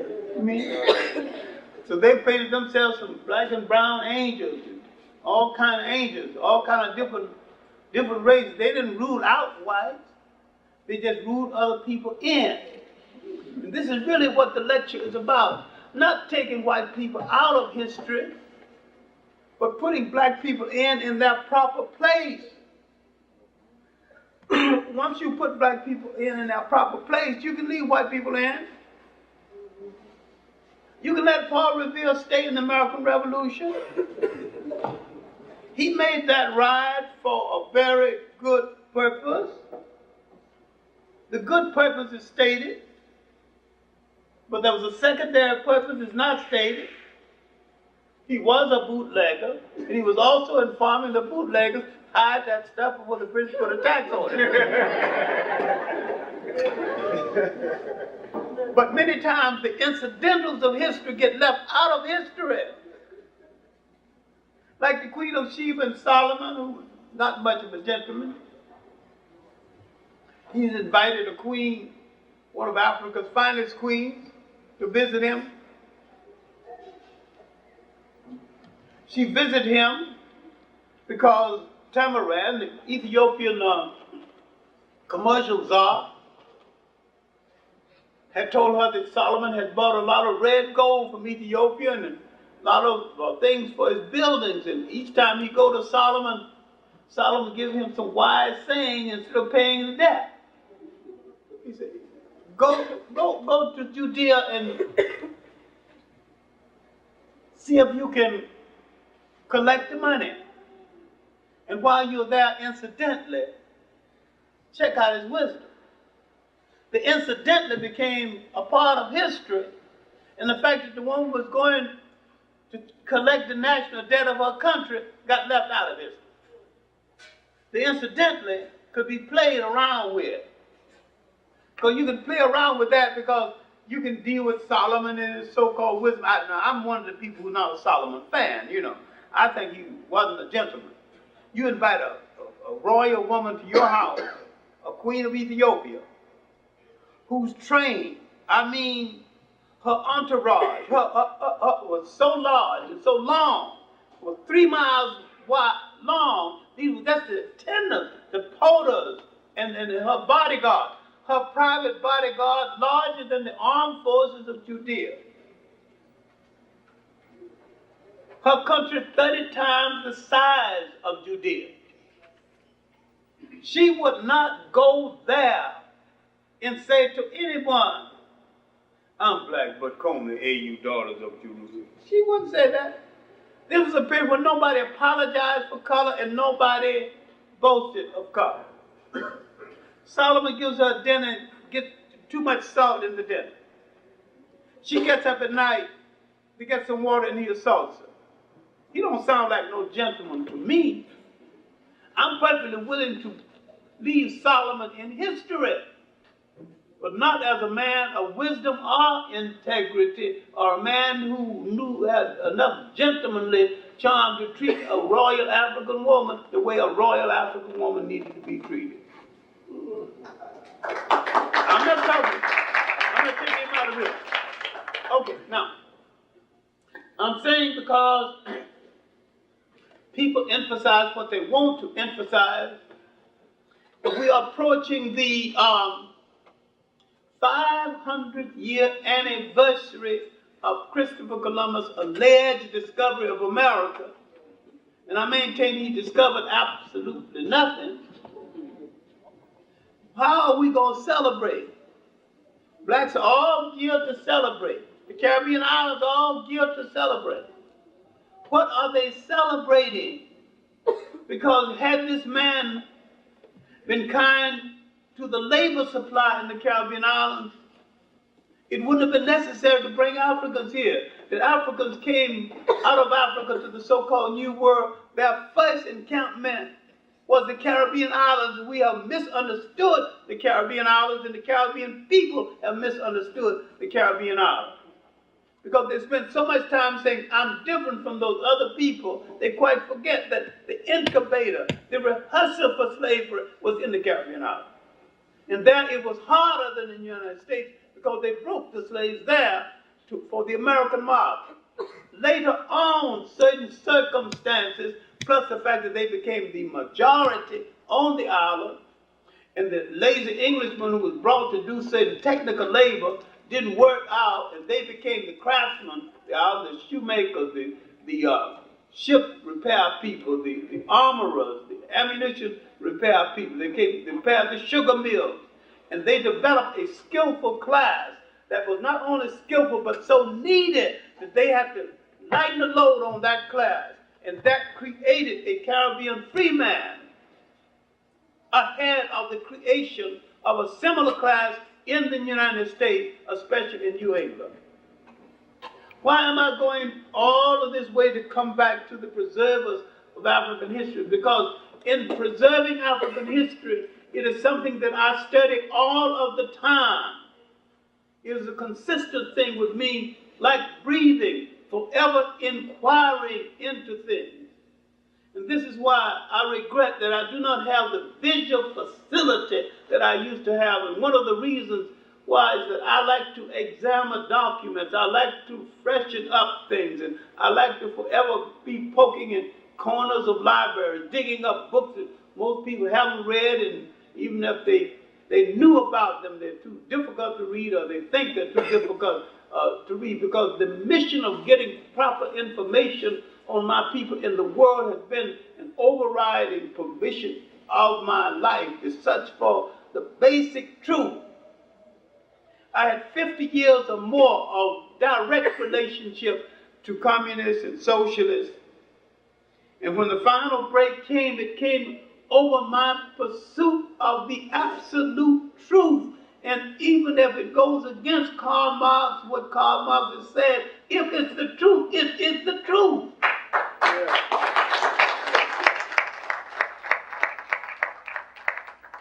I'm not against Marx. What he said about class and economics is applicable to Europe. It is not applicable to the rest of the world, because in the rest of the world, culture and religion prevails over class and economics. And if you want to approach the economic condition in these countries, you got to approach it through an understanding of that culture and that religion. I've explained to you why a big nation, an old nation like China, had a falling out with a young European nation like Russia. Not because they disagreed ideologically, but they differed culturally. You don't let Junior come in the house and be the boss when he hasn't gone through those paces that gives him that knowledge to rule. He's not to rule. He hasn't been trained to rule. He has been trained to understand. Now, one more item and I'm going to go to the subject. I've been in the community a lot. The last 3 weeks I have visited a different school each week. And I am encouraged each time. And this morning I visited a school 3 blocks from my house, John B. Russwam School, 135th Street and 5th Avenue. The questions that our young people are asking, the the inquiries that they are making, the challenges that they are throwing down to you, tell me something that encourages me in spite of all the nonsense about crack. No children on crack can ask me questions like that intelligently if they were doing it intelligently. We have underneath and after all of these crack dealers and crack sellers, it's over publicized.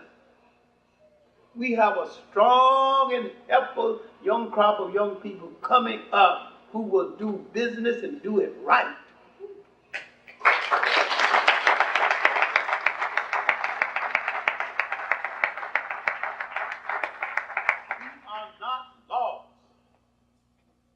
But we have to nurture that crop.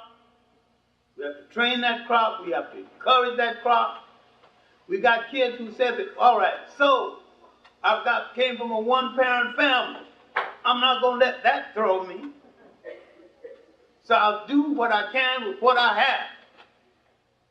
I heard an interview with Thurgood Marshall a few months ago, and someone asked him, in the final analysis, what do you think people should say of you? He said, they should say he did the best he could with what he had. It was an evening when I was a little bit depressed. I had a whole lot of new books and I could barely read them or even read the titles because I'd lost so much eyesight. I roamed through my books like an ancient wino roaming through a wine cellar, sipping here, sipping there, reading a paragraph here. It's one of the great joys of my existence go through my own library that's packed on every floor in my house. Reading a little bit from each book sometimes, just picking one up and remembering the last time I opened it. When I began to think that I can't do that anymore, I can't go upstairs and locate in my civil rights library, locate the documents on the pamphlets at once. I have to feel my way now.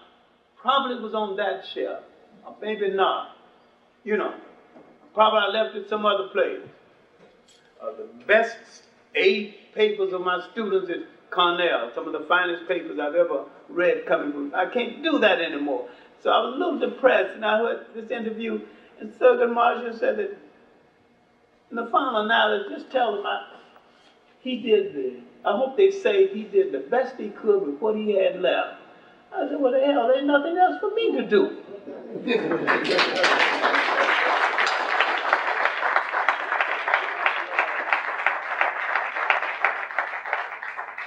Basic health left. I have a phenomenal memory left. I can still walk. I can still lecture. I can still do a whole lot of things. Within this year, I have finished 3 books. I'm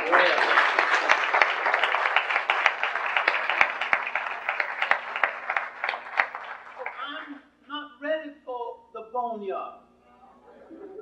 And what has enhanced me and made me feel good about myself, my community, and my people is that in these last 3 weeks going from one school to the other and finding black teachers on the case and white teachers trying to get on the case.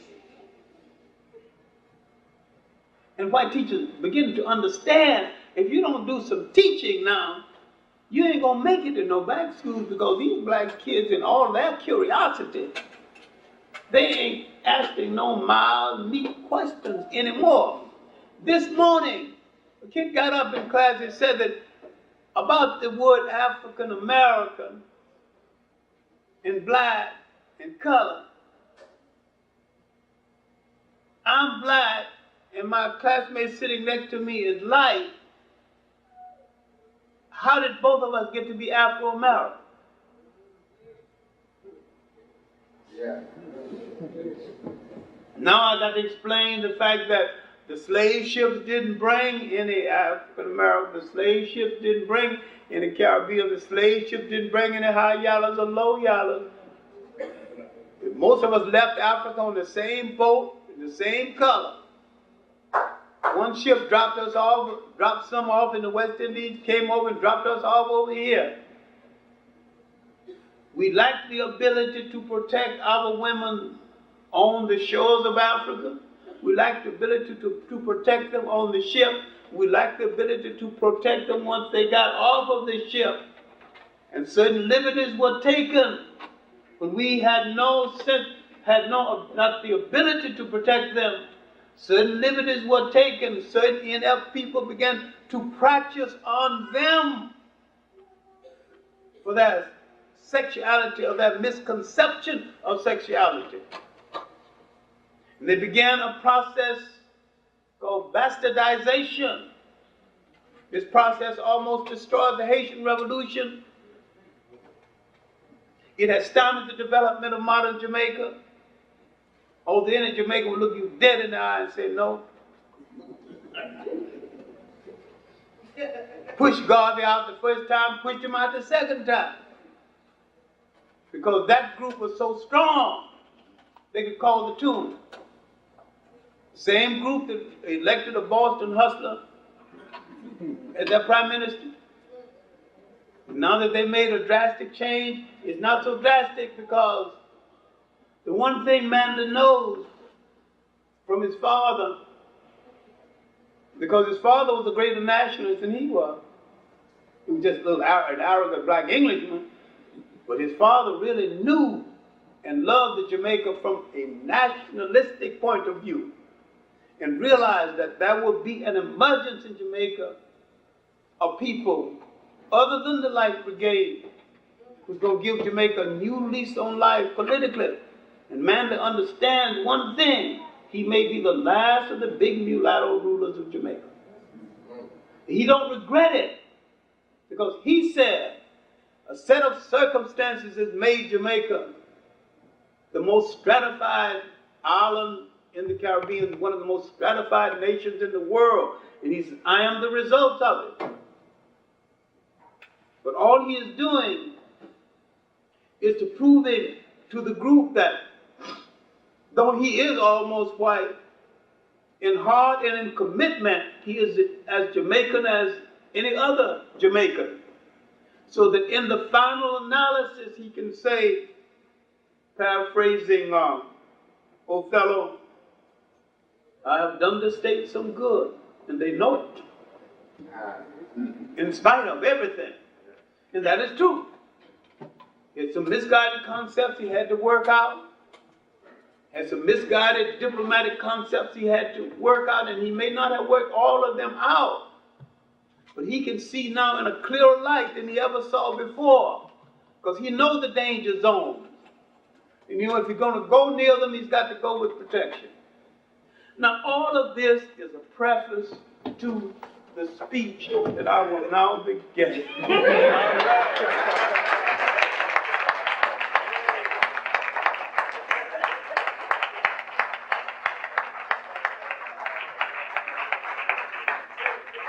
What have we done to preserve the history of African people in the world?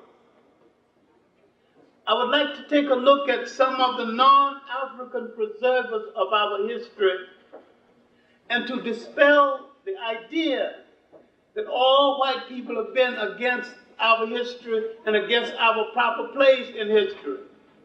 Now, we like to tell a whole lot of stories about whites, and sometimes it's an easy out. So they did it.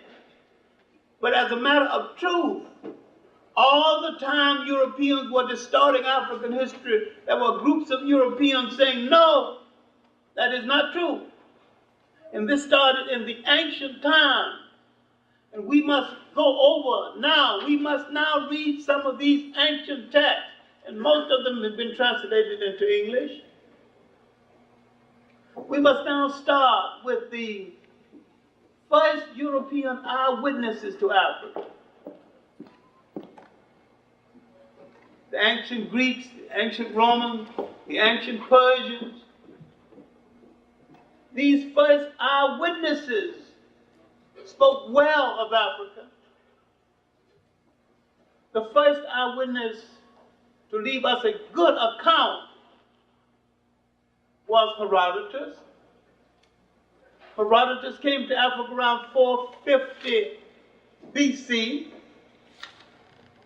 Though Egypt was in decline by then, hadn't been occupied by a whole lot of people, and the Iranians were still there, bastardizing the country, destroying the statues. He said then that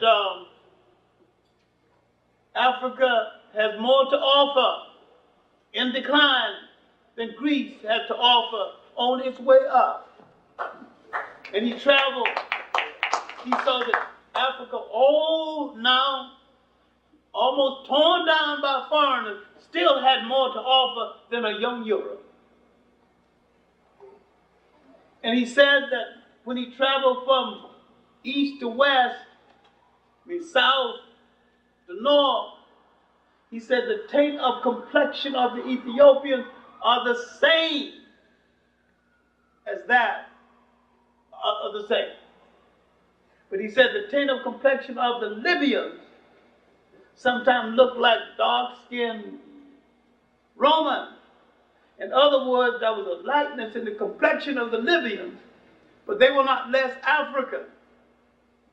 And he also said that what made him a great reporter is that when the Africans told him something that he didn't believe, he said, the Africans tell me this, but I tend not to believe it. Now these eyewitnesses, these early preservers of African history, and who put it down, Herodotus, the 2-volume work, the best is the 1-volume Herodotus, by Rawlinson. Rawlinson's work is the best. If you got plenty of time, get the 4-volume Rawlinson with the field notes.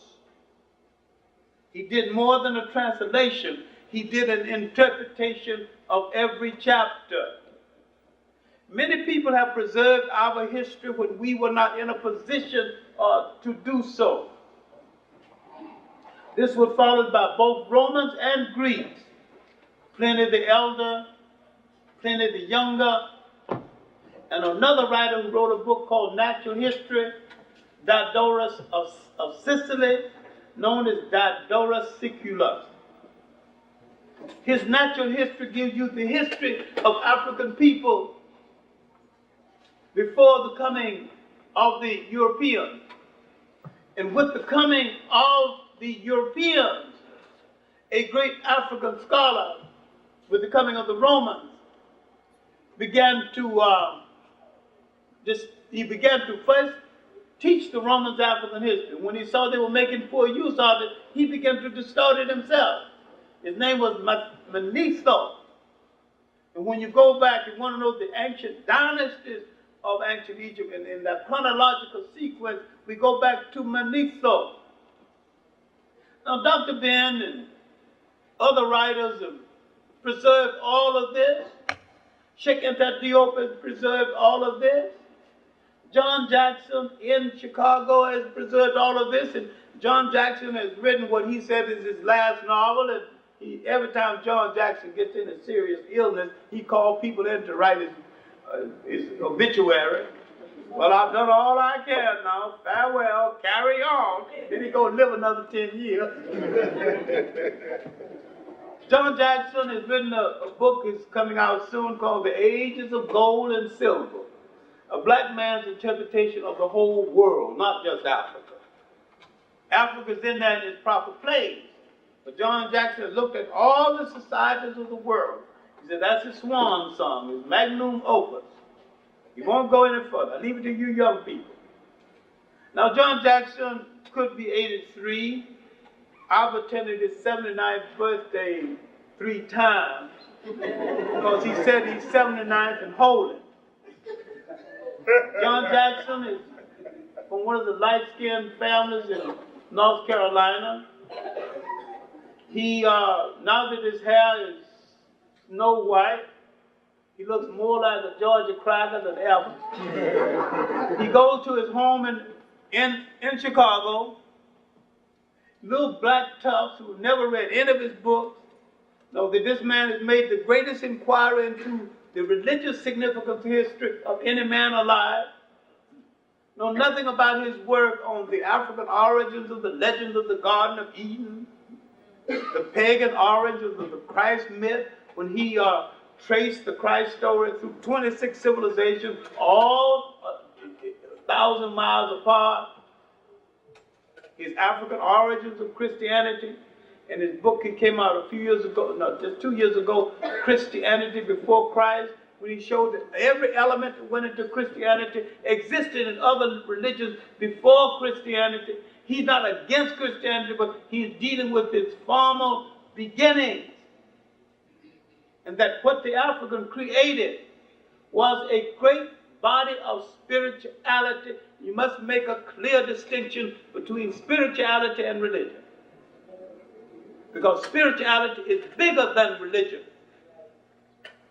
Either religion comes out of spirituality or religion is not. So they extracted from African spirituality different concepts that they use to create their religion. I'm talking about Judaism, Christianity, and Islam. They created for the world a God complex, a God concept different from the Africans. The Africans had no gods of vengeance, no gods of doom. We gave the world its first salvation-oriented religion. And everything was extracted from that. The African created no God that cursed anybody, for least of all for laughing at his father's nakedness after he's had too much wine. Least of all. So the Noah story is really Jewish folklore. And because black people will not deal with folklore, most black people don't know how to read the Bible. If they read it, they would get much more out of it. But if they stop saying all of it is the truth, they could find the essential part that is the truth and separate it from the part that is the truth to the part that is folklore. They can understand that many times stories are told to illustrate a point, and if the illustration is true, the story need not be true. But it is told as a teaching lesson. In an age when people did not read widely, stories were told, teaching was made through parables. But if the parable you use to illustrate the truth illustrates the truth well, and if you get the point, the illustration need not be true. All right, now, the Africans were the first preservers of history, because long before Herodotus, long before Pliny the Elder, long before Diaspora, long before these ancient writers, long before Homer discovered the Africans as a great mysterious people in the Odyssey and the Iliad, long before that, the Africans had written books saying where they came from. We came from the south. They had said that we came from upper part of the Nile. We came from the headwaters of the Nile, where the great god Hapi dwells, near the mountain of the moon, meaning Kilimanjaro. The Africans had already said that.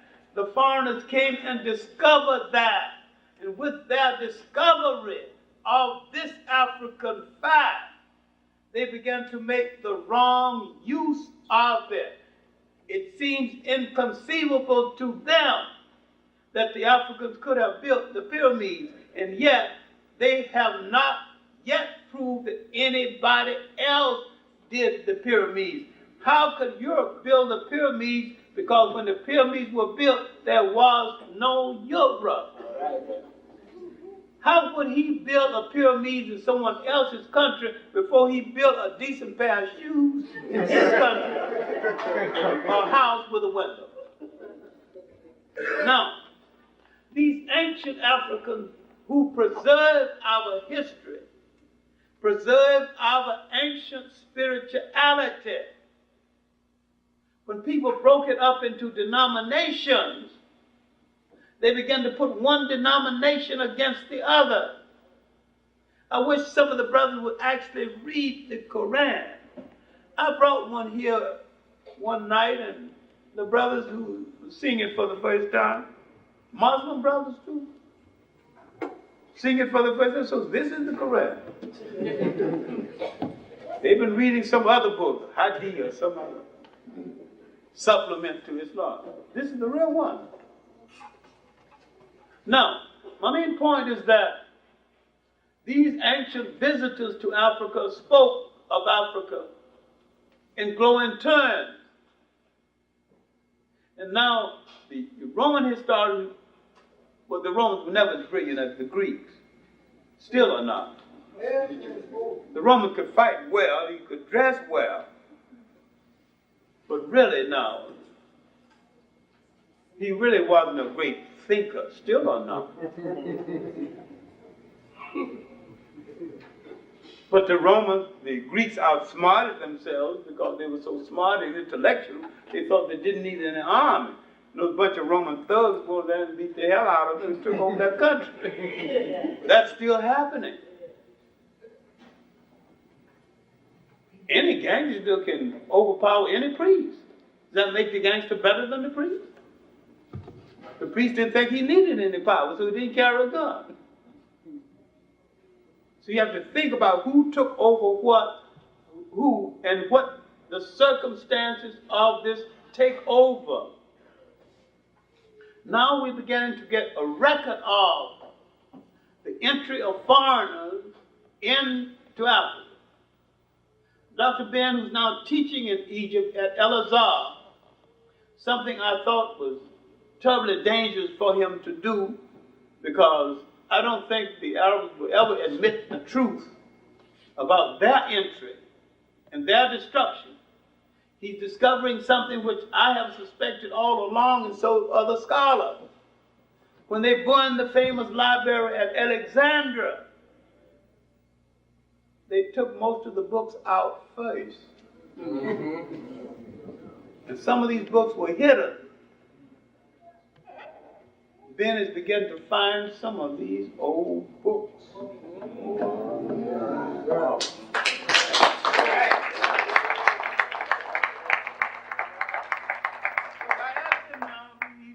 To me as a brother, I said, look, brother, now,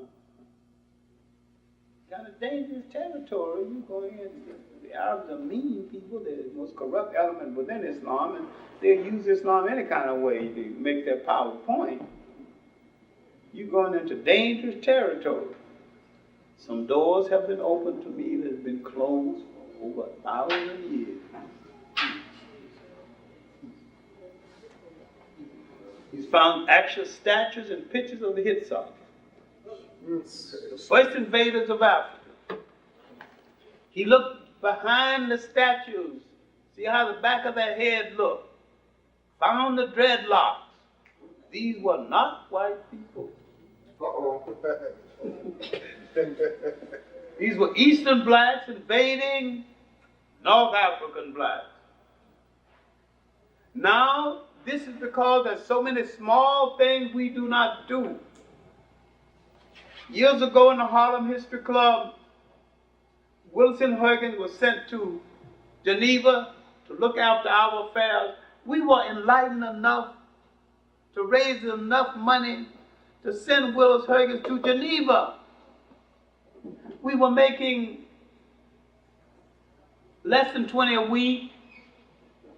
I was second salad man at a cafeteria, and I was making $18.50 a week, wearing tweeds, imported from England, cost me $2 a week until I paid my $50 and got my tweed. I don't mean no imitation tweed. I wore real tweed. No shoes that I had to shine. That was my suede period.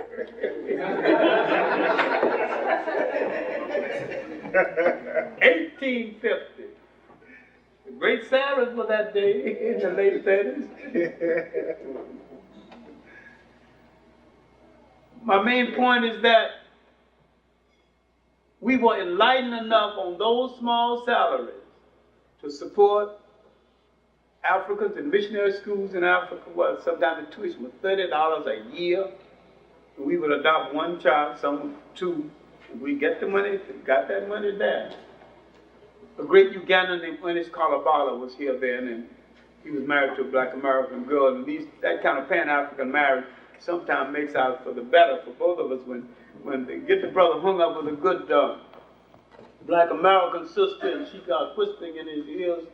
Some things get together that otherwise wouldn't have gotten together. Now, my main point here in the focus in telling you that there are many things in our own life that we have missed.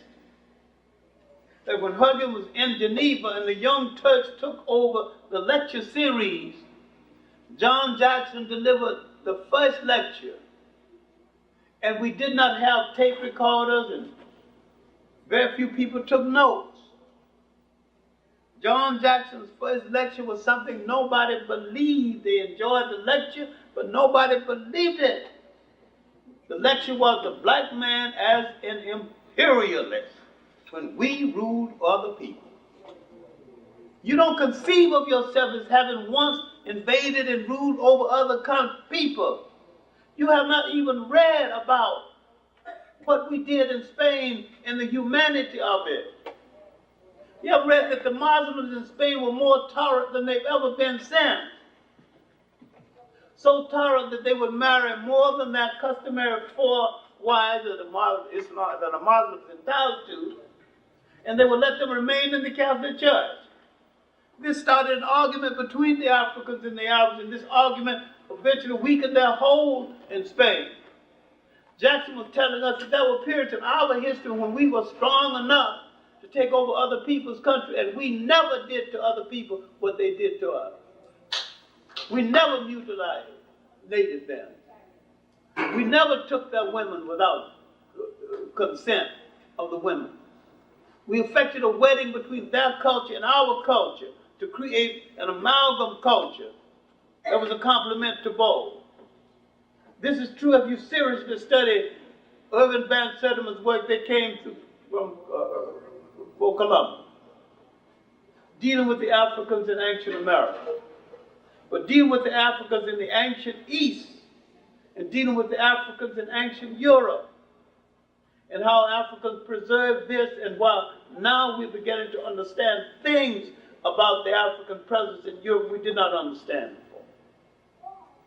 I did the second lecture, primed myself, read and read, till I got my confidence up. Never forget the lecture.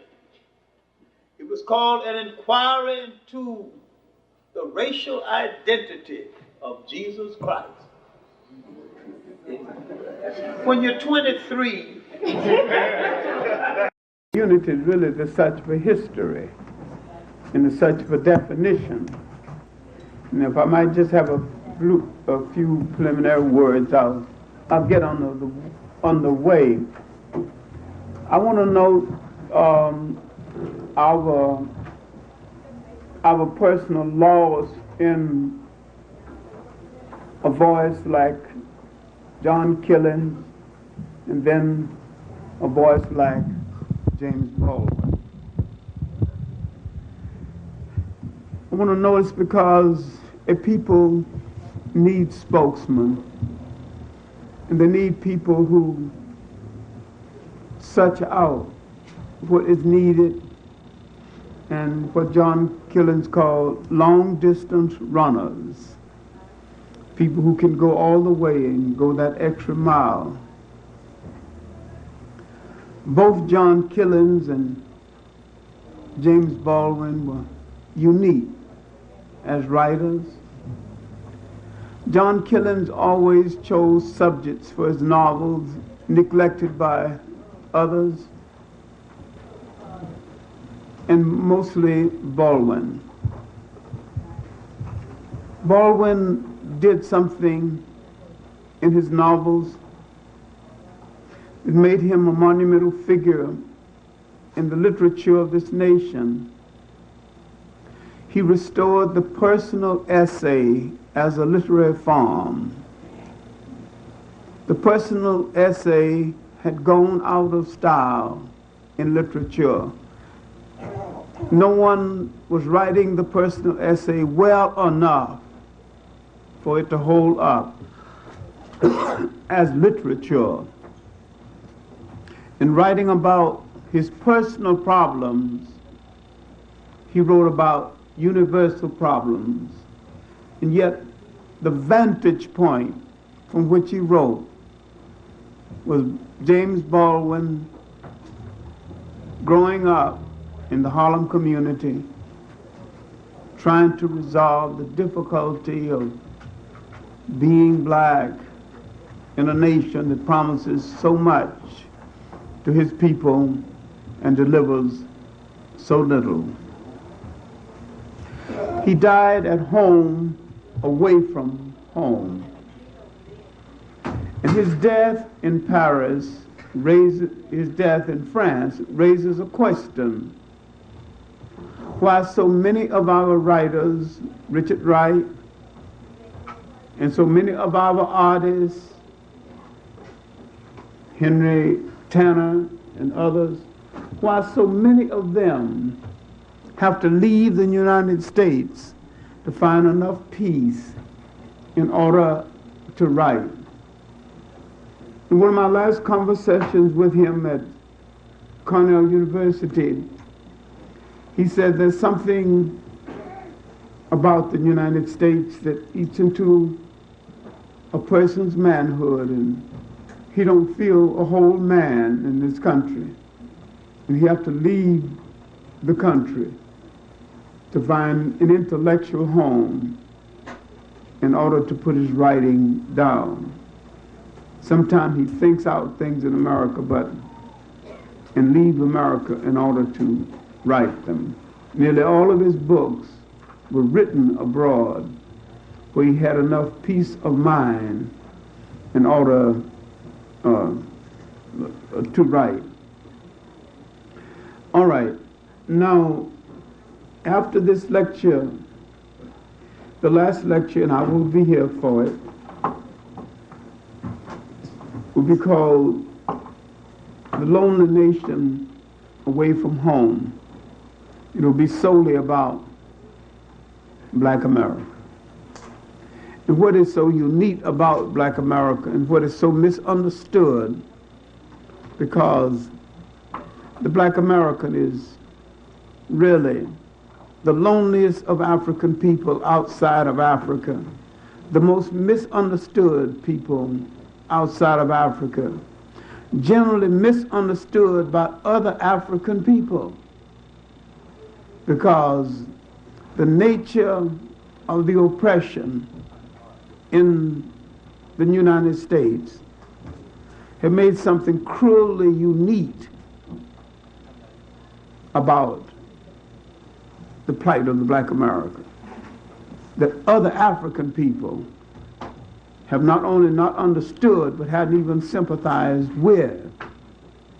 And so many times other African people join with whites in condemning or passing judgment where judgment is not in order, where understanding is in order. We inherited, and I've said this before, the worst of the oppressors.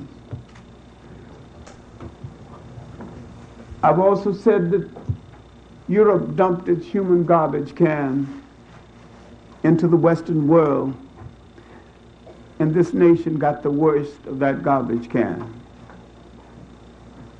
The other oppressors, first place, they'd been oppressors before, and they developed some style and technique in oppression. This nation still has no style and technique. It's very crude and no manners.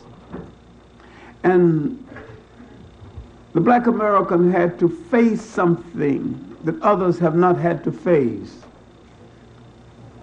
Years ago, when I first went to Haiti, and I felt a liberation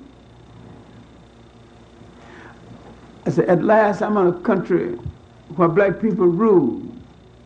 I can sit any place I want to on the bus. The fact that it was some of the most uncomfortable buses I've ever sat in my life didn't matter at all. The important thing, I could sit any place I pleased on an uncomfortable bus, and it wasn't uncomfortable to me because I could sit any place I pleased. I could look at a policeman, he was black. The fact that they were some of the most corrupt, head-beating policemen in the world, I didn't know, and I didn't take into consideration they were just as brutal as any other police in the world. But the fact that they were black intrigued me. When I came out of the South, every white person was a policeman. Any white person can beat your head. Now, this is not generally true in the Caribbean islands, not generally true in Africa. I'm not saying that there's no oppression there. There is oppression there. It's of a different nature, but it's still oppression. Slavery in the Western world, African slavery, started in the Caribbean. In fact, the slaves were taken to the Caribbean to be broken before they were sent to the United States for well over 100 years, before America began to develop the kind of shipping that would go directly to Africa and pick up slaves other than to buy them from that market. All right, now, indirectly into the subject, I have been preparing all week a short history of Pan-Africanism, which is a history of unity. And I have been examining a lot of interesting phenomena that I have been looking at through the years and talking to the creators of it through the years. Fortunately, of the three great Pan-Africanists who came from Trinidad, I knew two of them personally, and one's still alive. And I talked to him or argued with him no later than last year, C.L.R. James. I knew Padmore in Ghana when he was advisor to Nkrumah. In examining the trends of Pan-Africanism that actually started in the Caribbean, and yet, though it started in the Caribbean, Pan-Africanism had unified one island in the Caribbean. Although the theory starts there, principally because the greatest theoreticians the Caribbeans have ever produced are generally driven out of the Caribbean, and they generally function away from home. Now, at the conference on Marcus Garvey in Jamaica a few weeks ago, I delivered a paper on state formation in the 20th century as advocated by Marcus Garvey. I was pointing to his finest gift and why he became popular and other men advocating approximately the same thing did not inject that one ingredient, the control of a state or the state. And he introduced the concept of state formation. And introducing the concept of state formation, he also dealt with how we lost the nation state. This is where I began to talk about tonight's lecture. The nation state and how we lost it. And if we're ever going to have unity again, have a correct perception of our history again, we're not only going to have to know what the nation state is, but how we controlled a nation state without any assistance from other people, and how we will not only lost the nation state, but how we lost the concept that we once had the nation state and were programmed into dependency. And this came principally through the laws of the history of a people. And one of the things Marcus Garvey was trying to restore was that concept of history that made you believe again in your ability to control the nation state. Now, I said in my talk in Jamaica that angered a lot of Jamaicans, except the Rastas, because the Rastas agreed. I said, Marcus Garvey is 47 years dead.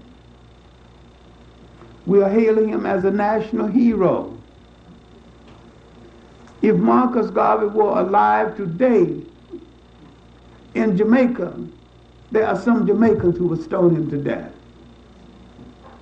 And so some of the intellects said, no.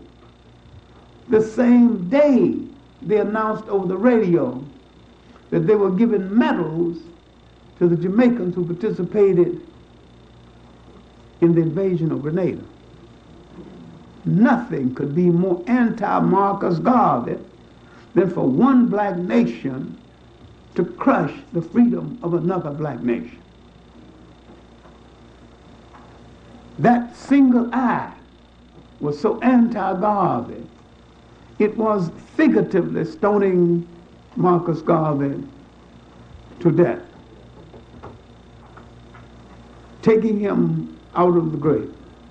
Because I had said in a previous lecture, and almost had to fight my way out of the hall,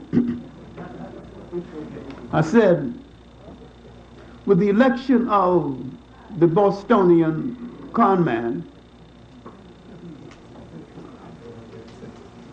the best thing you can do for Marcus Garvey, the most honorable thing you can do for him, is to go to Kings Park and take his bones out of that grave and throw them into the sea. Because you have dishonored him by saying, of all the brilliant minds produced in Jamaica and in the Caribbean islands, there's not one that I think is worthy of ruling over me.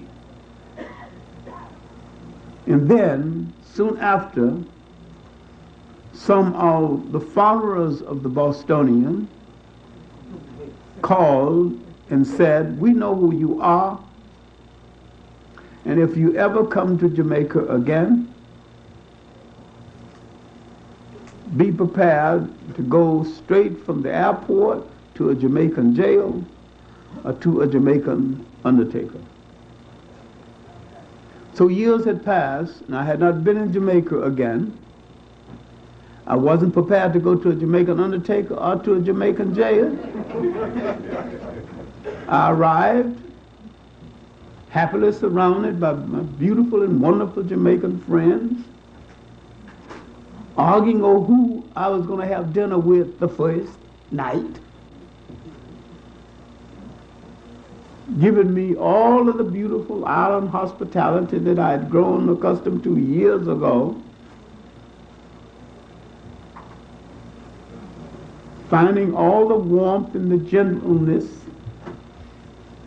that I had when I lived in Jamaica. I felt no fear at all that anybody was going to do anything to me at all. Went to the university. The Rasta brothers were there, talking sense and nonsense as usual.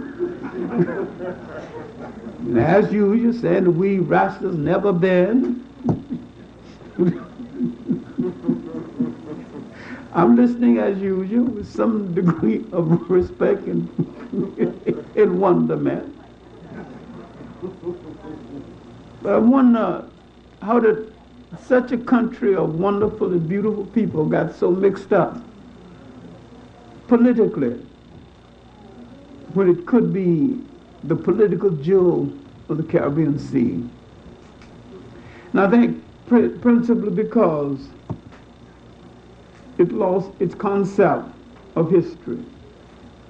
There is a story told about Suma, and an old man years later comes upon the idea, see, there's nothing left of the great Sumerians. Then he asked another, what happened to them? And the other old man answers, they lost their history and they died. And when a people lose their concept of history, they die politically and culturally. They are in confusion.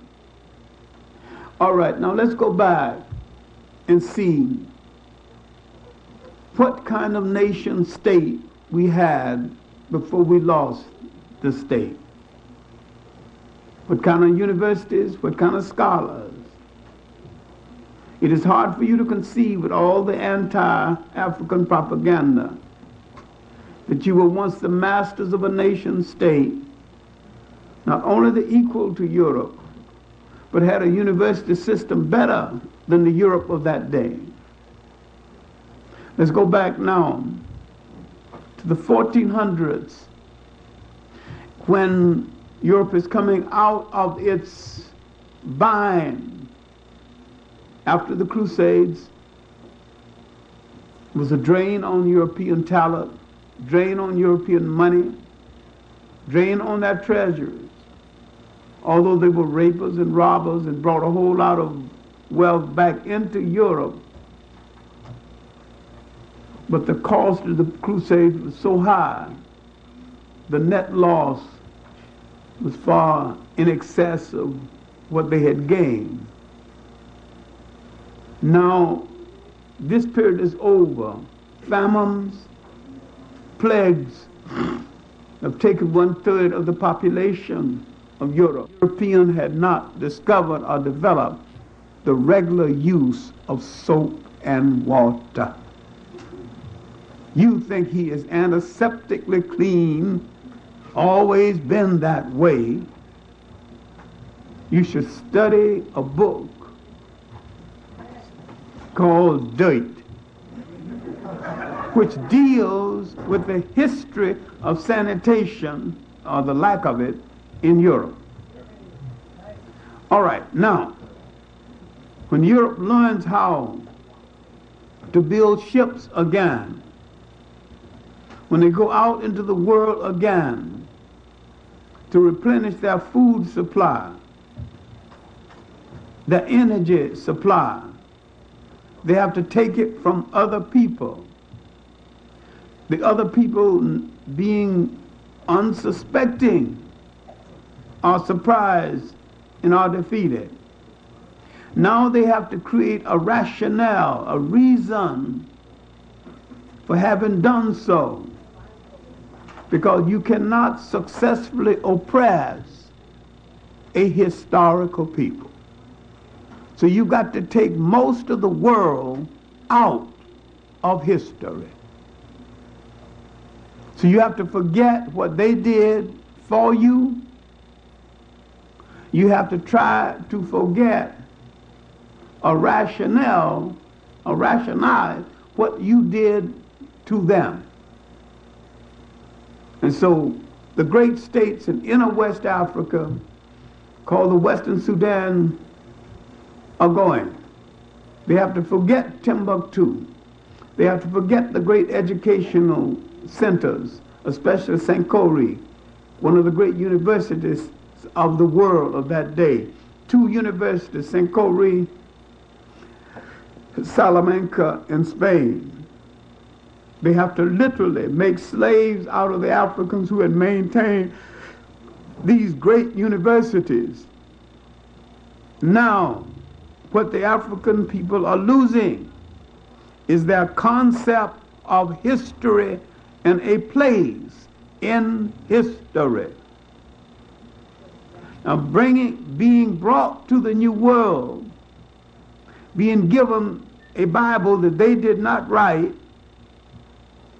not seeing any image of themselves inside of it, they began to have the illusion that they played no role in the involvement of history. Now, it is not until the 1700s that we began to suspect that we have played a role. When we began to suspect we played a role, there is a kind of unity between the Caribbean free man and the African American free man that should exist today, that unfortunately does not exist, because at that period in history, the Caribbean free man didn't call himself a West Indian or Caribbean. The black America didn't call himself an American. Both of them had a unity because both of them called themselves Africans. And both of them saw there was only one interest, and that was the interest of African people. All right, now, because the climate in the West Indies had changed, it had not changed to the point of eliminating slavery, but the craftsmen had gained their freedom and had gained a voice and some mobility. So there began to be a traveling Caribbean person.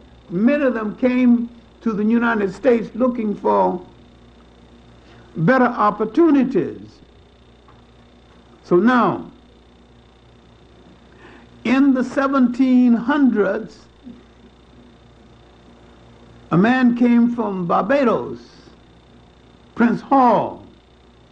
He heard all of the talk about liberty and justice, and he assumed that they were talking about us. He assumed wrongly, of course. And he was told, if you own property, you could get justice. So he bought some property. Didn't get any justice. So if you're a preacher, you get justice. Became a preacher. Nothing changed. Then he told you got to have an organization. So he got himself an organization, applied to the British to get a Masonic order charter, couldn't get it, finally got it from an Irish regiment who was angry with the British. He started the Masonic order, first black Masonic order. Did he call it that? No, he called it the African Lodge.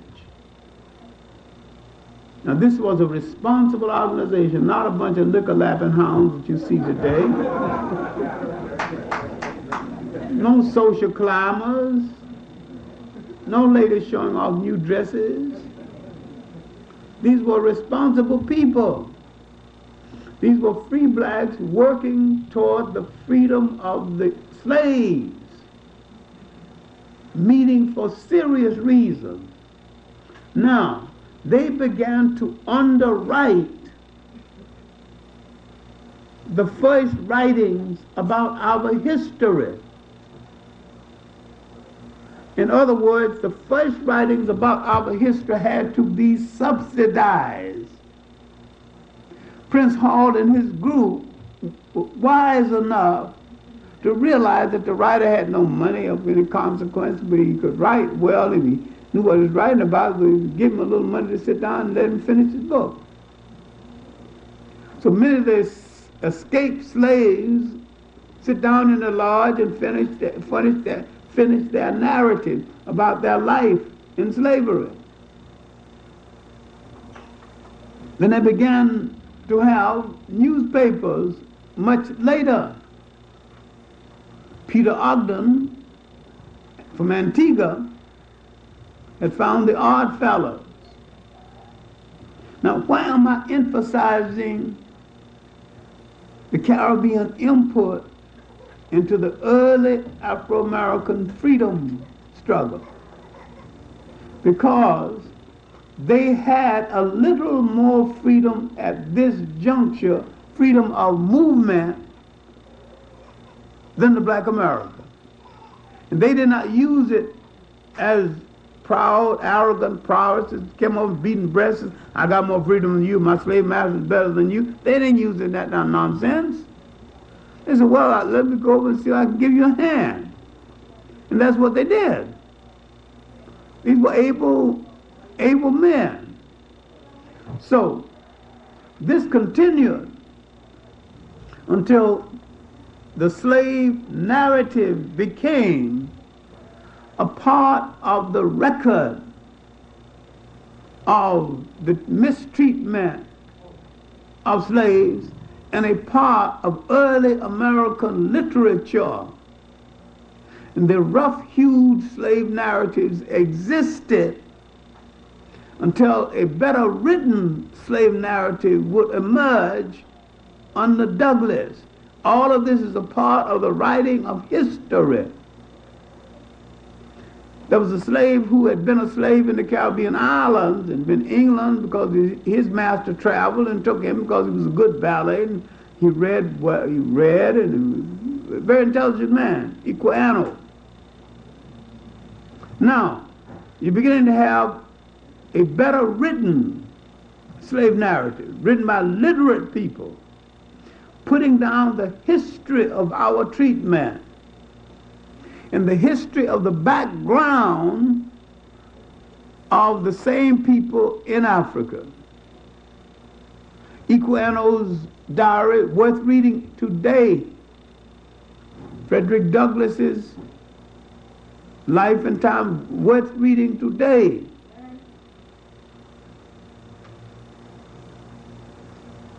Now you have the beginning of a telling of the life of misery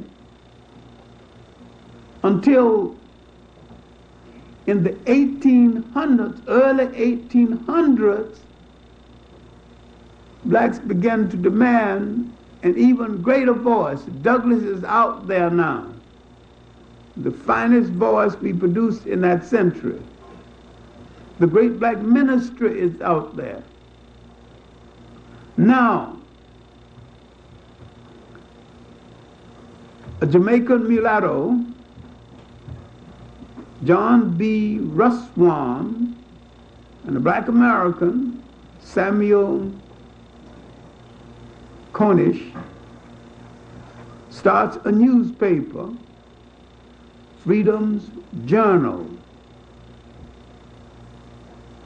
Now, Freedom's Journal becomes the first newspaper, and the editorials in that newspaper are better than some of the editorials in newspapers today. Sounder, clearer, more biting. After Russwam had served for a number of years on the newspaper, he went to Liberia with the settlement movement, set up a newspaper called the Liberia Herald, still exists. All the papers still existed. All the papers continue to exist. New papers came on the scene, the Anglo-American newspaper and magazine. New personalities came on the scene. A black American, the first black American novelist appeared, William Wells Brown. He wrote history in his novels, then later wrote general speculative history using the Bible and such history books as he could understand, speculating on the history of Ethiopia. His famous novel, Clotel, the President's Daughter, deals with the numerous offsprings of Thomas Jefferson.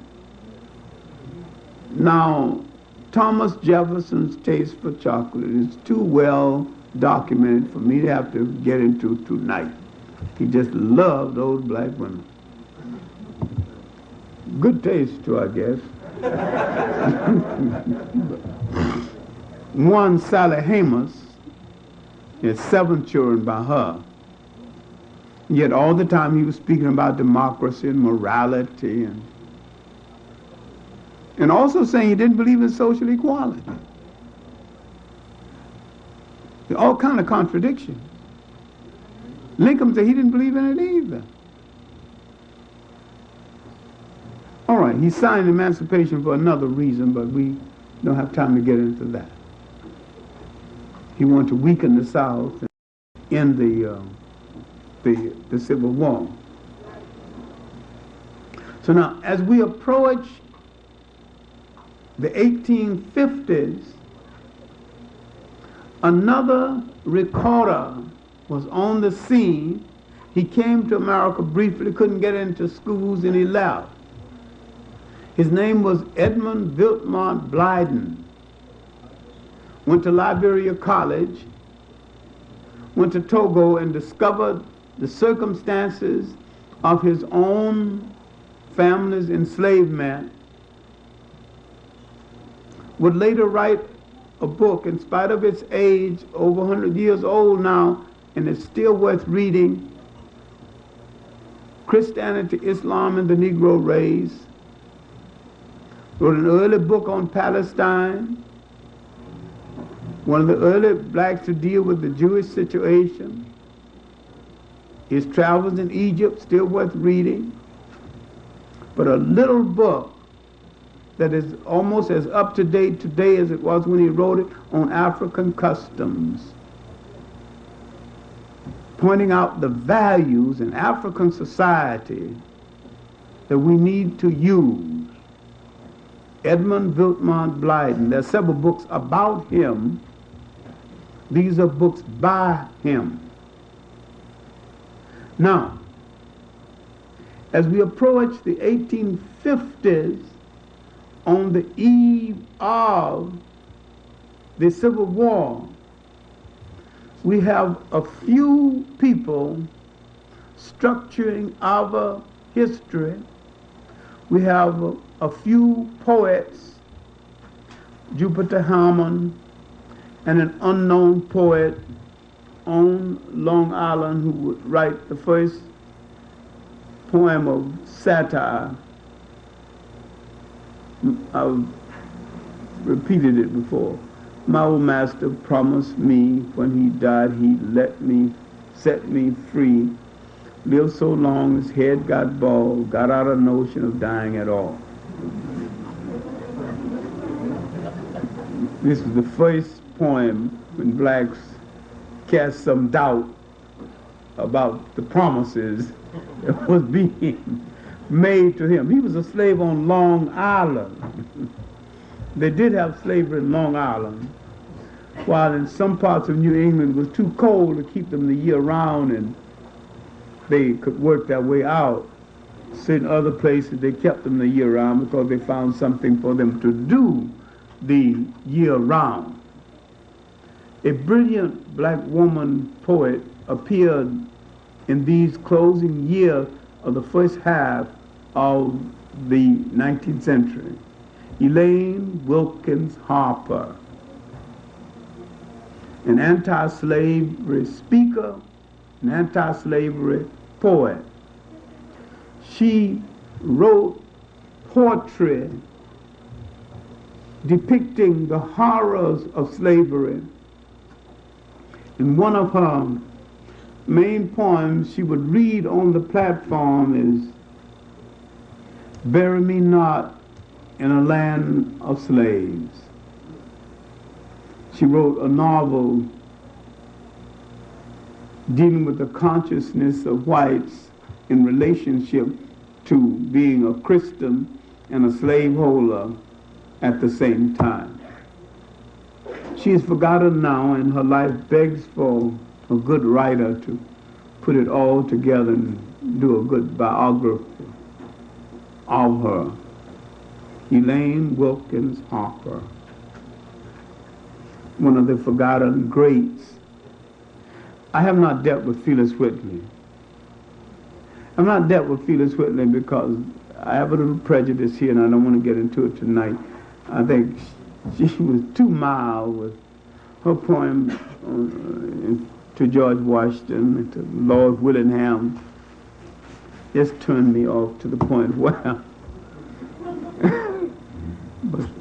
but what turned me off was the poem when she said that she thanks God for taking her from her pagan land and teaching her Christian heart to understand. Teaching her pagan heart to understand. She don't know she came out of an area that had just as much Christianity or more than she came into. Well, that's enough about poor Felix Whitley at the time. Now, on the eve of the Civil War, we had growing newspapers, we had men recording, we had the Colonization Society, well recorded, we had well recorded travels, we had a brilliant black novelist and protagonist, Martin Delaney. We had a Jamaican, Robert Campbell, who joined him to go out to Nigeria to search for a place. They both wrote books about their respective travels. And if you want the books in the University of Michigan paperbacks, Ann Arbor paperbacks, there's a book called Search for a Place. Martin Delaney's report, Martin was a Harvard man, so it's a Harvard man's report. I mean, all the I's are dotted, all the T's are crossed. Robert Campbell, a man with limited education, wrote one of the most moving reports ever. Pilgrimage to my motherland. Spiritual feeling, visiting Africa again, being an ex-slave, now a free man, free with limitations, of course, visiting the continent of his birth. Robert Campbell was Jamaican. I'm talking about a period of intellectual collaboration when Caribbean people didn't think of themselves as West Indians or Caribbean people, when Black Americans didn't think of themselves as Americans, thought of themselves as African people. I'm talking about a period before someone invented a word called Negro and color. Even someone used the word color, it wasn't widely used. But 1829, another great document, a secondhand store owner, pawn shop owner, David Walker, began to write his famous appeal. And because people pawned their clothes and left them there during the summer, he would put some of the appeals in the coat pocket. And sometimes the sailors way out to sea before he noticed them. This is how the appeal got to England and got published in England. This was David Walker's appeal to the colored people of the world. He was the forerunner of a Malcolm X. He was God's angry man. Now, David Walker recorded the anger and the passion against slavery of the African person of that day. And he might have been the best recorder of that period before the period was over. But the one record that we need to examine, uniquely and creatively phony though it is. Now let me explain what I'm saying. Nat Turner's confession is no confession. Nat Turner was so brilliant. Nat Turner confessed only to those things nobody could do anything about. He named only the people in his group who were already dead or escaped. He did not admit he had a wife, and his wife was a secret keeper of the conspiracy. I mean, that was unique. And the white man who took down the confession and who hated his guts kept pestering him. Don't you know you have killed people? People have died. Don't you know you are going to die? And he was waiting to be hung. That Turner said, yes, I know that. Listen, don't you understand what you have done? You have revolted against the government. And that Turner said, the consequence, as a consequence of revolting against slavery, I knew from the beginning that I might have to die. So aren't you sad about it? Aren't you weeping? But I don't see a tear in your eyes, and you've done this horrible thing. He wanted him to crawl, and he said, I'm so sorry, I had to kill you and your wife. He ain't crawling, he ain't crying. So this man is still pursuing him. They take him to the gallows, put the rope around his neck, and this man, you know, aren't you sorry yet? Don't you know you're going to die? Nat Turner looks at him, though he's looking at a piece of dirt, and tilts his head while they tighten the rope on him. He said, didn't God die? Die like a man. And all this man got from Nat Turner is a phony confession. It's not worth anything, because Nat Turner's confession didn't hurt nobody. Because all the people who lived through it and got away, he didn't give their names. It was really not until 10 years later that Thomas Wentworth Higginson discovered his wife, who was the secret keeper for the insurrection, and began to make a record of it. Now, the importance of this for today is that in an age of media, for a revolution where TV is literally killing the minds of a whole lot of our children, including mine, we don't tell them those beautiful stories, because those stories not on television, not going to be there either until we own a television station and put it there.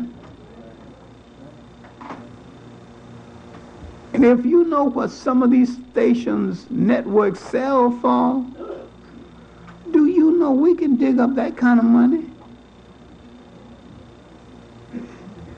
Do you know we spent last year $500,000 on potato chips?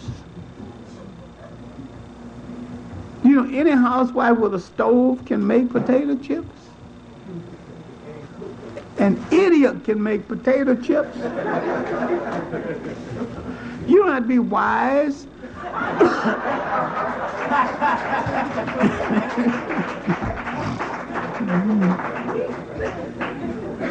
If we start doing the simple things for ourselves that other people are doing for us, we could make money catering to each other. There's no law against sending 10 trucks down to Florida, picking up some oranges and bringing them back and selling them to ourselves wholesale. And nothing wrong with it. We got truck drivers.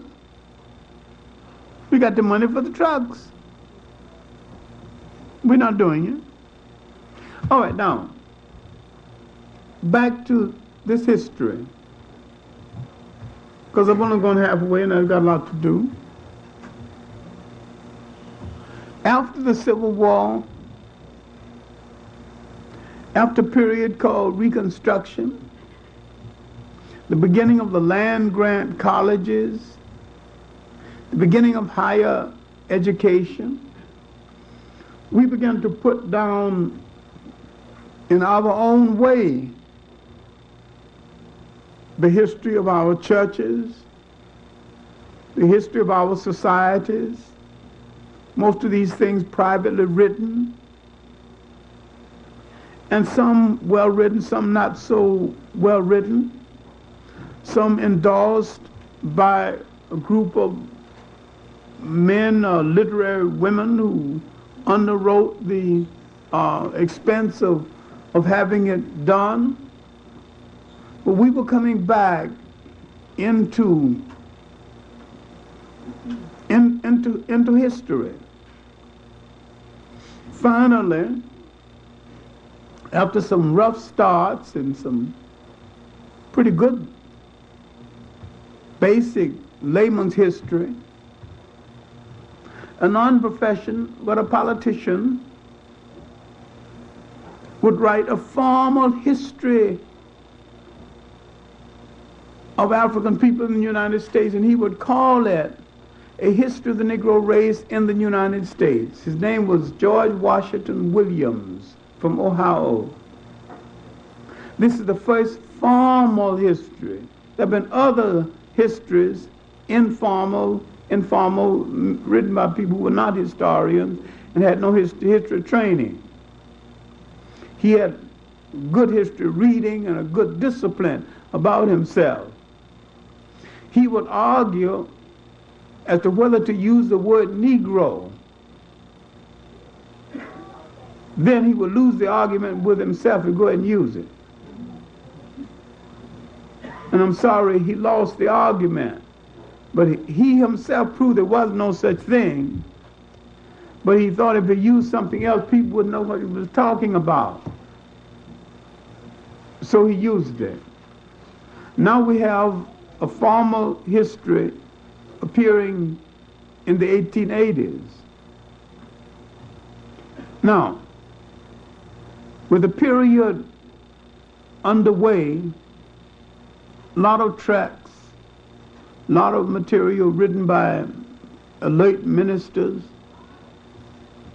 Bishop Turner is on the scene.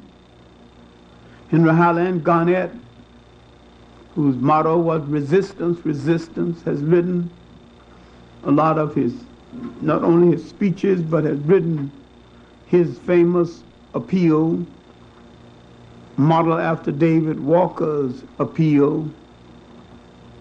Martin Delany had written a novel, a protest called Blake. We're getting it together from a point of view of literature. But now, in the 1880s, a young man from Great Barrington, Massachusetts, who had been educated there and assumed he was going to Harvard because the young men who made high marks went to Harvard.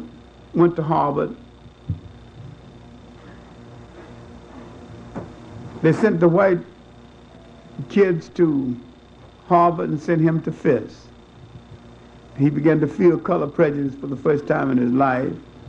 He became conscious of it for the first time. It was there all along. He finally finished Fisk and went to Harvard, did exceptionally well.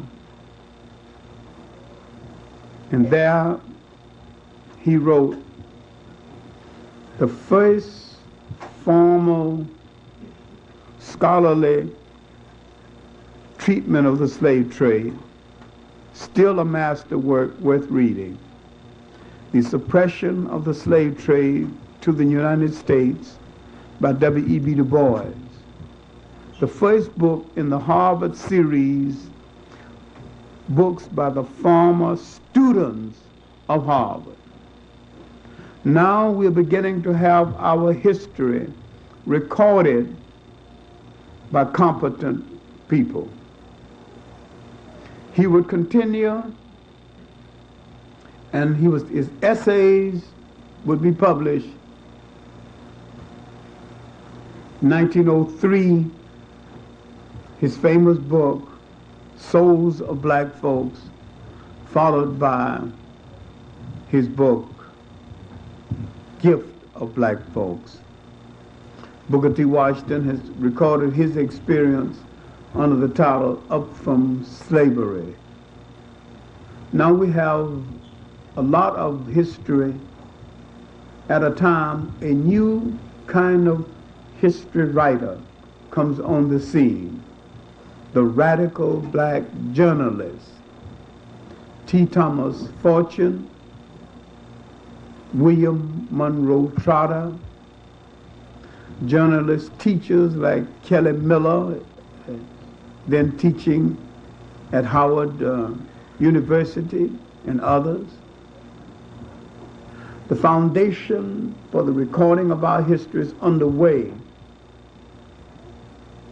1915, the year Booker T. Washington dies, W.E.B. Du Bois would publish a little book called The Negro. This is the first international survey of African people throughout the world, not just in the United States, but throughout the world. He would later expand this into two other books, one, Black Folks Then and Now, and the next one, Africa and the World. Now you're beginning to have African history by Africans. You're beginning to have Afro-American history. You're beginning to have Caribbean history by Caribbean writers.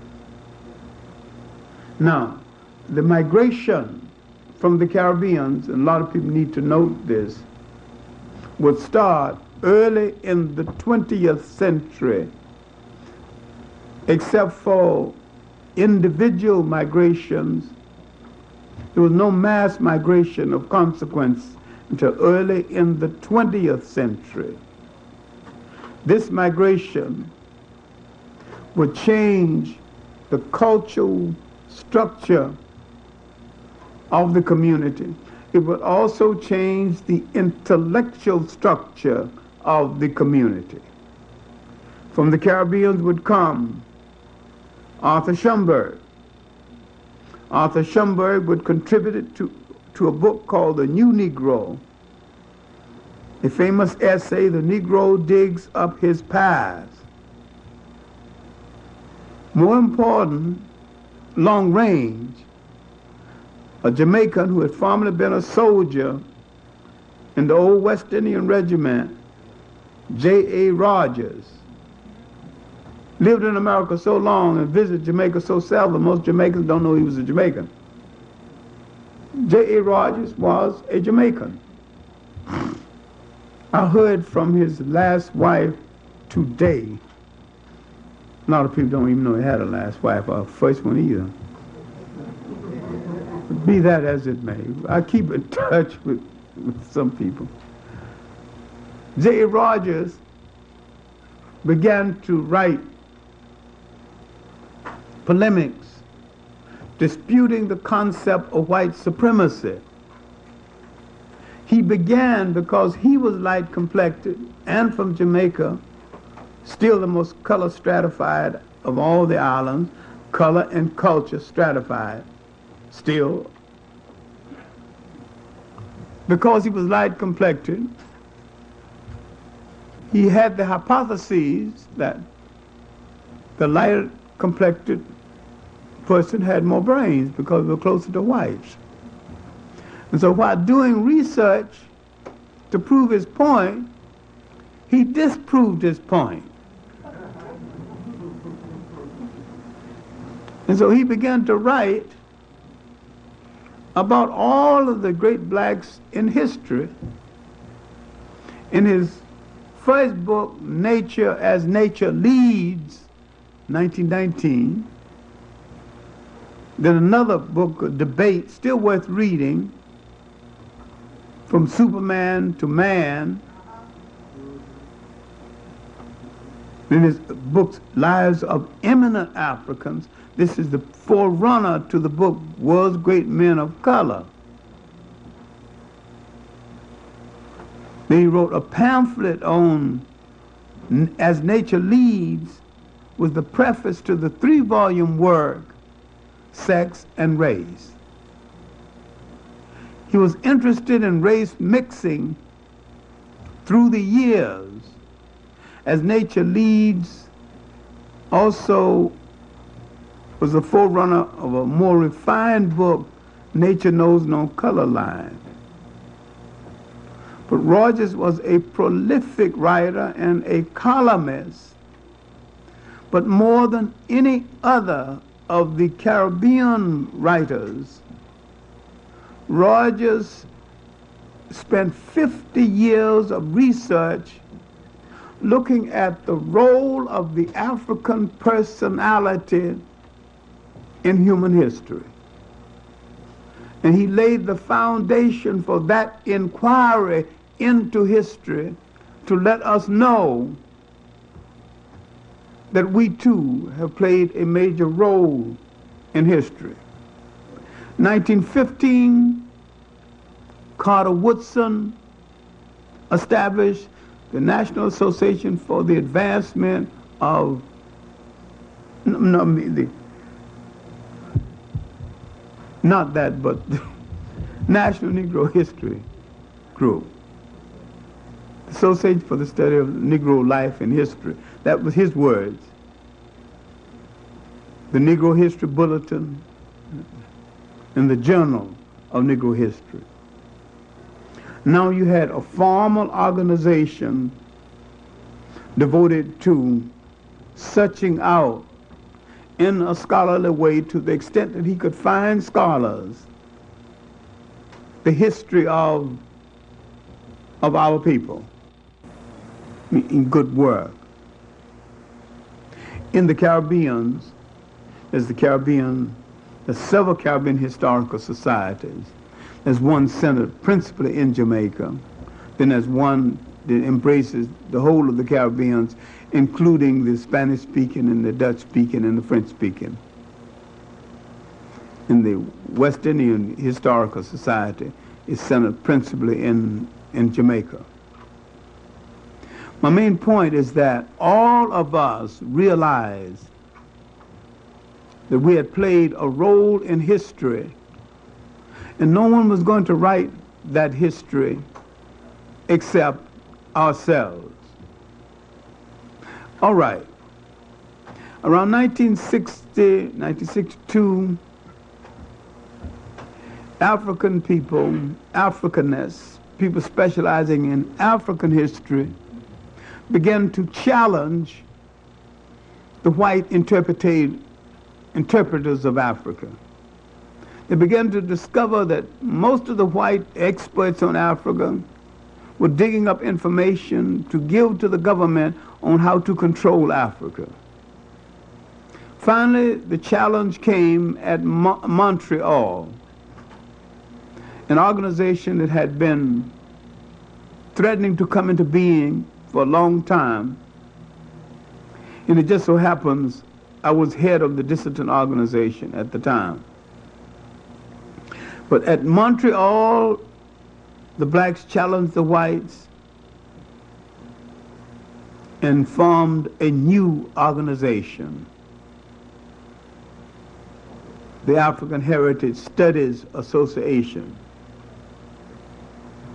I remember that a famous French Africanist, Raymond Monet, unfortunately dead now, or fortunately, Raymond Monet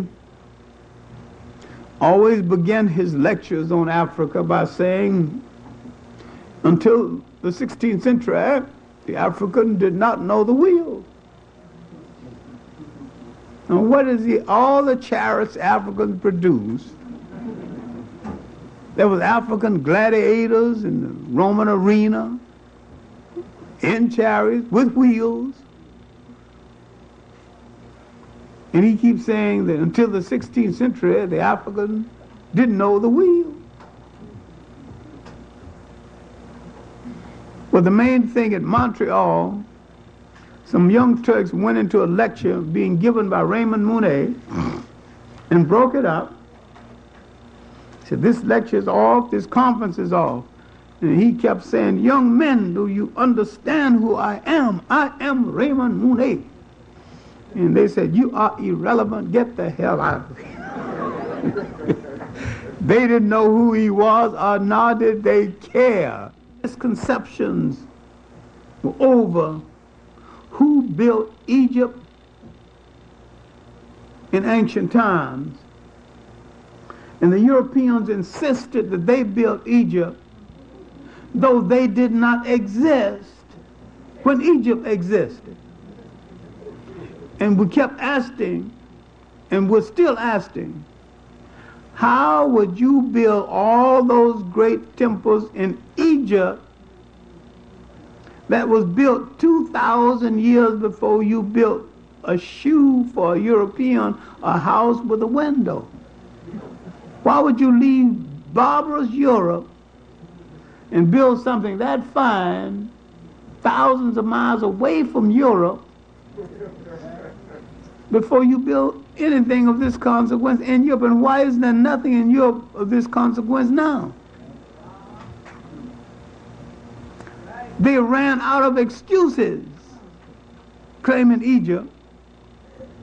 Now they say civilization started in Sumer, they started everywhere except Egypt. Then they discovered that there were Africans were over there in Sumer too, building. This was the period when there was no separation between Africa and Western Asia called the Middle East. And there's a book called When Egypt Ruled the East. And what you think of as the Middle East was a former colony of Egypt, a colony of the nations of Western, Northeast Africa. And what we're trying to say is that we have looked into our history, and some of the people who have made a life's mission out of it are growing old. Some of them are dying, and they're not being replaced. We should have people who make a priesthood out of historical preservation, just like priests go into church and pledge to God and to a given order. People should go into history. Their whole life is the preservation of the history of a people. You don't have to distort it because our history is so good and glorious. You don't have to tell a single lie. You just tell the truth, it's good enough. I have always wanted to straighten out the black heroes and heroines so that I would have enough security and the people would have enough security to let me write about a few black reprobates. Principally because we have had some villains too. We've had some of the greatest people in the history of the world, but we've also had some villains. I would really like to write a decent book about Thibaut Tibb, the black slave trader, he never said he was a slave trader, he said he was a contract laborer.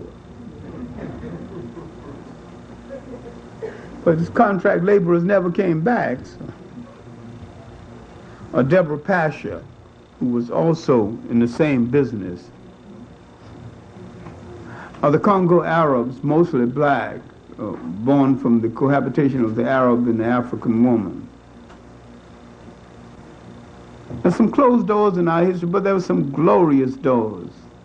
When I saw that stupid thing, Chaka, I'd like to write a children's book about Chaka's mother.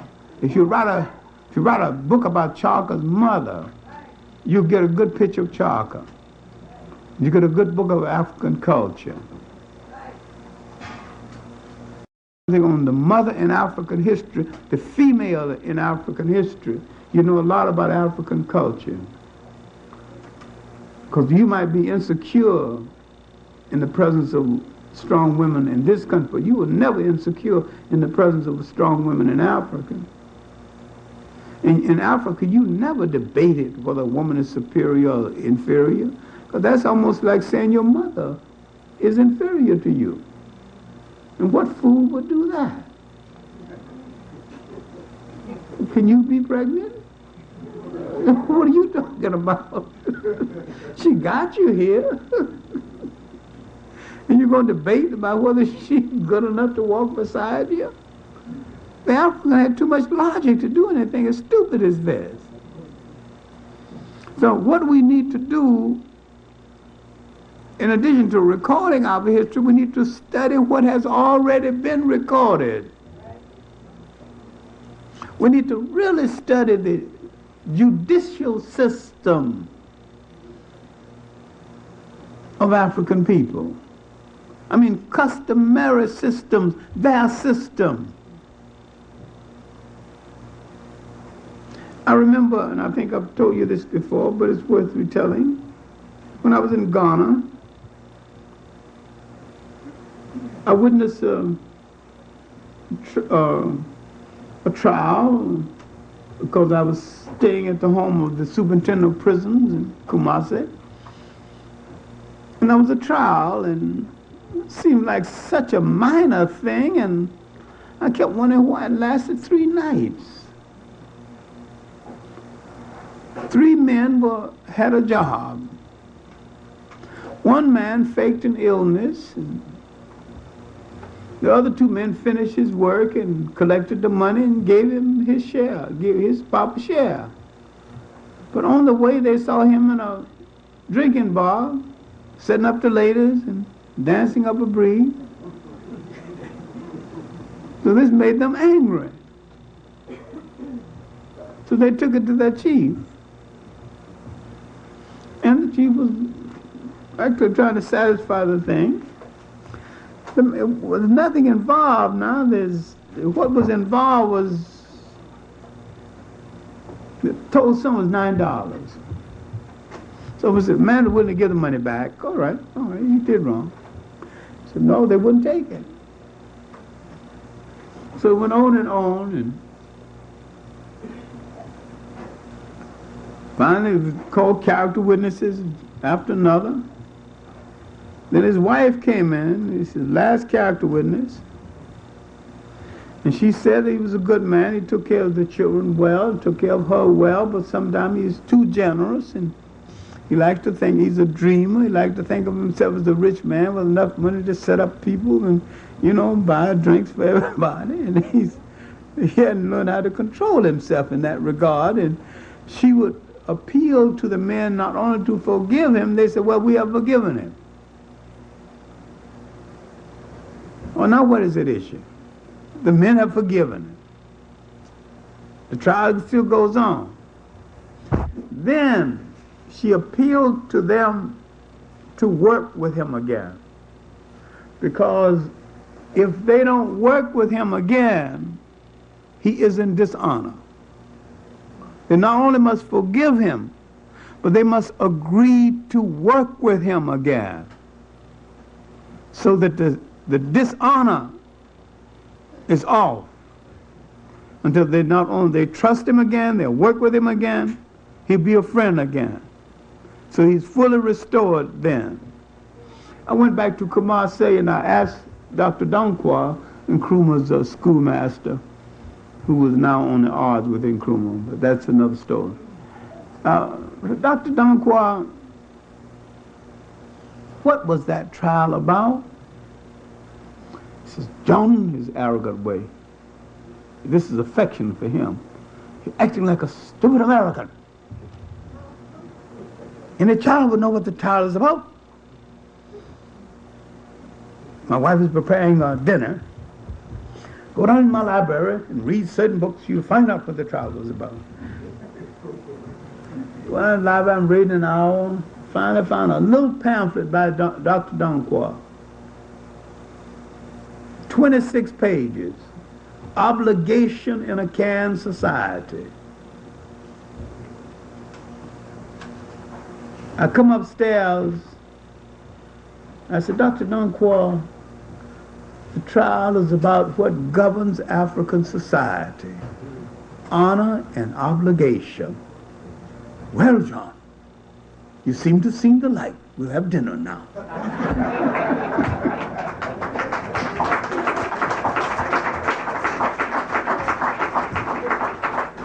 And when you study a society, you have to study more than its history.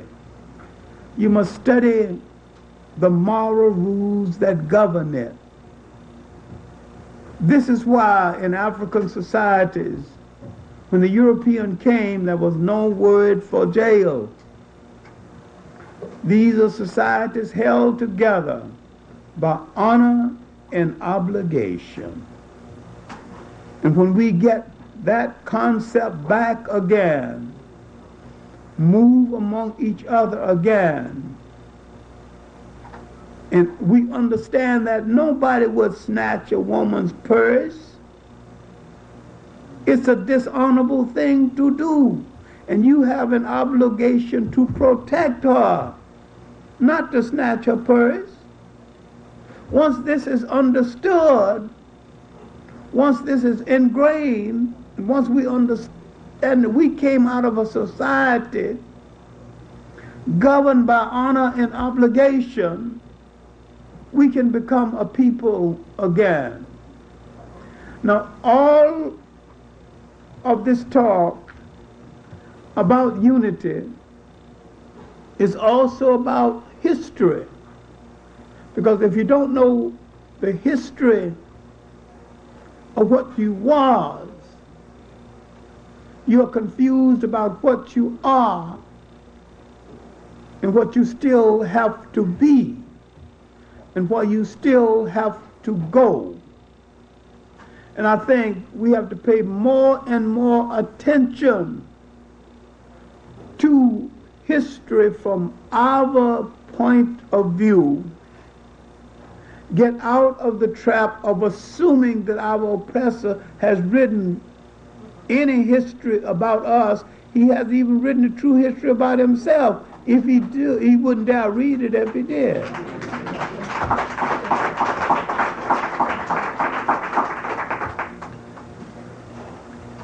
The repeopling of a people,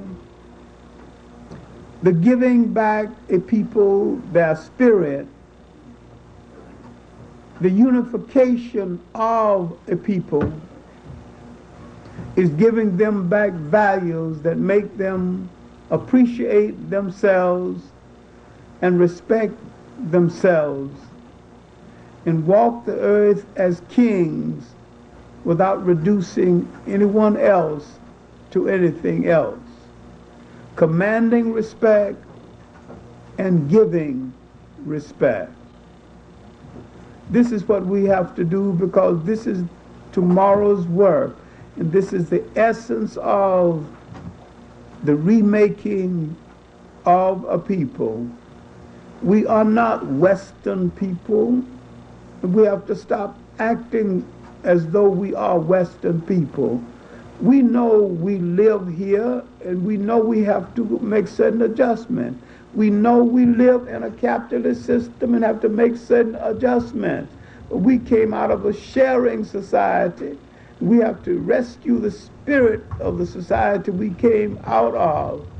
And we are responsible not only to give the world a new humanity, but we will start that giving with ourselves and with our children. And we will walk this earth shining like a new penny, because we are tomorrow's people. And if we can't be tomorrow's people, the world is not going to be worth living in. Thank you.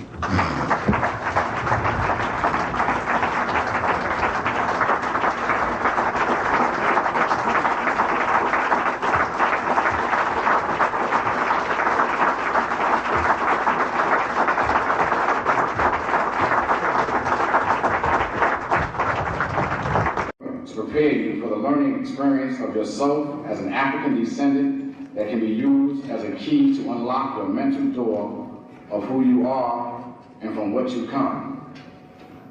Dr. John Henrik Clarke is our guest speaker for this evening. Our elder, our scholar, and a multi-genius. And I ask that you help me by standing and giving a round of applause for our scholar, Dr. John Henrik Clarke.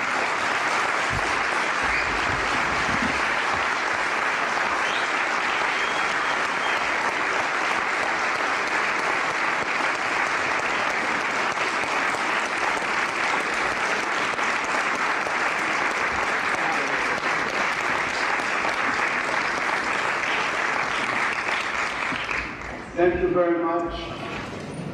I'm pleased with the invitation. We have a lot of work to do, and we're going to go directly to the work. I have often said, history is a clock that people use to tell their political and cultural time of day. It is also a compass that people use to find themselves on the map of human geography. The role of history is to tell a people where they have been and what they have been, where they are and what they are. But most important, the role of history, properly learned, tells a people where they still must go and what they still must be. Something has happened to us that we pay little attention to, and we are forever knocking at the door of other people, borrowing cultures, borrowing ways of life inferior to the ones we lost. When you see the strongest thing about a people, look on the flip side and you'll see the weakest. The strongest thing about African people in relationship to other people was their ability to be hospitable to strangers. The weakest thing about African people is that they did not understand the intention of those strangers. And those strangers disrupted our society from Western Asia for 3,000 years before the Europeans. We are always adopting people and following after people who don't know where they are going. And we are always equating ourselves with other people, not knowing that it is not a matter of being better or worse, it is a matter of being different. Now, I have searched for the definition of African people in the history of the world most of my life, starting with my search in the Bible and with my great-grandmother, who I love as a deity, even to the point, if faith was kind enough ever to show me the true face of God, and it turned out to be Grandmother Mary, all I'm going to do is to shrug my shoulders and say, Grandma, of all the tricks you played on me, this is the greatest. I suspected that you was God all along.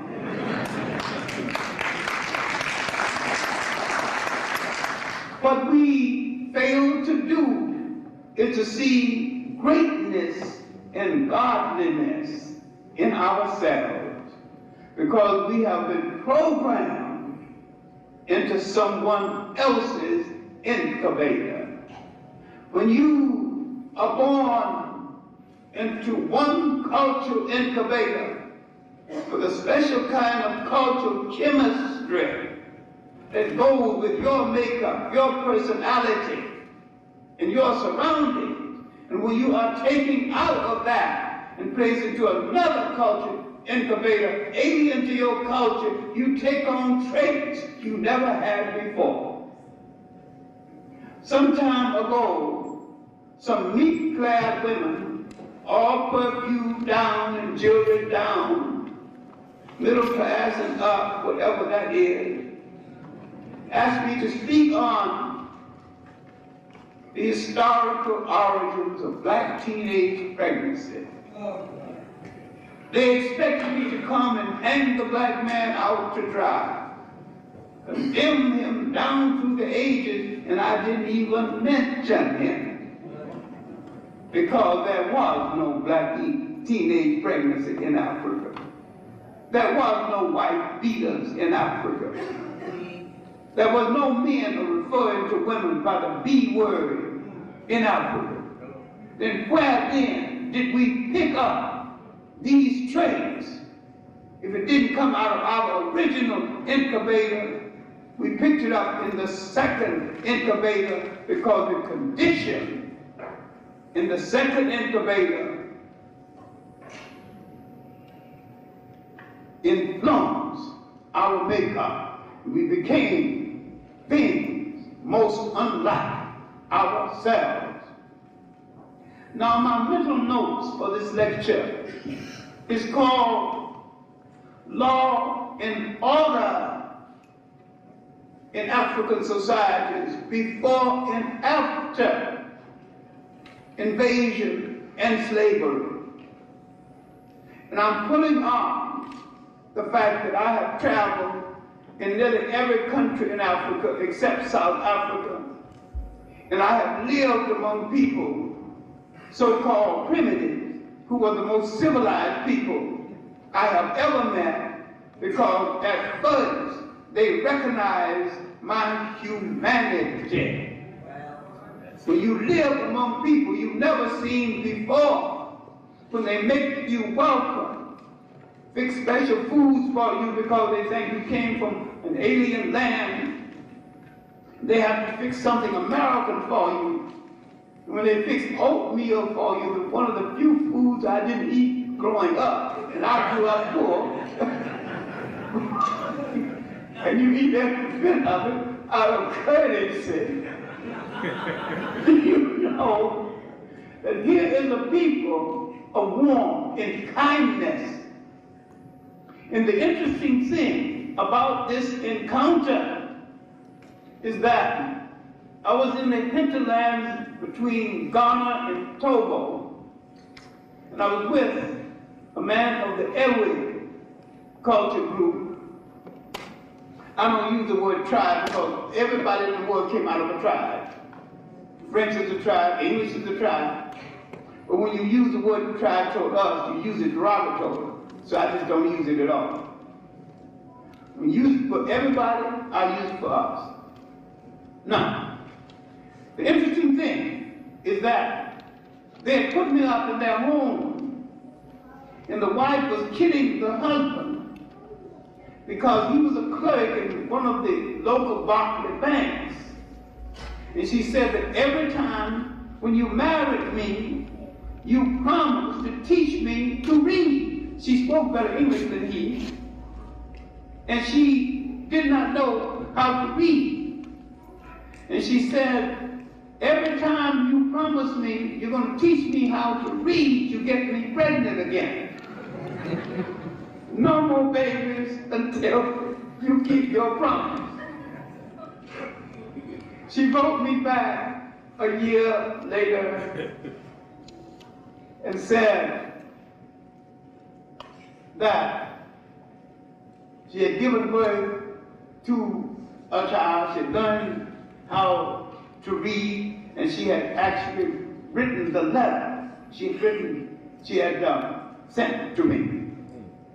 And I remember the humanity of that meeting showed me how Africans behaved among Africans before Europeans came. And this is what we have lost.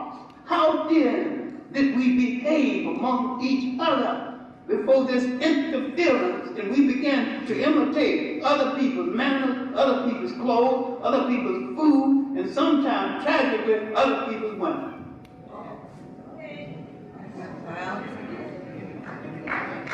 At what point did we become dissatisfied with the people at home? Because in that second incubator, you lost the original values of the first incubator. I wanted a lot about this change. And one day in Ghana, I was visiting the superintendent of prisons in Kumasi, the capital, the cultural capital of Ghana. And I heard of what I would consider a minor crime, barely worth a long conversation. 3 men were working on a job. One man faked an illness, and the other man finished his work and gave him his share of the money. On the way home, they saw him in a bar, drinking it up with the ladies. That was not only a violation of law, it was a violation of something in Africa that is stronger than law: custom. You want to know how then did we control each other before the Europeans came, before the Arabs came, before those other Middle Eastern thieves came to take over our country? We controlled each other through custom that was larger and stronger than law. The family itself was a small, contained nation. The uncle was equal to the father in dispensing discipline. Everybody belonged to something. And there was no idleness because everybody had an assignment. And all girls after a certain age had a husband. And if she didn't get one automatically on her own wits and charms, the old ladies and the uncle chose one for her. This might seem unromantic to you, but at least she got one. Do you have one?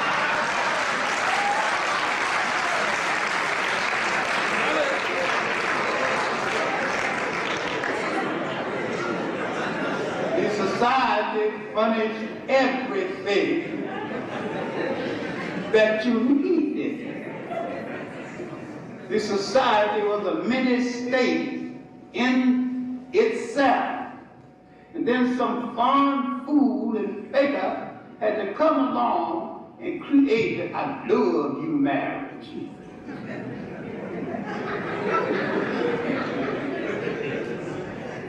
And love sometimes lasts a season. But the I respect you marriage kept on lasting, and there wasn't no word for divorce in that vocabulary. When you married a lady, you didn't just marry her, you married her family. And you brought together not just 2 people, you brought together goats and cattle and chickens, and all those things came together by virtue of the marriage. And the uncles related. And you did not tell a lady the things we tell ladies now, because we do not understand that in African society, the matrilineal was created. The concept that the lineage comes down through the female side. And the king's son could not be king, but the king's sister's son could be king. Therefore, eliminating any fight between family or within the family. Now back to this case in Kumasi of the 3 men. Because I was living in the home of the superintendent of prisons, he attended the trial when they took this man to his head chief. The trial lasted 3 nights. And I wondered what the trial was about. The man had apologized. That wasn't enough. He said he'd give the money back. That wasn't enough. And the trial kept going on. And kept bringing in witnesses and witnesses. Then finally, near the end of the trial, in African court, in the customary court, the accused can examine everybody in the court, including the judge. And the case is not over until the accused has called his last witness. The accused called his last witness his wife. And remember now, if she don't vindicate you, you are guilty as hell. She appealed to the court. She said that he's a generous man. He likes to think of himself as being rich. So he's always setting up the ladies. But he always brings enough food and clothes, money home for the family. He don't forget that, you know. He knows he can spend only so much, then he's got to bring the rest home. So he is, his eyes are weak now. He has been reduced to a child. His mouth is bitter. He has not spoken the truth. He would like forgiveness. But the men said that they would forgive him. But the wife said, that is not enough. You must not only forgive him, but you have to agree to work with him again. Because if those 2 men fail to work with him, he is dishonored. And other men will not work with him. And when they agreed to work with him, he shook their hand and hugged them both and thanked them. And then the wife thanked the court for restoring his honor. What was at stake? I went back to Accra, to the home of Ghana's great lawyer, J.P. Dankwa, who had trained in Nkrumah. He was then in the opposition. Now I asked him, what was the trial about? And Dankwa, a typical school teacher, says, John, you're acting like a Western fool. Don't talk to me like a white man. You should know what the trial was about. He sent me down into his library, said, read this, read that. Maybe you'll find out. Finally, I read a little pamphlet he wrote called Honor and Obligation in a Can Society. When I came up, his wife was fixing dinner. He was holding up the dinner for me to find the answer. I said, Dr. Dankwa, before the coming of the Europeans, African society was held together by honor and obligation. He said, you got it right now. At last you got the answer. We'll have our dinner now. Why I emphasize this is that we do not look for enough at ourselves. We do not look back far enough. We created societies that had no word for jail because no one had ever gone to one. We created these societies that were so competent, crime and punishment such as existed were taken care of within the structure of the family. And the family was not only a miniature industry, but a miniature nation. And nobody had to go on welfare because no one ever heard of welfare. The family took care of those in need. Each family took care of its own. We had created these kind of societies that had every element that went into the making of socialism and communism, every element that went into the making of Christianity before the first European wore a shoe or lived in a house that had a window. I am emphasizing this because you have been so brainwashed in years away from home and lacking knowledge in your own culture. You think you simply cannot make it unless you depend on Europeans or follow after them when they don't know where they are going. Every society, every great idea, every humane idea that they ever touch is corrupted. They have proven that they are totally incapable of understanding or practicing democracy, Christianity, or looking humanely at other people as equal to themselves, because they are so insecure they have to pretend that they are better than other people.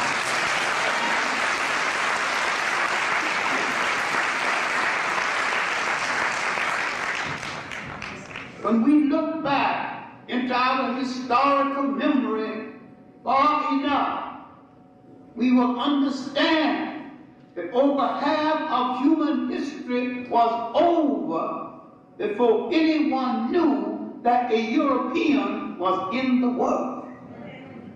But how then did you control yourself? Honor and obligation. If I belong to group Y, I said that I will dishonor myself if I do something that reflects back on group Y. Honor and obligation controlled me, and custom was stronger than law. There are certain things we do not do because we are not that kind of a people.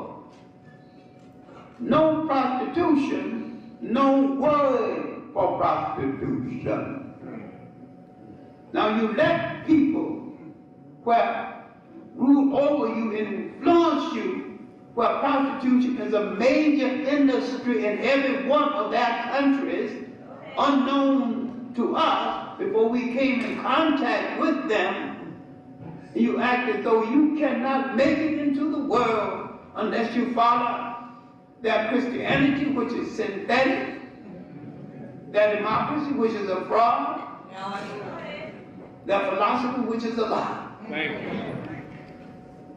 Because you have not looked deep enough into your own history, read the in-depth books concerning your history and how you behave one to the other before this interference. This interference came first from Western Asia, now mistakenly called the Middle East. Let's look briefly at Africa before this interference. Let's look at Nile Valley civilization. Let's look at the development of that great river civilization, the first great river civilization of the world, before the development of the Indus Valley, before the development of the Tigris and the Euphrates. Now let's look at the craving to claim Egypt as belonging to someone other than African people. Egypt is a composite nation made of many nations and cultures, all coming from the south. The Nile Valley stretches 4,000 miles into Africa. Now, if you say the Europeans built the pyramids, you got to give me a timeline on the pyramids. There was no Europeans at the time. There was no place on earth called Europe at the time. He was emerging from the Ice Age. So now let's use some logic. Would he come from under the ice in Europe, come all the way to Africa, build a great civilization, go back to Europe, get under the ice, it takes 2,000 years before he built a shoe for himself or a house for the West.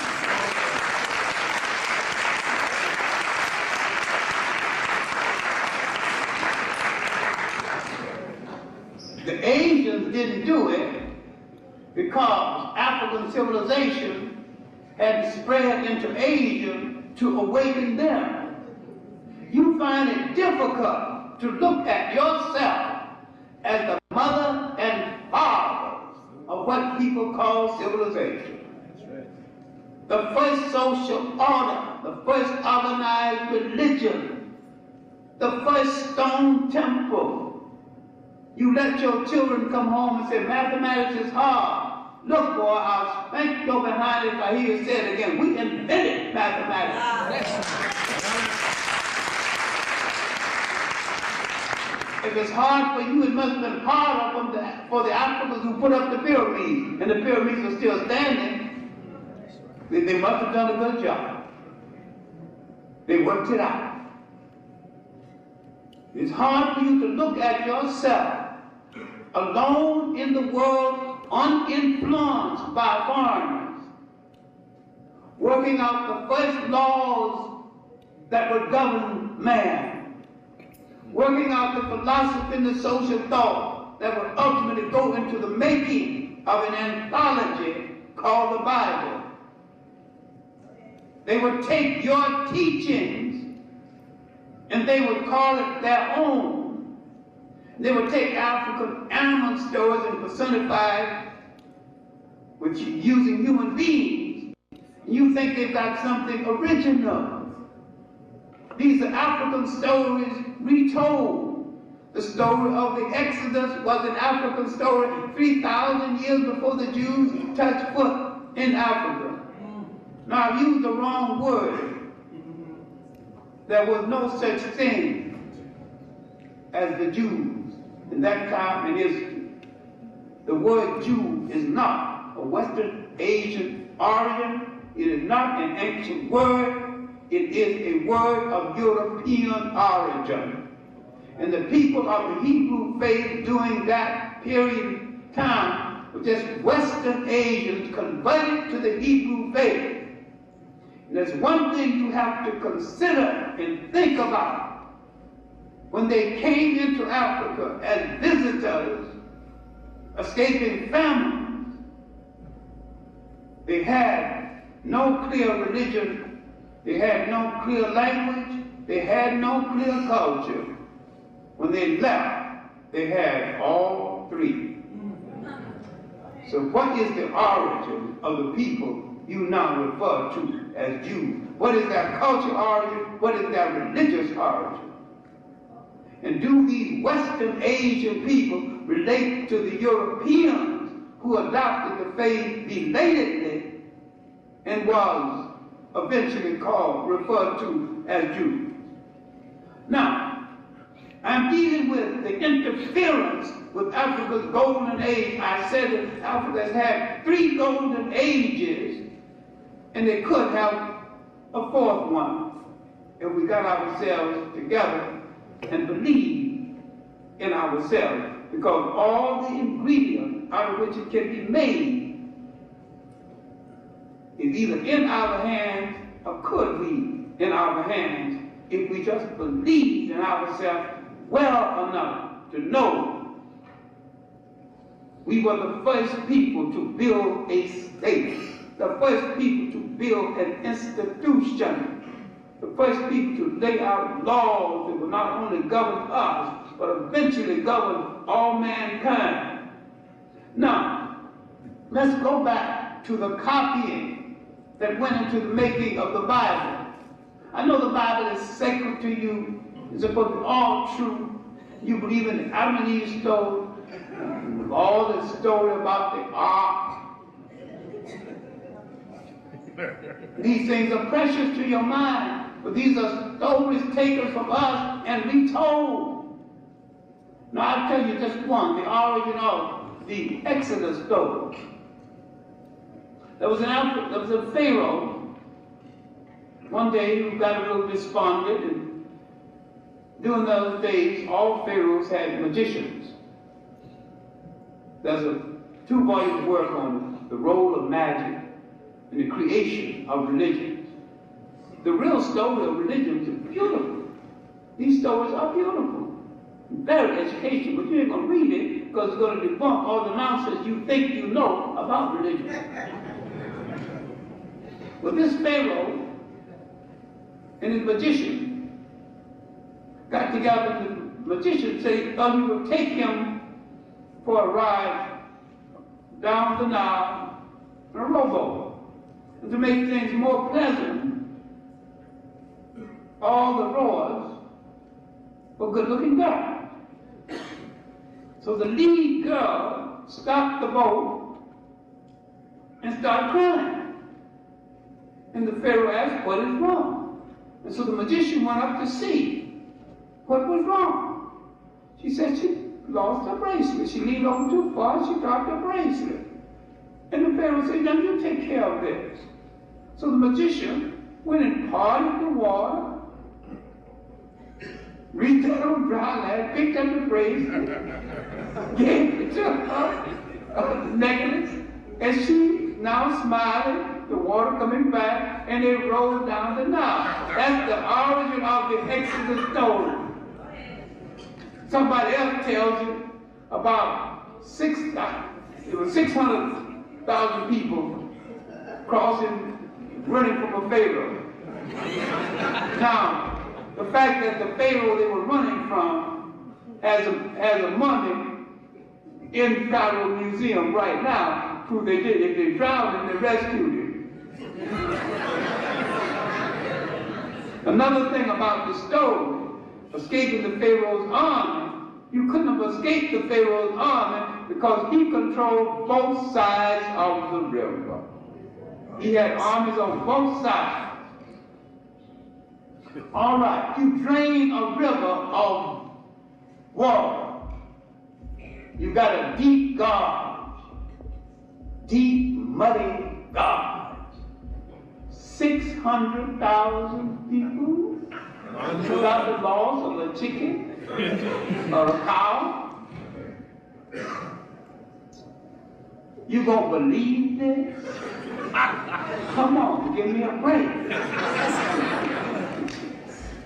You believe other people's retelling of your story, but you won't believe the real story. And the other part of the story is that these were the first visitors to Africa. And after the visitors came, the conquerors came, the first conquerors, 1675. And these visitors joined the conquerors and became clerks and collaborators with the conquerors, forgetting the Africans who had befriended them, gave them homes, gave them food, and because the African is a perfect host, saw some of them without women, gave them women. We are so kind. Now look at our strong point and how other people took advantage of it and reduced us to servitude because we were kind enough to open the door without asking whether he was a thief and a murderer. We are still giving thieves and murderers the benefit of the doubt while we distrust each other. Now, during this period of the foreign kings, they produced the world's first wheeler-dealer politician, Joseph, called to provide. Why could he provide? He had the ear of the foreign kings. Then a king arose who knew not Joseph. Who is this king who knew not Joseph? The African king coming back to power and owed the Jewish people and Joseph no favors. Now the African would say, those who wish to obey African law can stay. The rest of you will have to go.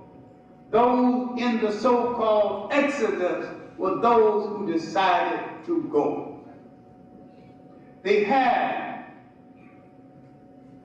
gained many things in Africa, including the leadership of a mythological African called Moses, who was escaping from the Pharaoh's wrath because he had murdered one of the Pharaoh's messengers.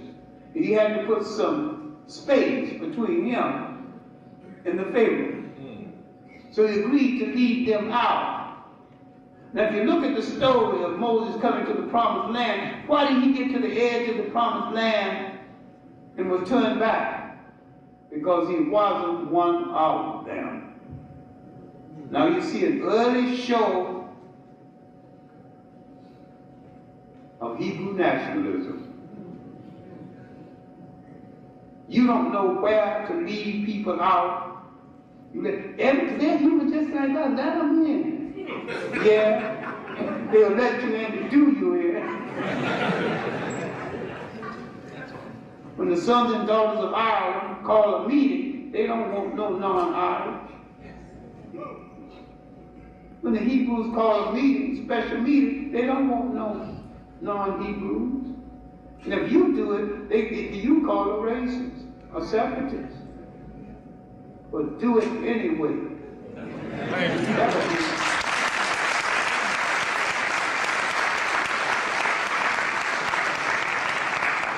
We are the only people who get condemned for loving ourselves and taking pride in ourselves.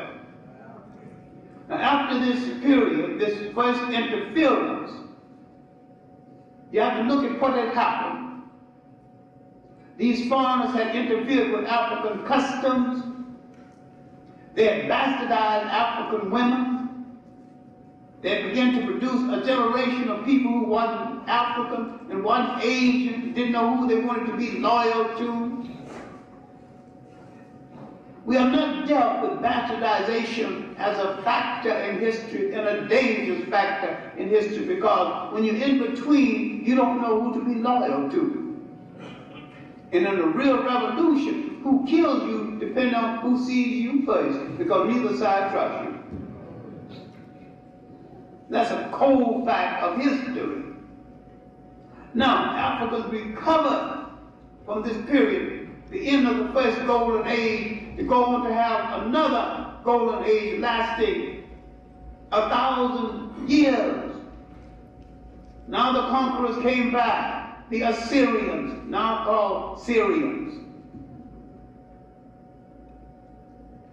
The Iranians, then called Persians.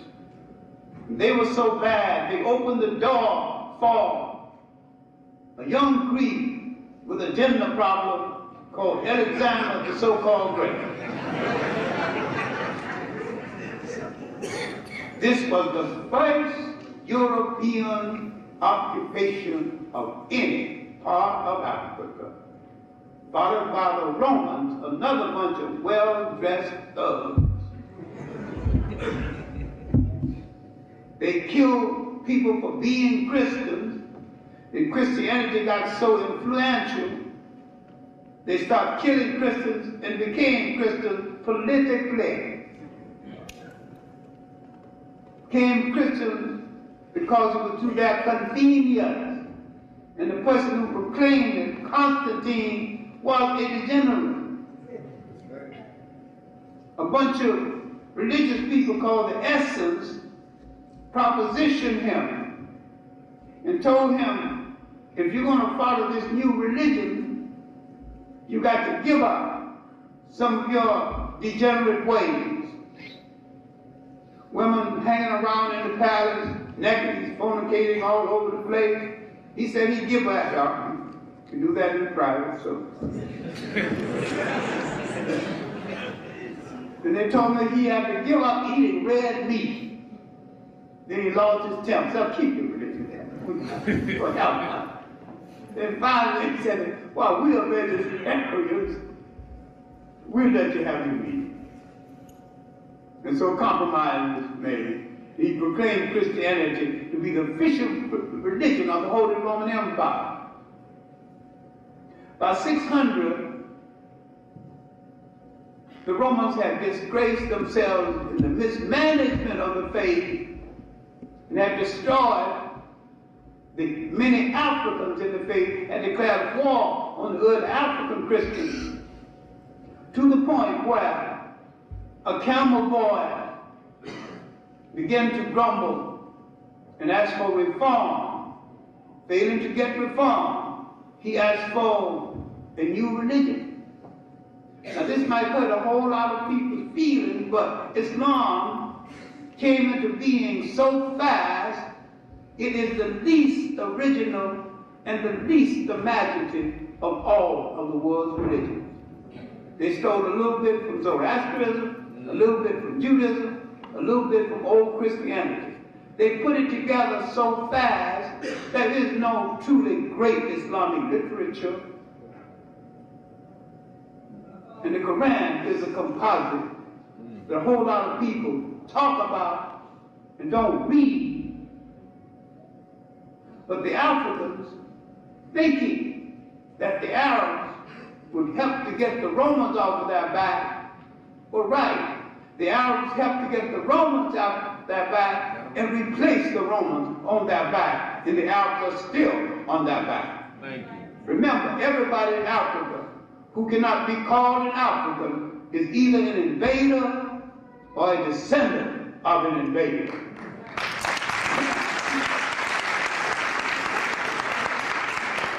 When militarily Africans clean house, it's going to have to include the pseudo-whites as well as the whites.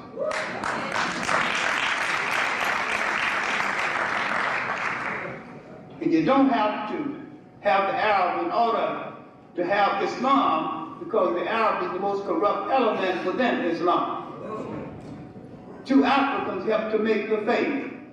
2 Ethiopians, Zayd bin Harith, Ibn Rabbi Bala. Ethiopia protected this faith when it was about to be driven out of Arabia. And the Prophet Muhammad told his followers, go to Ethiopia. Go to that land of righteousness where no one is wrong. And he said, on his deathbed, Islam will never forsake Ethiopia when Ethiopia is in distress. No nation in Africa has suffered more then and now at the hands of Islam than Ethiopia.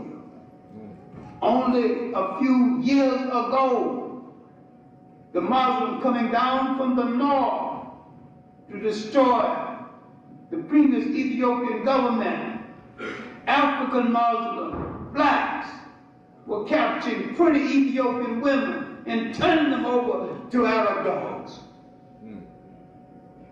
Now, if you demean yourself in the name of a religion, then it is not a religion.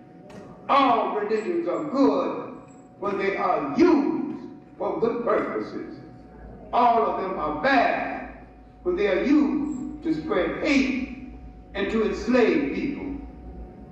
What you do not understand is nearly all organized religions are male chauvinist murder cults.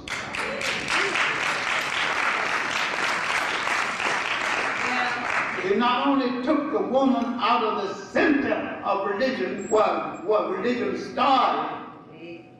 The African had no problem with the female God, and had many of them. He assigned the goddess Nu the job of taking down the sun and putting it in her vagina overnight and taking it out and putting it up in the morning.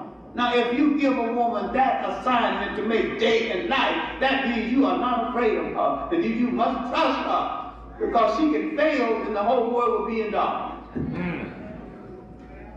Now this is symbolically speaking, but even symbolically speaking, look at the beauty of the symbol, look at the trust.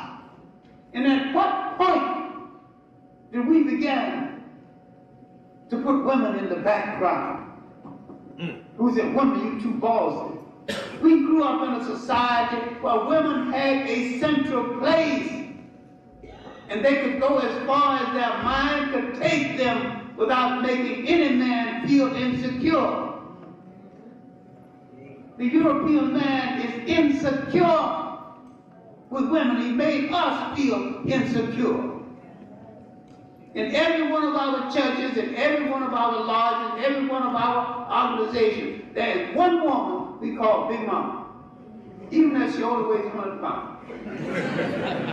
Because she's the boss. She keeps things together.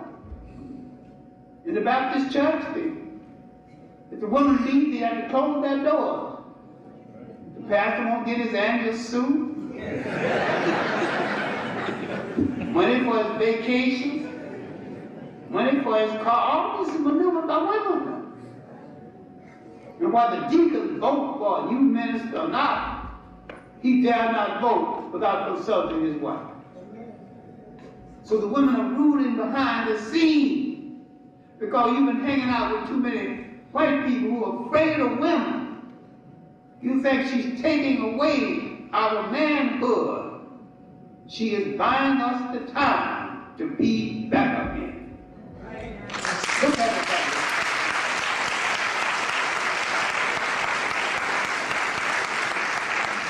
She don't want you to be a woman. This is why she's been taking care of so many things to free you to develop as a man. We have misinterpreted this because we listen to some other drummer of another culture. Now I said there were 3 golden ages in Africa. And now let's deal briefly with that third one, then come briefly to the United States. That third golden age began to start when the Africans and the Arabs drove the Romans out of Africa. And the Europeans had to go back into Europe where they create what they call the Dark Ages. Europe never flourishes until they have people outside of Europe that they can exploit. Free labor, free land, free resources. They're looking for it again to recover from all the stupid walls that they fastened on this world. In inner Western Africa, nations began to develop. Ghana, Mali, Sangay. Sangay was as large as the United States, ruled by Africans. Ghana was ruled by sacred kings. The last of their kings was Ten Committees, known as the king who rode out twice a day, every day. He would ride out and administer justice to his people and hold court. No one was obliged to remove themselves from his presence until they were satisfied that justice had been done in their case. This was royal democracy at its best. Democracy did not begin to decline until someone began to use the word. Christianity did not begin to deteriorate until someone began to use the word. Someone began to formalize it and dogmatize it around a personality called Jesus Christ. But St. Augustine, looking at the compass at Nicaea, when the Europeans made the religion European and a handmaid for their conquest, he said, these people make me laugh. They're trying to give us a religion we had 3,000 years ago, which indeed we did. But we didn't call it by no name, we just practiced it. We didn't say, I am my brother's keeper, because if you got to say it, I'm afraid you don't mean it. Just keep it. Don't talk about it. We produce societies so well governed by custom that we did not need civil law as you know civil law. Once the foreigners came in, they convinced us of a tragedy we are still suffering from. They laughed at our gods and told you God can't possibly look like you. When you bought that, you were in a trap. You're still in that trap. It is hard for you to imagine God looking anything like Michelangelo's painting, who painted it 1,500 years after the death of Christ. Now, how in the hell did Michelangelo, who also had a problem, do how Christ do it?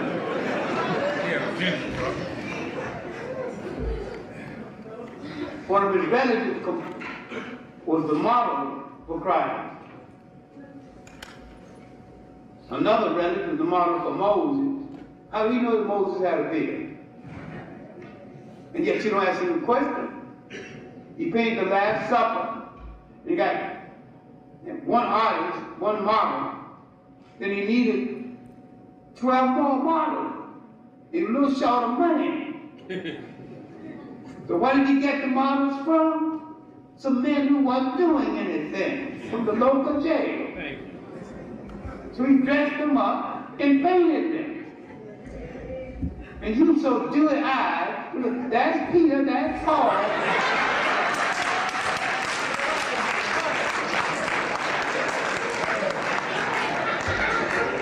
That's a bunch of dressed up jailbirds.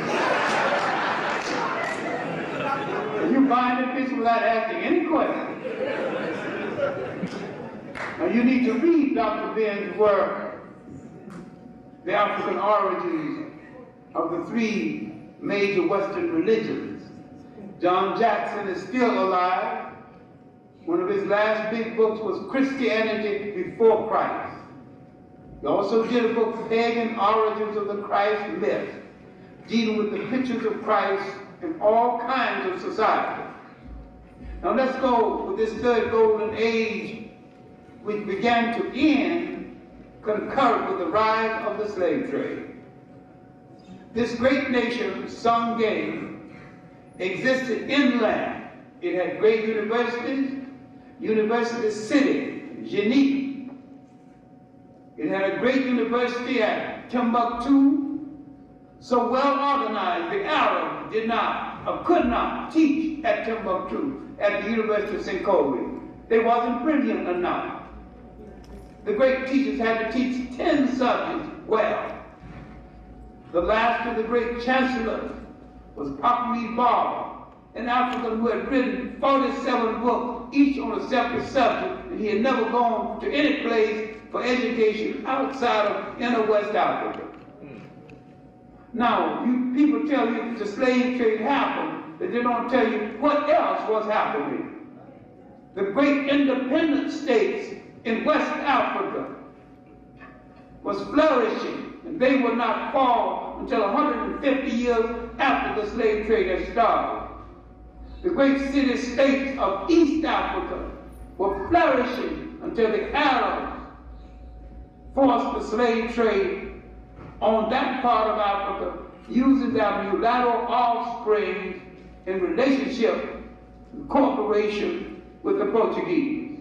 The Arabs were in the slave trade before Islam, and many brothers who tried to purify the Arabs by saying Islam is the black man's true religion, inasmuch as all the elements that went into the making of all religions came out of Africa, then all religions are the black man's true religion.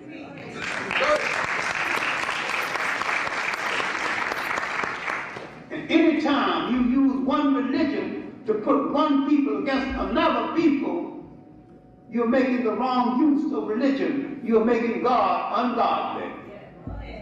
Every major religion of the world have used that religion to enslave other people. What I'm saying is now, after the Crusades, another faker in history that I don't have time to explain, Because if you think it has something to do with religion, then you are misguided. It was a raping party. They raided everything in sight. I only took the farmer's property, took the farmer's dog. They were so-called rescuing the Holy Grail. The one lost in the first place, one holy in the second place.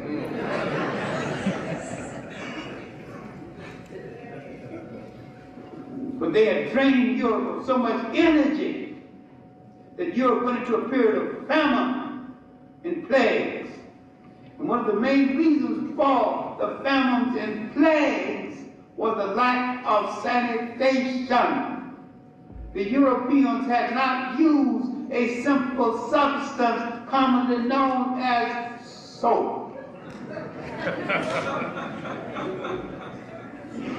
They had not then begun to use washable underwear that was introduced into Spain by the Africans in a basic culture.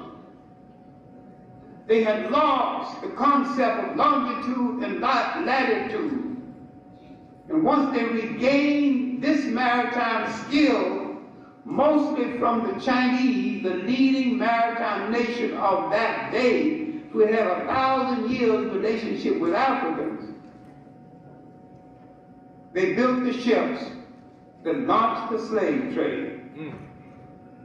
And out of nowhere came a hustler, a liar, a murderer, who discovered absolutely nothing, known as Christopher Columbus.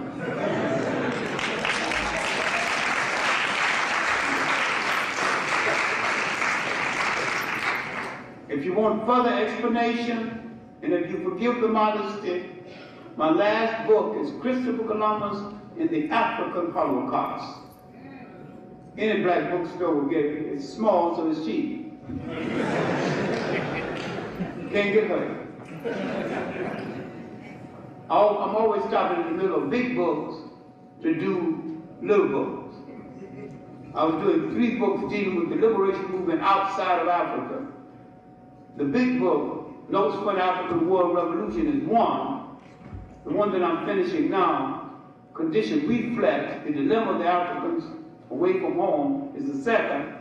And after that, I will do a book called Immigrants Against Their Will, the Africans and the Americans in the Caribbean Islands. We are the only immigrants who came with an invitation. The nature of the invitation will not be discussed here because the invitees brought ships and guns and chains. They were so good, so anxious to keep us in the boat, they chained us down. And when we arrived, no unemployment problem, plenty jobs, no pay. But what we did made America set in motion the modern scientific and technical age. Now stop your children from crouching and looking at skyscrapers as though God put them up there. Put up from wealth stolen from us. We should start claiming them.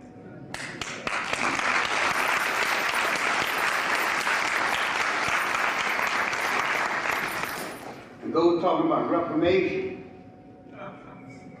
putting a figure on it, forget about the figure. I'll take the whole treasure. You can keep the change. The debt owed to us is that great.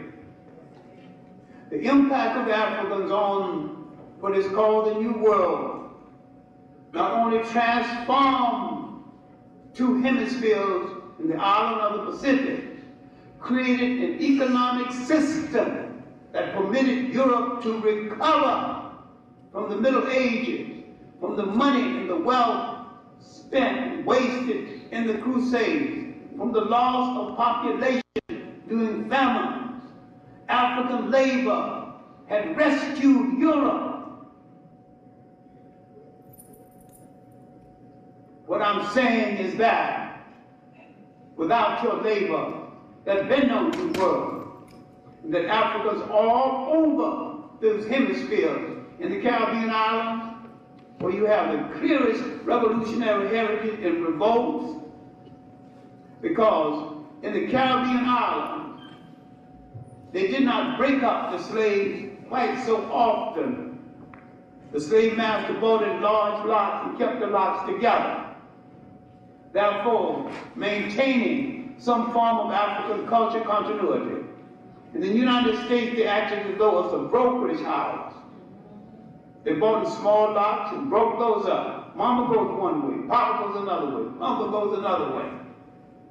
So they fragmented the slaves in the United States until they almost became strangers to each other. And the slave in the house became the enemy of the slave in the field. When in the Caribbean island, the slave in the house became the messenger and the informer of the slave in the field. Their revolutions were more successful because the line between these two slaves wasn't broken. It had nothing to do with whether the Caribbean people are braver than any other people. They were the fortunate beneficiaries of a circumstance in history over which they had no control. But in the middle of the 19th century, they began to forget all of this. And early in the 20th century, they became Black English, Black French, Black Dutch. And you go, they became almost the least African of all the African people. They would tell you about their Dutch grandfather, the English uncle, everything except Africa. We had to remember it because it was taken away from us so cruelly. What in the final analysis am I asking you to do? I'm saying forget all the difference in this division brought on us by conquerors and realize that we need to stop talking about whether slaves should put us down and concentrate on where the slave ships took us from. All of us came from Africa.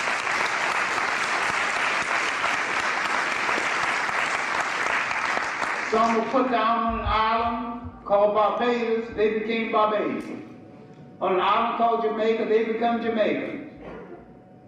The slave ship brought no Jamaicans, brought no Barbadians, brought no high yellows, no low yellows, brought no Deltas, no AKAs, no Deltas. All of these are artificial formations that you entered into in order to survive where the slave master put you down. I'm asking you to cast off these artificial formations if you cannot convert them into instruments of your liberation. I'm asking you to enter every institution, church or otherwise, that cannot be converted into an instrument of your liberation to be placed into the ash can of history. Everything that takes your time must serve you and support you. The church is too quiet and too dark, too many days. It should never be a weekend affair.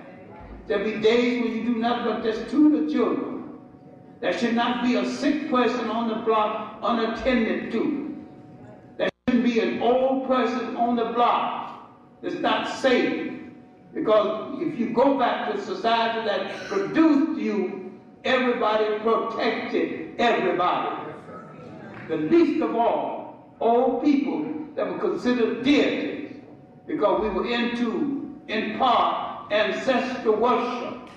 And we knew that the old people would go on before, and they could say a good word to the gods to make it nice for you when you get there. So you can.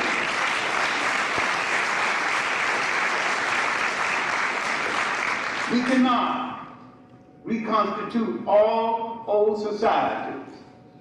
We can take the spirit of farmer societies we produce and live by that spirit.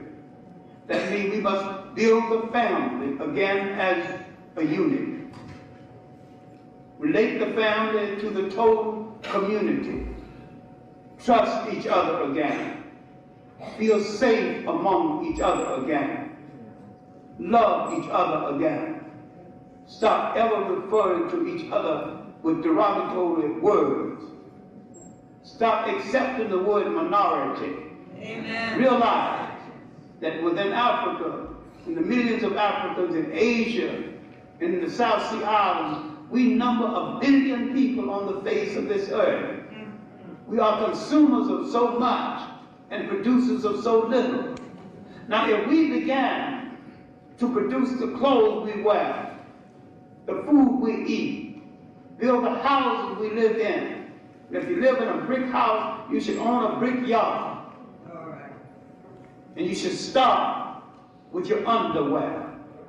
People are tired of me reminding them of this, but I maintain crudely, a people who cannot make their drawers cannot rule a nation.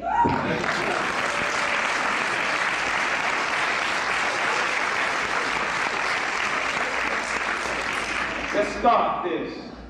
And let us remember when dons were young and history was barely an embryo. In the Nile valleys of Egypt, in the Niger valleys of other parts of Africa, in Limpopo and the Zimbabwe, we created the laws and the social thought that would later govern man, who dared to call himself civilized after they had learned from us. The Greeks and the Romans warmed their intellectual hands on the fires that we had created. And except for what Africans had created early, there had been no Rome and no Greece. There was a time you stood at the center of the world. If you're going to do it again, you have to train your children that they are capable of doing everything necessary to maintain a nation. Don't shout nation time until you're ready to maintain a nation. Don't shout black power until you know the responsibilities of power. Being black and beautiful means very little unless ultimately you are black and powerful. Realize there was a period of sovereignty and independence in your history when you were the major influences of the world and gave guidance to the world without oppressing anyone, without being arrogant enough to take anyone's country. And you gave the world some safety and a new humanity. Once you recover your confidence, read your history properly, train your children to remember these things and build them again, you can say, we are capable of starting a revolution that will change the world. We need, each one of us, a partner in this revolution. So I suggest that you find a mirror and don't move from the mirror until you like what is staring back at you.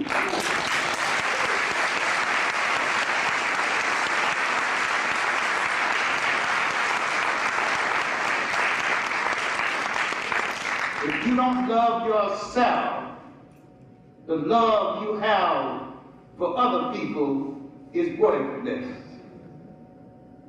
What you need to do if you are serious, if you are in doubt, you will say, I will start my revolution to change the world tomorrow. But if you are serious and confident about it, you will say, The revolution to change the world starts with me, and it starts right now. Thank you.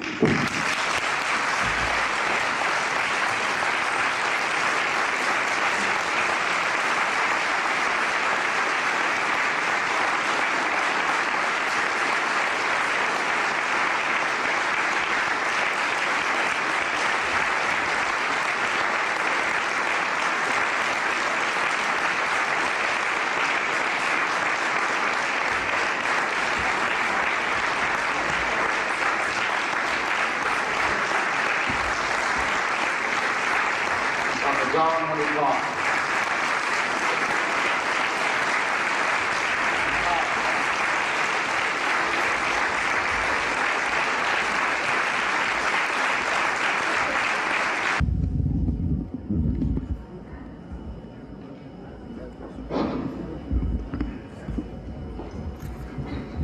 Dr. Clarke, my question is going to be about the black middle class arising in South Africa. Could you make a comment? Well, middle classes are generally fakes in politics for power. They are the buffer that stands between the powerful and the lower class. You do not need a middle class, you need a responsible class. You need a technical elite. You need people who make sure that things are done. They are trying to create a middle class people. They will pamper them and they will become apologists for the continuation of white rule. I'm saying this move is dangerous. Watch it.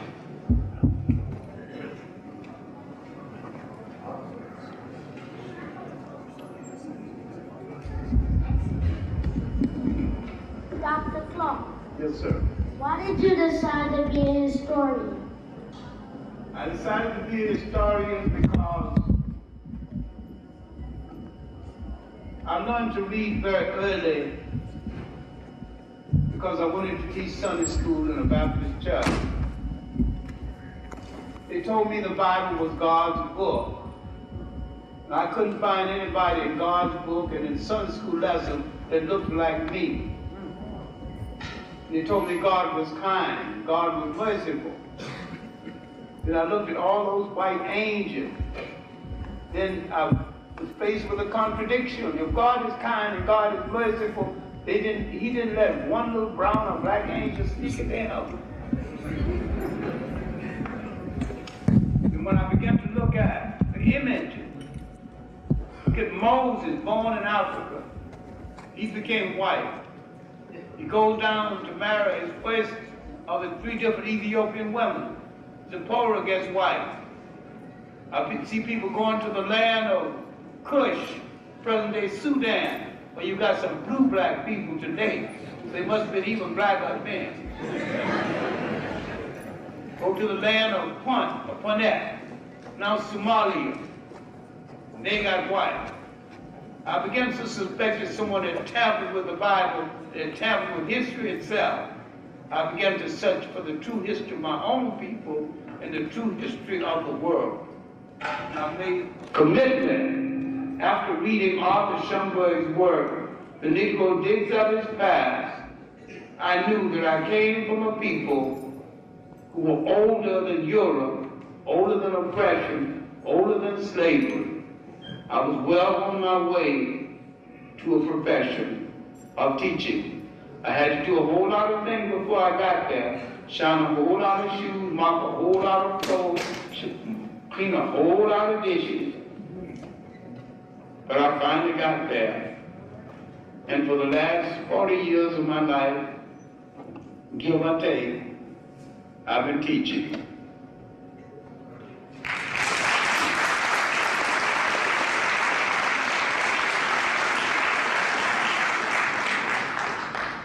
Dr. Clarke, I am a teacher at one of the local Brooklyn public high schools, and first of all, I'd like to thank you for coming out tonight and lecturing to us, and this has been the most inspiring lecture I've heard since I graduated from the Hampton Institute almost 20 years ago. But I think we can really appreciate what you've told us, and a lot of us needed to hear these things, especially the young children here and some young adults. My question to you is for you to comment on the recent wave of world terrorism, and especially the terrorist activities we are experiencing here recently in the U.S. Do you think that this is a way of the third world to reach out to gain a new world order, the helping not nations to get back on top? Would you comment on that for me, please? Well, black nations don't have to be on top, but they have to be sovereign. They must be masters of themselves. They don't have to be top of anybody except their own destiny. We are the only people who can come to power and exercise it without threatening other people's power. I think the terrorism that you are talking about, most of it is unrelated to African people. And I have a serious question about what you call third world, because I'm not too clear what's the first world and what's the second. I don't accept categories that make me less than number one. All right.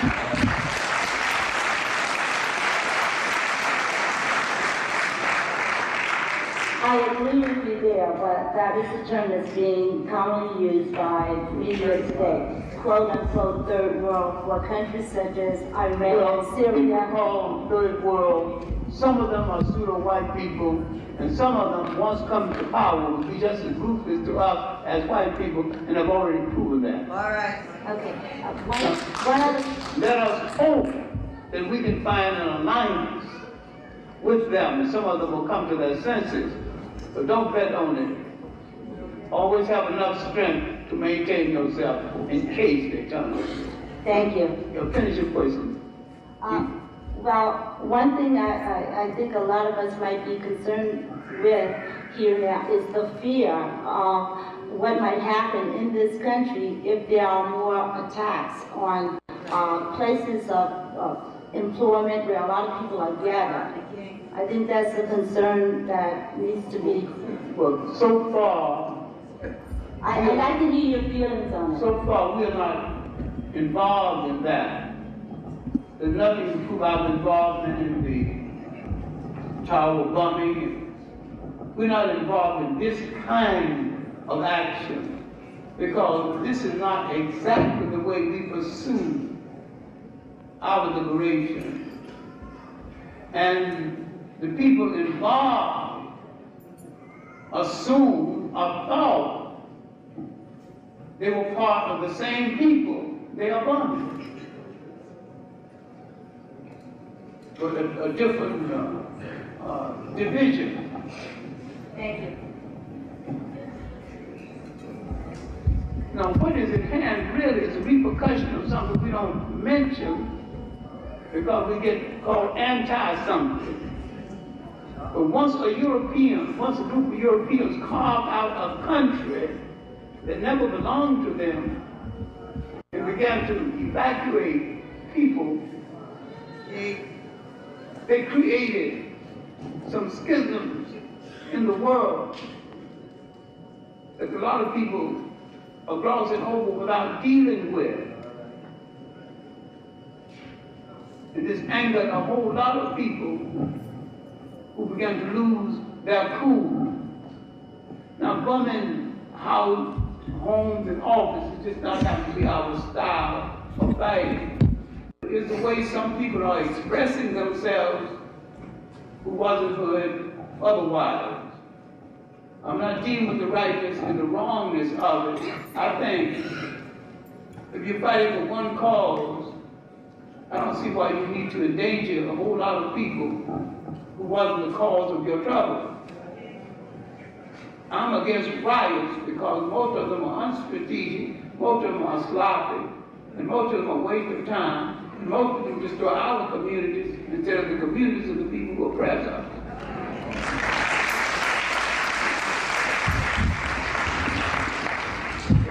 Good evening, Honorable Dr. Clarke.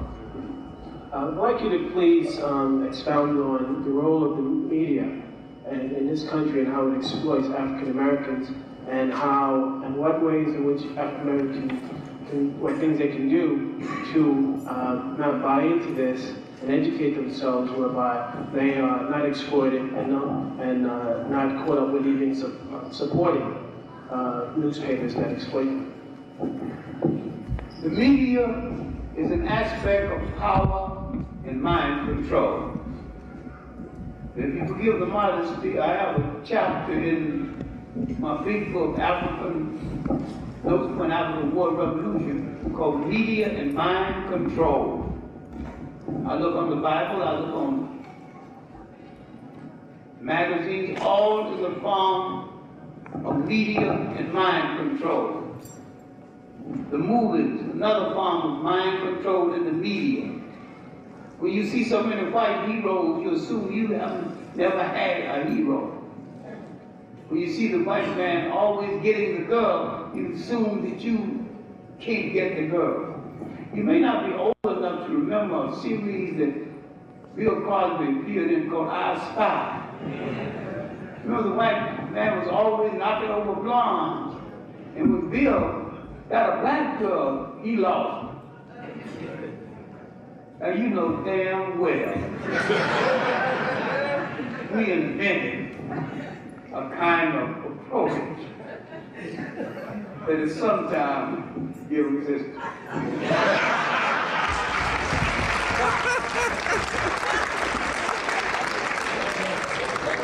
That is in our folklore ceremony. We are ceremonious people. And so, in courtships, and some of this has been unfortunate laws, when you approach a girl, she will say, "What is your story?" She wants ceremony. Tell her something, even if it's a lie. Tell her something good. And so, knowing this, we get a story ready that will turn her head properly. We're not cruel. We don't be snatching and say, "Come here, girl." That's you. People who think they possess women to the point they can't go through the ceremony. If you don't go through the ceremony, you don't deserve the favor.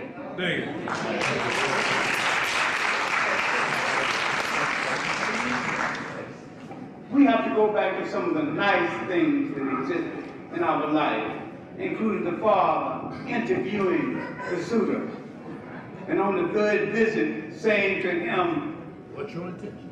What is your intention?" And if your answer is not good, you go out of the door. She can cry all she wants to, but you don't come there again unless you satisfy Papa. We need the papas to stand at the door again.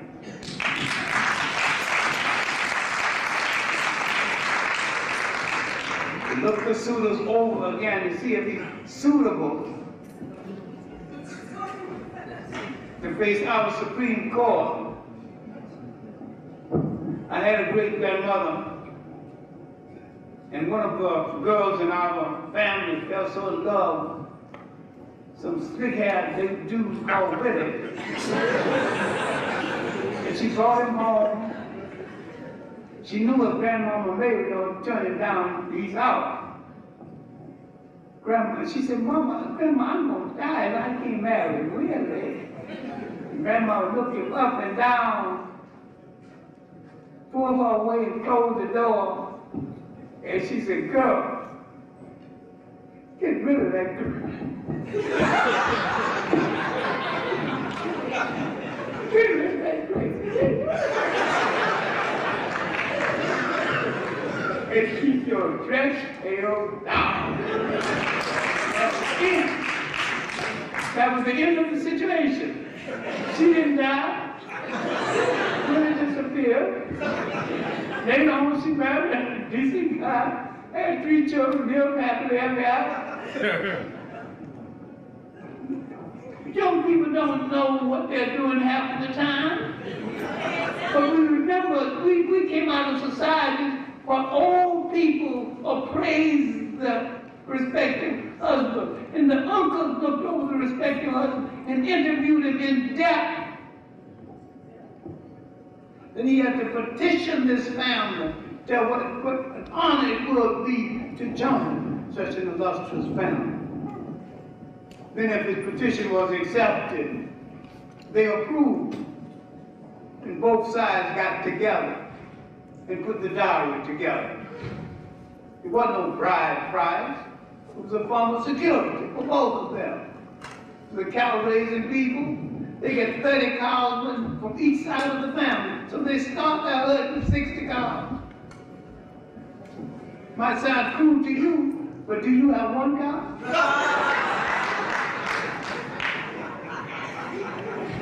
Maybe we need to go back to some of the old days and some of the old ways. Good evening, Dr. Clarke. Good evening. There's been some discussion, and I have an article that was written by the New York Times sometime in the middle of last year about certain African nations that were supposed to be coming together to do a study on the state of the African yesterday and today. Number one, I want to know, is it true, and whether or not some African Americans here in this country were they involved in the study, and what the status of the study? The study of what now? There was supposed to be some African nations supposed to come together to do a study on the true origin of slavery and how it affected the Americans here in this country. The talk was superficial. I wish it could be done because the true origin of slavery was in the mind of the Europeans who enslaved each other for 1,000 years before they started on the Africans. And the Africans need to admit the role they played in the slave trade because all Africans are not guiltless. And some of us were turned over to the slave catcher for other Africans who became corrupt. Not all of us, but some of us. So I think we need to be honest with each other about the role of the African in Africa, what role he played, and what he will do to make some kind of amends in putting all of us back together as one people.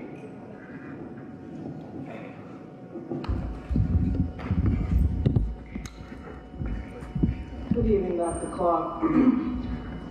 I really would like you to tell me what's the best way to handle an African American that gets in the way of the liberation of African Americans. I believe in this unity, and I'd love to love all of them, embrace them. Please tell me how to do it strategically. Put space between you. Don't try to be farming. Give him the information, hope that he will use it. If he don't use it, then don't waste time letting him obstruct the movement. People who don't believe in themselves can't believe in you. They can't help you. It's heartbreaking to know that there are some of us we have to write off so that us, the rest of us, can survive. Thank you. Thank you.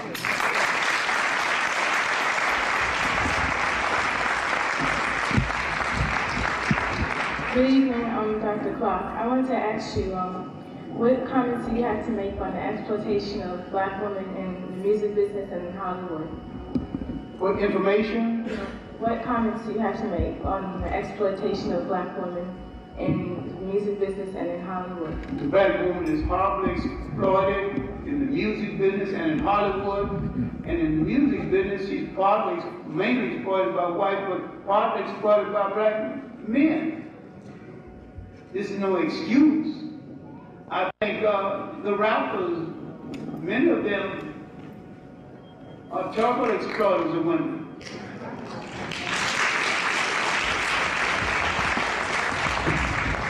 The things they use, the words they use, are not only exploitation, it is an insult. I think Hollywood has always not only exploited, but misunderstood the normal relationship between Black men and Black women, and a whole lot of Black men have helped them misunderstand that by imitating white men and their misconduct toward their women. This is a major crisis and what she has said is absolutely serious. Because if you can't respect one half of your humanity, which is your women, relating to your mother, then you're only one half of a human being. This is serious. The last question is the most serious question. If we can't relate to ourselves, we'd have a difficult time relating to other people. I think black men should have enough courage to take on and to deal with any man low enough to call a woman a bitch.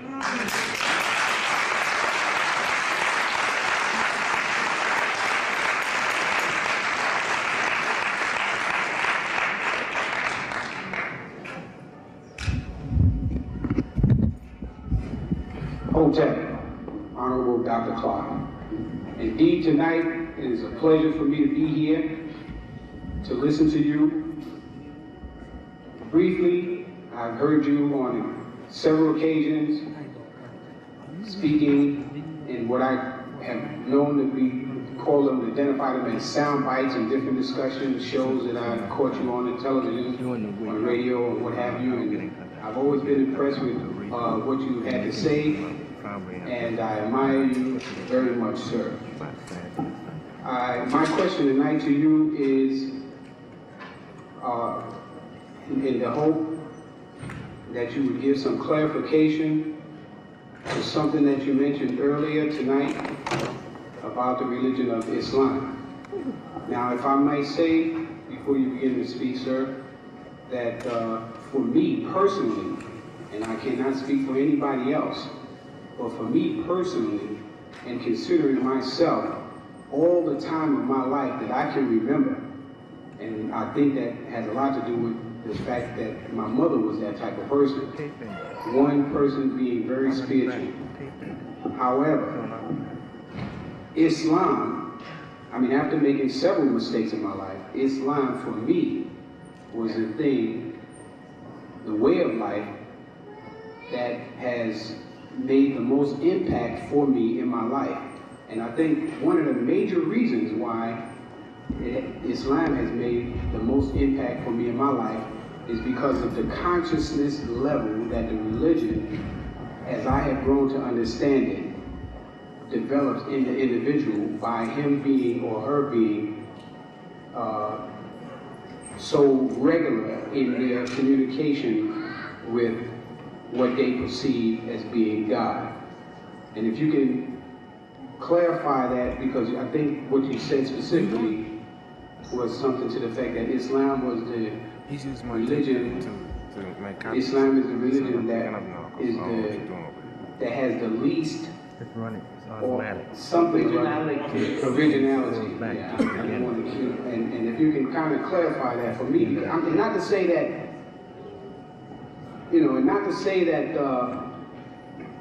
I think I understand your point. Thank you. It'll stop. If Islam does these good things for you, please remember that any religion can do the same thing if you believe in its teachings.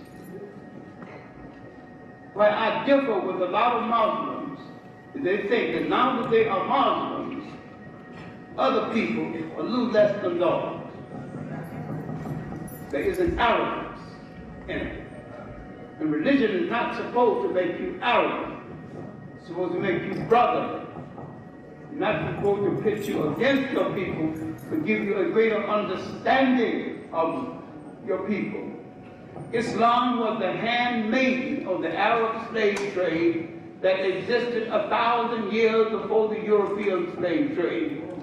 People are being killed in Africa right now because they are not Muslims.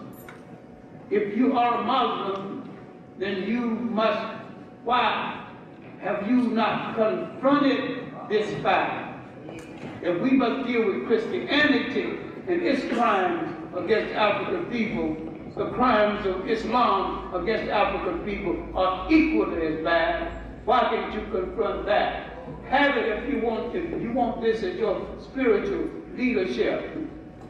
All religions are good if good uses are made of them.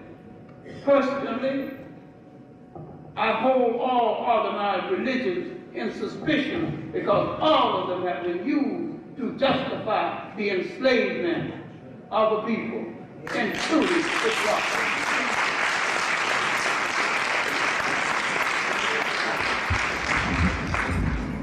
Good evening, Doctor.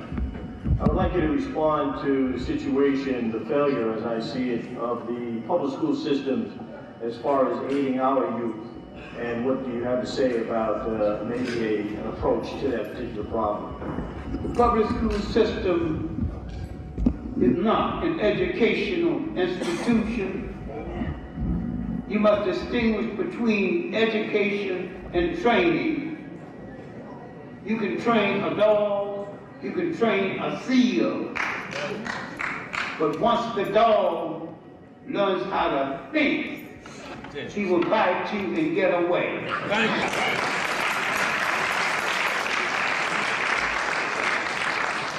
But if you train him to jump through loops, he will jump through loops when you tell him to jump through loops. Education in New York City and most of this country is a multi-million-dollar industry. 3 billion. It is about the control of that industry and the control of the mind of people who enter that industry. How can you expect powerful people to give you the training, give you the education that will make you take their power away from them?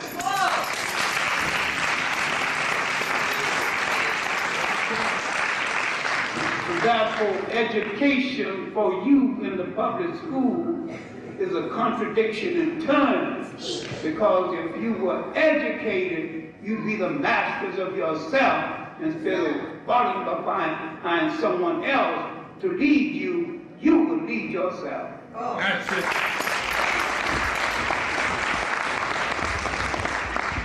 Good evening, Dr. Clarke.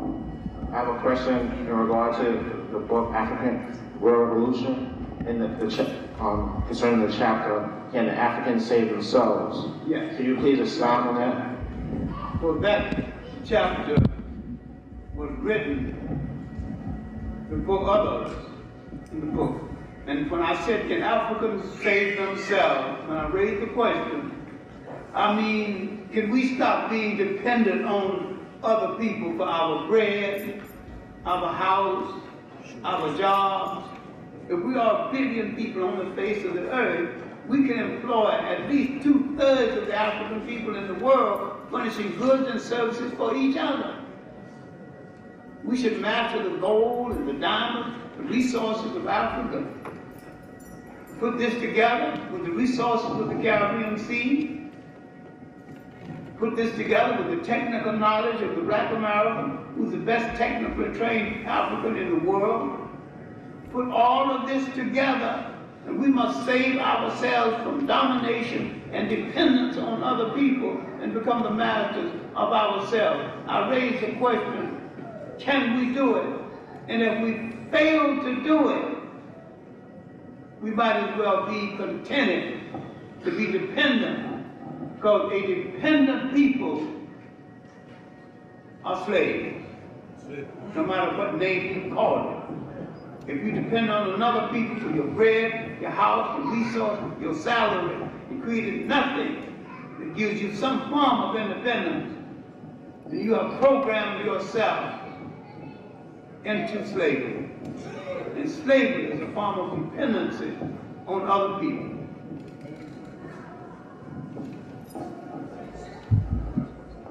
Thank you very much.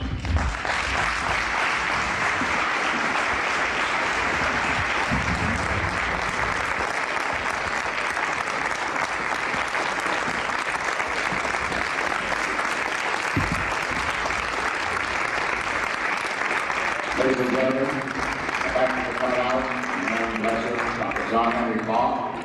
I repeat, next Friday, March 26th at PS 243, that's 1580 8th Street, corner of Troy Avenue. There will be a free slide presentation of the African people globally. And in the future, sometime of May, we expect to bring in Dr. John Henrik Clarke. Excuse me, Dr. Leonard Kennedy.